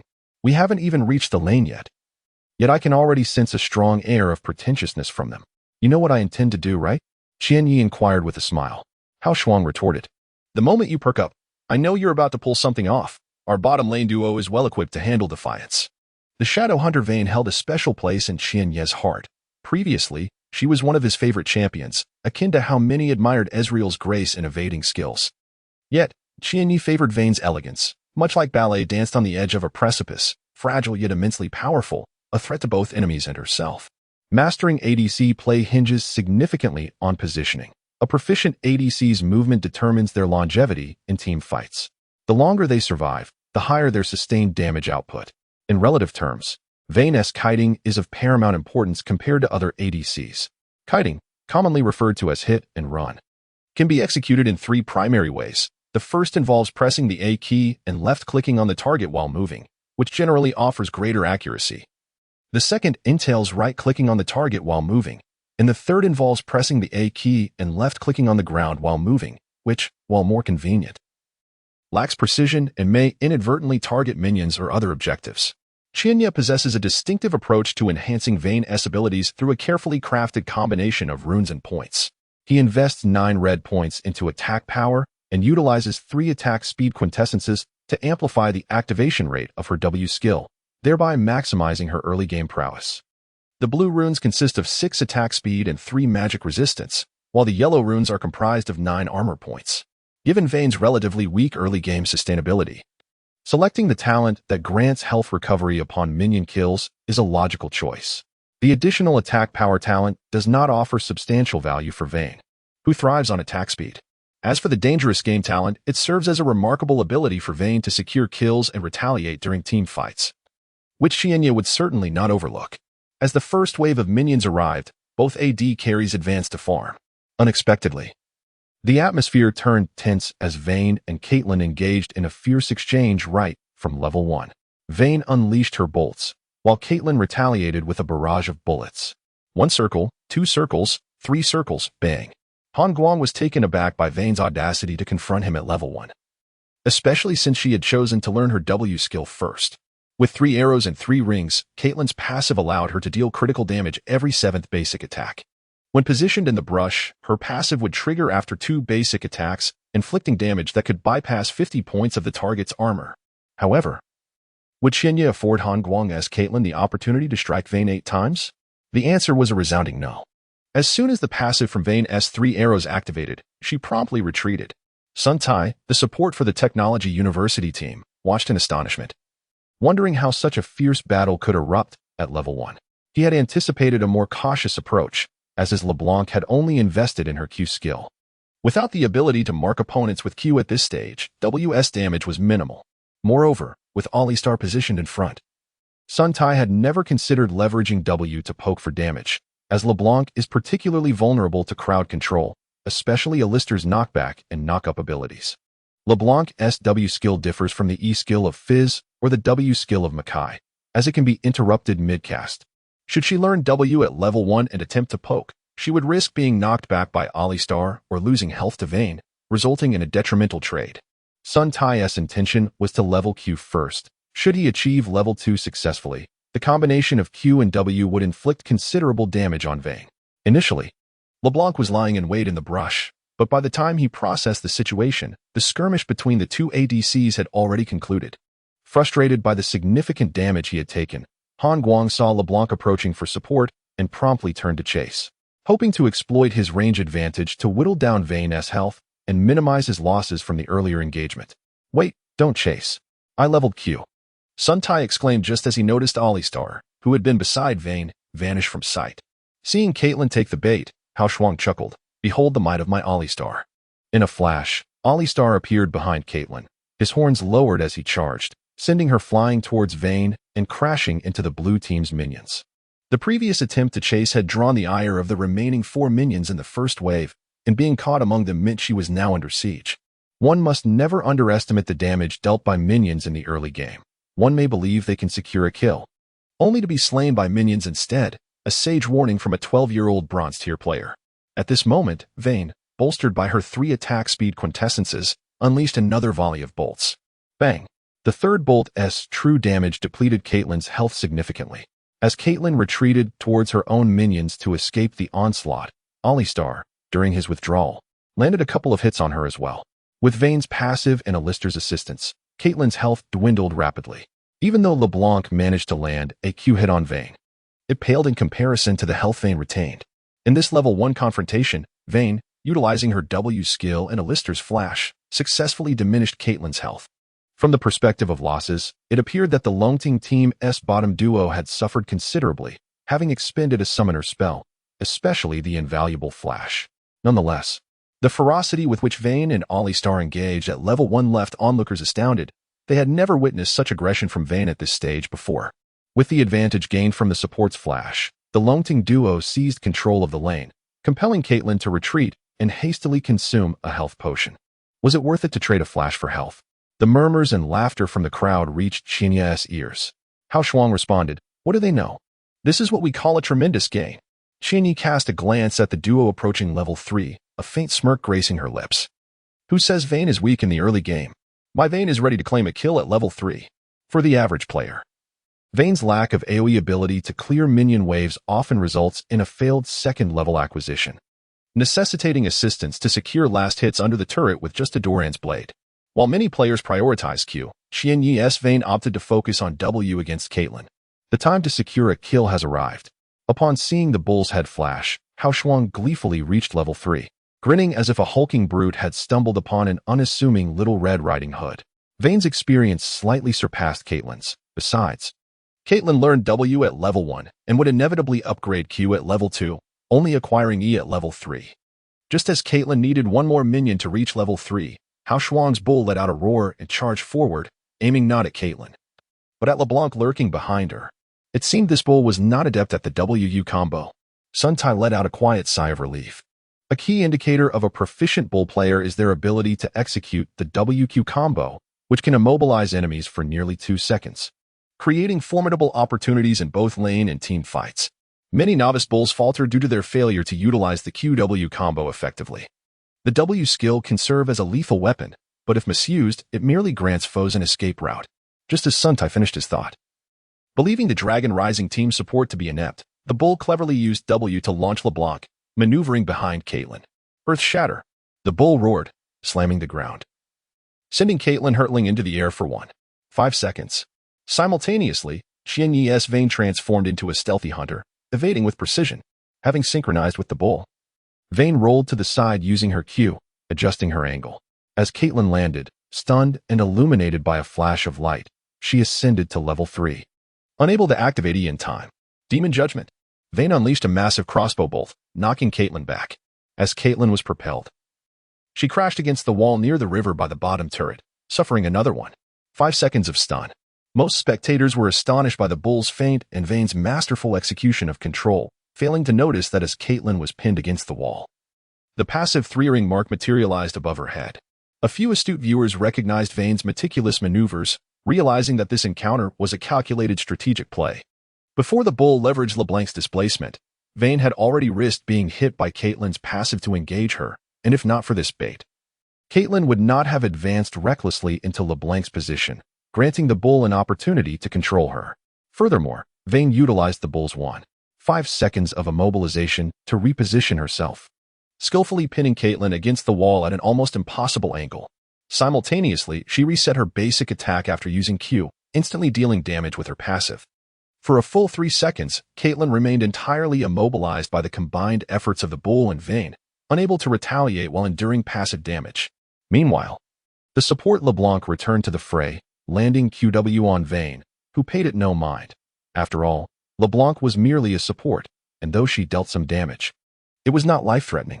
Sun Tai, aware of his ADC's peril and recognizing that QW could not prevent Vane's onslaught, hastily threw out a phantom chain, only for it to be intercepted by the bull, absorbing the sole control ability meant for Vane. In a moment of panic, Han Guang made a mistake. He had not anticipated that his level 1 Caitlin would engage in a skirmish with Vane, nor could he foresee their seamless coordination.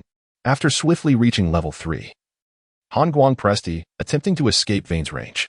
Like many novice Caitlins facing overwhelming odds, he mismanaged his escape, inadvertently positioning himself within Vane's firing line.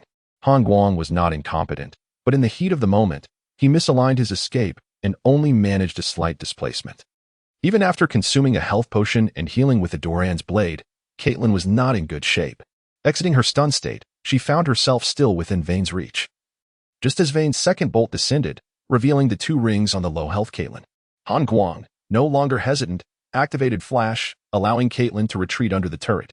Before he could even activate Heal, Vane followed up with a flash of her own, unleashing a second 3-ring attack, while LeBlanc hastily applied weakness. Yet it failed to prevent Caitlin's demise. A level 3, low-health Vane was struck by the turret, and all assumed she was trading her life for Caitlin's. Yet, the bull let out a triumphant roar, his victory cry resonating. Several green orbs enveloped Vane and the surrounding minions. 69 health. Sun Tai's eyes widened in disbelief as he witnessed Vane emerge from the turret unscathed, utterly incredulous at the scene. First blood, how swiftly it had come, and in the bottom lane no less. Not only was the Technology University team astonished, but the entire audience was abuzz with gasps and exclamations. How could a late-game ADC like Vane secure first blood at level 3? How was this even possible? Inxian, engaged in a serious matchup against the troll in the top lane, heard the first blood notification in his headset. Upon glancing at the screen, he realized it was Vane who had claimed it. After a difficult swallow, he weakly remarked, "It's just first blood. What's the big deal? Wait until you see what happens next. You might just drop your jaw." Huaxia felt no sense of accomplishment. When Guang rolled his eyes, he had missed the explosive moment down bottom, but Huaxia's bravado was excessive. Drop my jaw? Will Vane get a pentakill at level 6? After clearing the minion wave, Xianyi declared, "Let's head back home. Our jungler should be arriving soon." "All right. I need to play some warts. Blind monk, come with me to the jungle to hunt some bugs." Huaxia chuckled. Zhao Ling paused, perplexed. "Hunt bugs?" Huaxia, growing impatient, replied, "We're going to take on the scorpion. Isn't he supposed to be formidable when isolated? We'll go find him for a duel, but it'll be 2 of us against 1. Zhao Ling's lips twitched as he muttered to himself, "This is what you call a duel? Are you joking with me?" Regarding this initial bloodshed, as Huaxia aptly noted, Qianyi indeed did not experience a profound sense of achievement, for there were no particularly intricate maneuvers executed, merely an adeptness in grasping details and timing. In the early stages of the lane, mastering the levels can provide a significant advantage by leveraging the brief moment when one possesses an additional skill compared to the opponent. For instance, in solo lanes, both the top and mid lanes can reach level 2 after securing the first minion of the second wave, while in the duo lane at the bottom, level 2 can be attained after claiming the second minion of the third wave. Furthermore, to achieve level 3, one must remember to finish the third wave and eliminate the second melee minion of the fourth wave, ensuring no experience is missed. A slight advantage in the early game often sets the tone for the fundamental superiority throughout the entire laning phase. In this instance, Huaxia secured the first blood in the bot lane by leveraging his profound understanding of the champion Vayne to establish a significant advantage through a level discrepancy. In stark contrast to Huaxia's effortless demeanor, the Tech University team was in utter disarray. How could this happen? Aren't you the top marksman from Bandle City? How could you fall victim to first blood at level 3? Zhuang Mu exclaimed in frustration. Han Guang felt an overwhelming sense of shame, wishing he could vanish into the ground. He had often boasted of his title as Bandle City's premier marksman, convinced of his extensive knowledge of the champion. He had faced Vayne countless times in ranked matches. In Bandle City, many high-level players, emboldened by their confidence, would often choose Vayne against his marksman, only to find themselves utterly incapacitated in the early game, leading to the eventual collapse of their bot lane. It could be said that Han Guang possessed ample experience countering Vayne with his marksman, and even in rare losses, they were generally attributed to a weak support or an exceptionally strong enemy jungler. However, he had seldom encountered a Vayne bold enough to trade blows with a marksman from the very start and emerge victorious, let alone be killed at level 3. Han Guang suddenly felt an unsettling impression that the ADC opposing him was not an ordinary Vayne. The synergy displayed by the enemy was exceptional. In a moment of distraction, both Thresh and Vayne seized the opportunity. Han Guang explained, "If you had just held out for a few more seconds, I would have arrived in time. Given their aggressive pushing, we could have secured 1 or 2 kills along with all their summoner spells." While this was true, would the enemy grant us 30 seconds? That level 1 Vayne was behaving like a level 6, displaying a temper I had never seen before. Sun Typhoon. His support, LeBlanc, seemed to have little impact in the bot lane compared to the miraculous plays made by Thresh, who appeared to be more formidable than a super minion. Don't be hasty. Next time, avoid engaging Vayne too recklessly, especially after they VE claimed first blood, particularly post-level 6, advised the Tech University team as top laner, Troll. The audience continued to discuss the recent bot lane skirmish, expressing admiration for the Vayne and Thresh duo's remarkable coordination. Xiaomei wore a beaming smile. Knowing Huaxia had not disappointed him, the expression on Ximen Feiyu's face spoke volumes. From the moment Vayne engaged at level 1, Ximen Feiyu's gaze remained fixated on Huaxia's screen, utterly captivated. Few players in the country could command such focus from a professional like Ximen Feiyu. Xiaomei was aware that Ximen Feiyu had been quietly scouting for potential candidates for the MTG team's second squad, often personally evaluating the applicants. To date, no one had impressed him as much as the recent performance had, prompting him to exclaim 3 times in succession. If Ximen Feiyu could find suitable teammates and fulfill his aspiration to form a second squad, Xiaomei would find no greater joy. Huaxia's remarkable performance truly astonished Xia, who had initially believed that the prowess displayed by the top laners Quinn and Jace the previous day had already showcased Huaxia's capabilities. However, today's intricate maneuvers led Xia to realize that she had underestimated Huaxia's true skill level. Hearing the discussions around her, particularly the comments from the jungler of the Technology University team, Xia merely scoffed internally, choosing to remain silent. In the recent minimap, Xia clearly observed that the blind monk had arrived early at the triangular brush. Although the top laner, Trundle, from the Technology University team had teleport available, the rapid demise of Caitlyn prevented him from using it to provide support. Moreover, the absence of vision on the lower lane meant that even if Trundle teleported down, he would struggle to find a suitable position, ultimately being forced to teleport to the lower tower. Conversely, on the Longting team's side, Huaxia's Vayne had placed a ward in the river to guard against a gank. As the battle ignited, Alistar launched LeBlanc into the air as a means of displacement, while a well-placed ward fell into the brush, preemptively marking a suitable landing spot for the Dragon Lady's teleport. Once Trundle teleported, the Dragon Lady would follow suit, evidently choosing a much more advantageous position, allowing both offensive and defensive maneuvers. Thus, should Kha'Zix arrive, even Trundle's support would be met with the immediate arrival of Longting's top and jungle players. At that moment, the 2v2 in the lower lane could very well escalate into a 4v4 confrontation. The quick demise of Caitlyn made it apparent that if the Technology University team opted for swift support, her early death would instantaneously create a 3v4 scenario. Most observers were only aware of Huaxia's Vayne flashing into the tower, landing the final blow, and Alistar's timely heal, pulling Vayne back from the brink of death.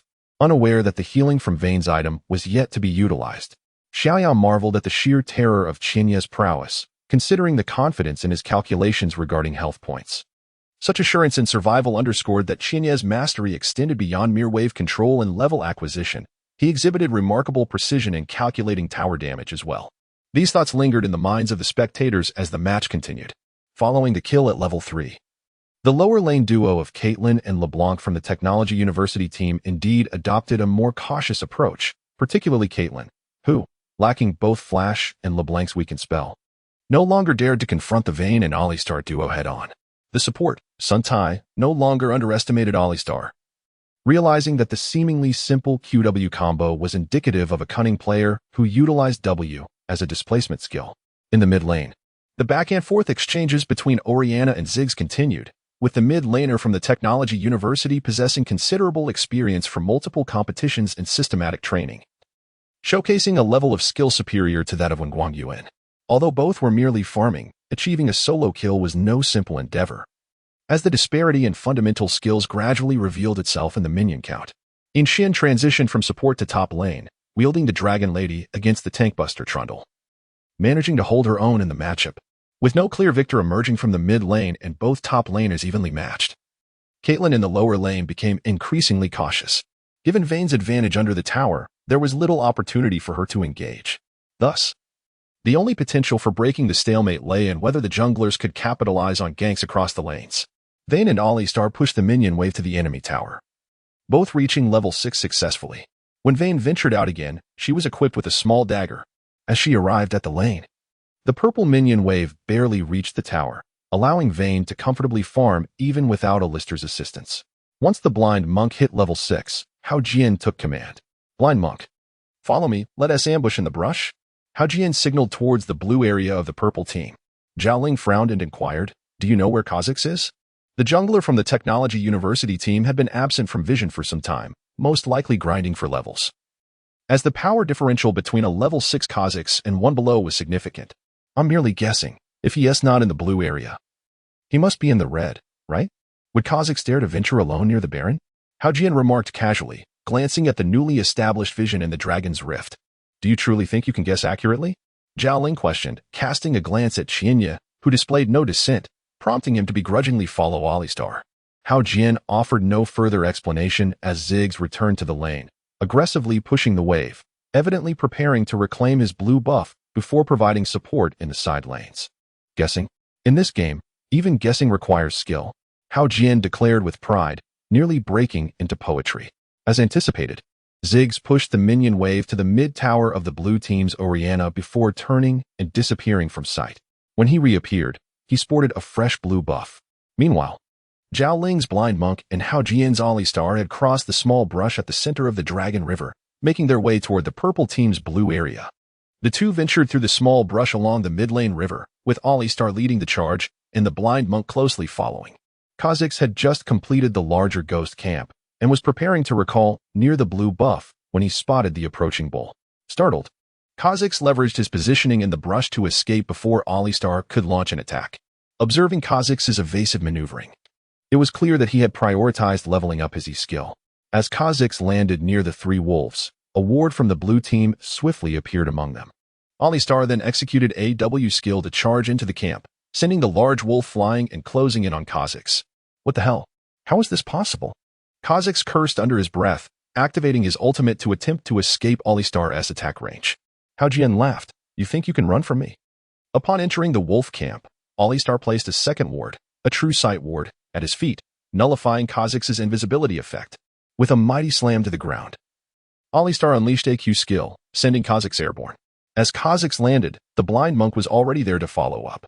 Soundwave, the blind monk shouted, landing a Q on Kha'Zix, applying a slow with his E-skill. Surrounded by both Alistar and the blind monk, Kha'Zix was quickly overwhelmed. The blind monk retained his second Q, waiting for Kha'Zix to flash over the wall.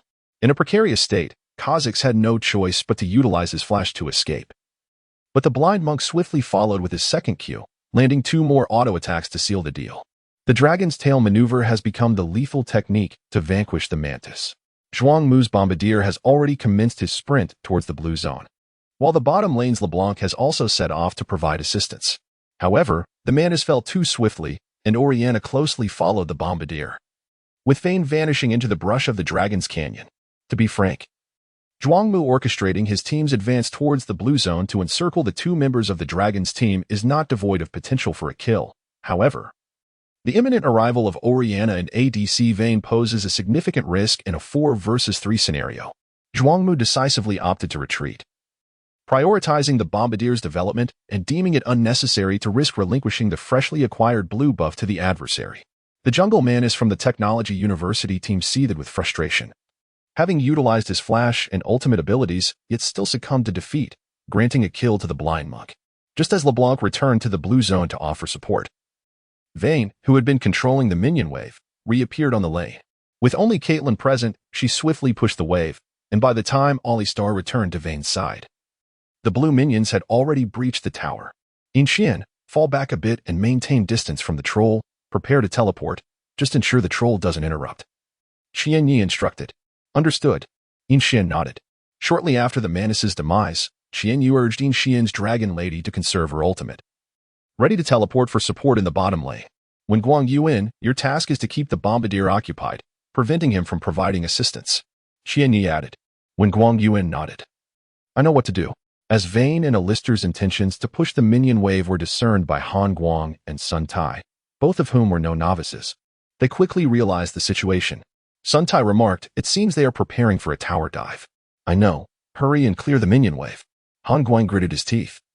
As Caitlyn set up traps under the tower, Zhuang Mu and the troll in the top lane had already sensed the situation unfolding in the bottom lane, and the ambitions of the Dragons team caused them to tense up.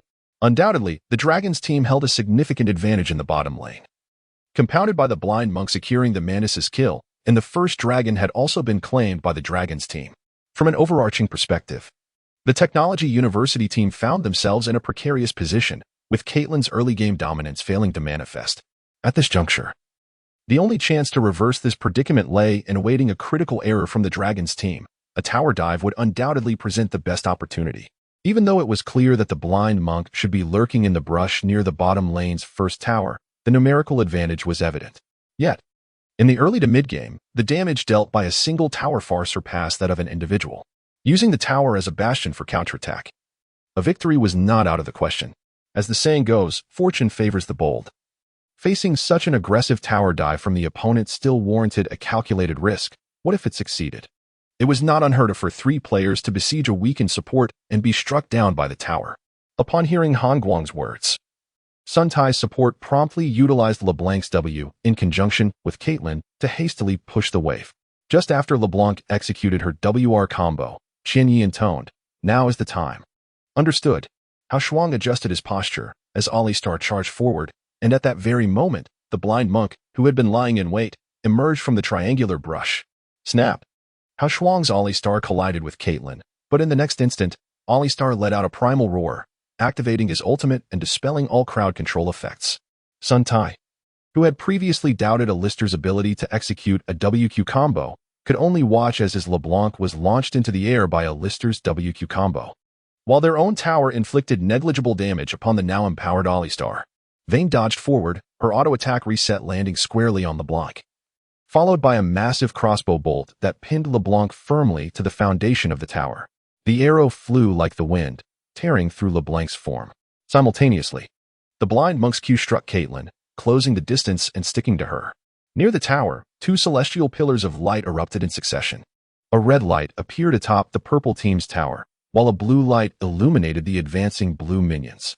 The Dragon Lady and the Troll fell into the fray, with the Technology University team's Troll adhering to the principle of attacking whoever tanked the tower, using his massive club to impede Vayne's damage while simultaneously assaulting Alistar.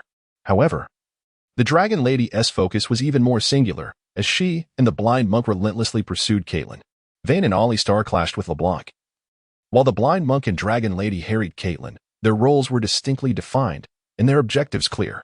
LeBlanc had just exhausted her abilities in clearing the minion wave, and as she came under the joint assault of Alistar and Vayne, her fragile frame could offer no resistance, and her passive clone was swiftly dispatched.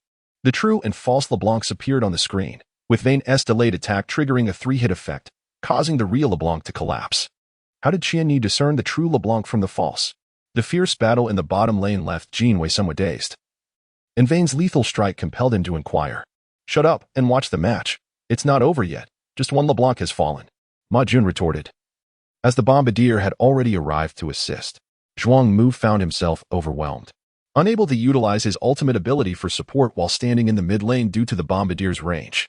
As the Bombardier attempted to approach the bot lane for assistance, he was ensnared by the relentless clockwork, whose mobility outmatched his own. Meanwhile, the fierce battle in the bot lane reached a boiling point. The support LeBlanc from the Tech University team fell, and after enduring 2 tower shots, Alistar decisively retreated to the tri-brush, skillfully knocking away the troll who aimed to ensnare Vayne. Caitlyn maneuvered around the tower, targeting the blinded enemy, but as she sought to escape with a quick E, the Dragon Knight unleashed her ultimate from the flank, forcing Caitlyn back. At this moment, Xianyes Vayne activated her ultimate, and with Alistar and the blind champion taking turns absorbing tower damage, the troll was momentarily knocked aside, allowing Vayne to unleash her attacks freely upon Caitlyn. Observing the blind champion withstanding the tower's wrath, the troll flashed in to eliminate him, but the blind champion WD onto Alistar, escaping the tower's assault. At the same time, Caitlyn, beset by both the Dragon Knight and Vayne, despite her healing, ultimately succumbed. The troll's attempt to re-enter the tower's range seemed futile, compelling him to activate his frozen domain and hasten towards his second tower. Qianyi, with a slight furrow of his brow, unleashed the active effect of the small dagger, causing the troll to falter. With the help of her passive, Vayne relentlessly pursued, her bolts raining down upon the troll. Though Vayne might not be the most formidable ADC in team fights, her advantage in chases was undeniable. The troll, with the second tower in sight, could not evade Vayne's relentless onslaught. The third bolt struck, and the troll fell beside his colossal staff. Revived, the Manus observed Vayne nearly at full health, with only the blind champion wounded, yet accompanied by the scheming Alistar and the Dragon Knight. It seemed near impossible to eliminate the blind champion, prompting the Manus to quietly retreat after witnessing Vayne's triple kill. In that moment, the Bombardier successfully utilized his W skill, placing a minefield at the entrance of the blue zone to block the clockwork's path. The scientific Hellfire cannon, marked by the Bombardier's insignia, enveloped both Alistar and the blind champion in a massive circle. Given Alistar's health, survival seemed plausible, but the blind champion's fate appeared precarious, especially after enduring 2 tower shots, alongside Caitlyn's bullets and the troll's desperate attack. With all his skills expended, the blind champion seemed destined for demise. Zhao grinned, considering the blind champion's fate alongside the earlier elimination of the Mantis, a favorable exchange indeed. What are you dawdling for? Prepare to grab the dragon. Qianyes' voice cut through the tension. Zhao focused, witnessing Vayne evade and close in on the blind champion, both enveloped in a green glow. The Bombardier's scientific Hellfire cannon finally descended, engulfing the blind champion in flames. Yet, to everyone's surprise, he remained standing and retreated safely behind Alistar and the Dragon Knight. Another miraculous recovery? Zhuangmu nearly spat blood at the screen. He had anticipated the blind champion's demise, envisioning the Bombardier securing a kill. Unexpectedly, Vayne's timely healing, paired with Alistar's final ounce of mana, provided the blind champion with a critical lifeline. Thus, the fierce skirmish in the bot lane concluded with Alistar and the blind champion alternating their tower defenses perfectly, eliminating 2 foes while Vayne pursued the arriving troll, ultimately claiming 3 kills. As Zhuangmu momentarily diverted his attention to dispatch a wounded blind champion in the tri-brush, the clockwork seized the opportunity, executing a swift QWR combo that swiftly depleted the Bombardier's health. Cursing his carelessness, Zhuangmu watched as the Bombardier flashed away, but when Guan Yuan was relentless, having long been oppressed by the Bombardier's prowess. Seizing the moment, he pursued, flashing in and delivering 2 auto attacks, finally securing his first kill. Zhuangmu's expression darkened, realizing that, counting the Mantis's earlier death, the Tech University team had suffered a pseudo-team wipe. What troubled him most was Vayne's triple kill in the bot lane. Within a mere 10 minutes, Vayne had amassed 4 kills, including first blood, establishing herself as a formidable presence. Vayne's reputation as a late-game ADC stemmed from her need for ample equipment, particularly the Blade of the Ruined King, which synergized perfectly with her. Once Vayne reached level 6, her combat capabilities surged. With 4 kills under her belt, Vayne's imminent return home would surely see her purchase the Blade of the Ruined King. What did it mean for Vayne to acquire such a powerful item within 10 minutes? This was the core reason for Zhuangmu's dismay. Once Vayne gained momentum, she became a force of nature, capable of decimating enemies in the late game. At this point, most players had yet to build their items, making it all the easier for Vayne to unleash her bolts with devastating efficiency. The second dragon fell effortlessly to the Dragon team, while the Tech University team, despite having a natural geographical advantage as the purple side, showed no interest in contesting it, placing their hopes on the bombardier. Observing from the sidelines, Zhuangxing felt a mix of emotions as Vayne achieved first blood, particularly after her triple kill. He dared not cheer too loudly for fear of drawing the attention of Ma Jun and others. However, fate had other plans. Zhuangxing looked up to see Ma Jun, Jin Wei, and Big Head pressing closer, making it impossible to escape. Big Head feigned looking at the ceiling, sighing, before the match started. I heard someone bragging about their brother's prowess, and now he's just been taken down. Ma Jun, playing along, sighed dramatically. Indeed. Qianyi didn't flee the battlefield as a coward. Oh, I just heard someone say this Caitlyn is the best marksman in Bandle City, claiming she can counter any bot lane combination. Is that so? Jin Wei blinked in surprise, exclaiming, yes, I believe I heard that too. Yet, she couldn't even hold her ground at level 1, and by level 3, she was overwhelmed. She should have at least waited until level 6 to make an impact. In disbelief, they recounted how she was taken down under her own tower, resulting in the demise of several teammates. By the way, your brother plays the bombardier, right? Didn't you say he was the ace of the Tech University team? How did he get solo killed, and even used his flash to escape, resulting in a 0-for-5 exchange? Those tower dives were ruthless. Anyone watching would think it was a schoolyard brawl. Laughter erupted among the three, reminiscing about the bombardier's cries as he fell. The two inquired, oh. Three burly men exchanged glances and howls of despair. At that moment, Zhuangxing felt as if death were preferable, his expression more vivid than a rainbow.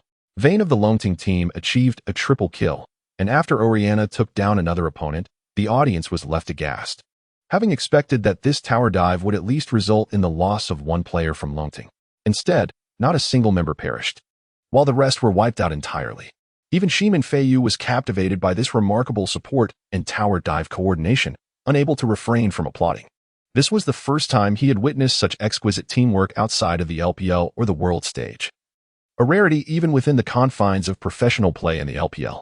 The flawless execution of alternating tanking, timely assistance, and the relinquishing of crucial kills marked this offensive by Longting as nothing short of perfection.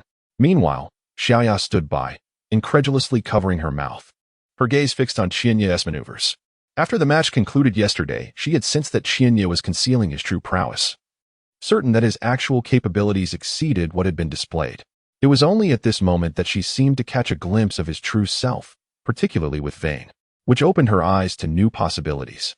Xiaomei noticed her sister's unusual reaction and teased, "Are you perhaps smitten with this Lin Qianyi? Though he is still in high school, he must be nearing 18, and you will turn 19 next month. The age difference is not significant. What do you think? Should you make a move?" Xiaomei nudged Huaxia with her elbow, a mischievous grin on her face. As identical twins, no one understood Huaxia better than her sister. Huaxia's gentle and reserved nature had always placed her at a disadvantage in matters of romance compared to her more outgoing sister. Primarily, Huaxia was rather aloof. Even when approached by suitors, she tended to dismiss them, coupled with her high standards, leading to a scarcity of serious relationships over the years.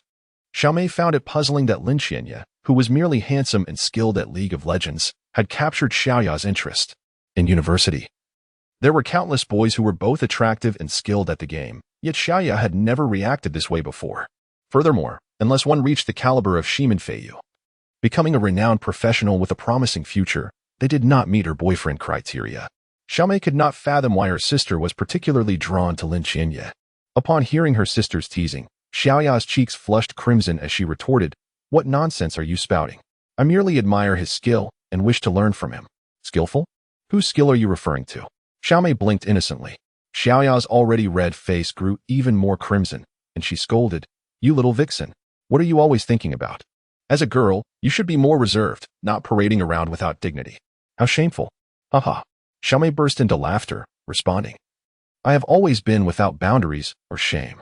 Who is truly embarrassed here? I won't discuss this further. Let us focus on the match." A significant momentum shift is about to occur. Realizing she could never outmatch her sister in verbal sparring, Huaxia turned her attention back to the game. The Longting team secured 2 consecutive advantages, all stemming from the bottom lane.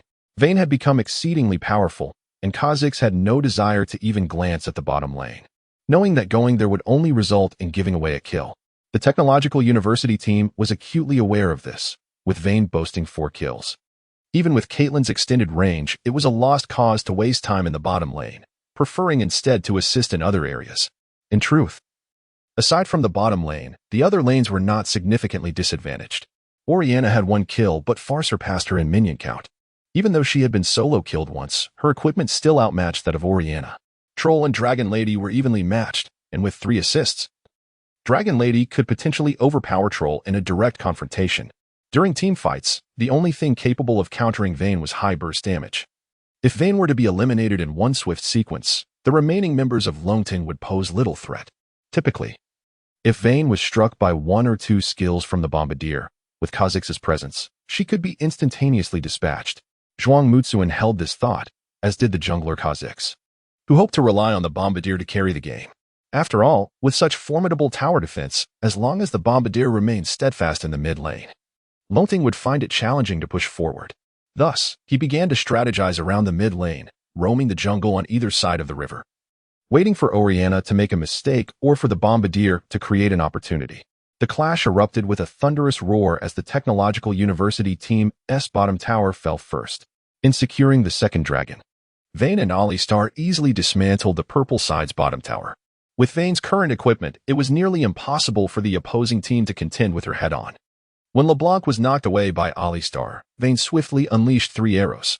Had it not been for LeBlanc's clone, she might have been slain in an instant. With Caitlyn left alone, she dared not linger in front of the tower and was compelled to retreat. Qianyu was not so arrogant yet, swiftly pressuring the opponent's south bottom lane turret. After leading the minion wave across the river, Vayne turned back to strike her red buff, while Alistar ventured into the enemy's blue zone. He placed 4 wards, illuminating the purple side's blue area completely. A fake ward was set at the Great Ghost, another at the Wolf Camp, and an additional one in the narrow corridor between the Wolf Camp and the second turret. The final true ward was placed beside the wall in the bush next to the purple side's mid-turret. As Alistar descended into the river, he scanned to confirm whether there was any enemy vision above the thick wall in the mid-lane bush. His series of ward placements had transformed the enemy's blue zone into his own backyard, allowing him to monitor every movement of the opponents. "Hey, does our top laner know what it means to strategize?" Hao Shuang inquired. Yin shot him a glance and replied, "What are you trying to say?" Hao Shuang chuckled and said, "Do you understand temptation? Please play a bit more aggressively in the top lane. Ideally, draw the enemy's little bug over." Yin remained silent. But Qianyu discerned Hao Shuang's intentions and remarked, "Listen to Hao Shuang, and also, control the minion wave, Oriana." When Guang Yuan glanced at the positions of Alistar and Vayne, then observed that the opposing bottom lane duo, Caitlyn and LeBlanc, were diligently controlling the minion wave to prevent it from pushing forward. Once Vayne appeared, Caitlyn would be left helpless. Understood, when Guang Yuan nodded. Zhuang Mu was no novice, as the core member of the Science and Technology University team. His exceptional skills and awareness were top-notch. While coveting the blue buff that should belong to Oriana, Zhuang Mu suppressed his impulse, knowing the weight of responsibility on his shoulders. He could not afford to make any mistakes. Noticing a hint of anomaly from Oriana, Zhuang Mu's heart sank as their vision in the Dragon River and Blue Zone faded. "Crisis. There's danger." He immediately called to his teammates. Checking the mini-map, he saw Caitlyn and LeBlanc controlling the minion wave, while Dragon Lady and Troll were entangled in a skirmish, and the Manis had successfully flanked them. What a bunch of fools. They clearly aimed to push mid. Zhuang Mu cursed. Meanwhile, Zhao Ling's Lee Sin lay in ambush at the purple side's F4, while Qianye's Vayne and Hao Shuang's Alistar lurked in the bush beside the purple side's first turret, poised for action. Guang Yuan could intuitively deduce that pushing the lane was imperative at this moment. Zhuang Mu's eyes twitched, with Oriana supported by the blue buff. Her wave-clearing speed was formidable. His teammates were far away, and aside from the defensive turret, there was no support in sight. Witnessing the flawless turret dive executed in the bottom lane, Zhuang Mu made a decisive choice: abandon the turret. He would run as far as possible. The significance of the mid-turret in the first 20 minutes could not be overstated, but if he were killed now, even the second turret might be lost. Just as the bomb man resolved to retreat, Lee Sin emerged from the F4 bush, while Alistar revealed himself at the exit near the wolf camp, blocking the bomb man's escape route from both sides. If the bomb man were a real person, he might have been frightened to the point of trembling, perhaps even losing control of his bladder. With Oriana pushing the turret, and Lee Sin and Alistar closing in, Zhuang Mu felt that unless he had 2 flashes, he would surely be treated as a football by them. either kicked away or struck midair, especially considering that the already quad-killing Vayne might be lurking in some corner. Zhuangmu was never one to sit idly by. He would not easily concede until the last moment. Since the opponents intended to dive the turret for a kill, he resolved to make a desperate stand beneath it. "Hey Li Xin, how about we have a little football match?" Hao Shuang, the so-called strategic bull, laughed heartily. "Sure. The bomb man can't escape anyway." Zhao Ling chuckled, relishing the exhilarating match where the opponents were completely at their mercy, not merely outplayed in skill, but utterly outmaneuvered in awareness.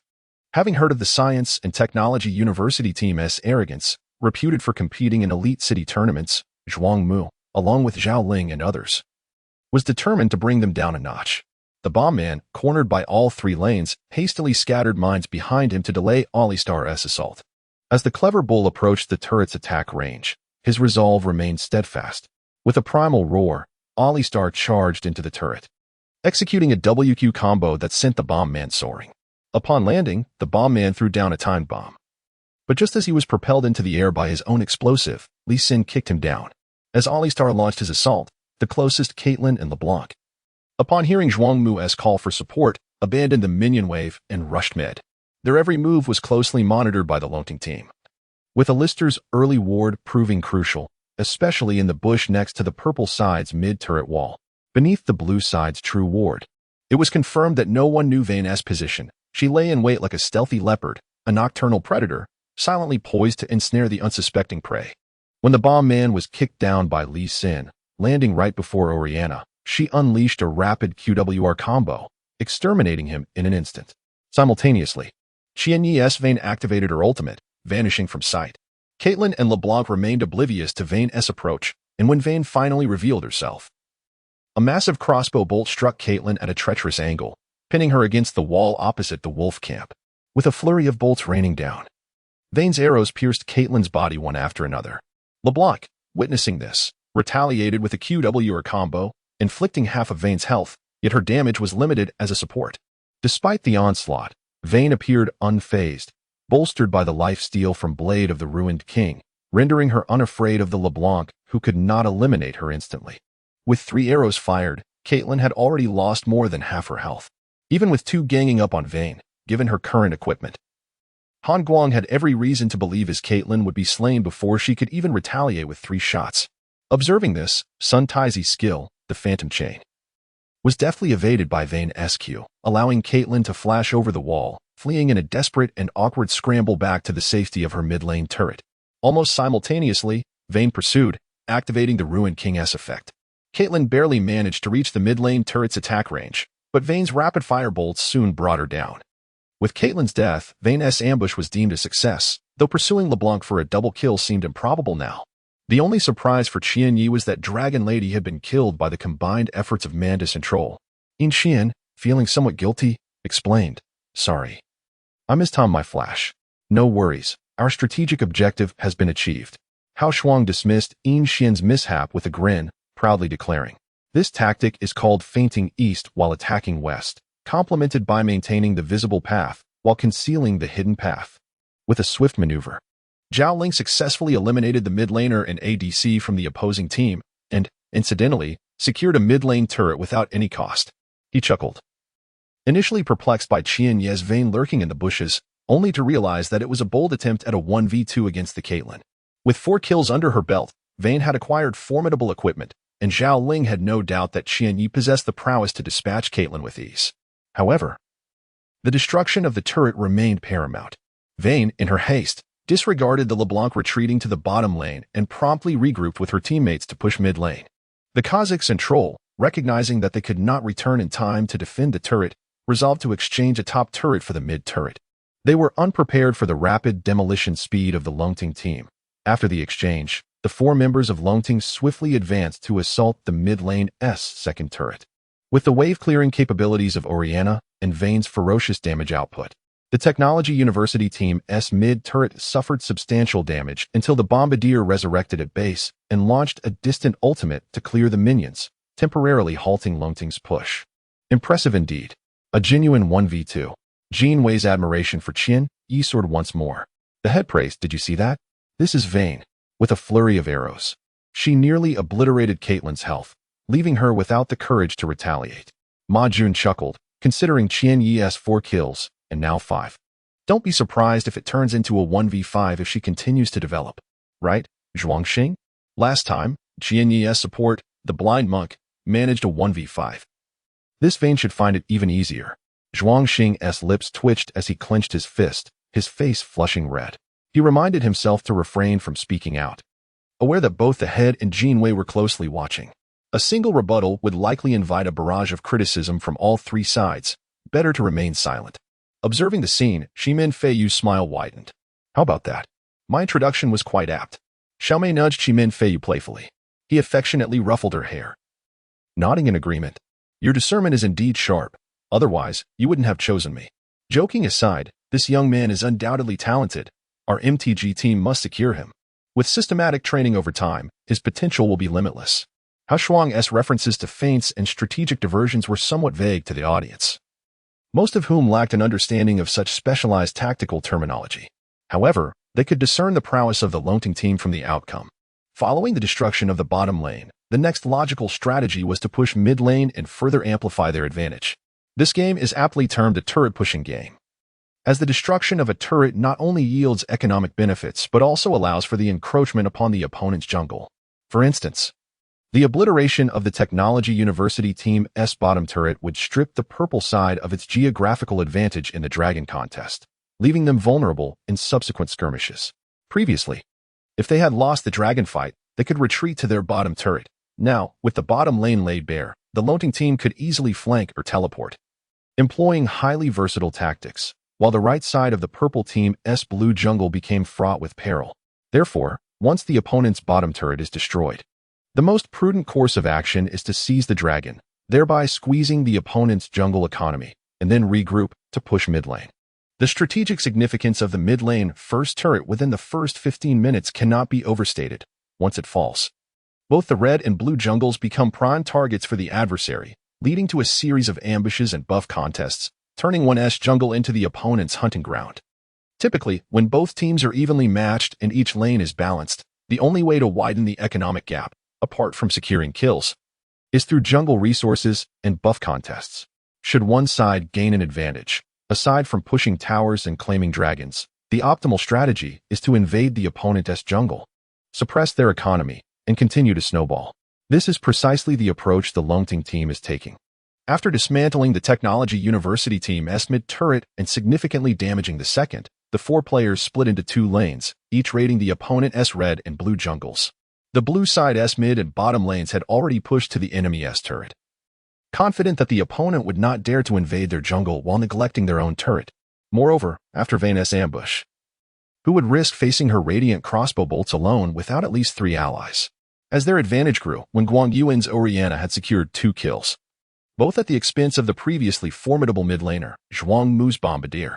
In his elation, when Guang Yuan found himself increasingly optimistic about a match he initially deemed unfavorable, suddenly, he felt a peculiar sensation, realizing that the Technology University team was not as formidable as others had claimed. In just a few minutes, they had lost 2 turrets and seemed to have never laid eyes on the 2 dragons. However, an illusion is but an illusion, despite being killed twice. The Bombardier's last hitting prowess still surpassed Oriana's. When Guang Yuan understood that this smooth progress was largely due to the synergy of their bottom lane duo, in addition to the undeniably formidable Qianyi, Hao Shuang, utilizing Alistar as support, had truly astonished him. The significant advantage Vayne had garnered in the early game was partially attributable to Alistar. In nearly every skirmish, Alistar had been present, contributing to the 2 kills in the bottom lane and aiding in the jungle with the monk's roams, as well as the recent 3-man gank in mid lane. Apart from the Bombardier being taken down while distracted by the bottom skirmish, Alistar had been involved in all other engagements. Such remarkable performance and high participation rate from a support left when Guang Yuan thoroughly impressed. Initially skeptical of the young man clad in a chef's white coat, he now found himself thoroughly convinced by his actual performance. Every command issued by Qian Yi has consistently magnified their advantage in the ongoing confrontation. Now, upon receiving Qian Yi's directive to advance eastward and refrain from heading west, when Guang Yuan experiences no lingering doubts, had it not been for Long Nu's miscalculation, this strategic maneuver could have been deemed flawless. As the tactics evolve under Qian Yi's guidance, the Clockwork Champion heads towards the bot lane to bolster its development. while Vayne farms in the mid lane. Alistar and Blind Monk once again invade the enemy's red zone, illuminating it completely with both true and false wards. This overt intention from the Dragon Rising team cannot escape the notice of the Tech University team. However, Qianyu has no intention of concealing their plan. They are clearly intent on pushing down the top lane's turret, testing whether the opponents will defend it or not. The AD carry and LeBlanc are urgently reassigned to the top lane to assist the troll, leaving the jungle empty and the Mantis with nothing to do.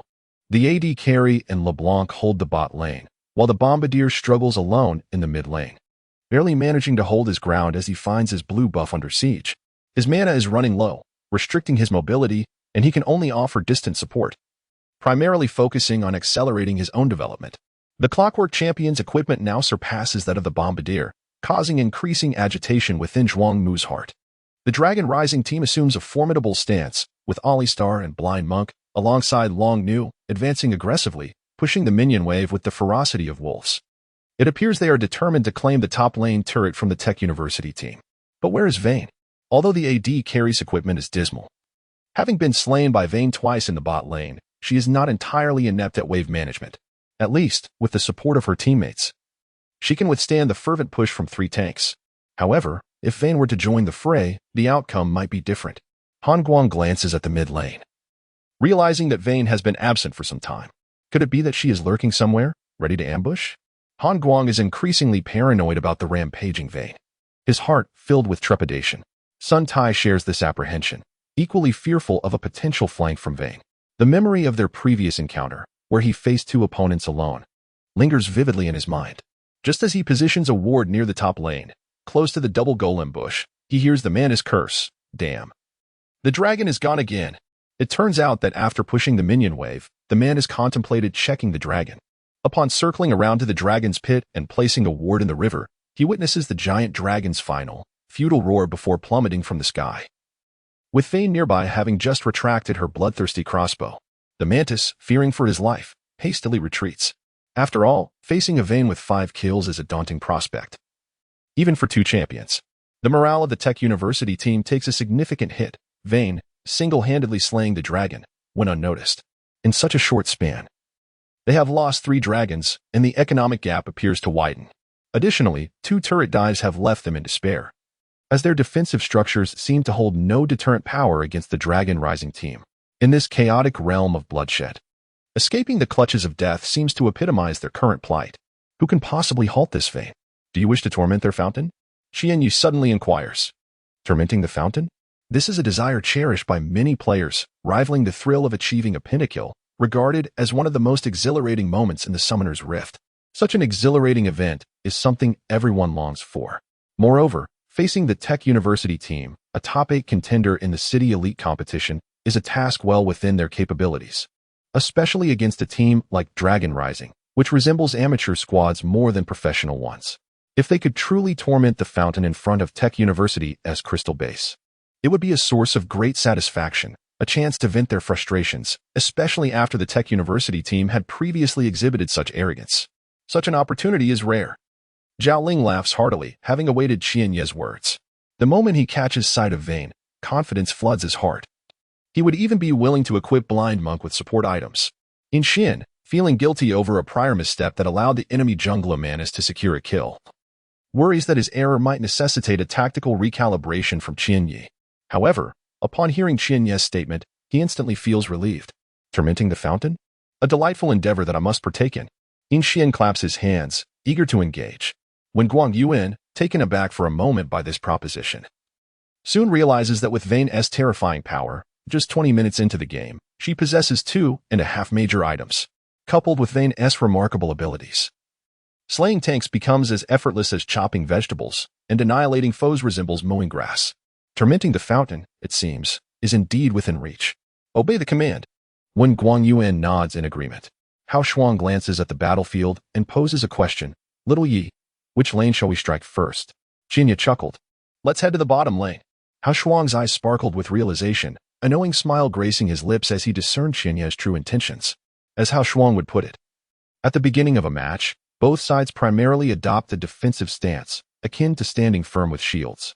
Once an advantage emerges on either lane, the strategy shifts to an offensive one, with the best-equipped player acting as the spearhead.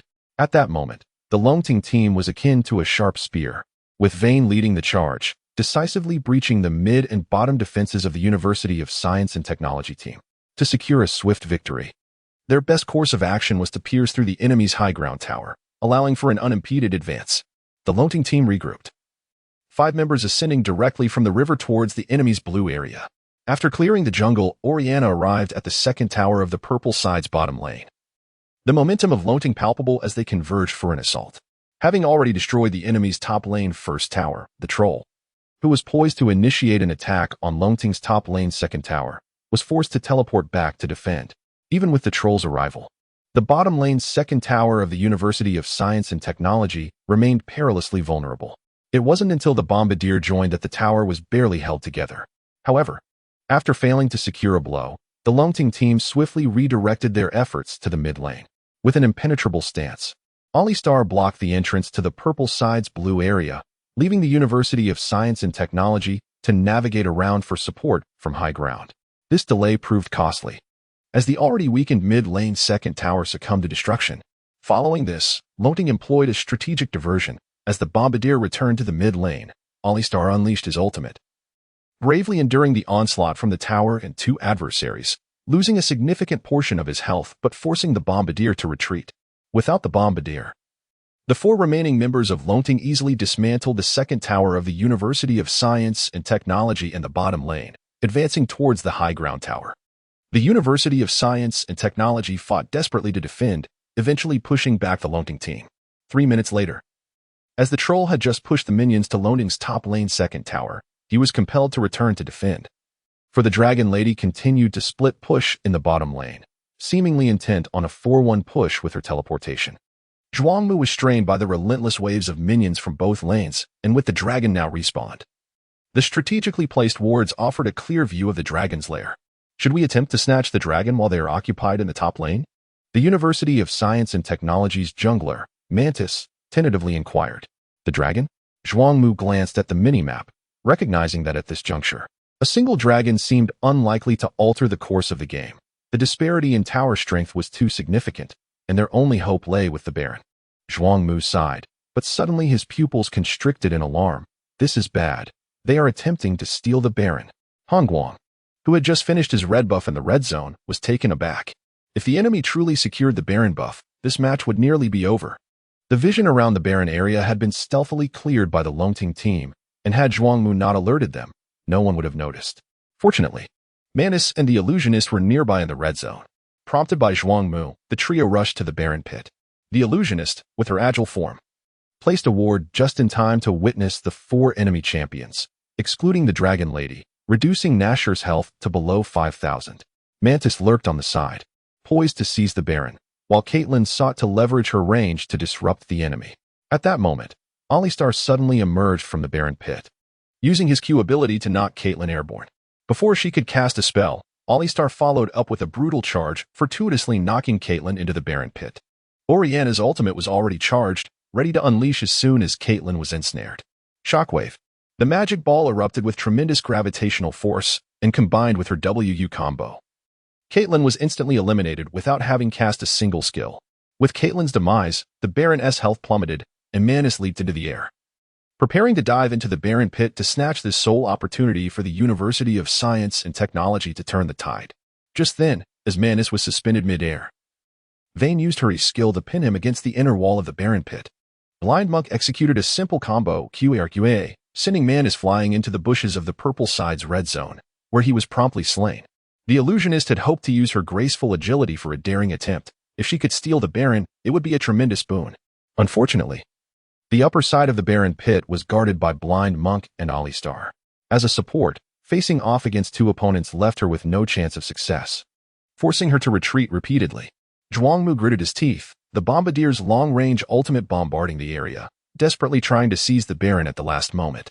However, Vane's damage output was overwhelming. Even with Oriana's assistance, the speed at which they took down the Baron was astonishing. Just before the bombardier's ultimate landed, Vane fired her final bolt, claiming the last sliver of Nashor's health. Simultaneously, Yin Xian's top lane Dragon Lady had teleported into the enemy's red zone. With the illusionist surrounded on 3 fronts, her skills depleted. She managed to hold on for a brief moment using her clone. But it was ultimately Blind Monk's Q ability that claimed her life. What began as a barren steal turned into an unexpected boon. Huaxia had anticipated perhaps only claiming Mantis. Yet the University of Science and Technology team continued to falter, left with only the Bombardier and the Troll. The University of Science and Technology could only watch as the Lonting team effortlessly demolished the mid-lane high ground tower and the Nexus Crystal, followed by the bottom lane high ground tower. During the Guardian battle at the Double Gate Towers, Alistar sent the Bombardier flying, while the Troll and the recently revived Caitlyn were unable to withstand Vayne's onslaught. Vayne unleashed her ultimate, pinning Caitlyn against the enemy's Nexus Crystal, delivering 3 lethal shots. At that moment, Zhuangmu noticed that Vayne had already acquired 3 items, Blade of the Ruined King, Infinity Edge, and 2 critical strikes among her 3 arrows, leaving Caitlyn no time to even use her summoner spells. Subsequently, the Lonting team, despite having a clear opportunity, chose not to finish off the Double Gate Towers but instead returned to base. Moments later, the University of Science and Technology team saw the 5 members of Lonting congregating before their Nexus Crystal, blocking the fountain. Alistar danced outside the fountain, taunting. "I seem to see an even greener pasture. I'm quite angry. The consequences will be severe."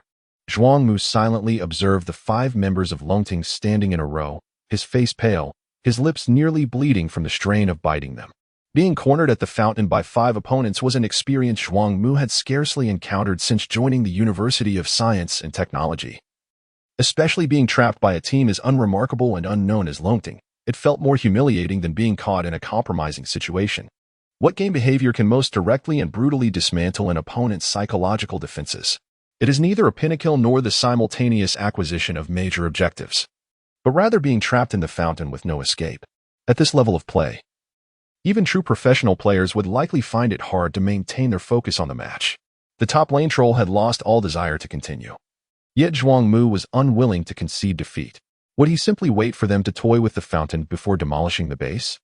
Unable to tolerate Zhuangmu's refusal to accept failure, the top lane troll donned a pair of home guard boots and charged out from the other side of the fountain. Huaxia merely smiled, and the other members of the Lonting team did not intervene. The Minotaur charged into the fountain, only to be struck by a laser beam from within, leaving him with a sliver of health. Fortunately, Hao Shuang's reflexes were swift enough. After the Minotaur retreated, he surprisingly remained alive. The jungler from the Technology University team, the Mantis, seized the moment to leap forward, aiming to eliminate the Minotaur and refresh his E-skill to escape. However, the Minotaur unleashed a seismic smash, sending the Mantis flying.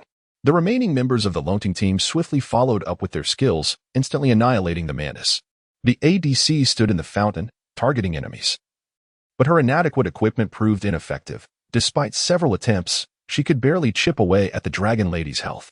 Suntai harbored little hope for the situation, and the moment the Enchantress cast her W ability, she was left with critically low health, retreating alongside her clone back to the fountain. The Bombardier could only cower within the fountain, casting skills, too fearful to step outside. Before long, the super minions from both the mid and bottom lanes of the Lonting team arrived, a vast sea of blue minions flooding the screen, even without Huaxia and his companions actively assisting in the tower's siege. The super minions and regular minions swiftly whittled down the health of the 2 outer towers of the Technology University team. With a resounding crash, both towers collapsed in succession. "I'm done. Let us wrap this up and start another match," Hao Shuang remarked, stretching lazily. The Minotaur ultimately sacrificed himself in the fountain, and the others focused their fire on the base crystal of the Technology University team. Moments later, amidst a colossal explosion, the scene froze at the instant Vayne charged into the fountain. Victory! Huaxia cast aside her headphones, while Hao Shuang, brimming with confidence, began to sway her hips in front of the crowd, humming a playful tune. "My target is a man with 3 legs. I want, and I want more. Mother says a man must take good care of his big bird, lest it fly about aimlessly and disappear. Mue, lama. Should we do it? She me. 11 me, hulada, huguiya, 11 me, hula 11. My donkey's call is invincible. Ah. An octuple kill is formidable, capable of bursting the cherry blossom in one sweep. What is an octuple kill? I'm about to launch. Hao Shuang was not merely singing.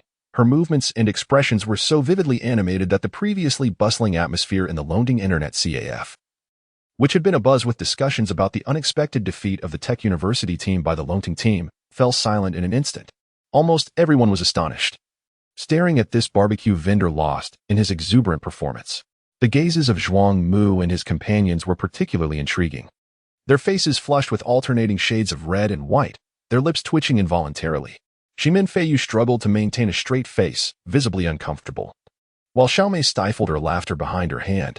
Xiaoya, feeling a twinge of embarrassment, wished to deliver a resounding slap to Hao Shuang, questioning his sanity for singing such risque lyrics in public.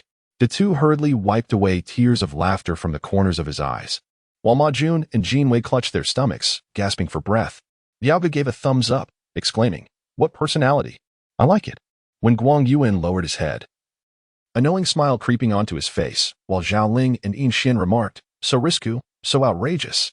Qianye let out a sigh, covering her eyes, wishing she had never met the foolish Hao Shuang. She forced a smile of apology towards Xiaoya. With a firm kick, Qianye struck Hao Shuang's swaying backside, causing him to stumble and awkwardly fall. Yet, this lad seemed oblivious to the concept of shame, brushing off his clothes as he rose. "Xiaoya, what do you think of this song?" Hao Shuang chuckled heartily. Qianye nodded helplessly and remarked, "You still possess your distinctive charm." Haraha. Regardless of the scorn or praise directed at Hao Shuang's singing, it paled in comparison to the joy Qianye felt from a single assessment. During the break, team members stepped away from their computers, some quenching their thirst while others attended to personal matters. Qianye merely stretched leisurely, catching a glimpse of Xiaoya approaching, and discreetly adjusted his attire.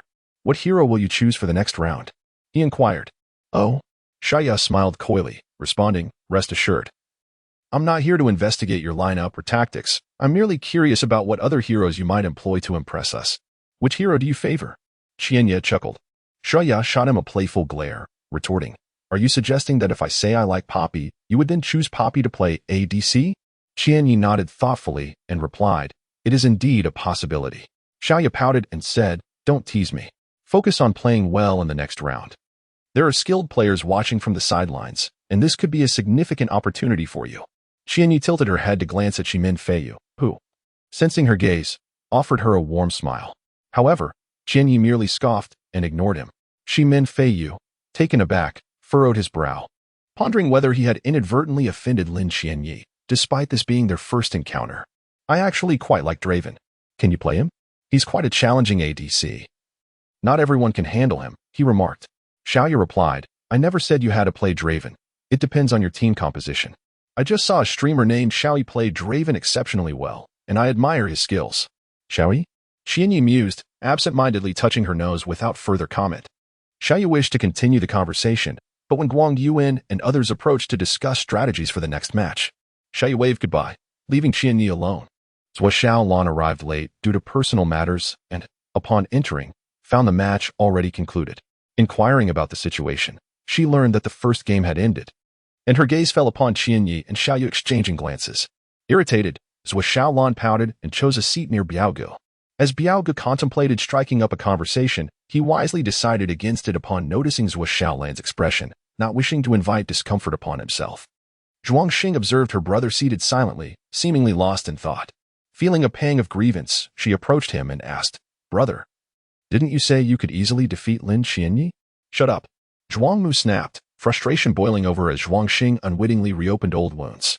Humiliated by the teasing of Datu and Ma Jun, Zhuang Xing had sought solace from her brother, only to be met with harsh words. Defiantly, she retorted, "Zhuang Mu, why are you angry at me when you lost to him? You were the one who boasted before, now you're taking it out on me? It's just the first game. Who says we can't win? You are merely underestimating them. Step aside, we'll show them in the next round." Zhuang Mu, feeling exasperated, waved his hand dismissively yet resisted truly scolding his younger sibling. In the quiet of the night, devoid of wind or snow, Tang Fei Bai ascended the solitary mountain, surrounded by a sea of tombstones that seemed to stretch into eternity. This was one of the largest cemeteries in WH City. Regardless of the accolades and fortunes amassed in life, death reduced all to mere feet of earth, life extinguished like a candleless flame, leaving only ephemeral memories. Tang Fei Bai paused before one particular grave, sighing deeply as he seated himself on the ground, lighting incense and candles. Soon, the smoke swirled in the air, and paper money danced above. He placed a bottle of red watermelon juice before the tombstone, chuckling, Others come to honor the deceased with wine. But I've brought watermelon juice. Who knew you had such a taste for it, Xianzi? Come, let us share a drink. In the desolate cemetery, there was no one to share the warm juice with. Tang Feibai uncorked a bottle of beer for himself, murmuring, Xianzi, I can't believe I once doubted those plans you laid out. Back then, I was just a delinquent expelled from school, working menial jobs at a shady restaurant, gaming in a rundown internet CAF. Everyone, including my parents, thought I was destined for a life of toil, praying I might one day marry and bring honor to our ancestors. Yet you, Xianzi, once draped your arm around my shoulder and suggested I pursue a career in professional gaming. At the time, I had no idea what you meant. You were rather vague, merely stating that playing games could earn money. I was skeptical, having spent much of my hard-earned pay at the internet CAF, hearing only of the costs associated with gaming, never of its potential profits. Back then, scams were rampant, yet I foolishly believed you. Do you remember when we first traveled abroad? You pointed at the Statue of Liberty and joked that when we won the World Championship, we would take a whiz on it. I vividly recall how astonished the foreigners were when you earned the title of esports king. Our team was brimming with hope, believing that this title would attract sponsorships and lead us to the pinnacle of the gaming world. Just when we were basking in our dreams, you left us without a word. Did you know how I felt seeing you lying in that hospital bed? I wished I could shake you awake. Since you departed without a proper farewell, I vowed to carry on for you. But those ungrateful wolves forget who nurtured them. Now they flaunt their success. And how many of them remember to pour a drink for you on tomb sweeping day? As I finished speaking, tears streamed down my face. I wiped them away with my sleeve and gulped down my beer, only to choke and cough. Once I regained my composure, I continued. Didn't you say you found a promising talent, someone with exceptional potential? I thought your judgment would lead us well. Yet you never revealed this person's identity, perhaps hoping to hone their skills in secret before bringing them forth. But you left without telling me who this potential prodigy was. The rest of the team signed long-term contracts while I remained unbound. Money was never my concern. Even if their salaries were triple mine, I remained silent. I longed for the day your prodigy would emerge, ready to step into the professional scene. I would have followed him without a second thought, for he was a testament to your legacy. Yet I waited in vain. Last year, the Koreans won the S3 World Championship, and my frustration boiled over. Today's youth seemed consumed by quick fame and fortune through streaming, forgetting the purity of our beginnings. If only you were here, how different things might be. Currently, the domestic esports environment is excessively turbulent. If this continues, not to mention S4, even S5 may not secure a world championship. Alas, I seem to have spoken too much today. I merely came to keep you company for a while. As he spoke, the slightly inebriated Tang Feibai leaned against a tombstone and began to doze off. If anyone were to witness him talking to himself in a graveyard at such an hour, they would surely be quite alarmed. In stark contrast to the cool ambience surrounding Tang Feibai, the atmosphere in the Longting Internet CAF was vibrant and animated, especially regarding the anticipation for the second match. The Technology University team, renowned for their prowess, perhaps lost the first round due to underestimating their opponent. As for the second match, they were expected to summon all their strength. This was a sentiment shared by all, including the members of the Longting team. Zhuang Mu and his teammates deliberated meticulously, determined to deploy a strategy they had honed over time. This lineup was originally intended for the National Collegiate League, but after an unexpected setback against an Internet CAF team, they unanimously agreed to utilize this formation against Longting. The stakes were high, and thus, the Technology University team was resolute. Victory was the only acceptable outcome. Meanwhile, aside from Wen Guangyuan and a few others who exhibited slight tension, Qian Yi and Hao Shuang appeared remarkably relaxed. Hao Shuang even discussed the essence of the recent 8-kill performance. Biao Gu leisurely lit a cigarette, indifferent to the outcome of the match, having already profited from the exhibition. Whether Qian Yu could further elevate the Longting team as performance depended solely on their skill. Soon, both teams resumed their seats. As expected, the Technology University team banned 3 champions, Vayne, Alistar, and Oriana, as these had posed considerable challenges in the previous match. The first ban, particularly Vayne and Alistar, was executed without hesitation. On the other hand, Longting banned Fishman, Li Xin, and Tree, a decision that took the Technology University team by surprise. Upon confirming their support champion, the Technology University team was stunned by Longting's first pick. An ADC as the initial choice? Such an occurrence is rare in competitive play. The surprising choice was not just any ADC, but Draven, known for his lack of mobility. Selecting Draven first, was there no fear of being targeted? Xia gasped in disbelief, unable to fathom that Qianyi was serious. Generally, ADCs are not prioritized in the first round unless they are the current meta's must-picks. Typically, the primary carries are reserved for later selections to counter the opponent's champions effectively. An early ADC pick is vulnerable to being countered, as they bear the brunt of the team's damage output in the late game. If Longting had chosen a more functional ADC like Jin, the audience might have found it more palatable. However, picking Draven, who was particularly susceptible to crowd control and initiation, raised eyebrows. Had it not been for Vayne's brilliant performance in the first match, many would have deemed Longting's ADC choice foolish. Now, it seemed to reflect an overabundance of confidence. Upon witnessing Draven as the first pick, Han Guang and Sun Tai exchanged knowing smiles. If Longting was so audacious, it would be remiss not to target them. Zhuang Mu felt reassured. Did that arrogant lad truly believe he was invincible after one victory? Or did he consider them mere pushovers? Xiaomei shot a glance at Huaxia, who blushed and stammered an explanation. She had merely made a passing comment, never expecting him to take it seriously. Xiaomei teased, questioning why not suggest using Poppy as ADC. Xiaoyao protested, claiming she was only joking, suggesting perhaps Qianyi had already intended to pick Draven, and her words merely coincided with his thoughts. Xiaomei, unconvinced, turned to Shiman Feiyu for his thoughts. Shiman Feiyu, seasoned from years in the domestic scene, pondered whether this Draven was a trump card or merely a stratagem. He had witnessed many unconventional compositions, including an Udyr jungler reaching diamond rank and a top lane Aatrox dominating professional players. As for Draven in top or mid, he had seen it attempted, but with limited success. In the realm of peculiar strategies, one encounters various oddities. Judging by the current play, this Draven appeared intended for the ADC role.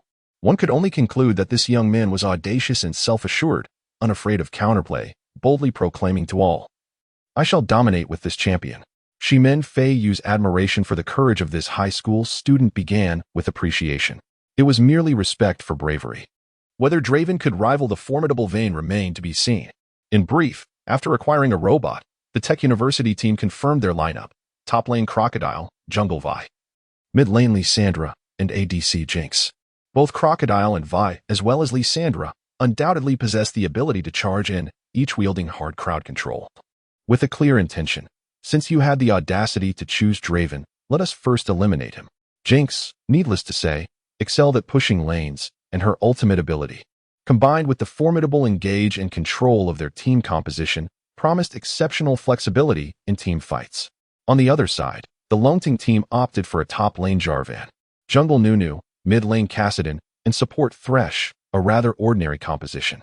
Compared to the jungle Vi, Nunu's ganking prowess was rather limited, focusing more on controlling buffs and dragons. With an average performance in team fights, it seemed that the choice of Nunu was intended to provide Draven with mobility and attack speed buffs. However, the synergy between Jarvan and Nunu's ultimates was commendable, while Kassadin, an assassin mage relying on farm, could not match Lysandra's team fight capabilities before reaching level 11 and obtaining equipment. In comparison to Tech University's composition, Longting's lineup appeared somewhat inferior, even slightly lacking. Once both teams confirmed their heroes, the game commenced. The previously gloomy Zhuang Mu began to smile. From his perspective, Tech University's team composition was undoubtedly superior to Longting's, judging solely by team fight potential, with 3 champions capable of engaging and amplifying crowd control. Any AP or ADC from the opposing side that fell victim to even a single ability would stand little chance of survival. Although Jinx lacked mobility skills, her shield and ultimate ability granted acceleration, making her prone to early demise in team fights. A simple addition of a guardian angel would solidify her safety. Moreover, Longting's team not only lacked team fight capabilities, but also possessed a paltry amount of control. When assessing landing strength, the dominant Crocodile was far from intimidated by Jarvan.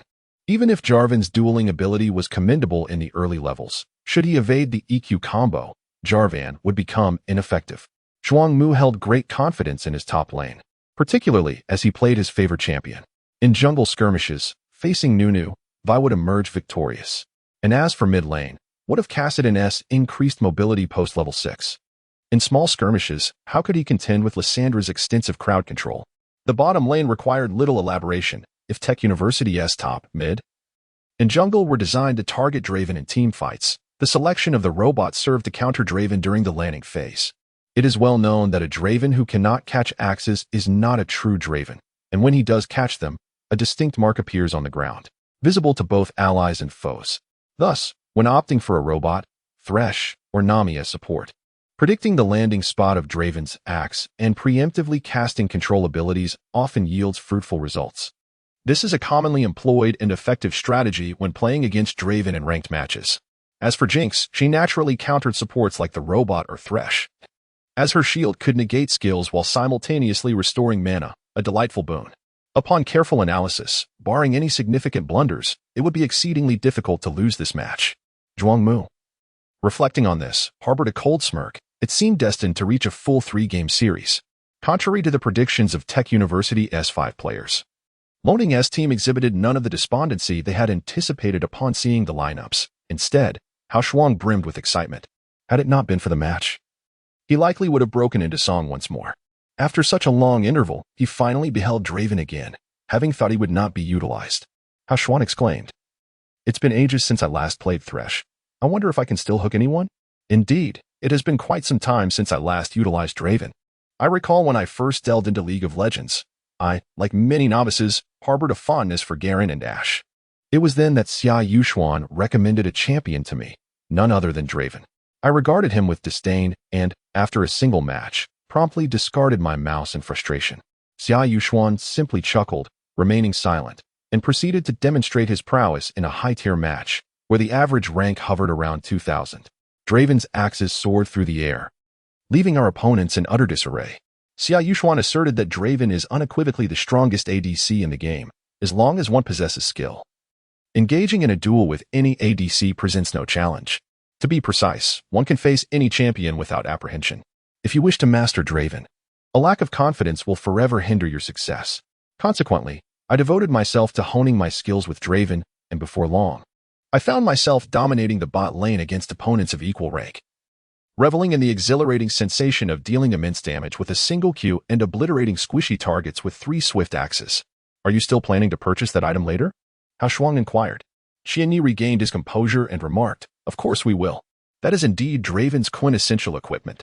As the match commenced, both teams initiated their jungles with their respective blue buffs, abstaining from engaging in an early skirmish or lane swaps, maintaining a standard wave push across all 3 lanes.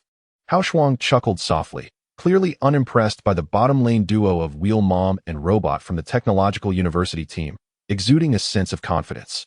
Qianyi remained silent, while Huaxia exuded confidence, bolstered by his prowess with Draven, which granted him the audacity to speak. In truth, Qianyi also relished the thrill of a lane confrontation. If he were to wield Draven, merely bullying the opponent's top laner who had swapped lanes would yield little satisfaction. At the first level, Draven activated his Q skill, effortlessly spinning an axe as he farmed minions with ease and enjoyment.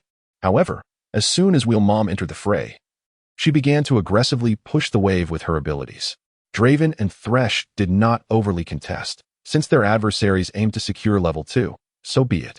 Qianyi focused solely on not missing a single minion, for Draven's passive ability accumulated adoration stacks, and each stack provided an additional 2 gold. As long as he avoided death in the early game, he would be content. For Draven, every additional minion secured equated to 2 extra gold, making the race to level 2 less significant. Mechanical Claws, the robot, concealed within the brush, unleashed its Q skill just before reaching level 2, precisely predicting the landing point of Draven's axe. Sun Tai, the support from the University of Technology, understood that should this hit Draven, their ADC, Wheel Mom, would instantly level up by claiming that minion, subsequently using her energy fist to knock Draven away. Coupled with Wheel Mom's damage output, they could at least force Draven to expend his summoner spell, or, at the very least, reduce his health considerably. For the ensuing minutes, Draven would find himself consistently pressured beneath his tower. While aspirations were lofty, reality proved harsh. Draven had no intention of retrieving that axe, allowing it to fall unheeded. The robot's meticulously planned Q shot had completely whiffed, grasping at nothingness. "Shit," Sun Tai muttered under his breath. Earlier, Draven had been diligent in catching his axes. How was it that he chose to ignore this one? Han Guang, who had awaited the robot's cunning hook, found himself thoroughly disappointed and could not help but exclaim, "Damn. What a useless hook." Sun Tai's composure faltered, and he stammered, "Don't worry, I'll hook him next time." This time Draven was just lucky to miss his axe. If Qianyi and Hao Jian were to overhear their conversation, they might well burst into laughter. This is not merely an instance of Draven accidentally failing to retrieve his axe. Rather, Qianyi has discerned that the robot might very well be baiting, prompting him to decisively abandon the axe. Individuals with obsessive-compulsive tendencies often struggle to excel as Draven. Indeed, a Draven adept at catching his axes invariably outperforms one who cannot. However, not every axe necessitates retrieval. When faced with an opponent's crowd control abilities, preserving one's life and maintaining a favorable state takes precedence over chasing an axe. Many novice players falter with Draven due to their inability to catch axes. They become so preoccupied with this task that they neglect last-hitting minions, resulting in poor positioning and vulnerability to enemy skills. In truth, the trajectory of Draven's spinning axes follows a specific pattern. When stationary, an axe thrown will return to land within a radius of approximately 100 yards at his feet or to either side, never behind him. If the axe is thrown while moving and has yet to strike an enemy target, it will land approximately 400 yards ahead in the direction of Draven's movement. Thus, if Draven throws an axe and subsequently shifts to the right, the axe will land to his right, and so forth. Therefore, the notion that catching Draven's axes impairs positioning is utterly unfounded. Rather, a skilled Draven manipulates his positioning to control the landing points of his axes. At this juncture, the blue sides will champion and robot reach level 2 first, pressuring Draven and Thresh momentarily before both sides equalize in level. The minion wave once again settles in the river's central expanse. Thresh refrains from engaging, only utilizing his passive ability to strike the wheel champion twice when she missteps. It is crucial not to underestimate Thresh's auto-attacks early on. Repeated hits can severely impact the ADC. Han Guang finds such Thresh players exceedingly vexing, as they often come to poke without provocation, embodying the essence of an irritating grillmaster. The spectators express disappointment, anticipating that Draven would mirror the aggressive playstyle of the previous game's Vayne, rushing in for kills before level 6 and soaring to unstoppable heights thereafter. This tranquil landing phase offers little excitement. In contrast, the exchanges in the top lane become fervent once both champions reach levels 1 or 2. With even Kassadin in the mid lane occasionally trading blows with Lysandra, emboldened by his mana potion. Moments later, the movements of the junglers pique the audience's interest. The jungler from the Science and Technology University team, Vi, after failing to gank in other lanes, heads towards the bottom lane with both buffs.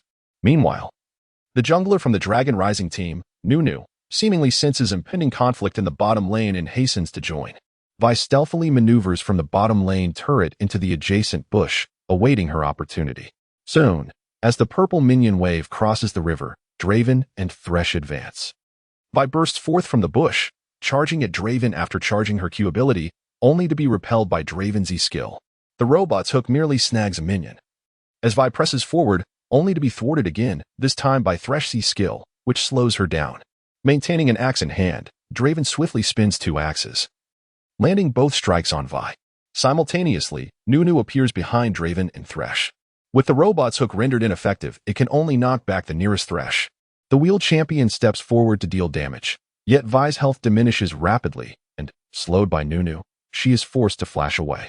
Draven's Q skill, maxed out, offers an additional 80 attack damage bonus. Even at level 1, it provides a 45 damage boost. Draven's fully leveled Q inflicts damage equivalent to 2 auto attacks from others, and a single critical strike equates to 4 hits, illustrating the formidable nature of his output. Evading the wheel champion's Q skill, Draven relentlessly pursues Vi, compelling her to expend her flash. The frustration of the Science and Technology University jungler Vi, having failed to gank and lost her flash, is palpable. Kassadin soon finds his mana depleted and his condition poor. I'll roam to the bottom lane shortly, keep an eye out, Zhuangmu advises. The Science and Technology University team, having faced an unfortunate setback, must swallow their disappointment. At 6.5 minutes, Zhuangmu's Lysandra seizes the opportunity while Kassadin is forced back home and heads towards the bottom lane. Simultaneously, the crocodile glances at the vision ward placed by their robot support in the bottom lane bush, a smile creeping onto his face. Zhuangmu, too, bears a smile, knowing that Lysandra's advantages in skirmishes will soon be realized. Kassadin will not be able to join the fray in time, and Vi is preoccupied with Nunu in the blue area of the purple side. This impending bottom lane gank is destined to unfold as a 3-pronged assault by the Science and Technology University team, leveraging their numbers to secure victory. Should they fail, they may as well dash headlong into a wall. No vision. After a trip back home, the robot places a true sight ward in the river bush. confirming that Lissandra's movements remain undetected. Whoever we can kill, let us take them down. A double kill would be ideal, Zhuang Mu muses, as Lysandra lies in wait in the bush adjacent to the river wall, with Han Guang and Sun Tai deliberately controlling the minion wave. The purple minion wave unknowingly crosses the midpoint of the river. Something feels amiss, Hao Shuang remarks, glancing at the mini-map. The mid-laners are absent from the central lane. Compared to Kassadin, Lysandra can more readily maintain her position with her passive ability, while Kassadin retreats to replenish his mana in the fountain. Ice Queen Lysandra finds herself in a far more advantageous position. Qianye squinted and nodded, saying, "Once we finish this wave of minions, retreat under the tower and wait for the enemy mid-laner to appear in our vision before we re-emerge." No sooner had the words left his lips than a robot suddenly flashed into the fray. Unfortunately, Draven's positioning was exceedingly cautious. The robot could only deliver a punch that sent Thresh spiraling. Confident in his movements, Hao Shuang believed he could evade the robot's grasp, but faced with the incoming strike, he had no choice but to endure a barrage of abilities. At that moment, an icy claw emerged from the river. It was Lysandra's glacial path. "Oh no, ambushed!" Hao Shuang exclaimed in shock. "Don't panic, just engage," Qianye urged. "Reinforcements from the top lane are on their way." Zhuang Mu was equally determined to establish an advantage in the bot lane. He had originally aimed to eliminate Draven, but alas, his support had set their sights on the enemy's Thresh instead. "We must take down Thresh first," he resolved. "Draven's movements are too cautious. We lack the distance." Sun Tai explained. "No matter, we shall first eliminate Thresh." Zhuang Mu clenched his teeth, a cold smirk appearing on his face. "Close your eyes and let the frost carry you away." Utilizing glacial path to approach the battlefield, Lysandra spared no skill. With a flourish of her hands, countless shards of ice surged forth, her ultimate, Frozen Tomb, encasing Thresh. In the next moment, the blue team's 3 members concentrated their fire upon Thresh. Before the Thousand Nights, in order to manage the blue essence, Qianye always kept a single axe in hand. At this moment, witnessing Thresh being targeted, Draven immediately unleashed both axes. A spectacle of brilliance, each strike landing upon the leading Lysandra. Zhuang Mu gasped in astonishment, wondering why it hurt so much. The talents and runes of Qianye's Draven are distinct from those of ordinary players. His Draven boasts 2 physical penetration quintessences and 1 attack power, complemented by 9 armor yellows, 1 attack power, and 8 magic resist blues, while the reds remain as 9 attack power. His mastery tree is configured as 21-9-0, with the must-have blade of the double-edged sword, reflecting not only his confidence in positioning but also his pursuit of damage. Consequently, when Lysandra faces Draven's spinning axes, she often feels the pain more acutely than others. The moment Lysandra appeared in the bot lane, Yin Xian heard Qianye's call for assistance and promptly teleported to the ward in the lower lane. How could it be so precise? Yin Xian gasped in astonishment. Qianye's command came even before Lysandra had shown herself. Had Qianye already anticipated Lysandra's gank in the bot lane? A glance at the river revealed no wards from their side. Is this what they refer to as awareness? With Qianye's instruction, Yin Xian's top lane Jarvan was able to respond more swiftly than the arriving Renekton.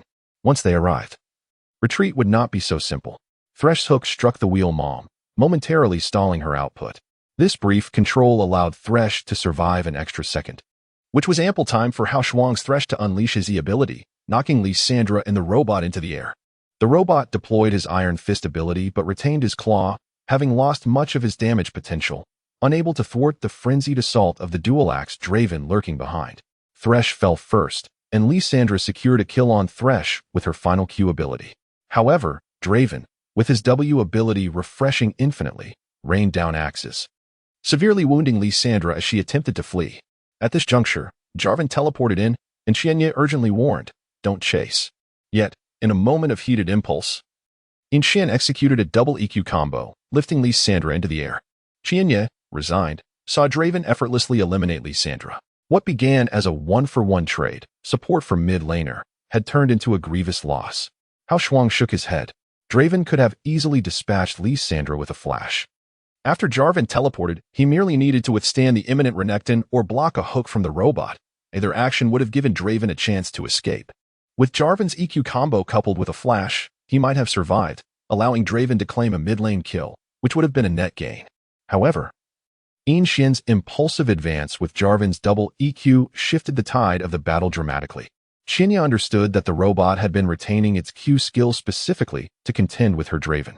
After the crocodile teleported down, it swiftly approached with 2 segments of its E skill, aiming to stun Draven, in conjunction with the robot's iron hook.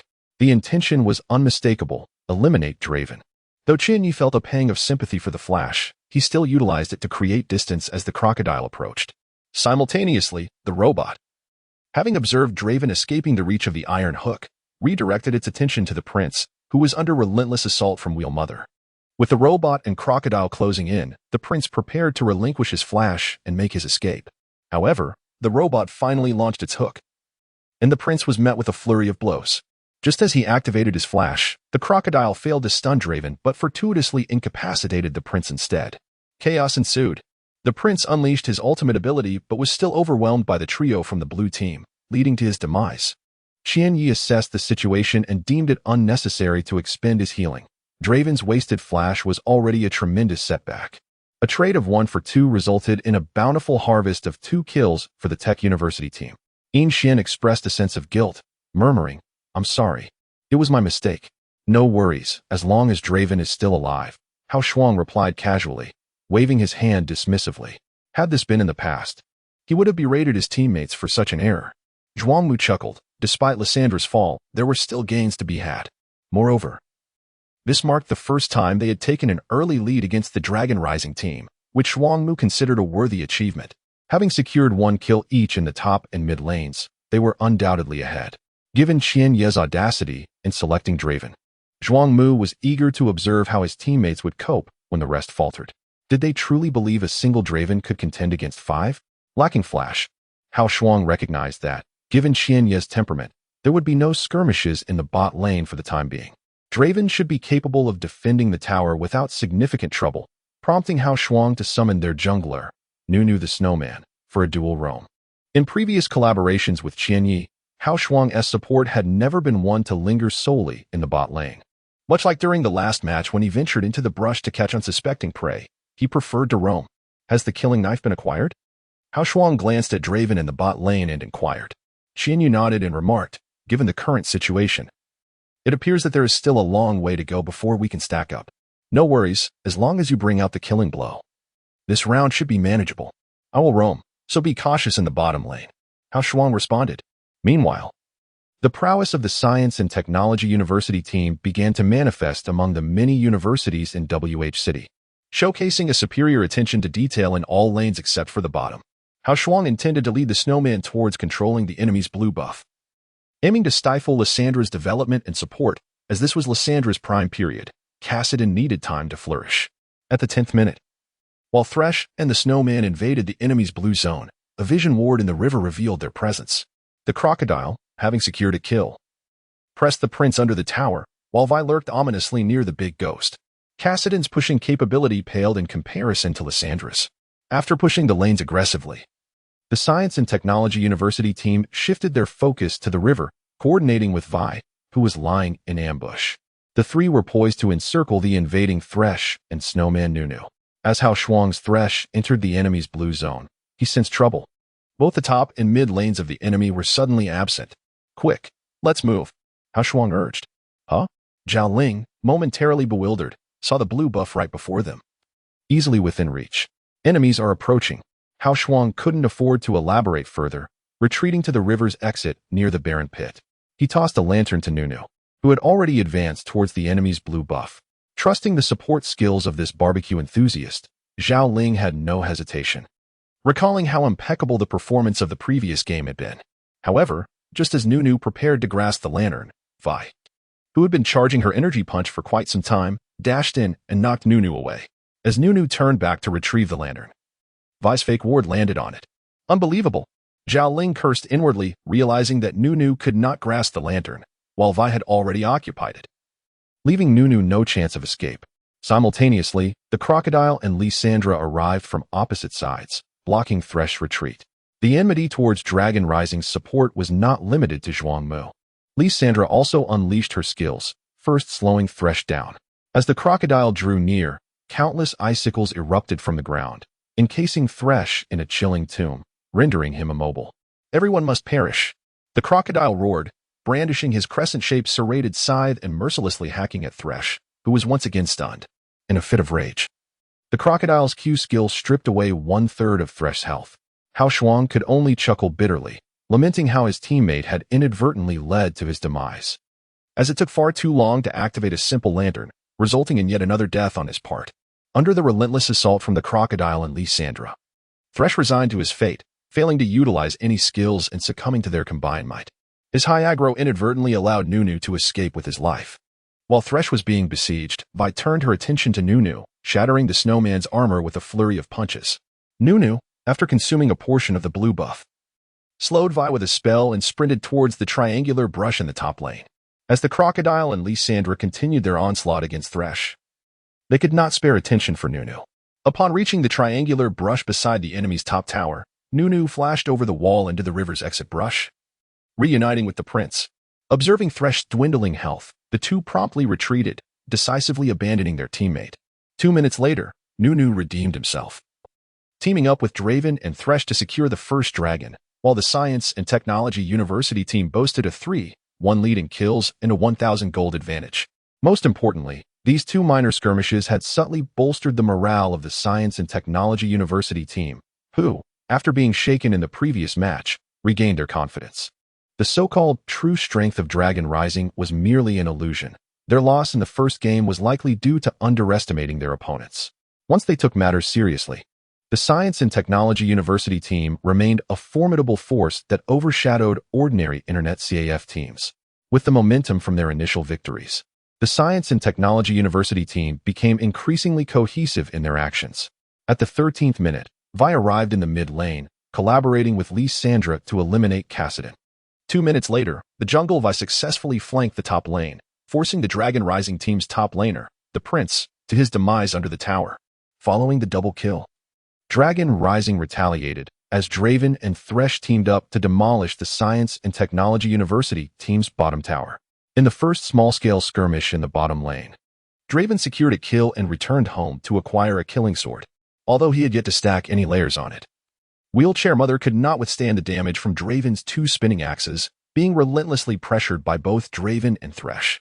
During this time, Han Guang began to express grievances towards his support, Sun Tai, for his failure to land a single blow on Draven with the robot's iron claws.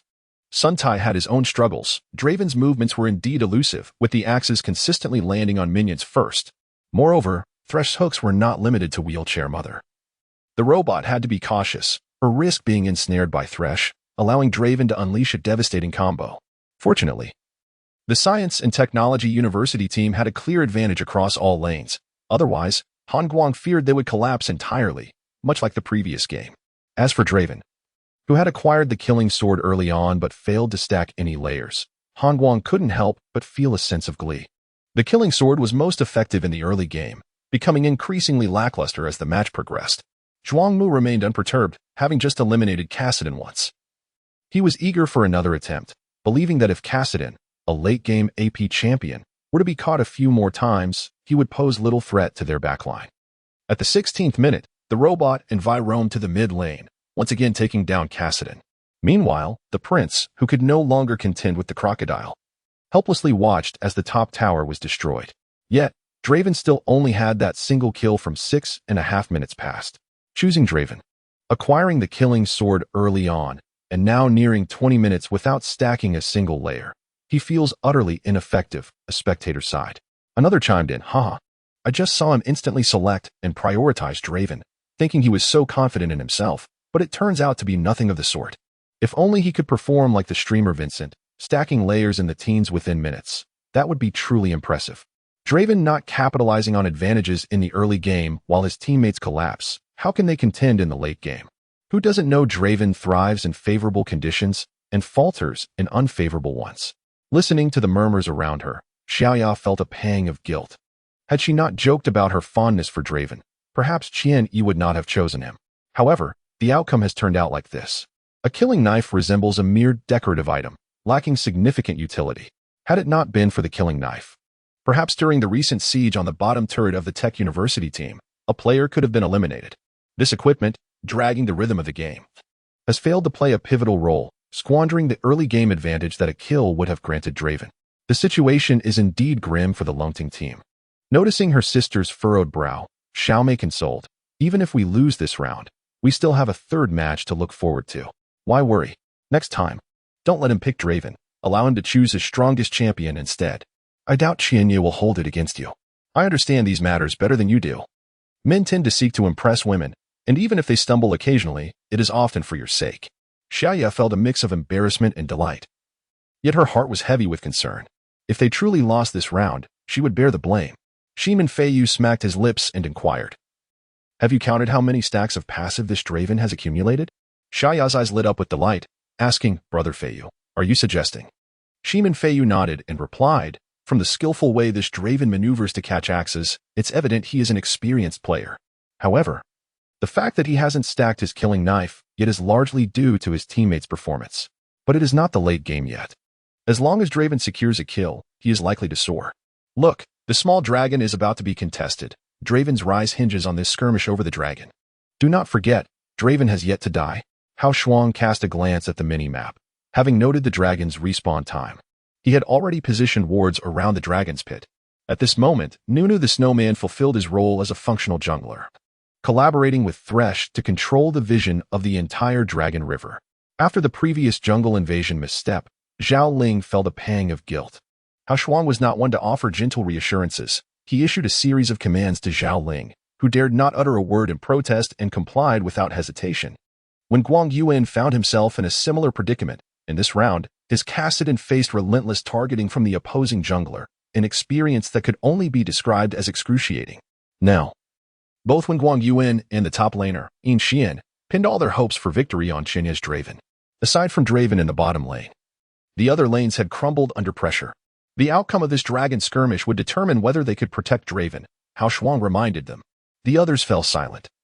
Fully aware of this reality, yet with the enemy's numerous advances and formidable crowd control, it seemed daunting for Draven to survive the impending assault. Observing through the wards, both teams began to converge towards the dragon's pit, prompting Hao Jian to sigh and curse. "Damn it, I bear all the brunt of the attacks, while you reap all the rewards." Qianye chuckled, "Stop the nonsense. How about you take on the ADC role while I handle support? But do remember, playing support requires both charm and skill. Do you possess even one of those qualities?" Hao Shuang scoffed, replying, "Such endeavors that rely on allure must fall to me. You simply focus on your performance. Don't forget, the lady is watching your Draven closely." Hao Shuang's Thresh charged ahead, demonstrating remarkable skill. He feigned a move to ward in the brush where Lysandra lay hidden, while in the shadows of the blue side's red area, Vi and Blitzcrank lurked near the dragon's passage. Thresh twisted his body, and by some twist of fate, the robotic claws of Blitzcrank narrowly missed him. Having been caught several times yet failing to learn from his mistakes, he continued to leap recklessly. Zhuang Mu let out a disdainful snort as Lysandra entered his line of sight. Thresh swiftly turned to flee, but Lysandra unleashed her glacial path, instantly freezing Thresh in place with her ultimate. Just as Lysandra awaited her teammate's arrival, the lurking Jarvan 4 executed a quick EQ combo, launching her into the air. Demacia. Jarvan soared above, as Lysandra found herself encircled by a barrier of chaotic stones. When Jarvan landed, he crashed heavily upon Lysandra, while the now unleashed Thresh hooked Lysandra with precision. Kassadin leaped through the air, vaulting over the wall and charging directly at Lysandra. In the next moment, two massive axes, spinning like windmills, carved deep furrows into the ground as they barreled down upon Lysandra. Qianye gently pressed the R key once more, and the ruthless duo of axes returned, stripping away the last remnants of Lysandra's health. This transpired in the blink of an eye. By the time the Tech University team reacted, Lysandra had already perished. Han Guang's Willmother let out a furious roar as her ultimate ability activated, and the remaining few charged down the slope at the entrance of the red zone, rushing towards the river. Although Lysandra was dead, she had dealt all her damage beforehand. Thresh was left with minimal health, and Jarvan's health was halved. The jungle champion Vi targeted the weakened Thresh, launching her energy punch directly at him. Thresh countered with a Fate's Call, knocking Vi from the air, and simultaneously activated his ultimate, retreating towards his blue zone. Vi flashed to follow, her ultimate locking onto Thresh. Yet he unexpectedly flashed through the wall into his own blue buff camp, inadvertently dragging Vi along. Just as Vi hoped to finish Thresh with a couple of punches, Thresh's health suddenly surged, revealing that Draven had pressed his healing ability nearby. Thresh applied a weakness debuff to Vi, while Draven's axes flew, striking her repeatedly. As the debuff faded, Draven hurled 2 axes, repelling and slowing Vi, who could only watch helplessly as Thresh, barely clinging to life, successfully fled to the safety of his bottom lane's second tower.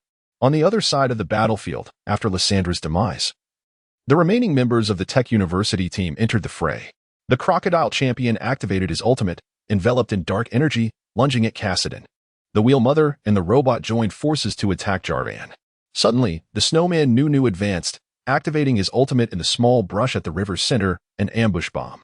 Sensing the mysterious hindrance beneath her feet, the Wheel Mother instantly retreated, while the crocodile found himself cornered as the battlefield was abruptly segmented. The robot attempted to interrupt Nunu's ambush bomb, but Nunu detonated it prematurely.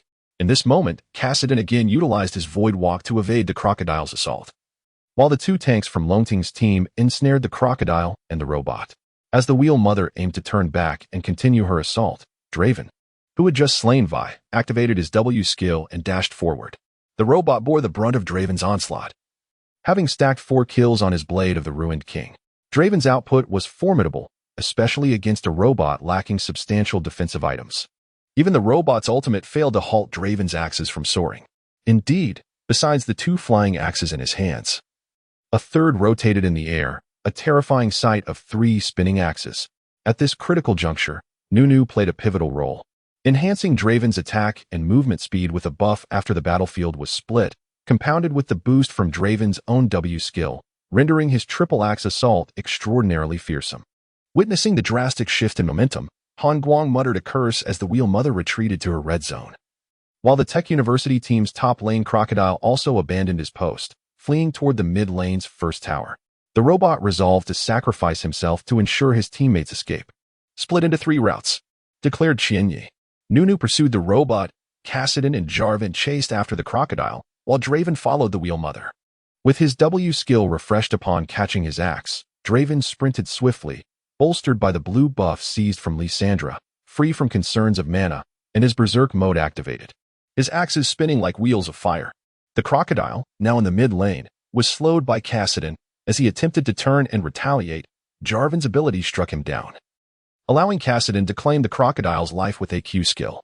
Meanwhile, the snowman Nunu's snowball slowed the robot, leaving him unable to escape as Nunu relentlessly pursued him to his demise. As for the Wheel Mother, she had just reached the brush outside her red zone when Draven, in hot pursuit, struck her down with an axe. Ace. As the computer's prompt echoed, silence enveloped the internet CF. All spectators exchanged bewildered glances. Wasn't it said that the Tech University team held a significant advantage? Were they not deemed invincible in team fights? How could they be lured into a trap by a lone Thresh and suffer a devastating 0-for-5 loss? The Longting team emerged unscathed, while the Tech University team, which had dominated early on, faced annihilation. Moreover, Draven secured a triple kill and 2 assists, causing his kill count to soar dramatically, transforming what was once a seemingly useless Blade of the Ruined King into a formidable weapon. Heavens, how was this accomplished? Huaxia had quietly observed the match. Despite the early struggles faced by Longting, where Draven's early Blade of the Ruined King appeared ineffective, and their other lanes were overwhelmed, she felt little concern.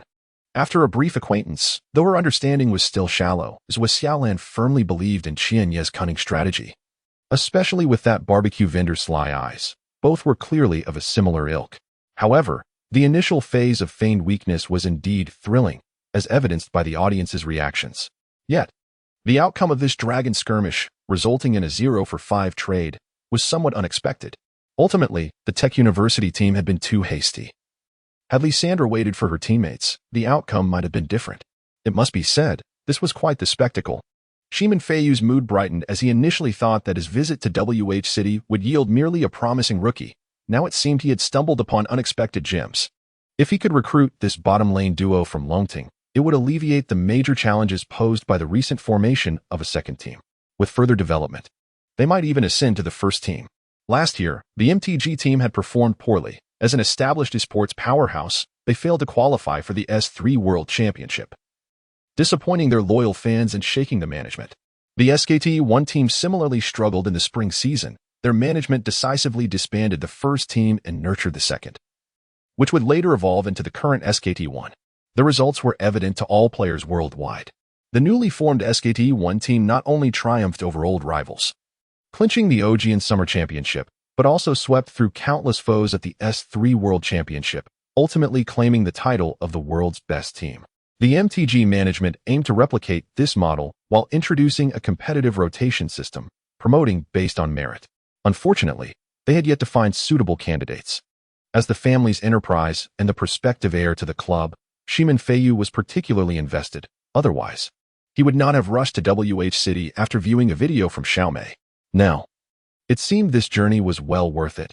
Two promising prospects representing a refreshing lifeline for the beleaguered MTG team. As for the spectacular dragon skirmish, it undoubtedly exceeded Shimin Feiyu's expectations. Lissandra's decisive initiation faltered due to her teammates' lack of follow-up, and their dispersed damage granted Draven the opportunity to reap the rewards. Should they manage to eliminate Draven first in the next team fight, the Tech University team might yet find a path to victory. Longting's composition leaned towards a 4-protect-1 strategy. Yet it was not the traditional interpretation. Any misstep in a team fight could lead to utter defeat. One can only hope that Nunu and Thresh will adequately protect Draven. It is likely that Qianya is well aware of this fact. Without summoner spells and a Mercury's treads for the next engagement, it seems improbable that they will initiate a fight recklessly again. Listening to Shimin Feiyu's analysis, Xiaya grew increasingly anxious. The entirety of the Longting team's fortunes rest upon Draven. And as Shimin Feiyu aptly stated, Draven is indeed the linchpin for their victory. The KG University team is undoubtedly cognizant of this and will likely devise strategies to counter him. Lacking mobility, Draven's next team fight is bound to be even more perilous than the previous skirmish over the dragon. Xiaoya's gaze returned to Qianya, who appeared completely unfazed, casually chatting with Huaxia. In the recent dragon skirmish, the headcount stood at 6-6, yet the Longting team had gained a gold lead of 2,000. In the 21st minute, the KG University team successfully demolished the Longting team's outer mid-turret, somewhat alleviating the economic disparity. In the following minute, the KG University team set an ambush in the bottom lane. Huaxia's Thresh selflessly sacrificed himself to buy time for his teammates' retreat. Over the next 5 minutes, both teams astonishingly chose to focus on farming, striving to avoid confrontation while waiting for their summoner spells to cool down and preparing crucial items. Zhuangmu's Lissandra diligently farmed to acquire her Zhonya's hourglass, while Kassadin fervently worked on his vital defensive item for the upcoming team fight. Draven quietly hoarded gold, finally crafting his Mercury's treads. As the third dragon was about to spawn, both teams set their sights on the dragon's pit once more. Once I secure control over Draven, you must follow up without hesitation. Han Guang, do not hold back your Wheel Mom's ultimate like last time. Use it the moment it's available. Wangmu reiterated to his teammates, determined not to repeat past mistakes. With Draven's killing stack still relatively low and the match approaching the 30-minute mark, winning this dragon skirmish and eliminating Draven could render him a mere liability. Subsequently, in the battle for the Baron, Draven from the Longting team would pose little threat. Understood. This time we must eliminate Draven first. Han Guang nodded, having also completed another defensive item for his Wheel Mom. With the Mercury's treads and his innate shield, he was confident that they had a fighting chance. The teams quickly converged in the narrow river leading to the Dragon's pit. The blue side, KG University, occupied the left side of the river, while the purple side, Longting, took the right. Both teams began to contest for vision around the Dragon's area. Armed with her Zhonya's hourglass, Zhuangmu felt emboldened, and it was Lissandra who initiated the engagement first, closing in with Glacial Path and breaching the Longting team's defenses. Her ultimate Frozen Tomb landing squarely on Draven. Draven momentarily halted, then activated his Mercury's treads. The rest of the Longting team swiftly turned to focus on Lissandra amidst the chaos. At that same moment, Vi charged in with her Vault Breaker, flashing to close the distance. The ultimate from Wheel Mom roared to life. Her form grew large, enveloped in dark magical energy, wielding a serrated crescent scythe. She surged into the heart of the Longting formation, her target fixed on Draven. The objective for the KG University team was unequivocal: eliminate Draven at all costs. With Lissandra's initiation, Wheel Mom's ultimate speed boost, and the added acceleration from the Robot S support gear, the offensive momentum of the KG University team was overwhelmingly fierce. The crocodile approached the now grounded Draven, flanking him alongside Vi. It's over. These rascals are clearly intent on taking down Qianya's Draven. The two could barely watch, knowing that with so many skills landing, it would be a miracle if Draven survived. Ma Jun sighed. aware that Xinya's lineup was evidently inferior to that of the KG University team. If the opponent truly aimed to push hard, there was little they could do to stop it. That killing stack is likely to be lost. Damn, these people are shameless. If they have the ability, they shouldn't be targeting Draven. Jinwei cursed. Ma Jun slapped Jinwei, admonishing, "Are you out of your mind? Xinya's Draven is an ADC. If you don't eliminate the ADC, are you going to take down a top laner instead?"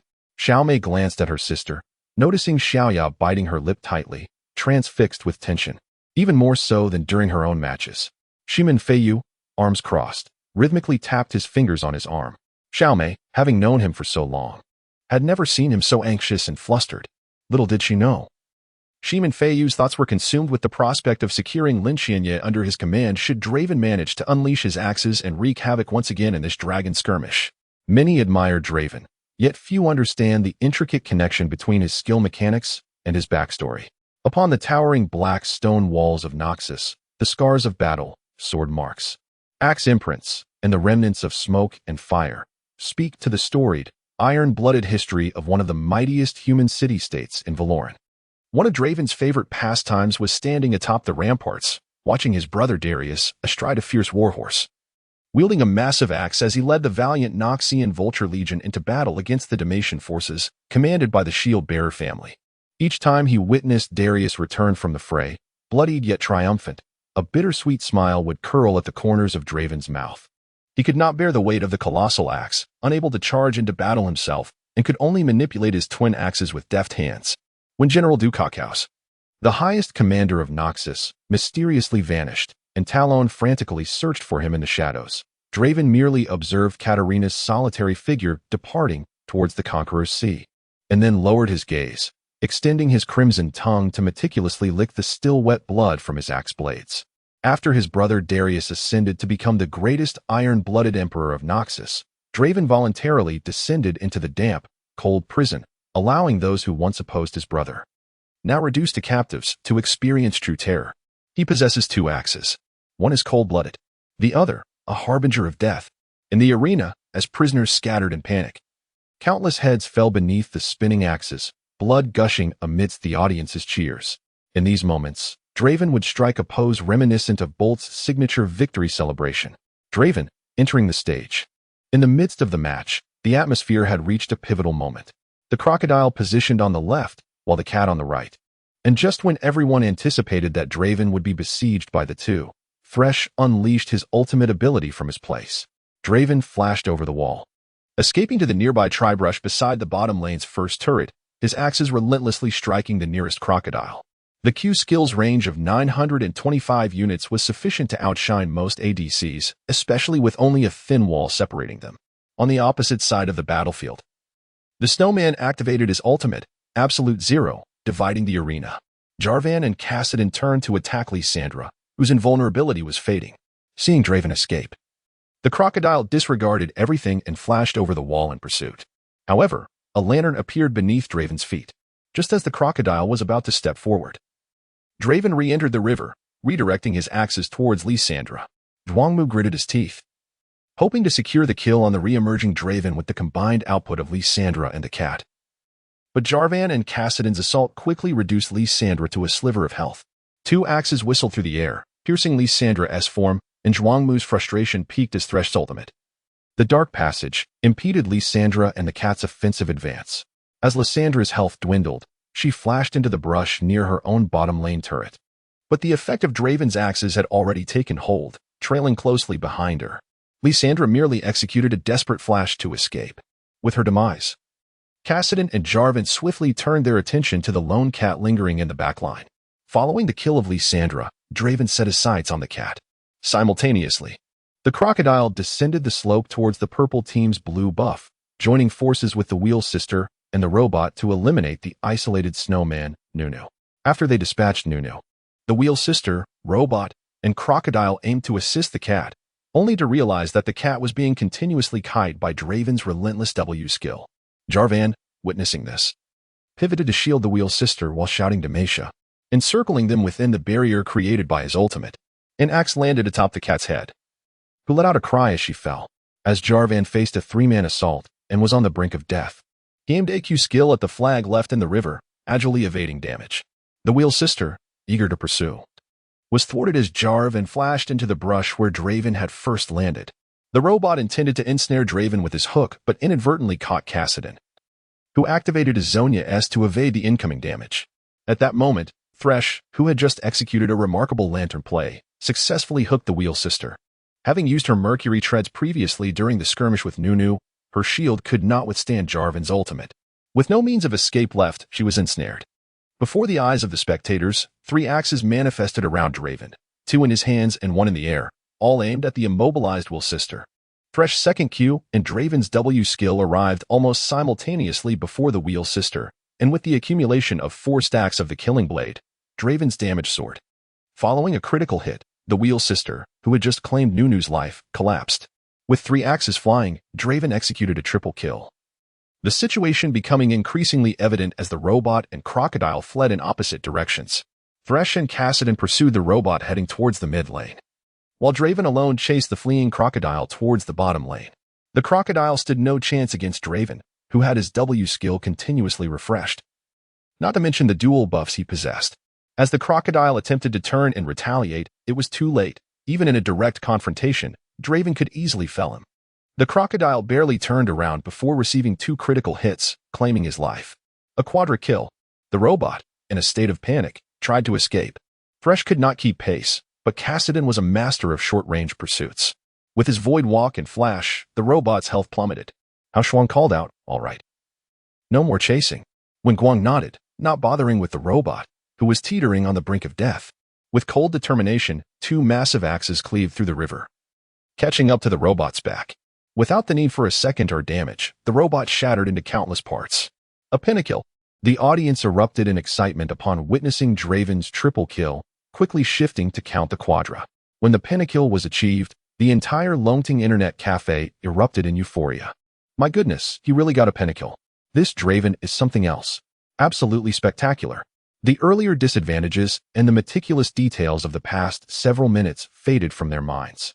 They could only watch as Draven, in the Dragon's Pit, executed his controls with lightning speed and combined flawlessly with Thresh, skillfully navigating the terrain to avoid all advances, cutting through opponents like a demon, each axe claiming a life. Shimin Feiyu led the applause, and the crowd erupted into cheers. Huaxia, nearly intoxicated with excitement, blushed deeply, her hands red from clapping in delight. It was only when Xiaomei inadvertently glanced at Xiaoya's animated chest that she gasped and scurried aside. Zhuangmu's face turned pale, rendered speechless, while Han Guang and Sun Tai exchanged incredulous glances, questioning the absurdity of Draven's prowess.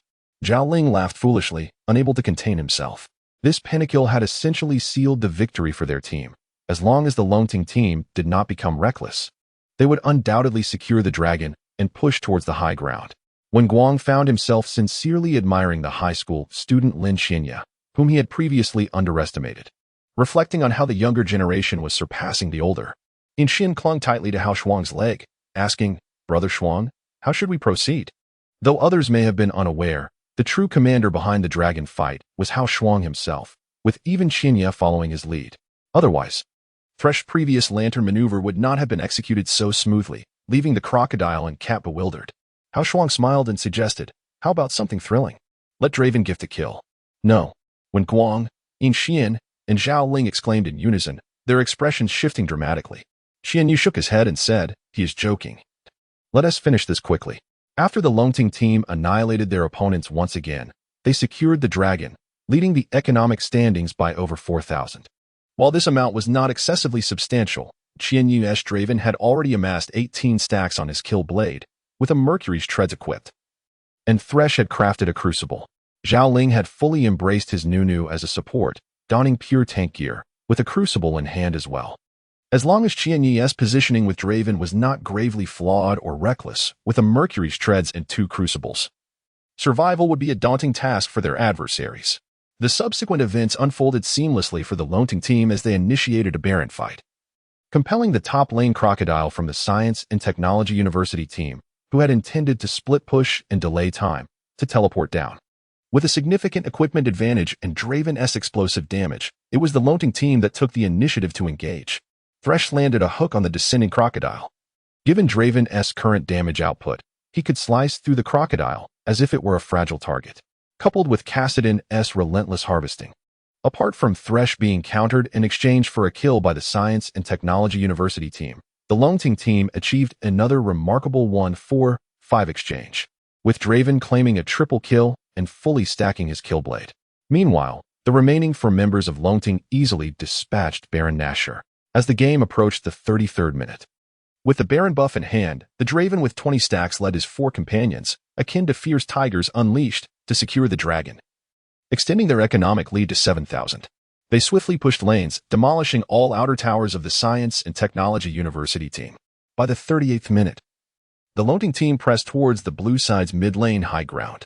Thresh activated his support equipment for acceleration to dive the tower, while Jarvan's ultimate trapped 4 opponents. Draven, positioned beneath the high ground, unleashed his axes unimpeded. The audience witnessed a trio of axes flying, followed by an astonishing quartet under Nunu's W skill, which enhanced attack speed and movement speed.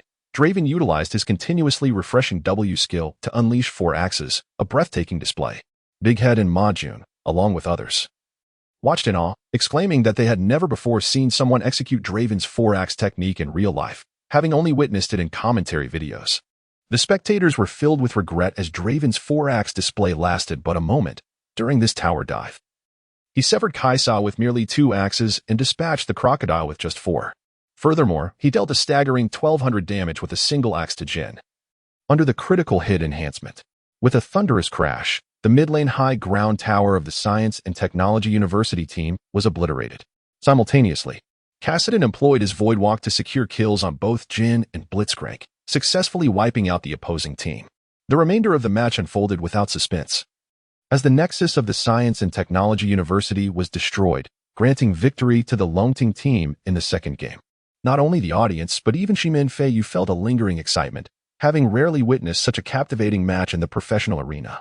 Within the player's zone, Zhuangmu clenched his fists, remaining silent, while Han Guang and Sun Tai exchanged glances, hesitant to speak.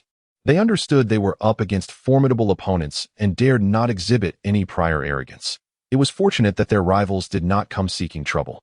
Zhuangmu inhaled deeply and coldly remarked, "What are you still doing? Waiting for someone to laugh with you?" Amidst the knowing gazes of many, the 5 members of the Science and Technology University team exited the Longting Internet CAF, their demeanor somber, almost fleeing to avoid lingering any longer. Victory belongs to the strong, a truth that resonates throughout the world. The original members of the Longting team need not elaborate. Having successfully defended their title, their rewards would surely be ample. The 3 days of defending proved to be far simpler than they had anticipated, all thanks to the so-called high school student Lin Qianyi. Under the leadership of Wenguang Yuan, the original Longting team members expressed their gratitude. Biaogu was exceedingly pleased with the promotional impact over these past few days, especially with today's match, which exceeded all expectations. He had arranged for video recordings to compile highlights of Vayne and Draven's kills, intending to loop them on the screen at the CAF's front desk to attract customers. Typically frugal, Biaogu was particularly generous today, promptly cashing out as he fulfilled his previous promises, ensuring that Hao Shuang received his share as well. In the future, they hoped for more opportunities for collaboration. Biaogu meaningfully grasped Qianye's hand. Hao Shuang, clutching a thick stack of cash, did not even pause but tossed it directly into Qianye's hands. "What is this for?" Qianye asked, wide-eyed. "Well, I'm a single dog, and my uncle can support me. I don't lack this little money. I know your family situation. So as a brother, don't be polite with me. Otherwise, I might just spend this money on something else," Hao Shuang replied, scratching his chin.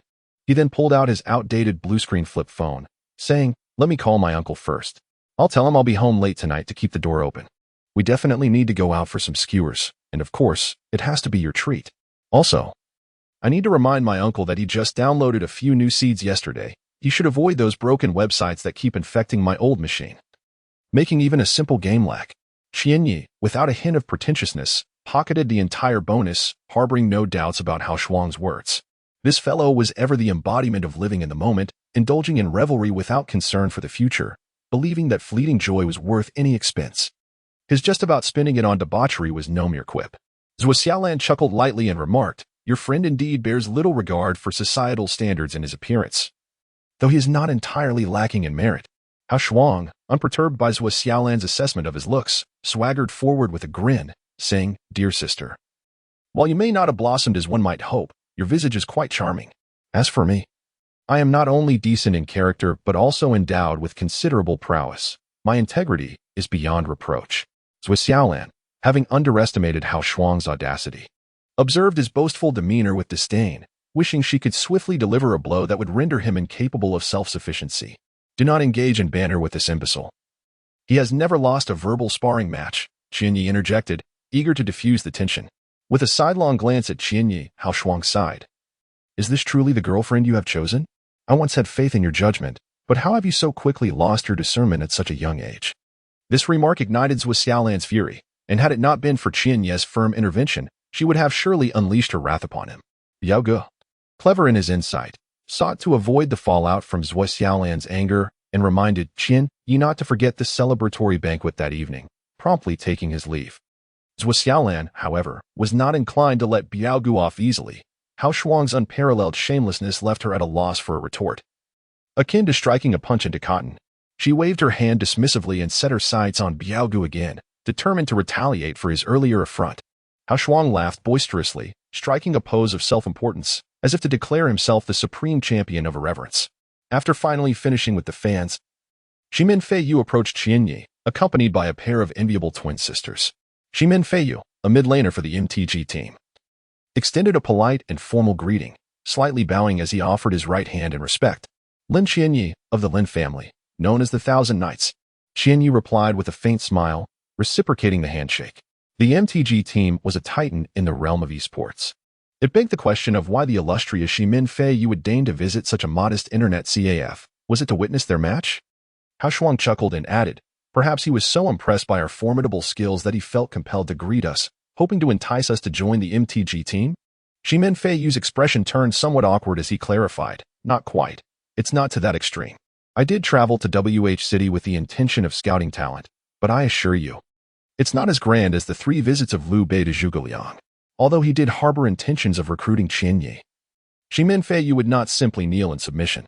Beside him, Xiaoqiu displayed a hint of annoyance. Hao Shuang's jest had inadvertently placed Shimin Feiyu in an exceedingly uncomfortable position. Xiaomei, already unimpressed by this brash individual, bristled at his insinuations. "How did you know that?"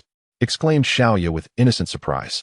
Xiaomei swiftly tugged at her naive sister, casting a warning glare for her to remain silent. Shimin Feiyu remained quiet, interpreting Hao Shuang's jest, and patiently awaited Qianyi's response.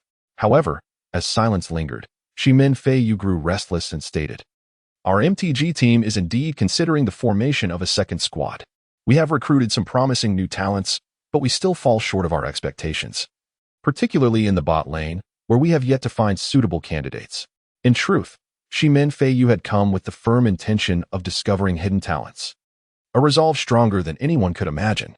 Especially following the Korean team's sweeping victories across the globe, his desire to raise the banner of resistance against Korea grew ever more fervent. Although the LPL professional scene was filled with skilled players, many possessing world-class talent, it often felt stagnant and lifeless. Shimin Feiyu's urgency to establish a second team stemmed from a desire to inject vitality into the scene. To prove to all players worldwide that not only Koreans could ascend to the pinnacle of the global stage, but that Chinese teams could also claim their rightful glory. The club's management remained fixated on recruiting from within the ranks of professional players, believing their experience to be more beneficial than that of mere casual players. However, Shimin Feiyu held a different view. He believed that true talent often emerged from the grassroots. He sought fresh, spirited players, for the fight against the Korean dominance could not merely be a matter of words. Thus, he extended a sincere invitation for Qianyi to join their ranks, assuring him that the remuneration would be most satisfactory. This was the first time Shimin Feiyu had lowered himself so significantly, speaking with heartfelt sincerity and genuine expression, offering favorable conditions. Any ordinary individual would have likely jumped at such an opportunity, when Guang Yuan and the seasoned members of Long Tongue had not strayed far. And the content of Shimin Feiyu's conversation with Qianyi was not concealed, thus naturally reaching their ears. Zhao Ling swallowed hard. Such temptation was difficult to resist. The conditions offered by Shimin Feiyu were undeniably attractive, and the prestige of the MTG club alone was enough to entice anyone.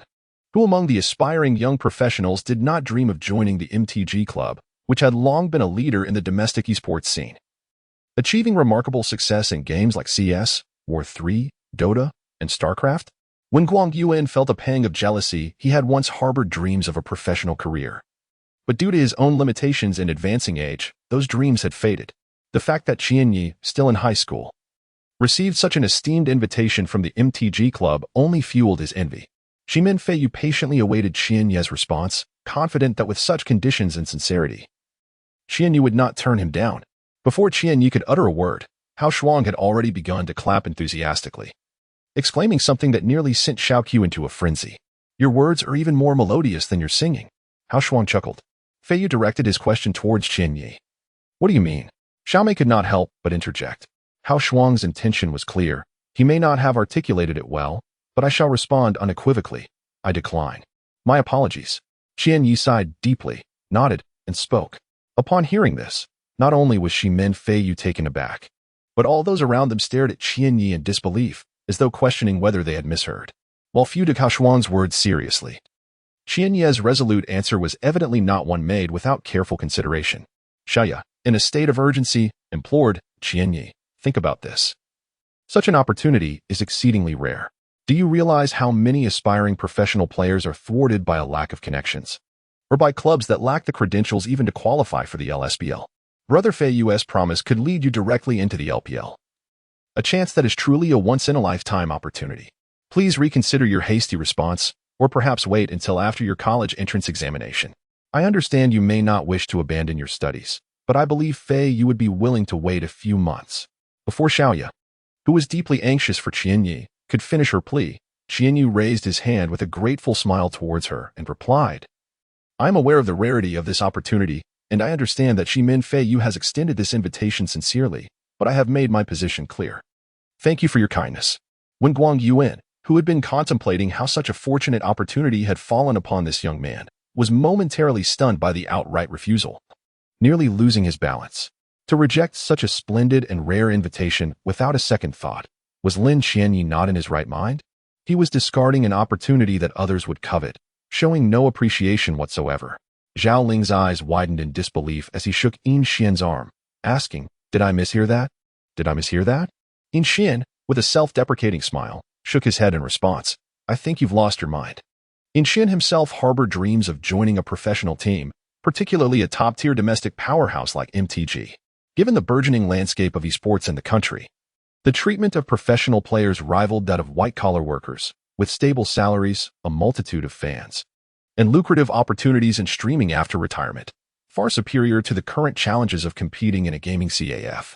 Shimin Feiyu was taken aback by Qian Ye's unwavering response, finding it both amusing and disheartening, feeling as though he had lost face, yet he could not resign himself to defeat. It was indeed a waste for such a rare talent as Qian Yi to forego a career in professional gaming. Most critically, Shimin Feiyu did not wish for Qian Yi to be poached by another club, as that would not merely be a loss for MTG, but the emergence of a formidable competitor with boundless potential. Could you perhaps elucidate the reasons for your rejection? It would at least allow me to let go. Shimin Feiyu lamented with a sigh. Hao Shuang interjected, There is not a decent person among those with the surname Shimin, never has been. And it seems little has changed. Mind your tongue. Do not presume that we, especially Brother Feiyu, regard you highly, allowing you to act with such arrogance. Xiaoqiu retorted.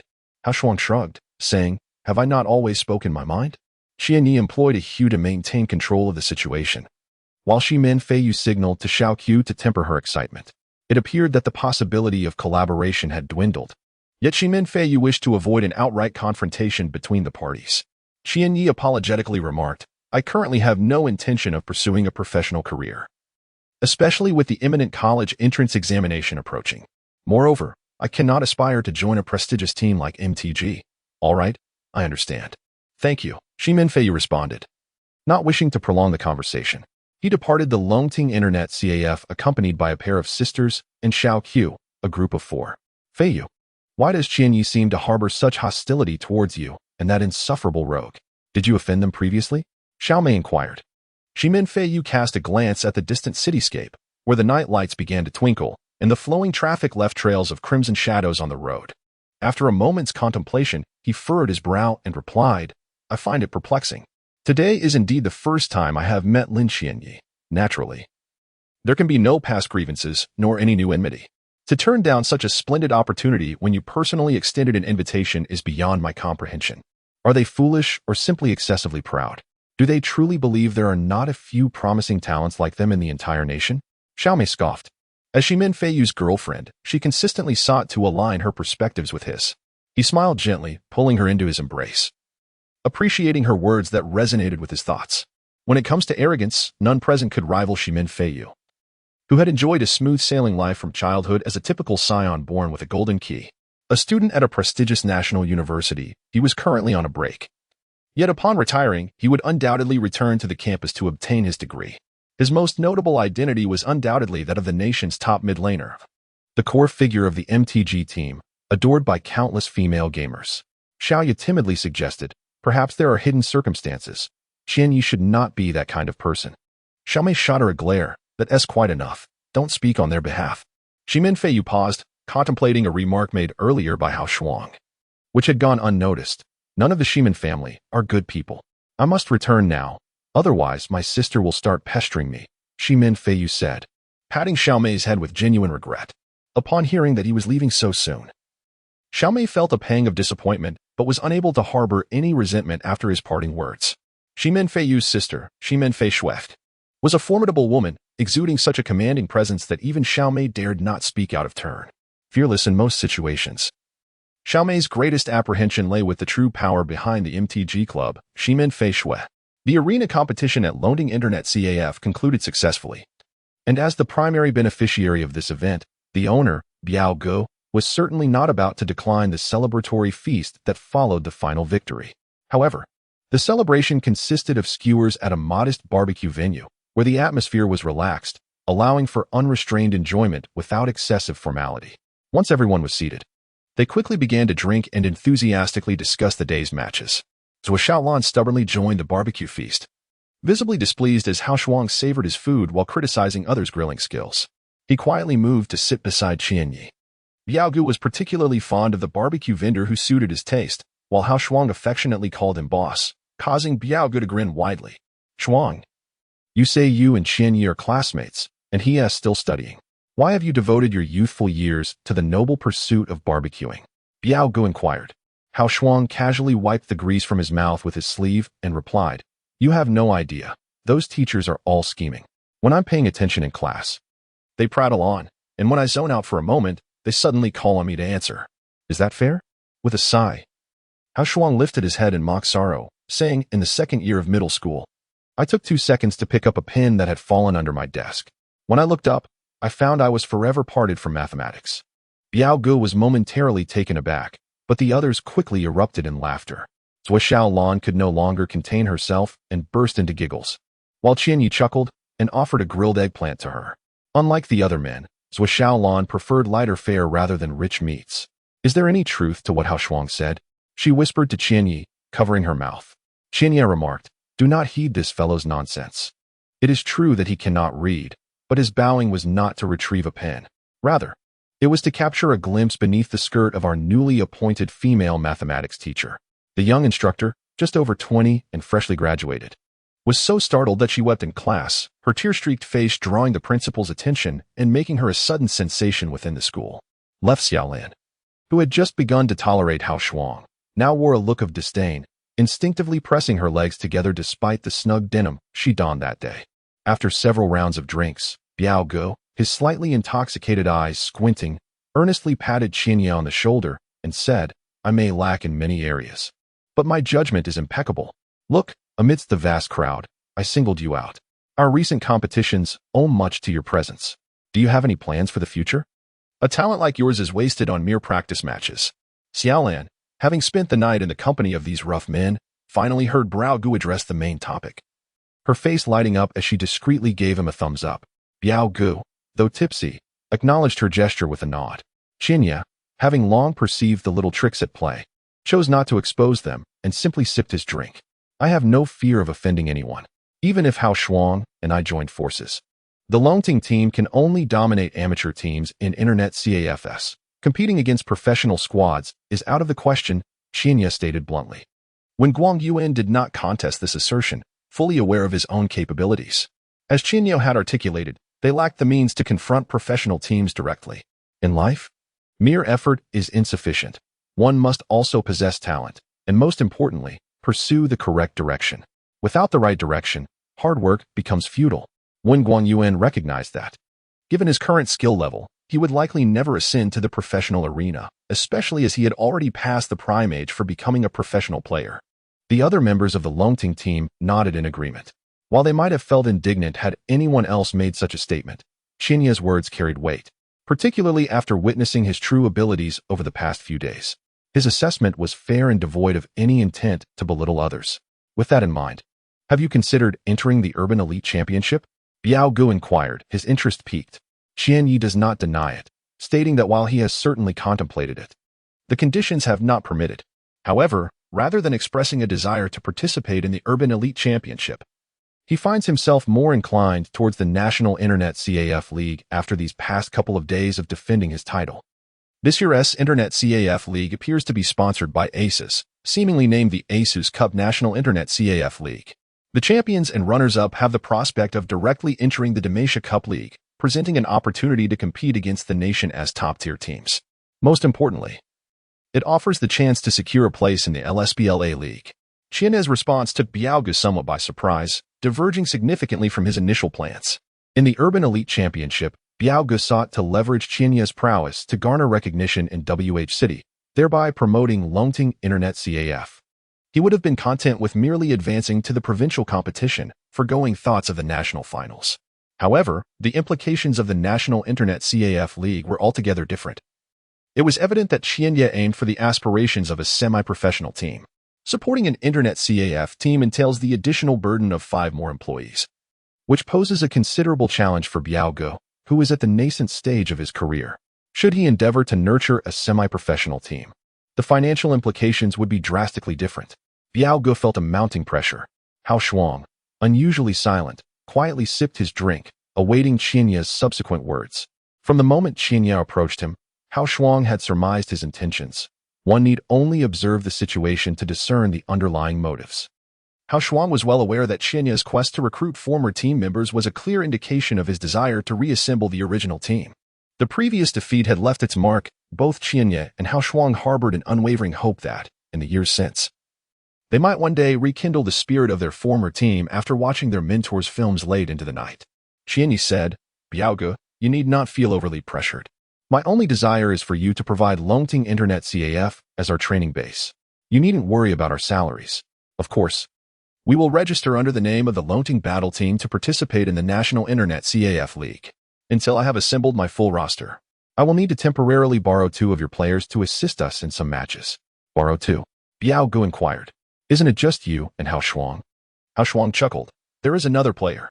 As long as Qianyi is willing to step up, it won't take long for someone to join us. My concern is whether Qianyi will dare to take the initiative. I fear I might end up being used as cannon fodder. Qianyi coughed twice and smiled broadly. Observing this, Zhou Xiaolan felt a surge of curiosity about the other member of Qianye's former team. Who could make someone as audacious as Qianyi resort to using Hao Shuang as a shield?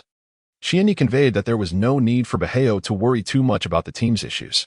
He also mentioned that they had previously formed a team, but it disbanded quickly, and gathering everyone again would take some time. In the interim, they could borrow 2 players from the Longting team to fill in. With the 3 of them during the preliminary phase, they should have no problem. By the time they were fully assembled, they would likely be competing in the provincial tournament. And as long as they regrouped before the national finals, they would have a fair chance. The initial phase of the Internet CAF League would see them representing Longting Internet CAF, which would serve as compensation for utilizing it as a training base. Hao Shuang, blocking Beihao's shoulder, inquired about the arrangement. Beihao began to understand that Qianyi had always harbored aspirations of pursuing a professional career. Despite his elaborate efforts to entice Qianyi into the City Elite Championship alongside Zhou Xiaolan, it was indeed a lucrative deal. Enlightened, Beihao slapped his thigh and instantly accepted the proposal. After all, it was merely a matter of a few machines and the establishment of a VIP area as a training room, which posed no issue whatsoever. The promotional opportunity of entering the competition under the Longting banner was unparalleled. Beihao was well aware of the capabilities of both Qianyi and Hao Shuang, and he had no doubts about the third member's strength. With just the 2 of them, they could easily dominate the Science and Technology University team. Adding 2 former Longting players could indeed yield promising results in the National Internet CAF League. What is the name of your third member? Qianyi seems rather wary of them, Beihao queried, leaning in to ask Hao Shuang. Ha, it's more than just wariness. Hao Shuang grinned, responding. Do you know about Tom and Jerry? Qianyi is the mouse in that scenario, even you have something to fear? Zhuo Xiaolan nudged Qianyi, laughing. This isn't typical of you. Everyone has their weaknesses. It's not surprising, Qianyi remarked, picking up a piece of crab leg. However, he felt a twinge of anxiety regarding their search for the third member. The last time their team disbanded, he nearly faced dire consequences. This time, he wondered if he would be forced to kneel and sing a song of submission. This was not an exaggeration, as the person in question might genuinely resort to such actions. Even someone as fearless as Hao Shuang had experienced the terror of a mouse being shoved into his pants in the dead of night, which had nearly left him impotent for life. Beihao had another question.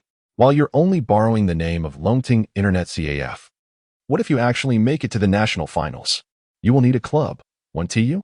You can't possibly be thinking about rebuilding the team and establishing a club as well? How will you manage both being professional players and running a club? Hao Shuang replied, Beihao, you don't understand. Qianyi never enters a battle unprepared. If he is considering rebuilding the team, he has likely already devised a contingency plan. Suddenly, Hao Shuang had a thought and asked, Oh right, Qianyi, you haven't shared your plans with me. If we do rebuild the team, where will we find a club? Just to be clear, I have no intention of seeking shelter under any esports giants after that unfortunate experience. Look over here. Qianyi suddenly exclaimed, startling Zhuo Xiaolan, who had been pondering Hao Shuang's implications. This individual beside me is an outstanding student from Beijing University. He mentioned a desire to establish a club some time ago, and even invited me to join. Qianyi turned to Zhuo Xiaolan and said, Soon. We will have 5 members. You mentioned wanting to form a club. Can you handle the 5 of us? Zhuo Xiaolan was utterly taken aback. She had come for a late-night snack, primarily to persuade Beihao to convince Qianyi to participate in the City Elite Championship. Hoping to ease Qianyi into the idea of becoming a professional player and ultimately joining her future club. She believed her plan was flawless and was gearing up to persuade Qianyi, but now Qianyi had taken the initiative. Zhuo Xiaolan, who had no semblance of a club at the moment, was caught off guard by Qianyi's unexpected decision. Hao Shuang, with a look as if he could swallow a goose egg, stared at Zhuo Xiaolan in disbelief. Qianyi, have you lost your mind? Haven't you learned from your previous encounter with women? You want to go through that again? Zhuo Xiaolan retorted. Hao Shuang, what do you mean? Even if my club has taken shape yet, I vow to establish an esports club named TSG in the near future. Hao Shuang was momentarily stunned, standing still for 3 seconds, before finally turning to Qianyi, who smiled slightly and nodded. All right, I believe you. Here's to the future TSG club. Hao Shuang raised his glass, noticing Zhuo Xiaolan still in shock. Hey, raise your glass. What are you waiting for? What on earth is happening? Zhuo Xiaolan had prepared for a verbal battle with Hao Shuang, but seeing him soften was unexpected. His expression seemed genuine, not a jest. Qianyi gently reminded.